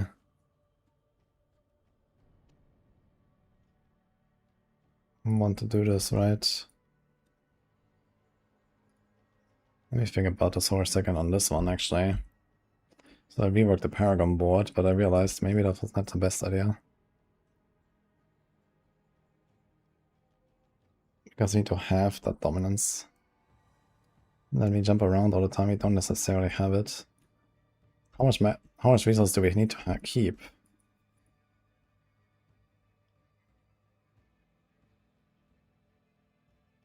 To beat a 75% buff. 25 per resource, so like half. Wait, I need to check my lunatic footage a little bit.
Does Titan's Grasp again?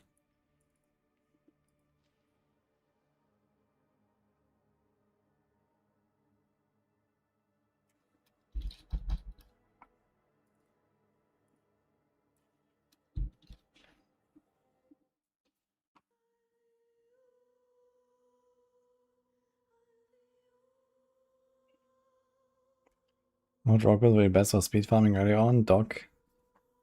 Yeah, Dog, Pen, Barrage. That should all be fine. Will Seed of a Golden Epiphany have 6 slots? Yes, it's 6 slots now, not 5. Okay, I actually have to make a note here on Lunatic.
I'm gonna add this note here to make sure.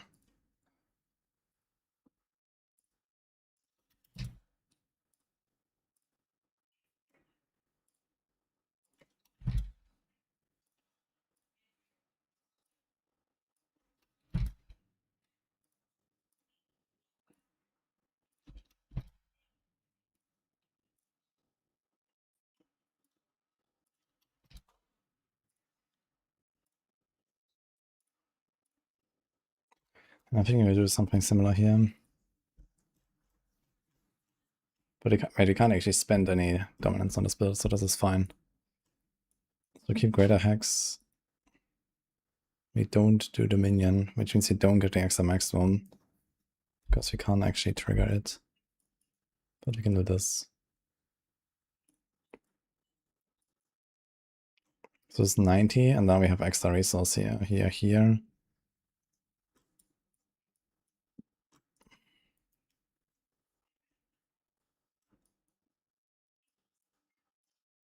What do we have here actually on the other board? Death Aura to buff the rare node.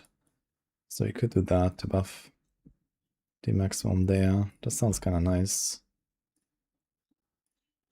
But I can also do Eldritch Sight instead. We also have Arc Fiend. Wait, are we not doing that? Arc Fiend skills. We have Attrition. Unbound. 70% damage while I have a greater demon summoned. Are we doing this? We don't actually. We don't have to remove this.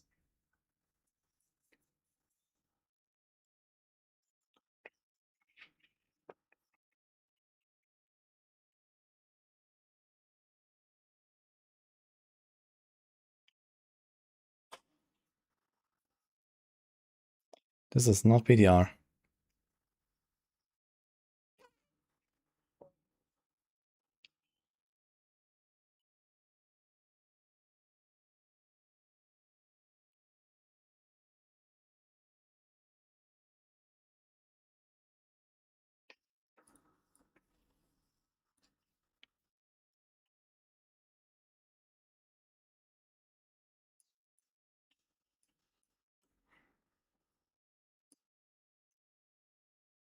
This is like a 4 and a 4 connection, so we kind of don't want this as the last one. We want this as the last one, I guess.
Okay, that's actually an interesting test I need to do. I don't know that. For sure. It does have the Greater Demon tag. The Tyrant's Grasp has a Greater Demon tag. I wonder if it counts as a Greater Demon while it's doing the thing.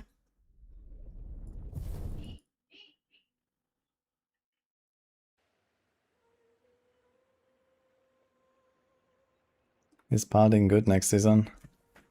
I wouldn't call it good, but it has a few playable things, I guess.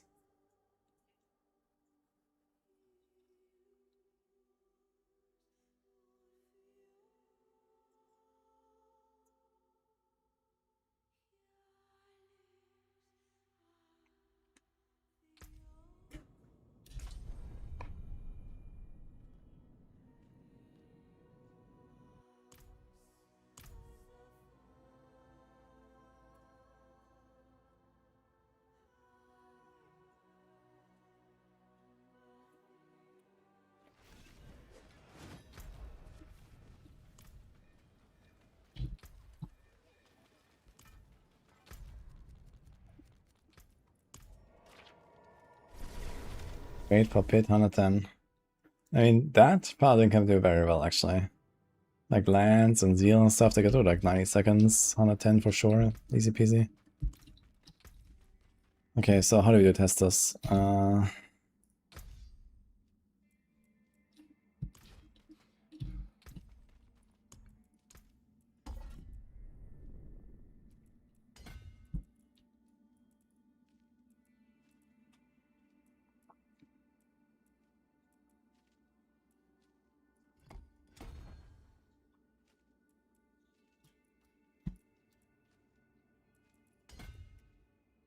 Okay, 70% damage while we have. Shit, we also have the demonology damage there. Do we have a comparable glyph? There's like the doubled primary effect for some reason. This one is doubled. Here's Abyss.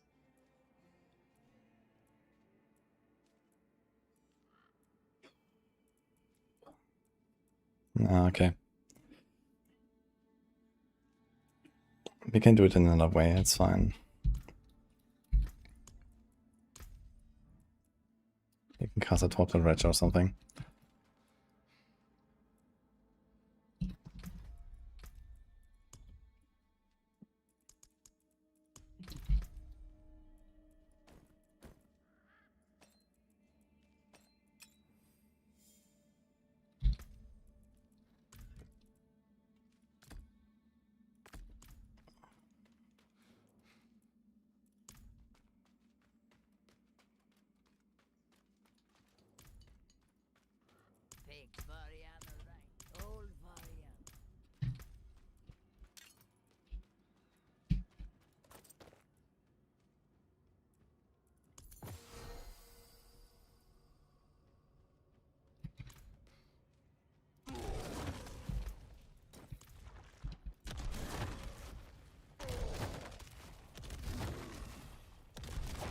Okay, 6-4.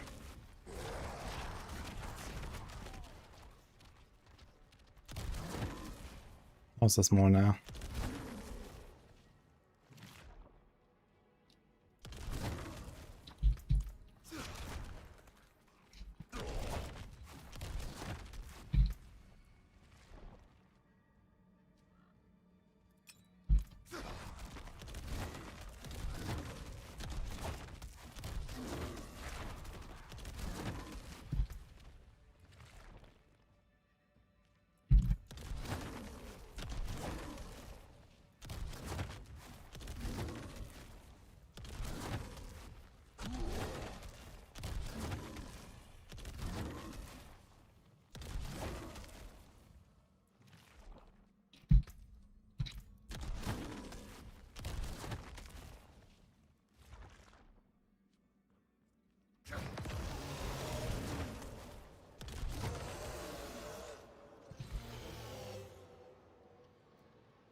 Okay.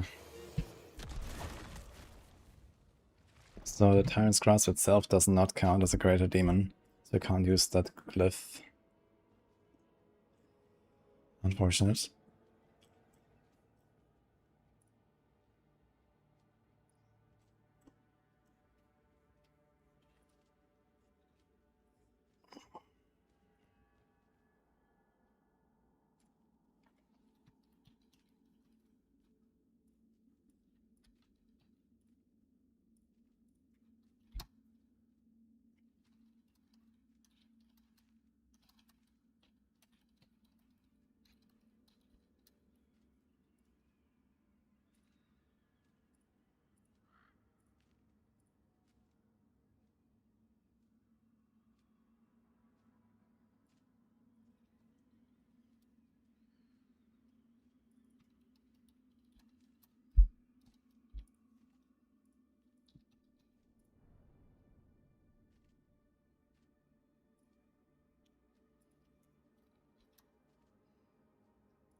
Okay.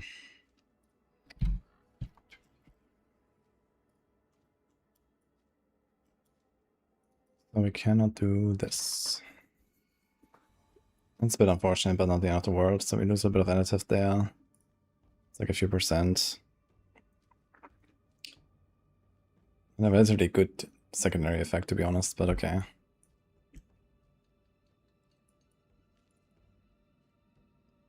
So we can do this.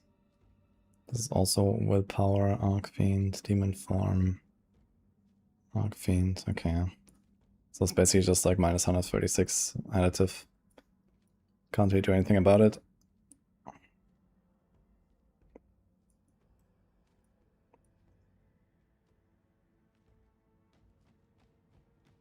Got the extra armor. Got the extra regen. Got the Arc Fiend thing. Okay, I think all of these look fine otherwise.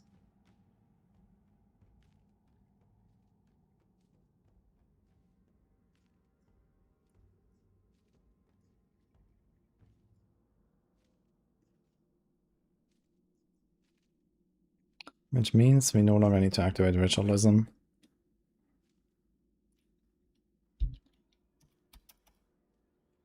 So we do this.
Yeah, water.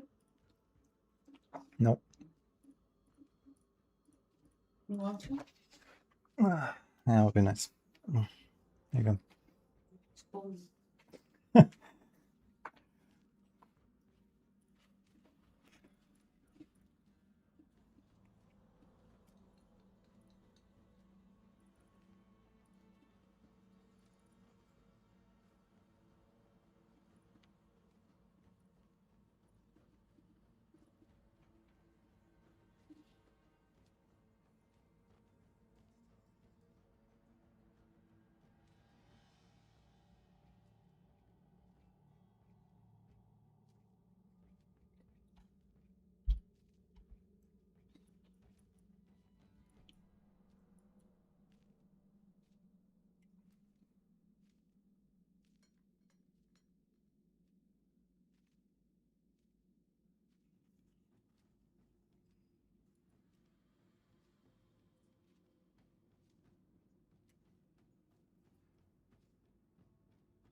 That is actually really good.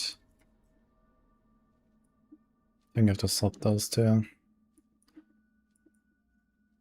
We have to put Tephora here.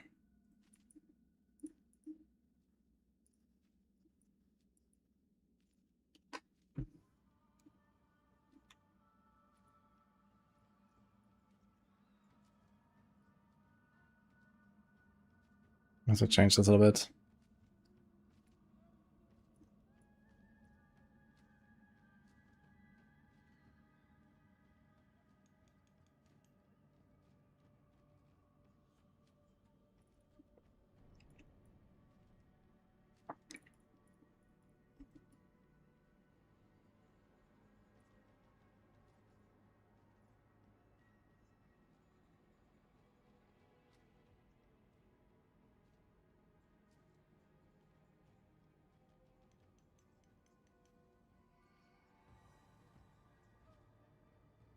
Because this is going to become a maximum dominance node.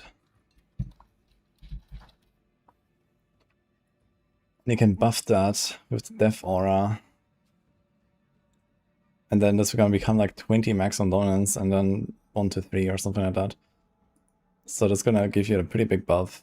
It's going to be like 150% the Paragon node. It's kind of big.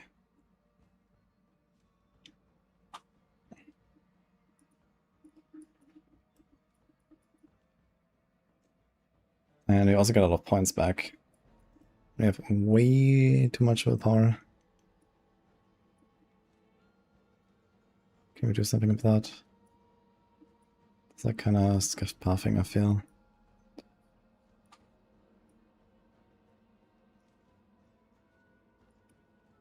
Yeah, I can't really do anything about it, I guess. We just remove one of these.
Fuck.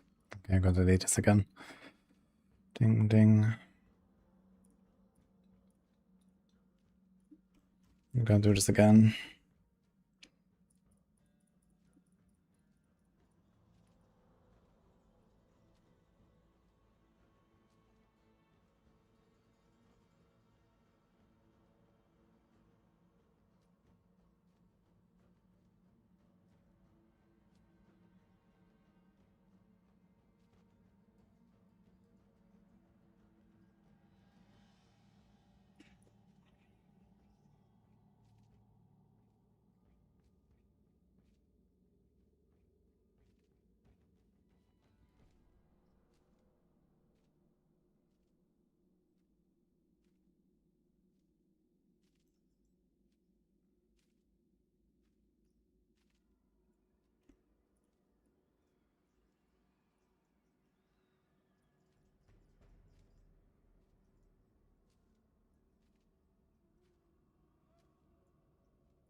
Ugh.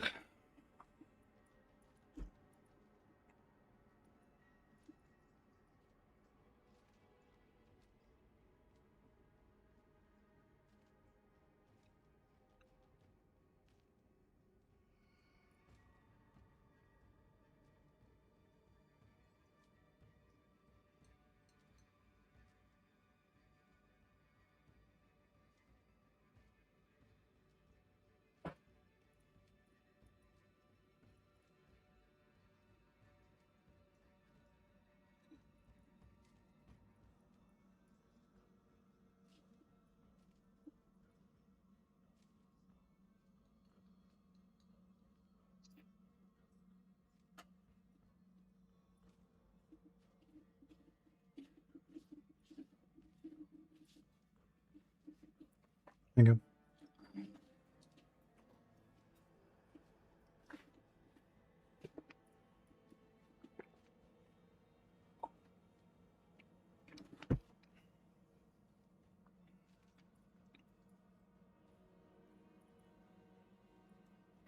We can't really run Death Aura. We don't actually have any demons that die. So this is the main issue I have here. We have to put Eldritch Sight. We're gonna have more damage on the upside. But I have to move the attrition to this board. Also have to make sure I actually activate it. So we may need this.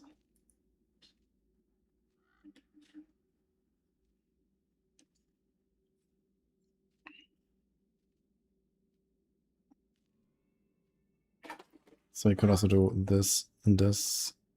So have this.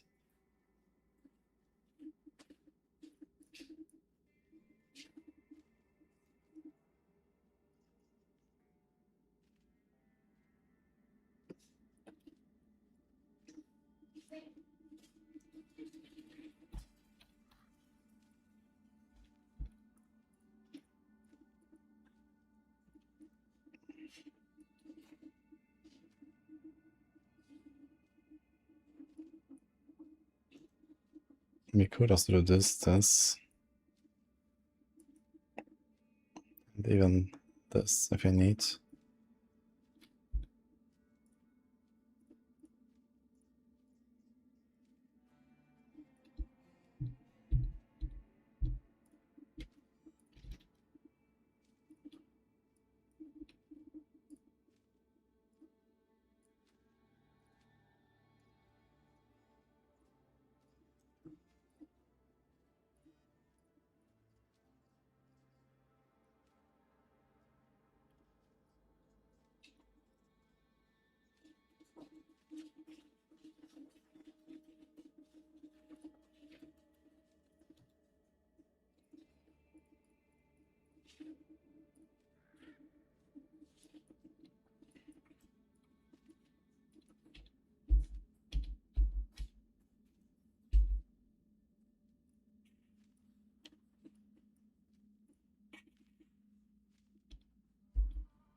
Okay, I think we finally got this. Ooh. That's a much improved setup, actually. That took a while. What about these glyphs? Did I actually change any glyphs here? Vanguard, Death-Aura, Demonologist, Eldritch, Animator. Okay, this is all fine. But here, we don't have Demonologists and Death-Aura. We have Arcfiend and Eldritch.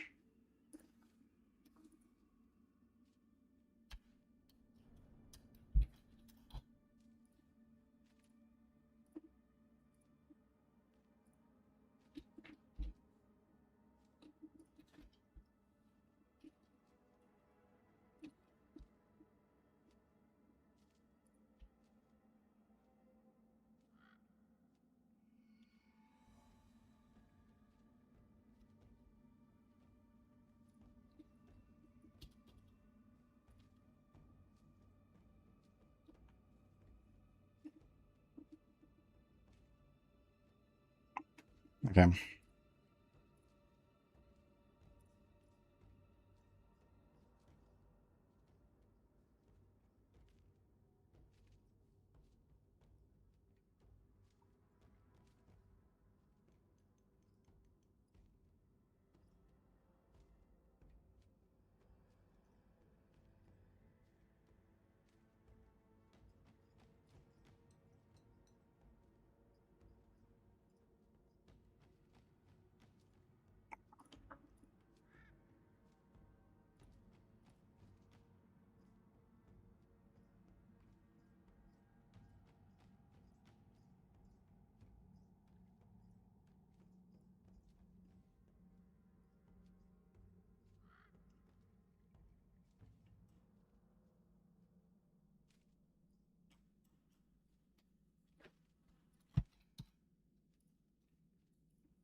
Can do any other tags that matter here.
That was actually a much bigger rework than I thought it would be, to be honest.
Do you think this season the 40% damage reduction when using 200 aspect will be better than Terrorist Might on Paladin?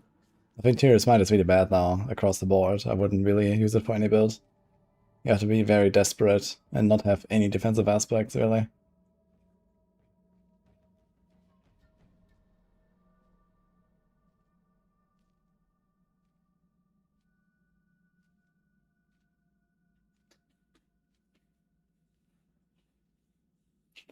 Lucky hit and damage both with start ranges get a first and power increase, only lucky hit. Do you have an example, Samuel? I mean, some effects on uniques don't scale. So I'm not sure which one you mean exactly.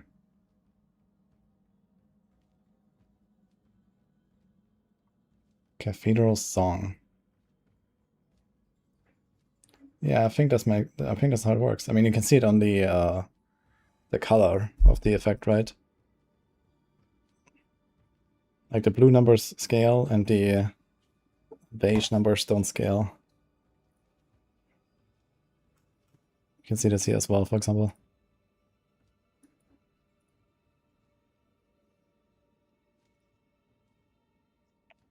Okay, now I have to figure out the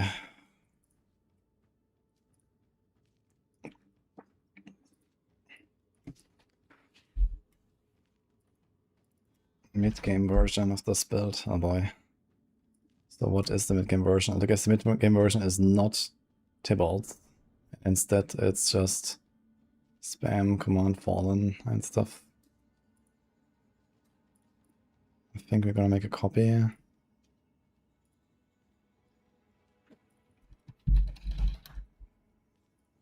And we don't do the Wall of Agony stuff.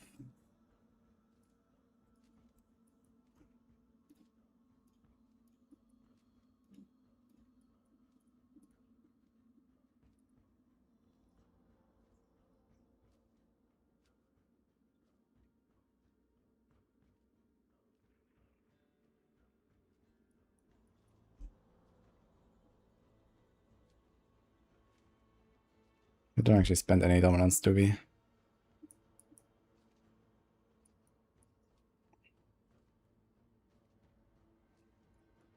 So whatever, I guess. Let's do this. It's actually kind of a simpler change because you just like swap this one item around and you're fine.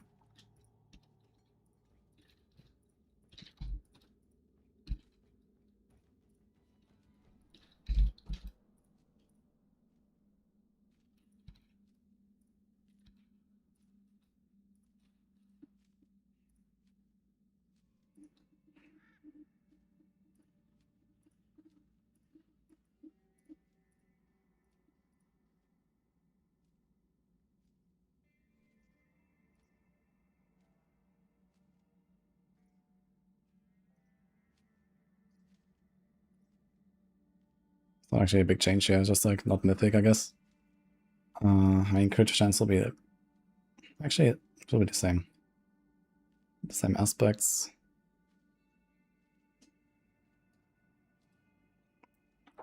I guess actually I'm just gonna do this. And no thing here.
That is actually kind of funny. So what you want to do is, you actually want to do right of the nameless.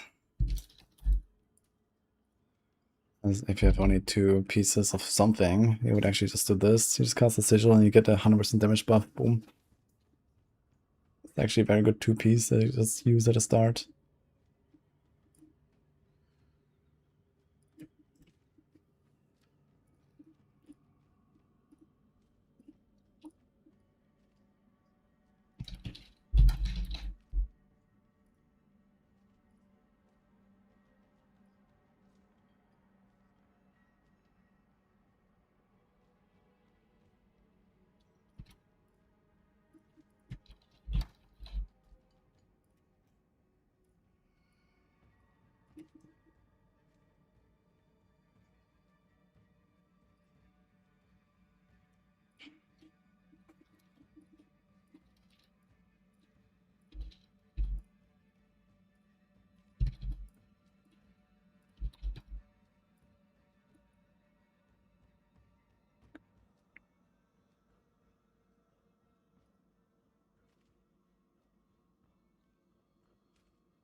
I'm just going to do an aggressive aspect actually. That works.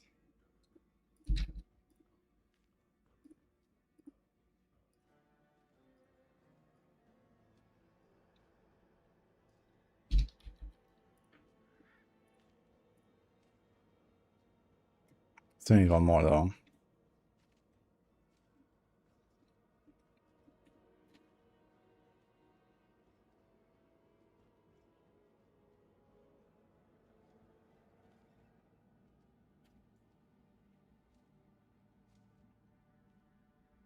Probably just Edge Master's angle.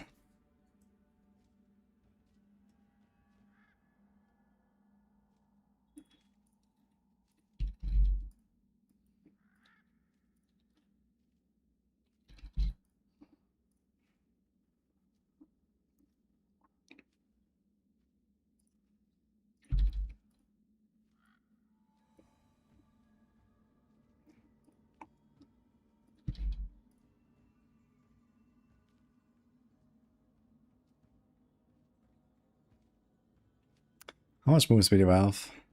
We don't have Petition anymore. 48 and 38. So it's 86. Do we have any more movement somewhere? Can I get any more movement somewhere?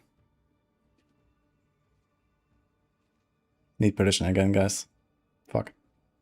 Nah, we're jumping around permanently. It's okay, I guess.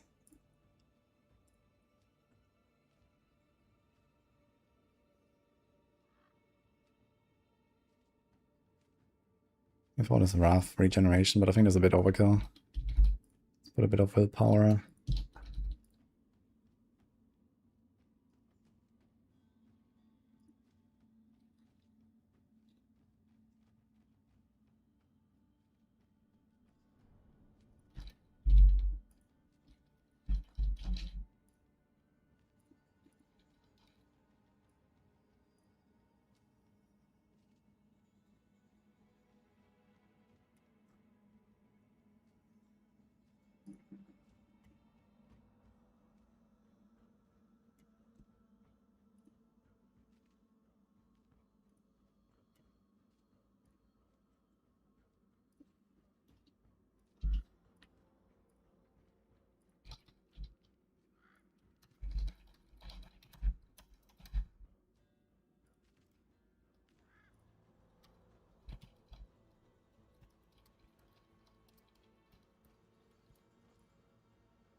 Oh, alright.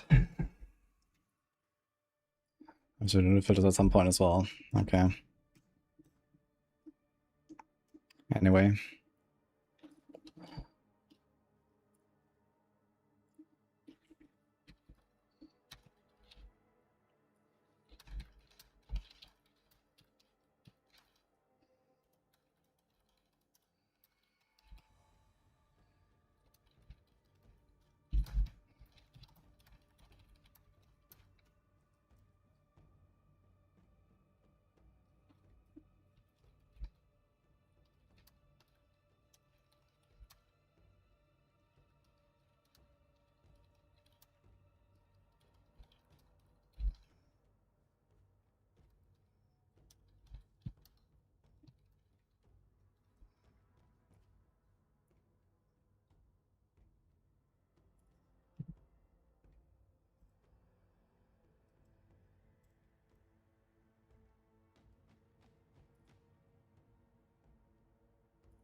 Okay, I think we're done with this.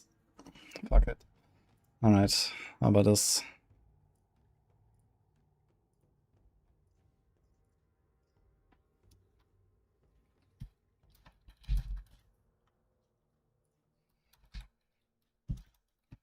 Oh.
What build am I going for?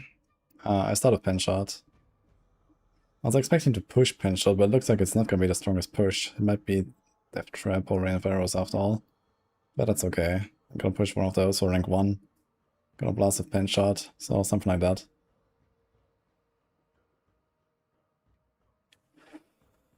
Oh, okay, so got most of the stuff done, I guess. Gonna try to compete with me for rank 1, let's go. Who's gonna get the Halo? Next us up, who's that? Carry like Maria. Thank you.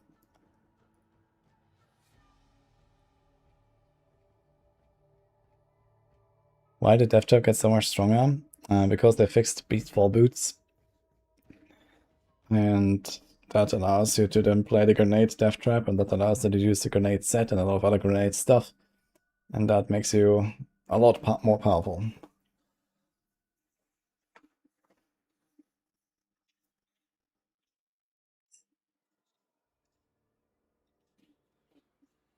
Yeah, until Merlin attacks. PoE, drama, and stuff. Oh no. Okay, I gotta be a B, guys. Gonna get a drink and stuff. Dude, this build has 71,500 life, by the way. Is that even counting everything? I think it's not even counting the Metamorphosis. Oh, pretty good. And the set. I think this build actually reaches like 100k life or something. Death Trap is like the least interesting archetype for being the best rogue build. I don't know. I find it okay. I played a bit in Season 13 and had fun.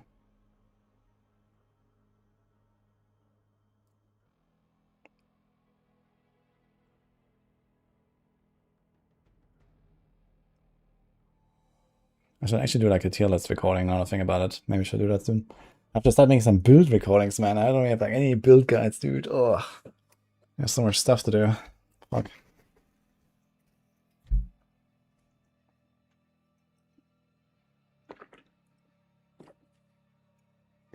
Yo, Conquer sounds great. Good luck in the season. Yo, do we have some pen shot?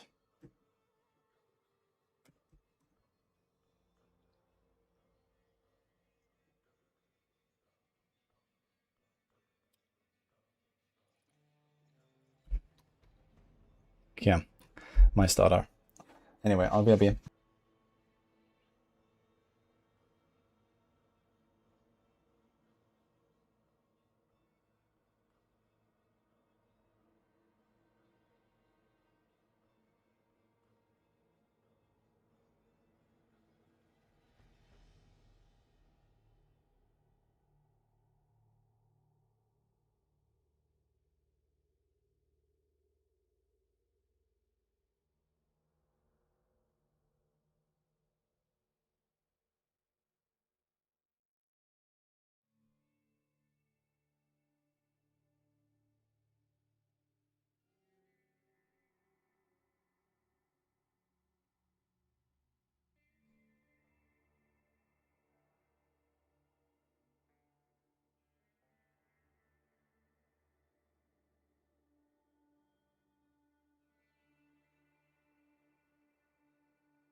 Hello.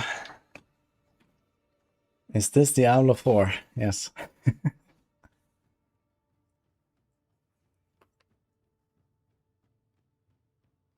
Is that Rogue Season 14? This is Penetrating Shot. This is Season 13 footage from my actual character on the live server.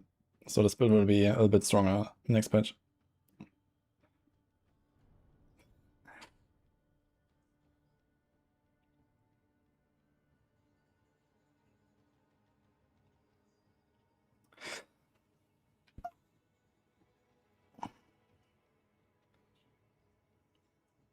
You're saying Kafeda's song both stats are blue and have a range, but damage doesn't increase at 30%.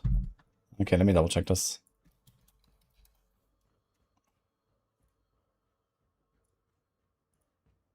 Here, right? Yeah, I mean, okay, this is a bit buggy. It's supposed to go max roll, and we're gonna fix that, but you can manually increase it. So you can just do that. It's actually kind of nice on this item in particular. If you rely on the proc, you get 30% more procs, and you get 30% extra damage.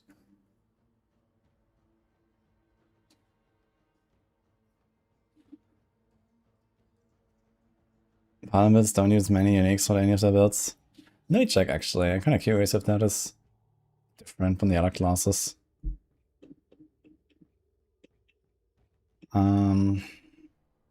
I mean, all of them are still Season 13 guides. Nothing is pushed yet. So, Light Rebuke is definitely kind of nice as a mythic. Tybalt's kind of whatever. Air is gonna be gone.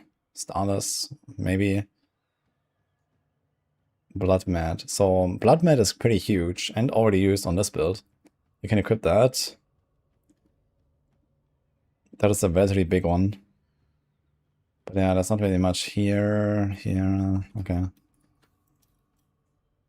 Shard is kind of nice. Paingorger is kind of nice. Mantle is kind of nice. These are pretty big uniques. There's a Griswold, that's okay, but it's gonna be charmed. There could be a Blood Mad Idol here if you manage to survive. And I mean, if you now don't have Perdition anymore and you put a defensive helmet and healing, and all of the defensive buffs that Paladins have gotten, and then you have a Blood Mad, that could be pretty good, I think. Here's a Blood Mad, okay. Sanctus is pretty large. You probably would like to swap this, actually. Depending on the stats they gain, actually. What does Blood Mad get? Core stat and attack speed, okay. So attack speed is probably something you kind of want to roll off most of the time. Sanctus. Also attack speed. Okay. Oof. So he's a two-handed. Yeah, there's like no other uniques. So here is definitely like you have two pretty big uniques, but that's it. I guess I could equip a Gold Slayer if you want, instead of the air now. Okay, Trumpet is very big. Lucian is pretty big. You can even equip that. That's actually really large as well. There might be a chance for something like, what is this actually? Judgment. Okay, Griswold doesn't really fit well, I guess. Zeal has a pretty big weapon. Oh, actually, no. Actually, it's alright. Endurance Faith. Yeah, we probably wouldn't do that anymore. So this might be like a Blood Mad angle again. But there are not many. Mantle of the Grey is big. Ward is very big. God Slayer can just be worn and you get another charm. This is potentially another Blood Mad angle. Argent Veil is kind of small. Hell's Morningstar is okay. This could also be like another Lucian or Blood Mad angle. And support. Yeah, okay, that's really not that many uniques, that's true. If you compare this to, for example, what I was doing here earlier. Here, Anathema, a Seed, Hekaton, these are all pretty big multipliers. And then on Lunatic you also have the Helm, you have the Paingorger. But no Hekaton, I guess. But yeah. At least the builds that I made so far definitely have more and big multipliers. Can you add the loot filter for DevTool guide? Just the creator can. We're actually planning to make sort of like max roll standard filters for all of our guides. So basically like 3 different levels, like a soft, medium, and strict filter or something like that. This is kind of like a baseline. And right now we're waiting on the technology to add multiple filters, which our devs are working on. So we're probably gonna have that for the season launch. And Lucien is reduced. True, Lucien is a bit smaller now. But it should still be, like, for builds that really have a lot of resources, that should still be kind of nice.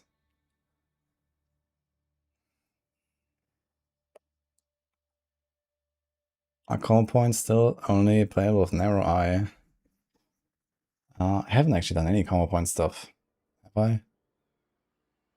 I know Heartsiga is running narrow eye, and I know that Ava wanted to cook some God the Age with the reworked narrow eye. I'm not sure if he has been doing that already.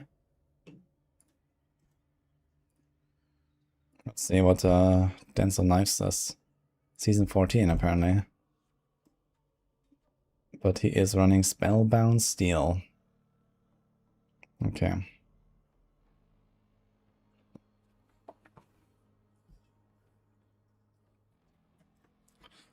Yeah, maybe he's gonna make like a new build, or maybe he's waiting to actually play it before he does it. So we'll see. You're excited for Flurry, to be honest. Yeah, Flurry is like kind of like buffed by virtue of getting nerfed less. Because Flurry has the Flurry Helm, and everyone else has Petition, and Petition is now not a thing anymore. And Flurry still has a Flurry Helm. So this is kind of a big thing for Flurry, I guess. Where is it actually? Do we not have Flurry? What's going on?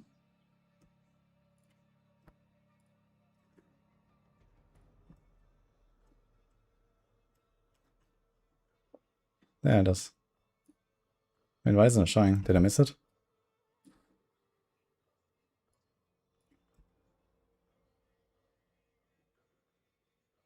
It's not showing here. What the fuck?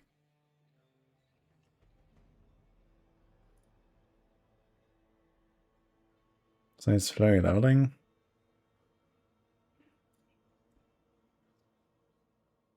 Yeah, I'm gonna ping Matthias on this.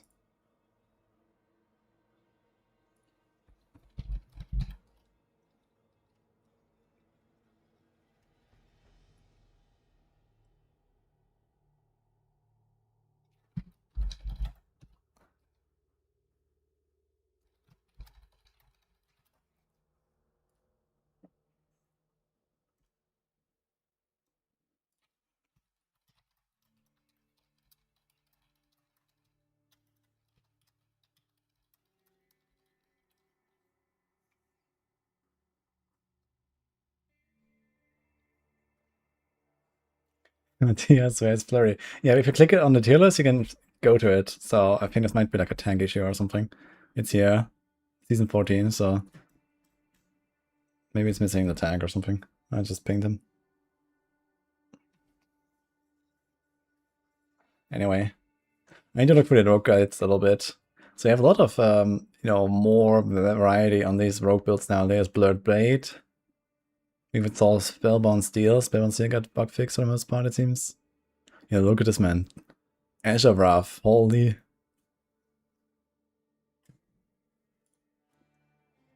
And Pilgain. And a Blood Mad Idol, holy.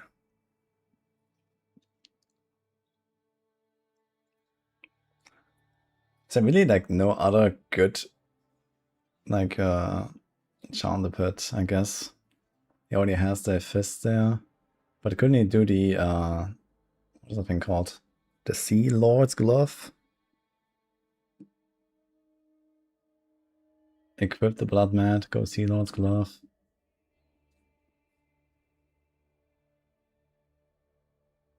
Blood Mat is pretty big. It's like a ×3 and berserking, right? I think it's 150 and then yeah, it's 195% damage buff. I guess the major problem with it is that it only lasts for 8 seconds. So basically you have to take a hit right before you stagger the boss. so that you have the burn on you.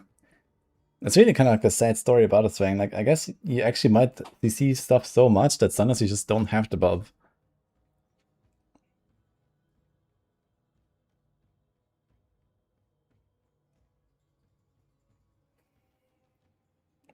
For Pali Talisman, I need to fix Lines of Epiphany effect for Zenith. Advisor converts to disciple damage, but still only does physical. Yeah, I think normally all disciple things are holy, right? It would be cool if the Zenith would actually become like some holy sword and it, like, you know, has like a different glow or something, and then you can also see like the holy damage or something. That'd be kind of cool, yeah. Going this item in hardcore? I mean, either a build works or it doesn't work, right? And of course, okay, hardcore I want to be a bit tankier, and yeah, Blood Mat is not exactly hardcore friendly, but some builds are just tanky enough and have enough healing to run this. So it's not like a auto invalid or something.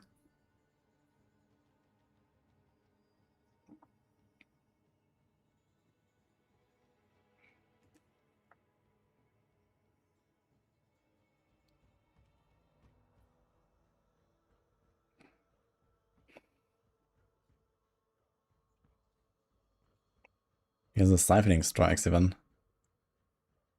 Okay. Yeah, true, because you have to go to like 0 energy and then get the Death Mask proc. So I actually have to like spend all of your energy so they can actually get this buff. This thing actually has really big buffs. He's also doing, is he doing the Shadow Clone? The summon thing? Damaging a close enemy with marksman cut for a skill.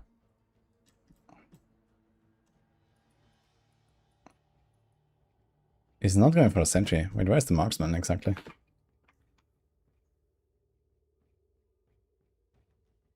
Ah, the Caltrops. Yeah, they're marksmen with the... I need us a vulnerable. That's a kind of good solution, actually.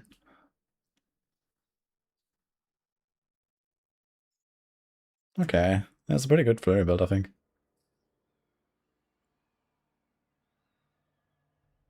Why do we have it ranked?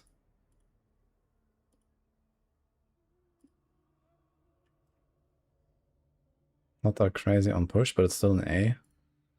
And overall... yeah, also A. Yeah, flurry should be pretty nice, actually. I might try it this season.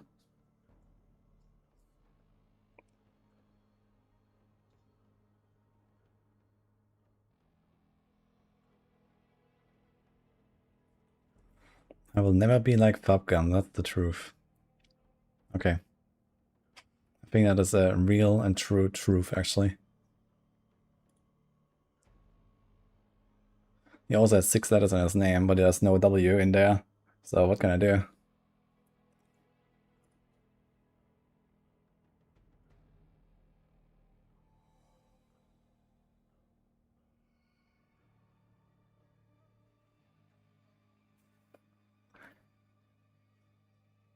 At least Zenith can still be useful for knockdown effect. Wow. That is crazy. I'm gonna cast my ultimate to get a knockdown.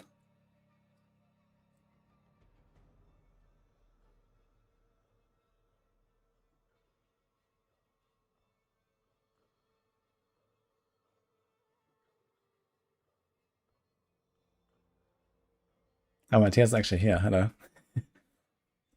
6% crit chance. True. Yeah, the Caltrops is kind of nice on the flurry build. I like this. I mean, Vaughn, actually, you get it here anyway, right? Yeah, okay, so the Vaughn is not really such a big deal. But you have this. Yeah, kind of nice. I was just thinking, can we just equip the Blood Mass since you have it anyway, and then put like Sea Lords? But maybe the counter interferes a bit too much of that. No, it's actually on cast, right? You're gonna have 9 or 10 stacks on Sea Lord all the time. It might be kind of worth. But maybe it means too much resources. Like you have to go down to 0 resources to trigger this. It might actually be an issue. Although no Starless, we don't really have any resource gain, right? It's probably fine.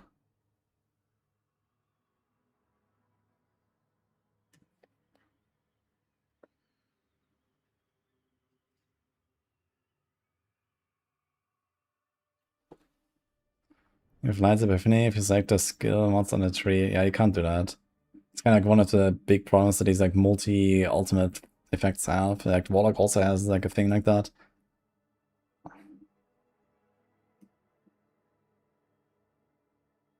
You want to spend some energy for preparation. Ah, true. Yeah, have you considered maybe running Sea Lord's Charm and Bloodmed equipped? I think you can easily get rid of the shivering aspect or put it somewhere else, maybe. No, we don't really have slots for that. Yo, Mickey. Thank you for 14 years. Roa Gamer in season 14, holy. Based. Yeah, now that it's fixed, I'm actually kind of excited to play some Roa as well, if I'm gonna try.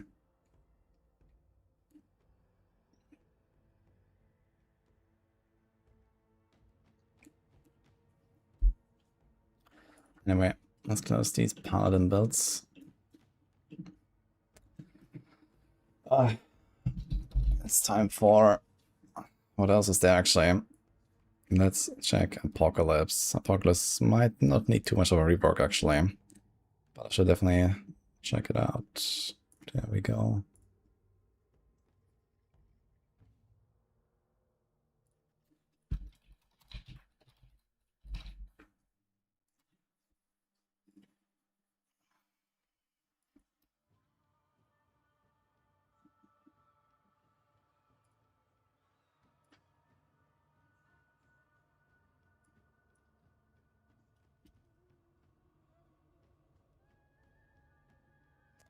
We don't actually need any of those. Apocalypse just works. And I tried leveling around with Apocalypse and it was actually pretty good. You can play it starting at level 32.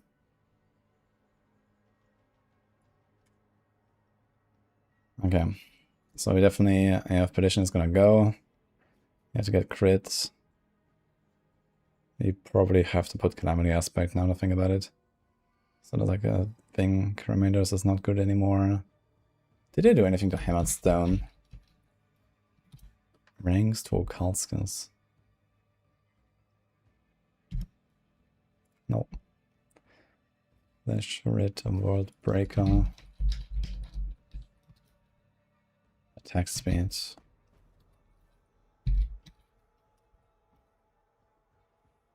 Primary and armor, that's fine.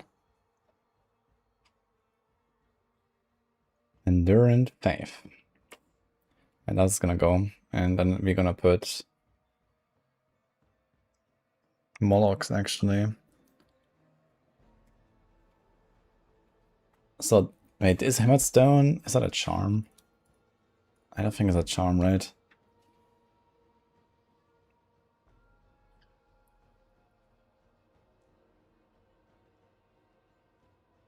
I wonder if we're actually still gonna run Hammered Stone at all. Maybe we're just gonna not run it.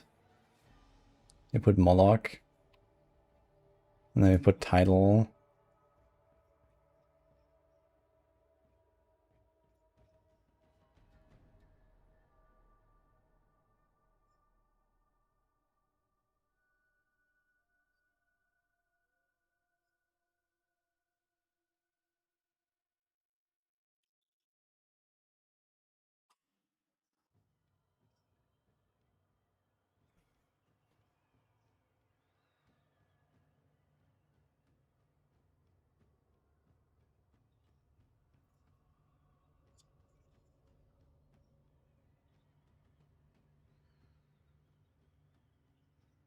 Okay.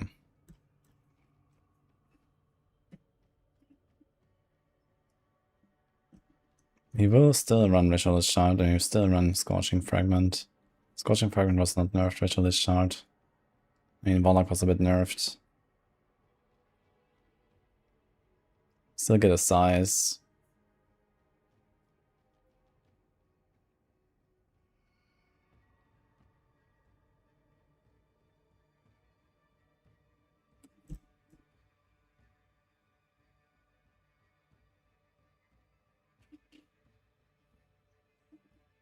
Ugh.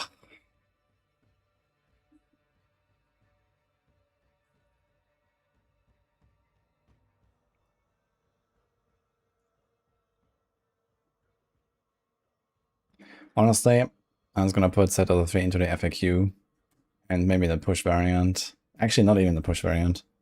Like, it just doesn't actually really work. You don't really keep this up.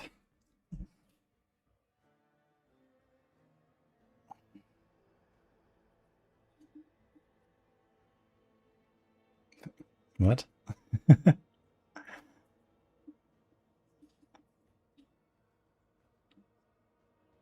Craft a mythical weapon or ring like the 3? No. Craft a mythic? I mean, first of all, you need to have a unique that you can make into a mythic. You can't just make a legendary into a mythic. And you just start with like the one that has the biggest damage multiplier and then work your way down to the lowest in terms of the priority. Speaking of, let's close this and let's close that.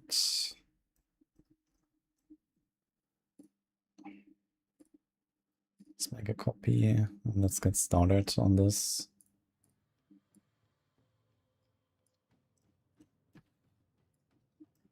So this is basically what I goes. For example, here, Mythic Priority. So Cage of Madness has like a 340 multi. Dirge is like a, 300 multi or something.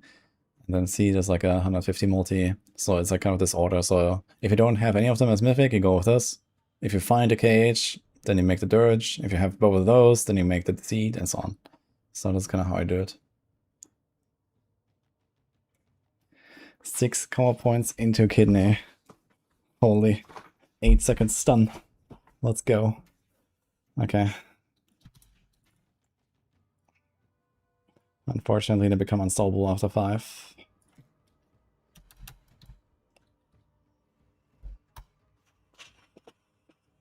But it's getting a bit small here. Okay, so we have World Breaker. What else is there?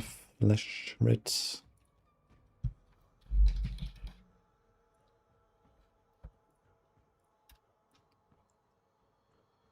Seeds.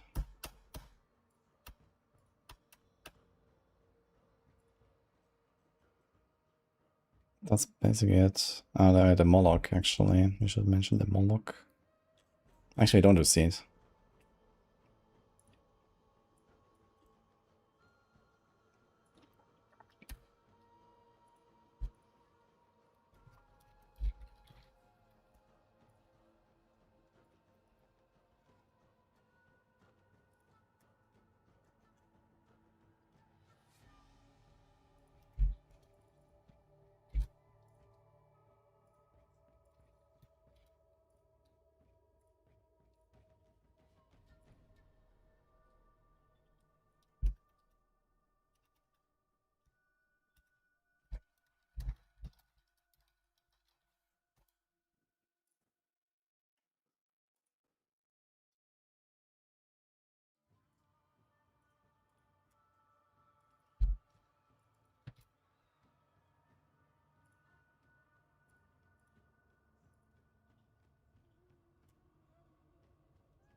I don't think I ever fixed that.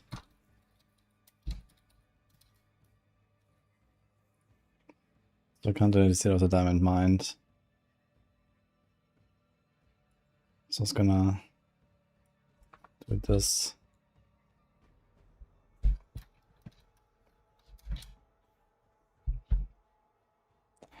Let's take this.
Okay.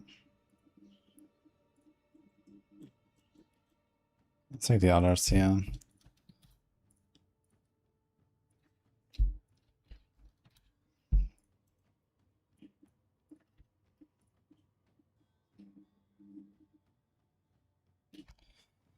Oh, did we get vulnerable on this build? Did we do a Cursed Touch? We had Same Rune, and we don't have Horizon set. We actually have to do that, I think. So no Redding in reverse, we're gonna attack us super slow. Well, it's not gonna be that bad actually. So I think we do Undying like this. First touch like that. Attack speed. Attack speed. Get a bunch of crit chance.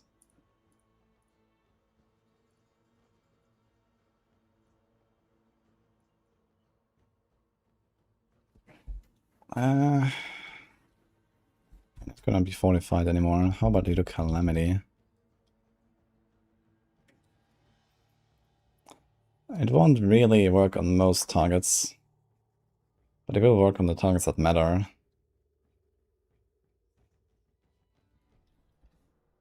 Let me watch some Apocalypse gameplay.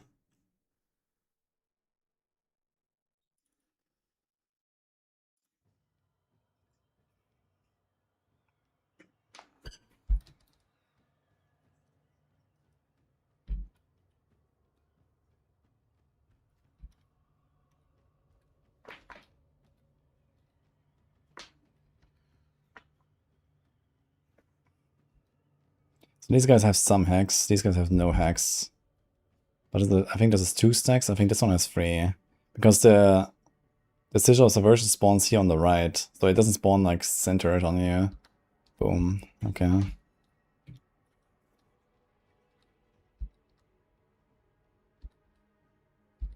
Boom. Let's see this is late. I actually just ran past it. These guys have 3 stacks of hacks. So maybe you could do a Calamity aspect actually, I think.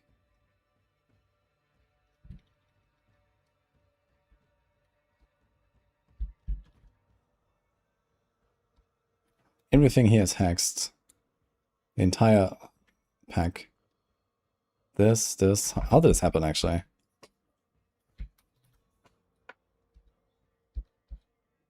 Boom. Oh, they spawned new guys.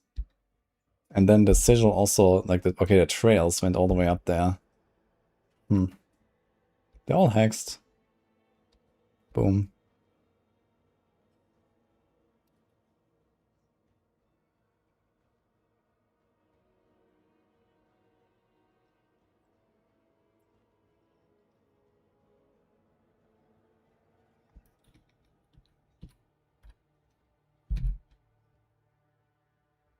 Wait a second.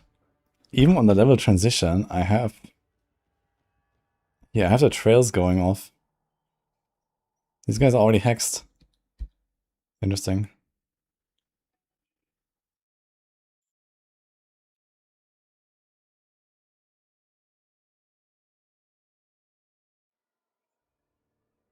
Okay, it's not like 100% consistent on everything, but it's relatively good actually. So I think we can actually just send Calamity aspects on this. And then on boss, you will definitely just curse him. Yeah. He spawns. Boom, before I even do an Apocalypse, he has 3 stacks of hex. And then you would have 100% crit. Kaboom.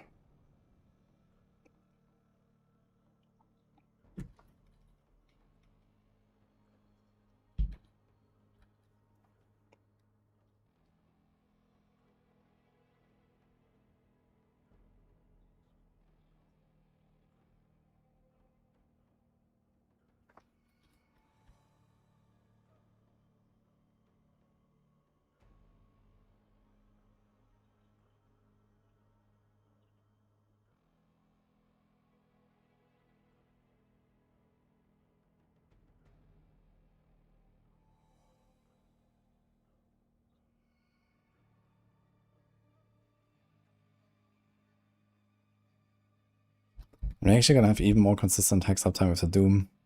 There's not running Doom right now. We have Dark Prison on the bar for no reason.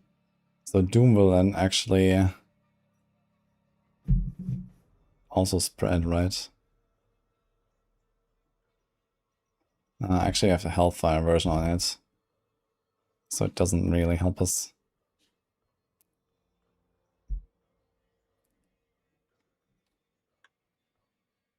Because you're gonna run Moloch. You want to have the Hellfire and not the spread.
Okay.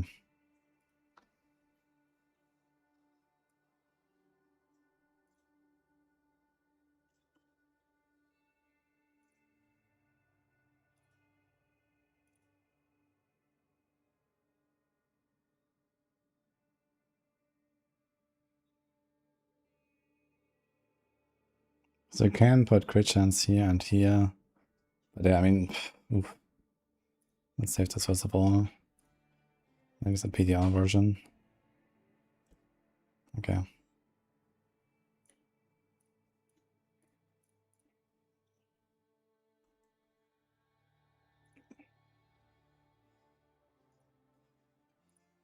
Maybe we don't need to, actually. Okay.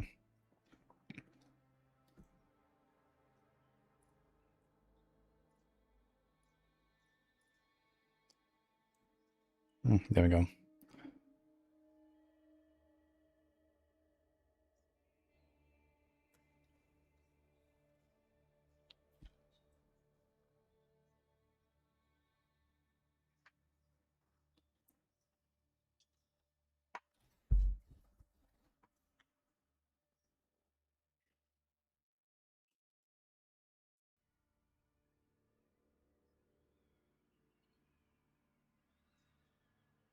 So this goes, and we put title, and a curse touch, and undying.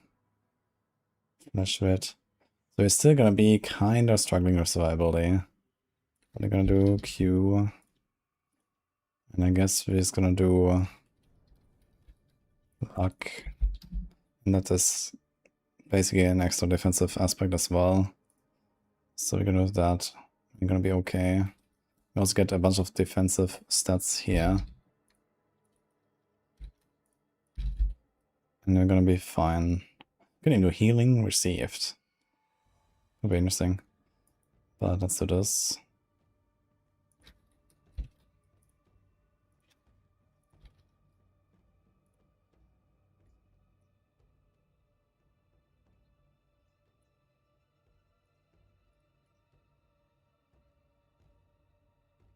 But we need Fortify. How do you do that?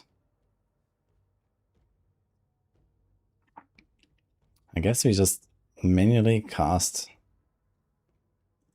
the prison sometimes. I think we don't have a way around it. We do this. We do that.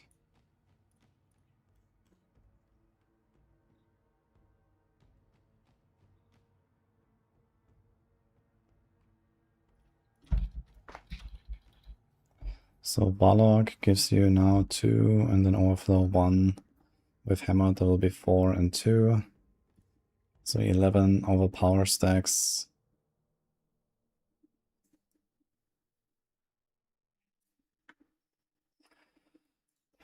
It could be Banished Lords. Did it nerf Banished Lords? That is 10. Would have 9 stacks, so this is 90%.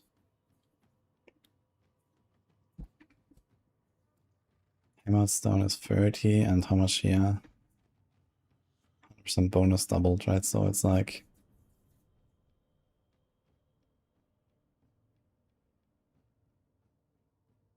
Oh, it's only buffs the 100% on the fragment, not the shard itself. So this is the same number.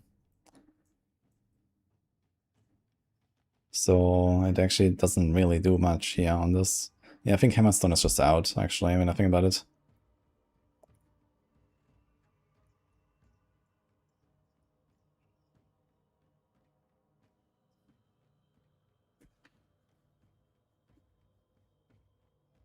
And the 90% damage buff with Banished Lords requiring you to crit every time is also not it, actually.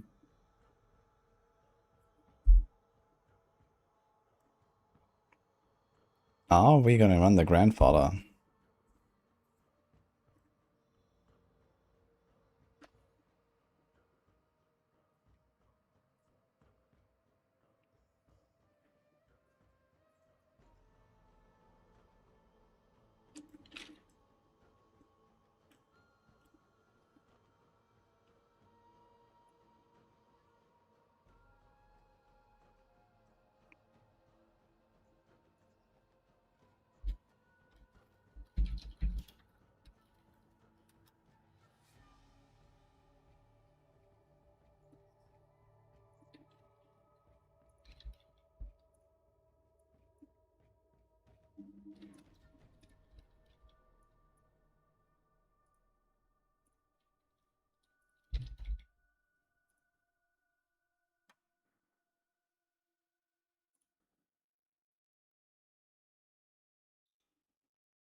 So like this we have 4 skills always. So it's like 120, and this is a pretty big one, actually. Brings back quite a bit of power, I think. Fiery, Hellfire.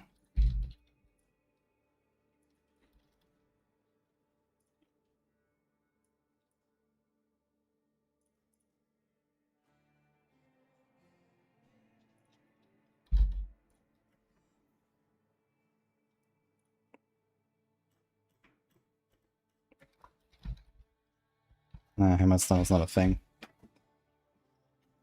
Now here's a very interesting consideration. We could do Anathema of the Primes. Because we don't really want to run Nether Step. It's kind of clunky.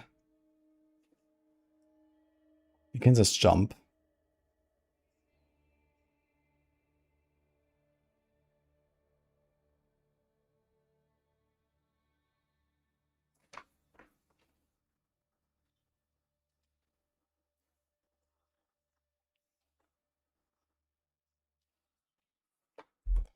What else do we have?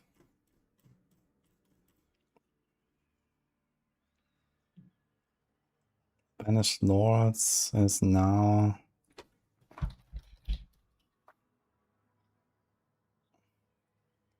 seven, okay. So we already have the 7, and then we have the 8 stacks. So like crazy. Assuming 100% crit.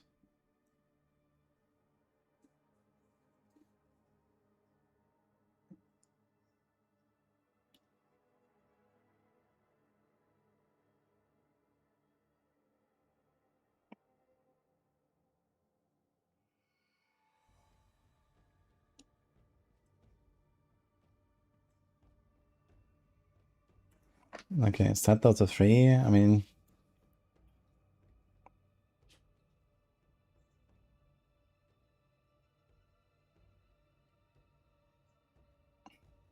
Even if you don't really get anything from this bonus, it's still pretty good for just the 15 ranks. It's a lot of ranks. So let's say we had like 3. Yeah, let's say I had like 45. You got 250.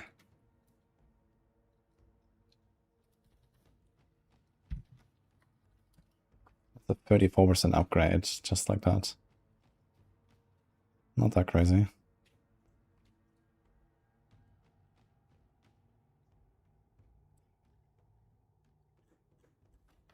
Dude, I've got to put it in a theme of the primes actually. Fuck it. How much damage bonus is this with the Molochs? So Molochs is 39% times 5. And otherwise 39. So it's a 15% bonus, having an extra skill on the bar. Which is not that terrible. And we can remove this nether step thing. That's kind of interesting actually. Because we are kind of slow in terms of moving. Like the only reason why this build is like semi-fast is because we just hit the entire screen.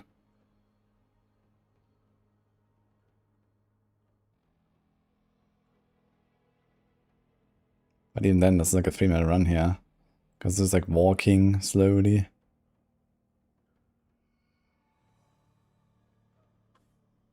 Oh, it's not season 13 gameplay.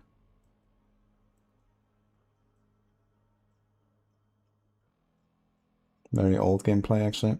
Holding. Let's see. CS reach, great. Yeah, this is like pretty early stuff, yeah. Let's see it.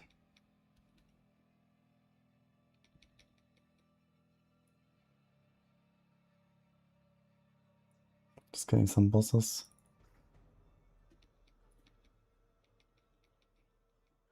Okay, it's like a 2-minute run. Let's see the nether step usage and the running.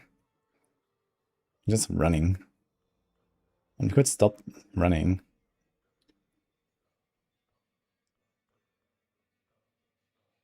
You put in a raft glyph, you have infinite resources. We don't even need starters. But starters is gonna be kind of comfy actually. We put anathema and jumping.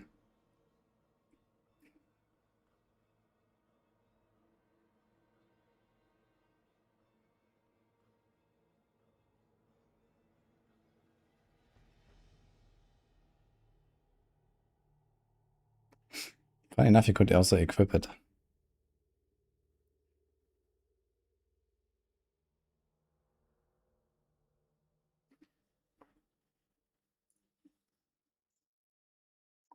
Yeah, I had a jar already and that's set up there.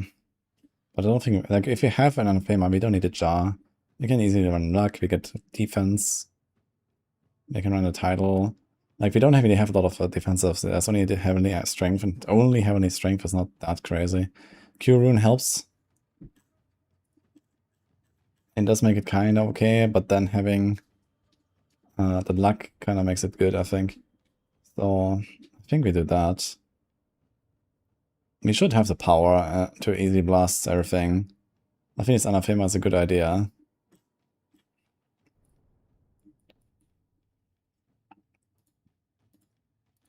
Like, this thing is a 12 seconds cooldown. Fuck this.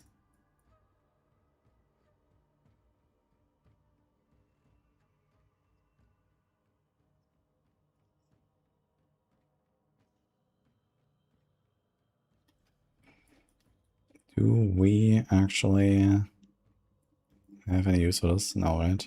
There's no demon stuff at all. Okay.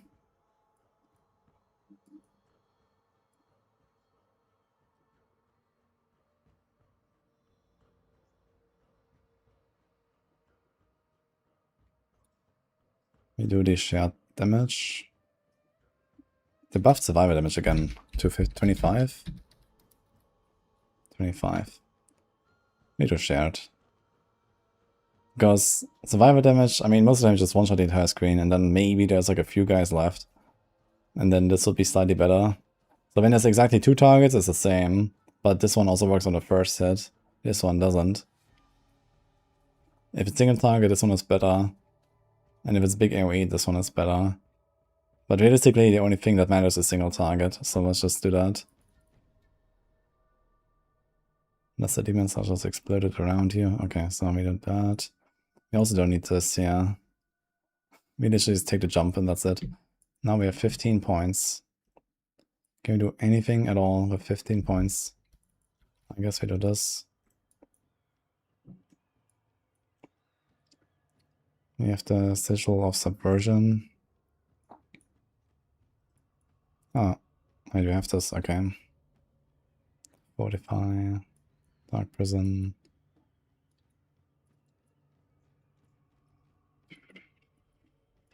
Yeah, I mean, whatever. Just put a Rampage, I guess.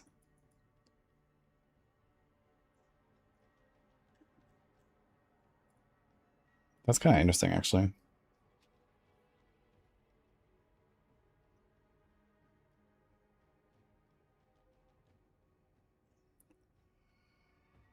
And I think no Vehement Brawler in that case. Because it has crit, wound, attack speeds.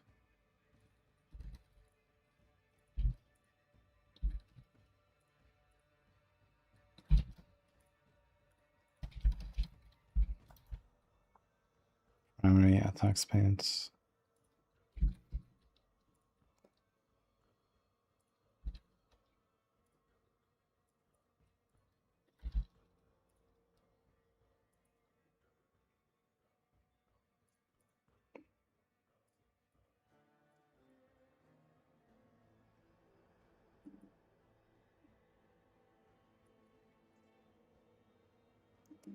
Okay, we have 37% crit chance.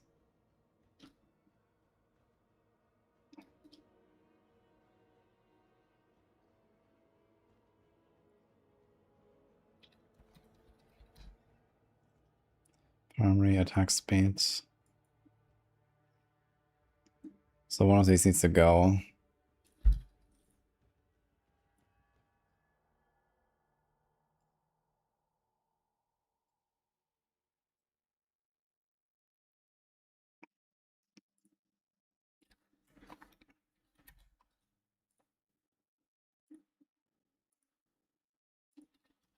Dude, there's a lot of big multis on this.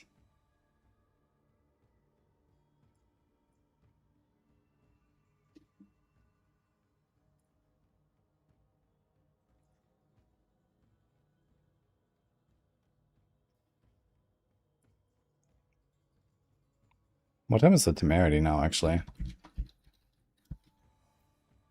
Now scales the barrier granted based on overheal, rather than scaling maximum. Temerity's barrier now is always 100%. And you gain barrier even if you're not at max life if the heal takes you over max life.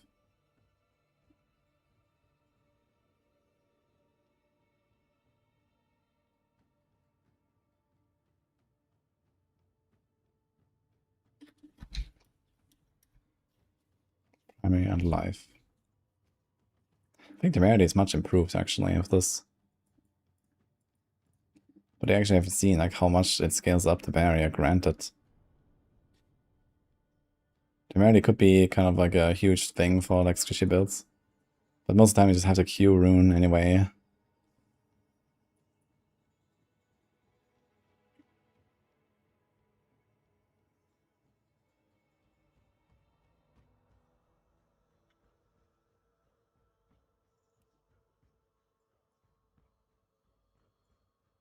I need a bit more crit here. Main hand, offhand. There's still a little crit actually. I even have the crit there.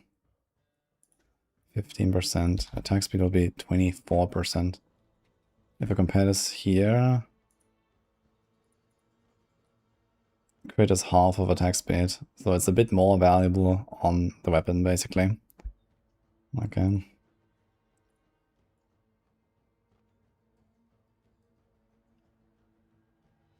66,000 life, alright.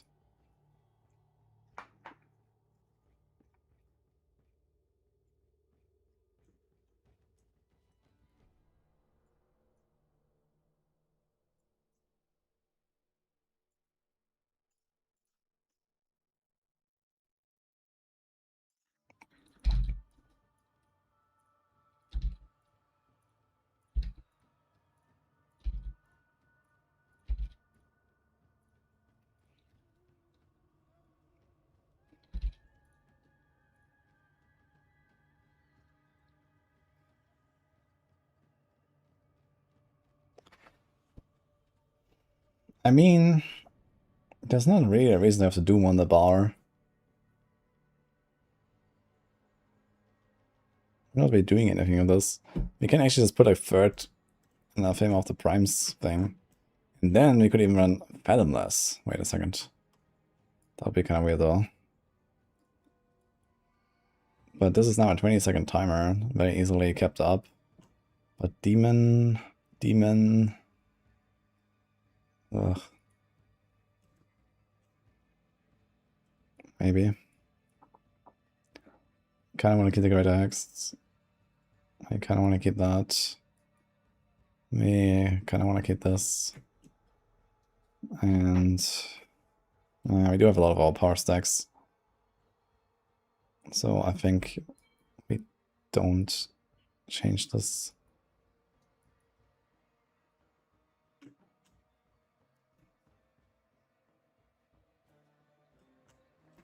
But the Doom we can definitely change.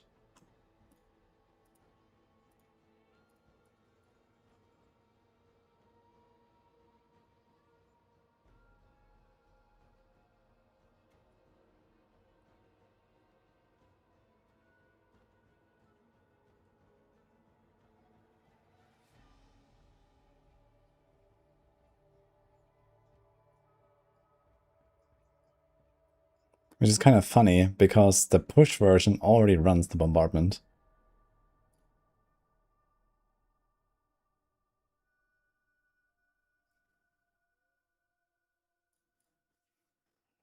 So just did this.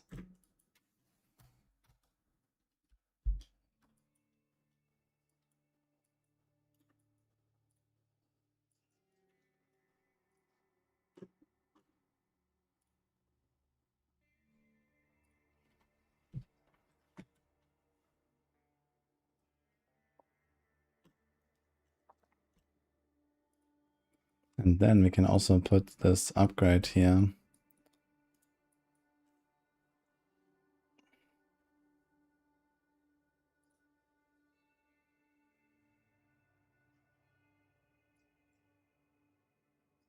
And then we actually get passive resources even from this thing.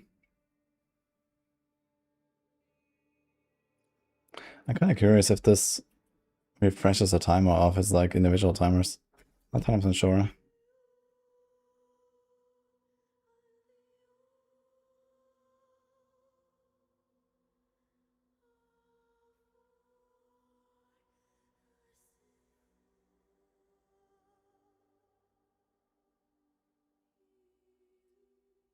Why do streamers all use different sites for builds?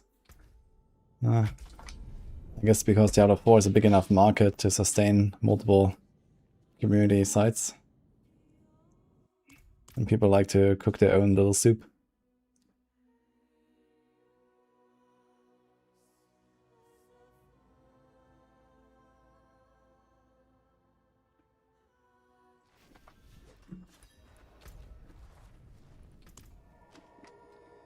If you hear pass your life pool against shield, I still think full life first. I was going to barrier right away. So the way that Remedy reads sounds like if you have one really big heal that puts you to a full life, but beyond that you will immediately get barrier. But if you're not full life, you'll not get barrier anyway.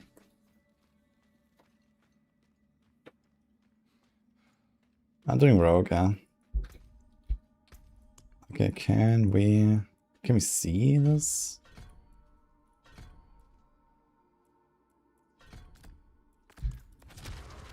Okay, it says 1. Let's wait a few seconds.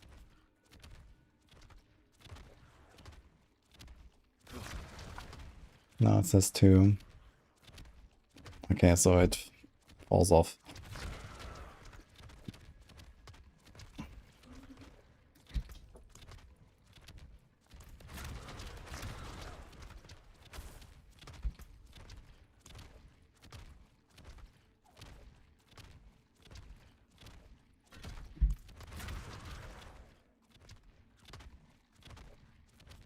Seems like the code expect has nothing to do with this, actually. Only on cast.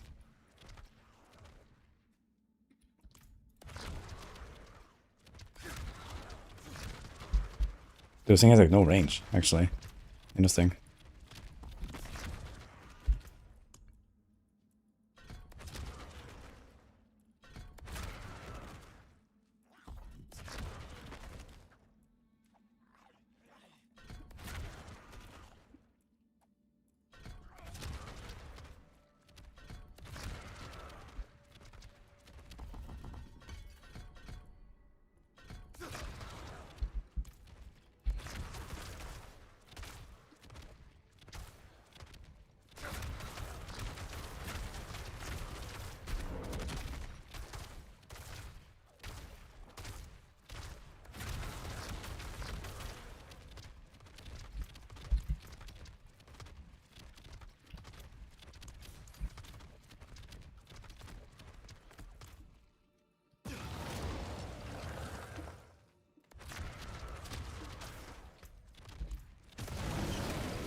It's not actually enough resources, even with Warlock running. And we definitely have to go Starless to make this work properly. Let's do that.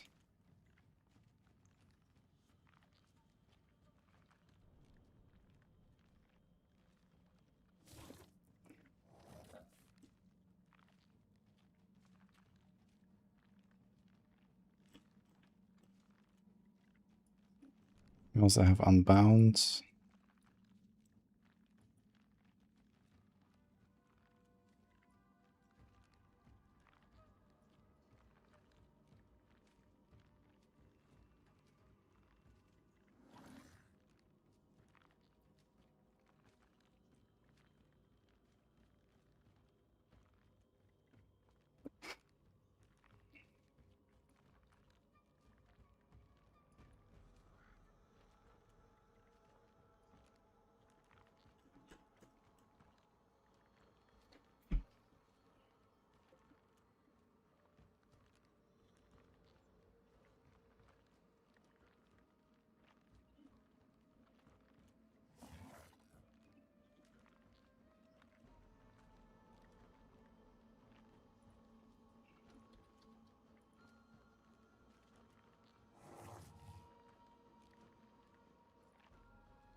All 0.2 crit chance, huh?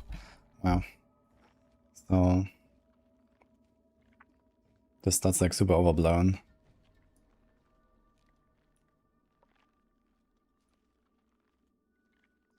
So we do crit and crit on the rings basically. And a crit temper. And then attack speed, attack speed. Freedom's attack speed should actually make this relatively smooth.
Kinda crazy how I'm still going up in resources, just spamming my core skill right now. With just the Raft Glyph and the Starless.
Okay, we're gonna put the Raft Glyph, I think.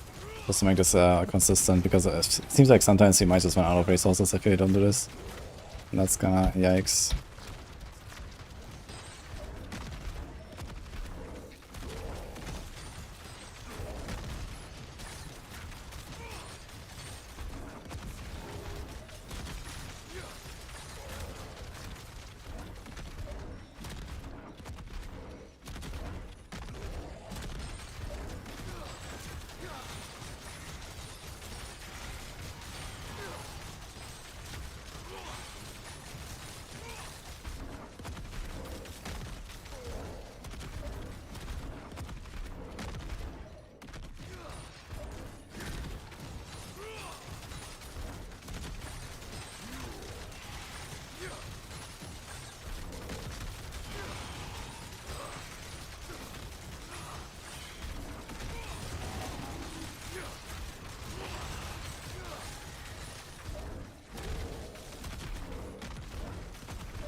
Okay.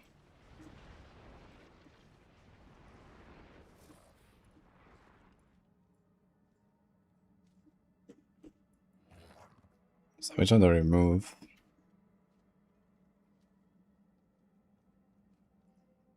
This is kind of nice, actually. This is willpower, 12.1 crit. It's actually a pretty good glyph for the primary effect. We are losing a little bit of additive. This is in 12.1. We kind of want this. We want that. This is also pretty good. We actually have only good glyphs on this. Holy shit.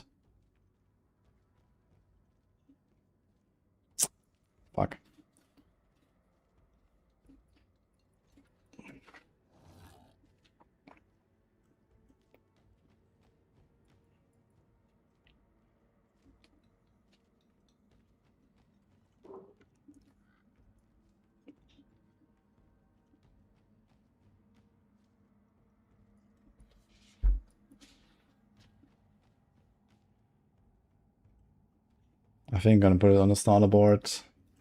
Shouldn't really make such a big difference. Let's see.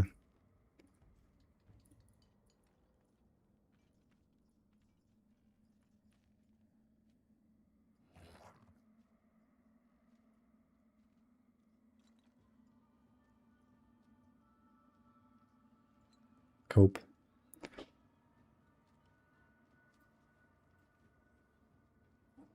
-6.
I gained 2 points, but what do I do with them?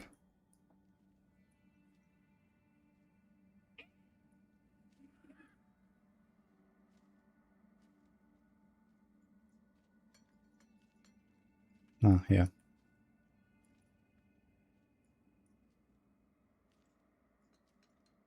Okay.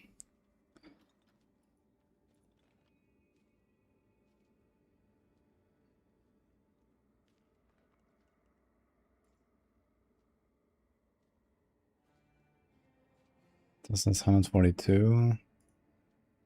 This is 253, and then also a little bit more on legendary. So it almost makes up for the loss of the other glyph, and we get a lot of resources from this. So that kind of just solves everything. We keep the rest untouched. Fire, volatility, hellfire. This is volatility, volatility, volatility. So it doesn't actually matter. They're both the same glyph, basically. Exactly, so kind of funny.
Okay, it was actually not a bad. And this. Let's just do Wrath anyway, I guess. Get the resources going.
Okay. What are we doing here on the split actually? We have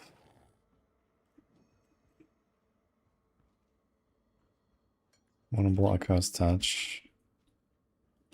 We have Fortify.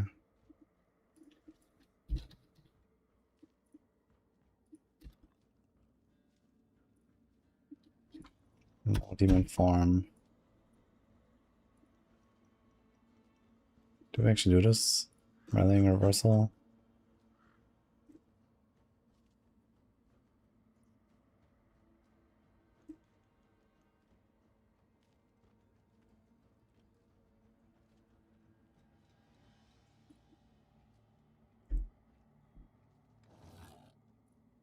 You want to Undying, right? Okay. What the fuck?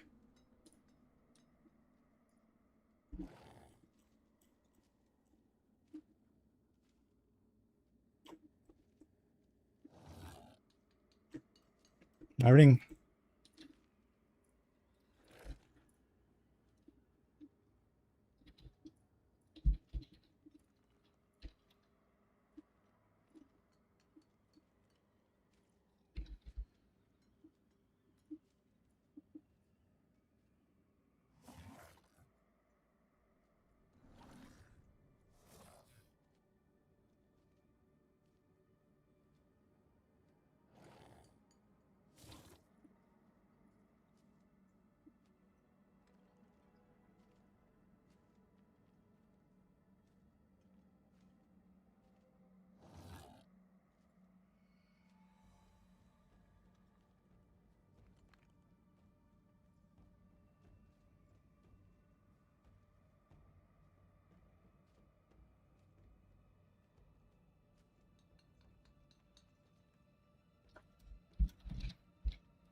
Okay.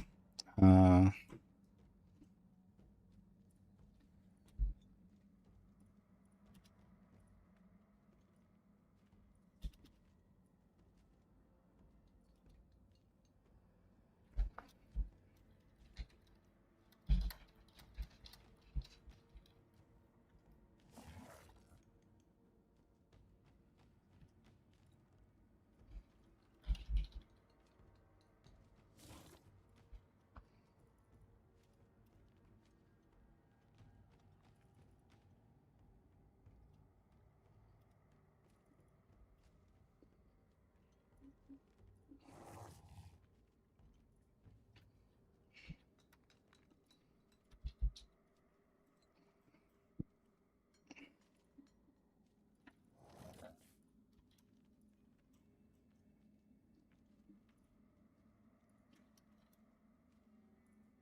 what the fuck?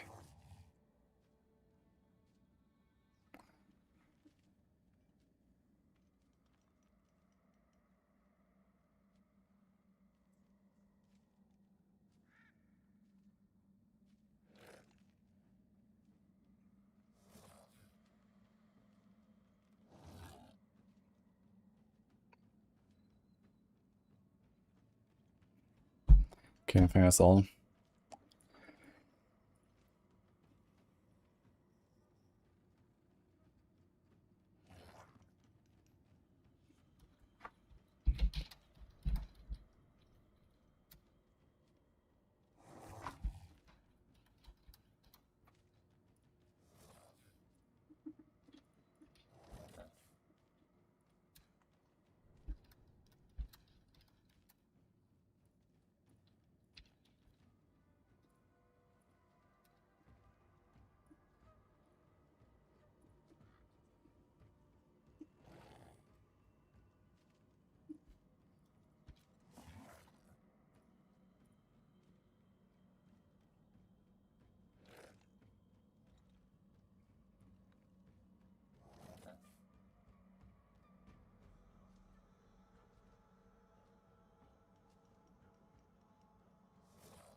Right.